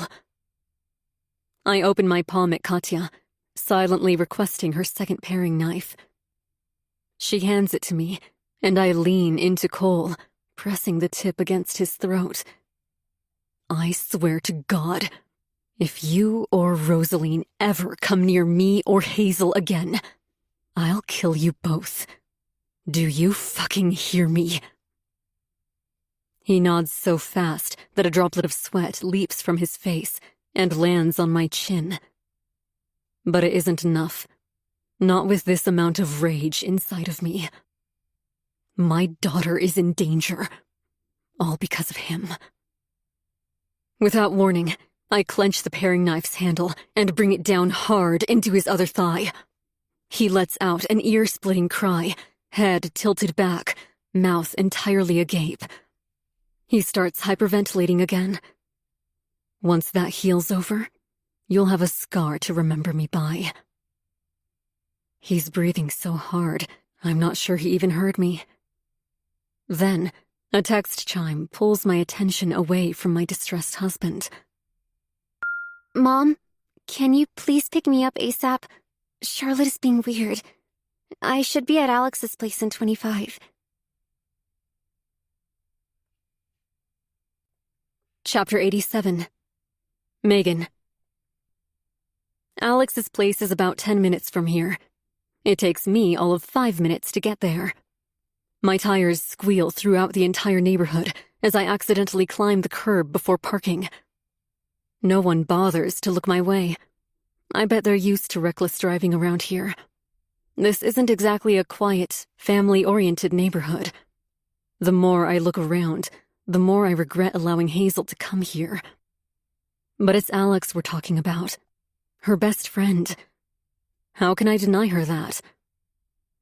I open my phone, staring at the screen. Come on, Hazel, where are you? I mumble to myself.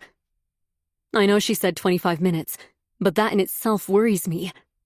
If she is with Rosaline, as I suspect, why would they have driven out that far?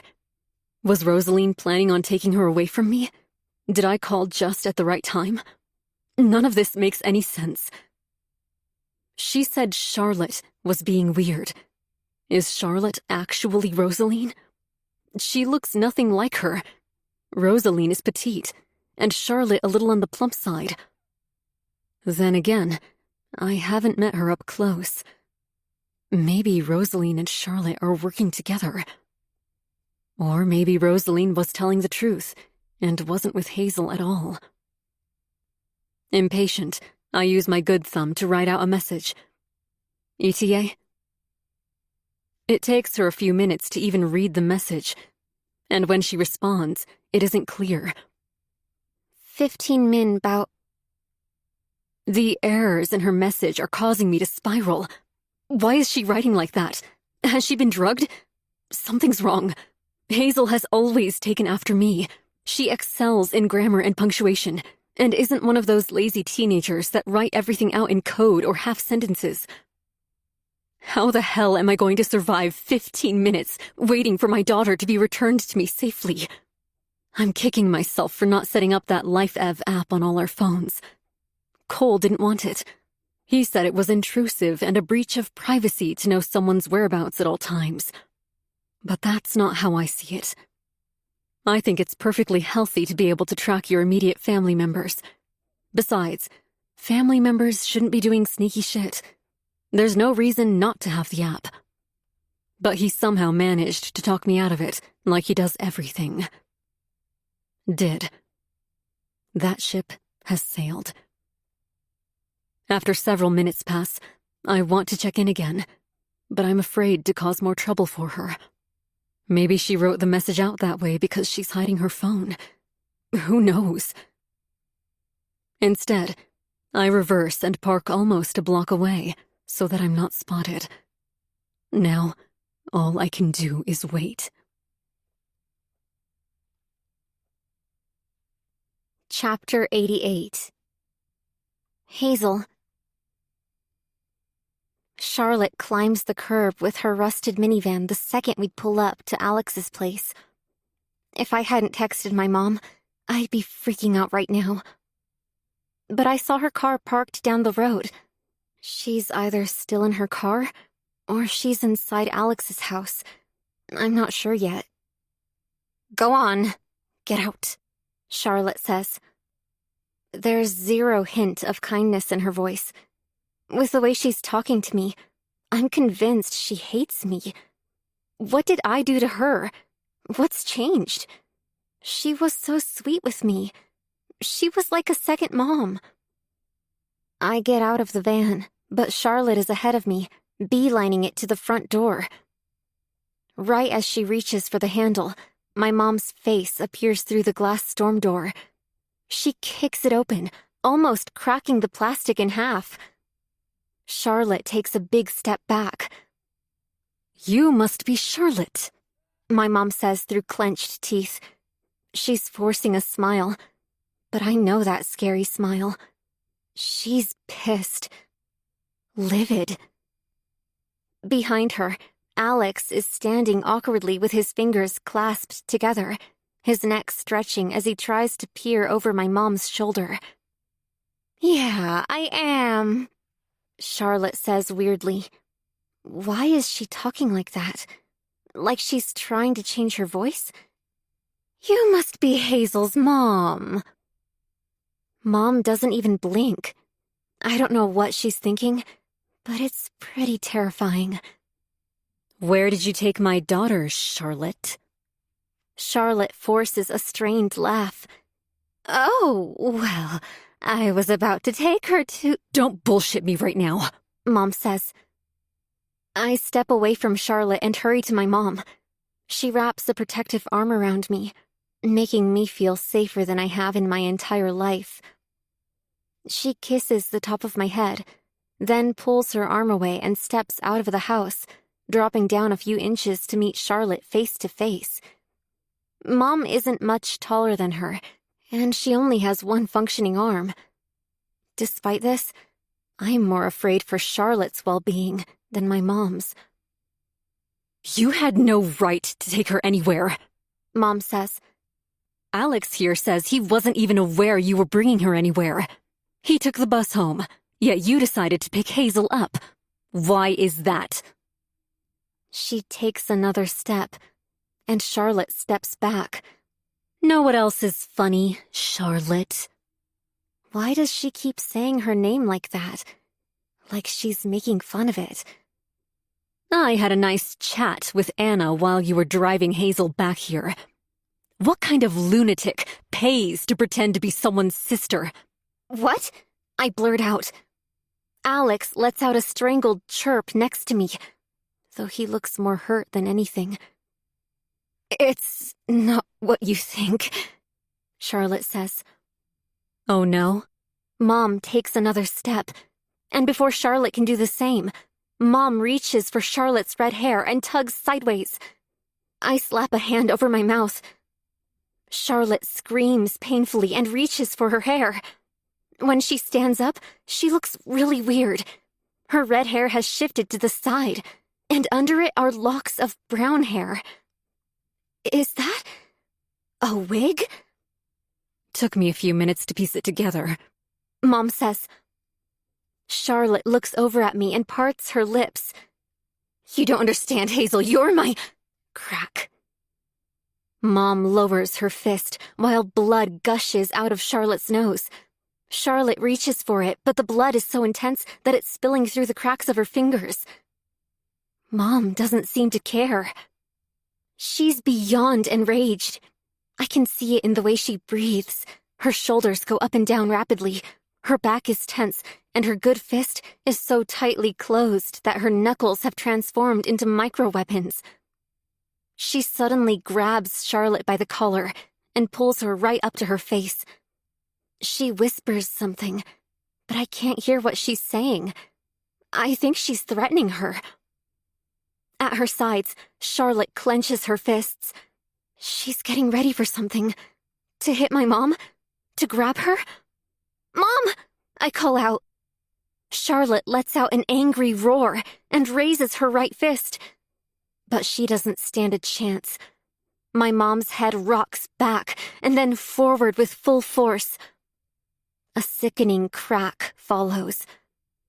My heart leaps into my chest, and I suck in a sharp breath.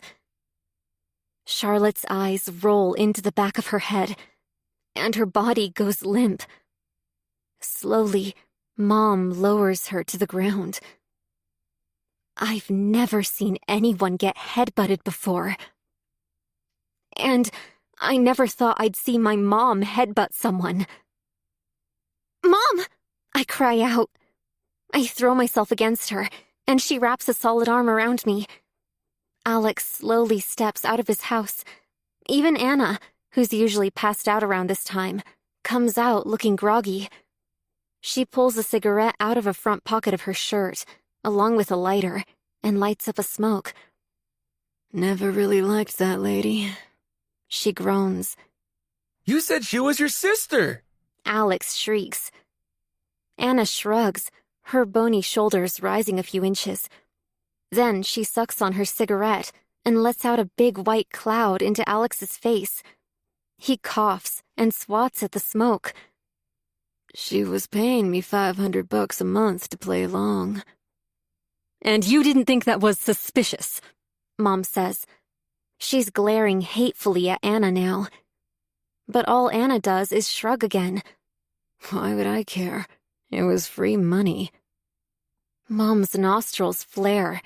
She's scary to look at right now, with speckles of blood on her chin and across her fist.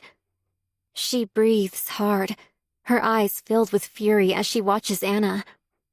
Part of me thinks she's ready for a second headbutt. But before Mom can do anything, the lament of sirens fills the entire neighborhood. And from around the corner comes a cop cruiser with flashing red and blue lights. How? I start. Mom glances over at Alex. I called the cops after I spoke to Alex and Anna. I knew Charlotte wasn't who she was pretending to be. I stare at the woman on the ground. She's knocked out cold with blood all over her face, and her mouth is partially open. Now that I'm looking at her carefully, she does look a bit off. For example, her clothes are about 3 sizes too large, It doesn't show when she's standing or moving around, but when she's lying flat on the ground like that, I can see all of the excess material. Why would she do something like this? Who is she? I ask. Mom wraps another arm around me.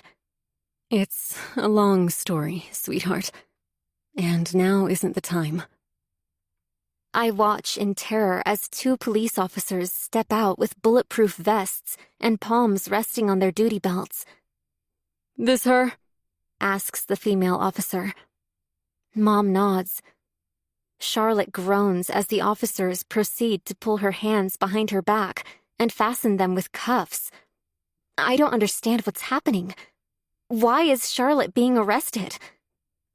What exactly happened today?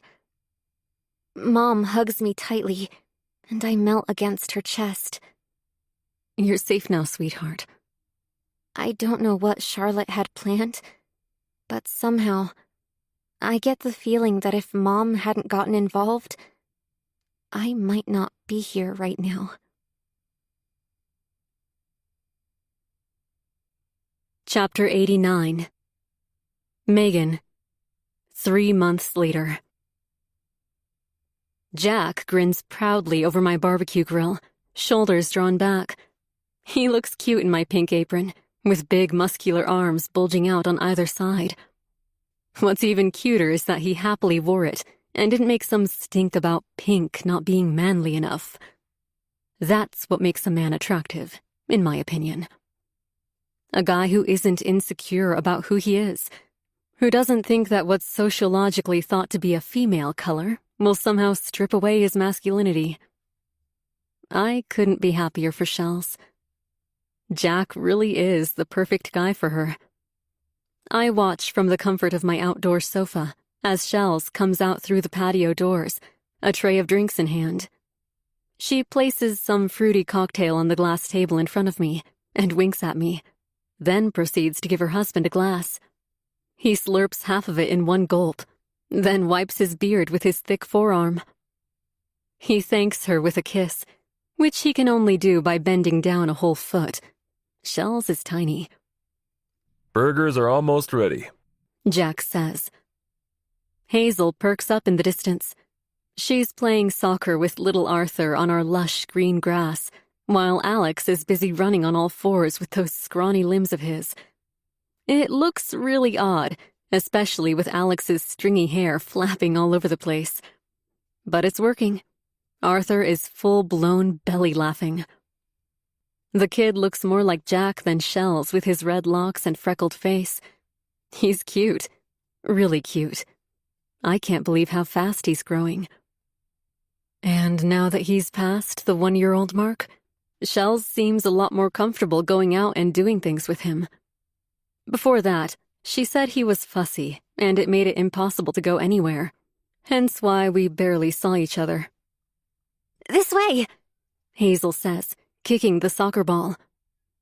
Alex stops being silly and stands up before slapping tufts of grass off his knees.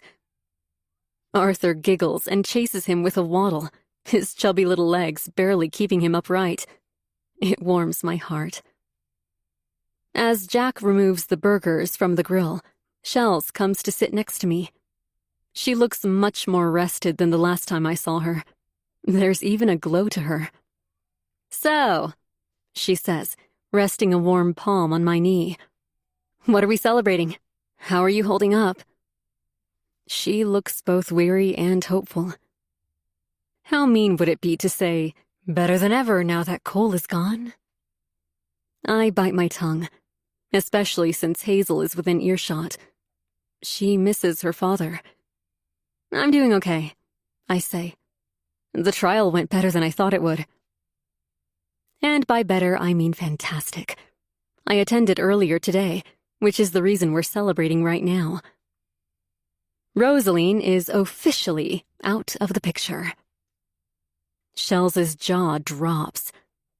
You should have seen her, Shells. It was like she was trying to conjure up some new superpower, death by eye laser beams. Shells doesn't smile. I don't blame her. I came pretty close to losing my daughter, And before that, my life. I still get a chill at the thought of it. I feel sick to my stomach just thinking about Detective Goldberg's testimony today. But none of that matters anymore. I'm out here, enjoying a barbecue with good friends, and Rosaline is rotting away in prison. How long of a sentence does she get? Shells asks.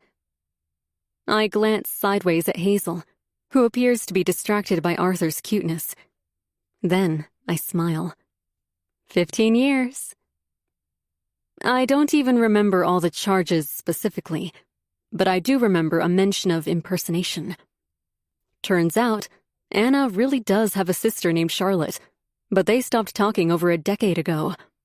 Then there was something about criminal harassment, the fact that she hung around and stalked my family for 2 years, vehicular assault, and kidnapping. Shell's mouth is still agape. To be fair, I can hardly believe it myself. Cole and Rosaline really do make the perfect couple. Both convicted criminals. So she is the one who hit you with that car? I nod. Detective Goldberg managed to get footage from a small Italian restaurant's parking lot where the car was stolen. And then, of course, I called him the day, well, you know. I flick a finger in the air, not wanting to rehash the day I headbutted Rosaline square in the face. Although, Shells would probably like it if I did share the story again. She loved it the first time around. But that's not the part that haunts me. Anyway, they also found the car, and given Rosaline's connection to Cole and the fact that she had motive to want to get rid of me, it all added up. But the final nail in her coffin was the matching DNA they found in the stolen car. I leave out the part about how they searched Rosaline's minivan and found a trunk full of rope, a tarp, and a shovel. Rosaline's intentions for my daughter that day were far more gruesome than anyone knows. There's no point sharing something so dark with my best friend, who is already constantly terrified of something happening to her child. It'll haunt her the way it still haunts me every night. Shells gasps silently, her fingers over her parted lips. My God, she could have killed you, Meg. Her eyes are watering now. Well, she didn't, I say smugly after swallowing the lump in my throat. That bitch is rotting away now. Shells throws her arms around my neck. I can't tell if she's crying or not. She's never been one to be emotional, but ever since having Arthur, she's really changed. When she pulls away, her eyes are wet and pink. Childbirth is something I'll never get to experience, but honestly, I don't mind. I love Hazel more than anything. It doesn't matter where she comes from. I catch her watching me in the distance, a gentle smile on her lips. Thankfully, she's nothing like her biological mother. That's not something I ever have to worry about. What about Cole? Shells says. You said 6 years? I nod solemnly. Him being in prison isn't what bothers me. It's that Hazel had to find out the truth about her father. She struggled with the whole Rosaline part of it. She still doesn't know that Rosaline is her mother, but I explained that Rosaline is obsessed with Cole, and that she thought using Hazel might help her get closer to him. It was a very lengthy discussion the day of Cole's trial. She asked to come with me, but I refused. I didn't want her to hear all the accusations against him from former assistants. I'm thankful that Cole wasn't outright vulgar with his assistants. He didn't make any verbal threats or physically force anyone to do anything sexual with him. But given his pattern, and the fact that he found a way to have women fired if they didn't sleep with him within a certain time frame, well, that gave the jury plenty of ammunition to put him behind bars for sexual assault through coercion. I take a sip of Shell's drink, salivating instantly. It tastes like berries, lemon, and a hint of heaven. She has a way of masking the vodka perfectly. I'm so happy for you, Meg. Shells sips her own drink. I smile wider than I have in so long. I'm surrounded by love and happiness. I was so terrified that Hazel would break down after losing her father. But here she is, living and thriving despite the pain. She's a survivor, like me. And now that Alex is living with us, he's filled a void caused by Cole's absence. Taking him away from Anna to foster him was one of the best things I've ever done. "Mom!" Hazel suddenly cries out. I flinch so hard that part of my red cocktail splashes out of my glass and lands right between Ziggy's eyes. He sneezes and lurches off my lap. "Your arm!" My daughter's eyes are huge, and she's pointing right at me. My arm? What is she on about? "It moved!" I twist up my face. What? "Your left arm. I just saw your fingers move." I look down at my limp arm. It's usually wrapped up in a cloth sling, but sometimes that sling gets so damn uncomfortable with all the sweating and chafing that I'd rather lug my arm's dead weight around.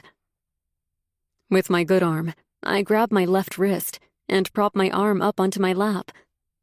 I have zero sensation. Did Hazel imagine it? The doctors said I had less than a 1% chance of ever recovering function again. I don't want to squash her excitement, but there's no way my arm or fingers moved. They haven't since my injury. There's no reason they'd start now. "Hazel, I think..." My index finger suddenly twitches, and I jump in response. An unexpected laugh slips out of my mouth. "Mom!" Hazel shrieks again. Alex is beaming next to her, watching the whole thing with his mouth split open in a grin. He looks as excited as she does. Shells inches closer to me. "Meg, try it again. Try to move your finger." The strength it takes makes me feel like a young witch having gained powers on her 16th birthday. I shout in my head, willing my finger to move. But nothing happens. "Try to stick your finger upward," Shells says. My index finger shoots straight up. My eyes bulge so hard in my head that the strain nearly triggers a headache. Holy...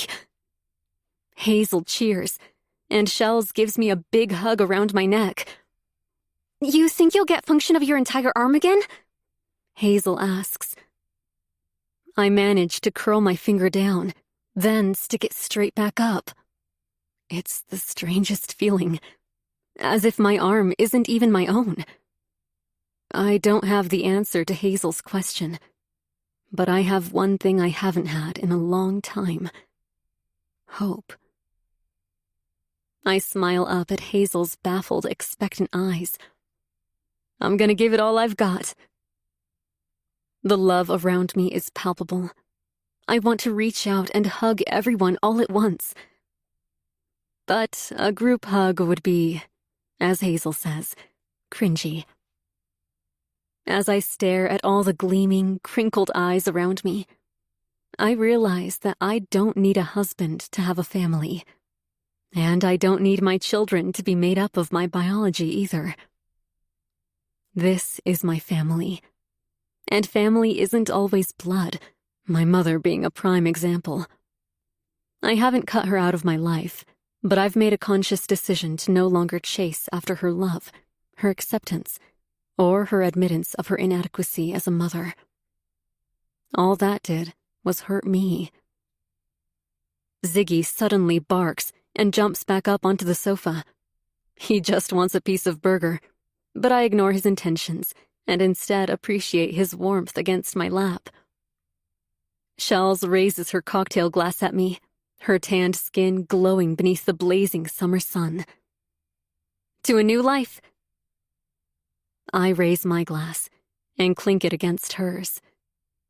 To a better life. Chapter 90. Rosaline. This place is worse than I imagined prison would be like. Everything is cold and hard, and everyone always looks so depressed or pissed off, unless they're beating someone up. Then they're smiling. My bunkmate, Jazine, snores like an overweight pig and doesn't let me have the top bunk. Instead, she rolls around up there, causing the springs to constantly creak. I tried to take her spot once, but she ripped me out of bed and punched me square in the nose. Like I needed that. My nose is already permanently crooked thanks to Meg's big head. I can't believe she headbutted me like that. Who does that? I'm pissed off at her, yeah. But I'm more angry at myself and at Cole. If he'd left her sooner, none of this would have happened. And if I'd pushed her a little harder that night at the Afterglow Tavern, she'd be dead. That was the real plan. Instead, she got a bad concussion, some disfiguration, and loss of one of her arms.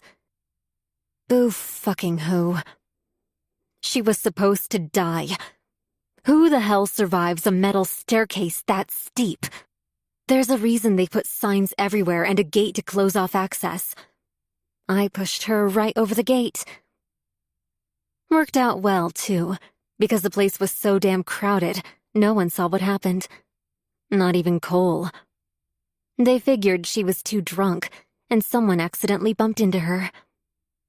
A bit of Rohypnol helped destabilize her. I'm honestly kicking myself for not having done the job right. All of this could have been avoided, and I'd be with Cole right now. After all, he's the reason I tried to kill her. It would have solved all our problems. But I saw on the news that he's going to prison too. Something about sexual assault. It's all bullshit, though. Women just want his money. It's all a big conspiracy, I know it. They want a payout.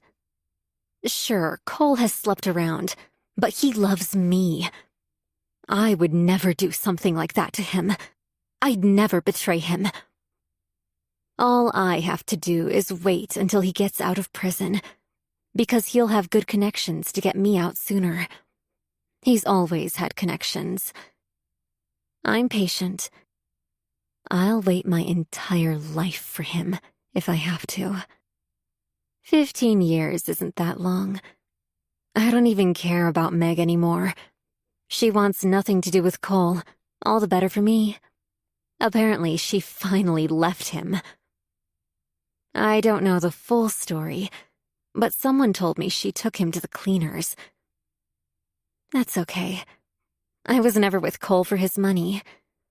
Plus, Cole is resilient, especially with me by his side. I mean, if it weren't for me, David, the original COO of AstroWire, would still be alive, and Cole would never have moved up to take his place. Cole doesn't know what a good teammate I am, but that's okay. He doesn't have to know. All he has to do is bounce back from this and get me out of prison so that he can finally prove his love for me. And he will. I know it. I'm confident he'll make the right decision and finally commit himself to me. But if he doesn't, he'll end up like David, and like how Megan should have ended up. Dead. Because never again am I letting anyone else have him. The only thing that will ever keep Cole and me apart is death. And once he's lying there, cold and pulseless, I'll tuck him into bed and crawl in under the sheet next to him. I once saw this picture online of two skeletal corpses holding onto each other in a casket. That's so romantic. Pure, true love. After I'm done swallowing a bottle of pills, I'll press my head against his cold chest and hold him tight. Nothing else will matter after that. Because once I die next to him, we'll be together forever. The choice is his. This has been The Webs You Weave, a gripping psychological thriller. Written by Shade Owens. Narrated by Kaden Catalina and Jay Parker. Copyright 2024 by Shade Owens. Production copyright by Shade Owens.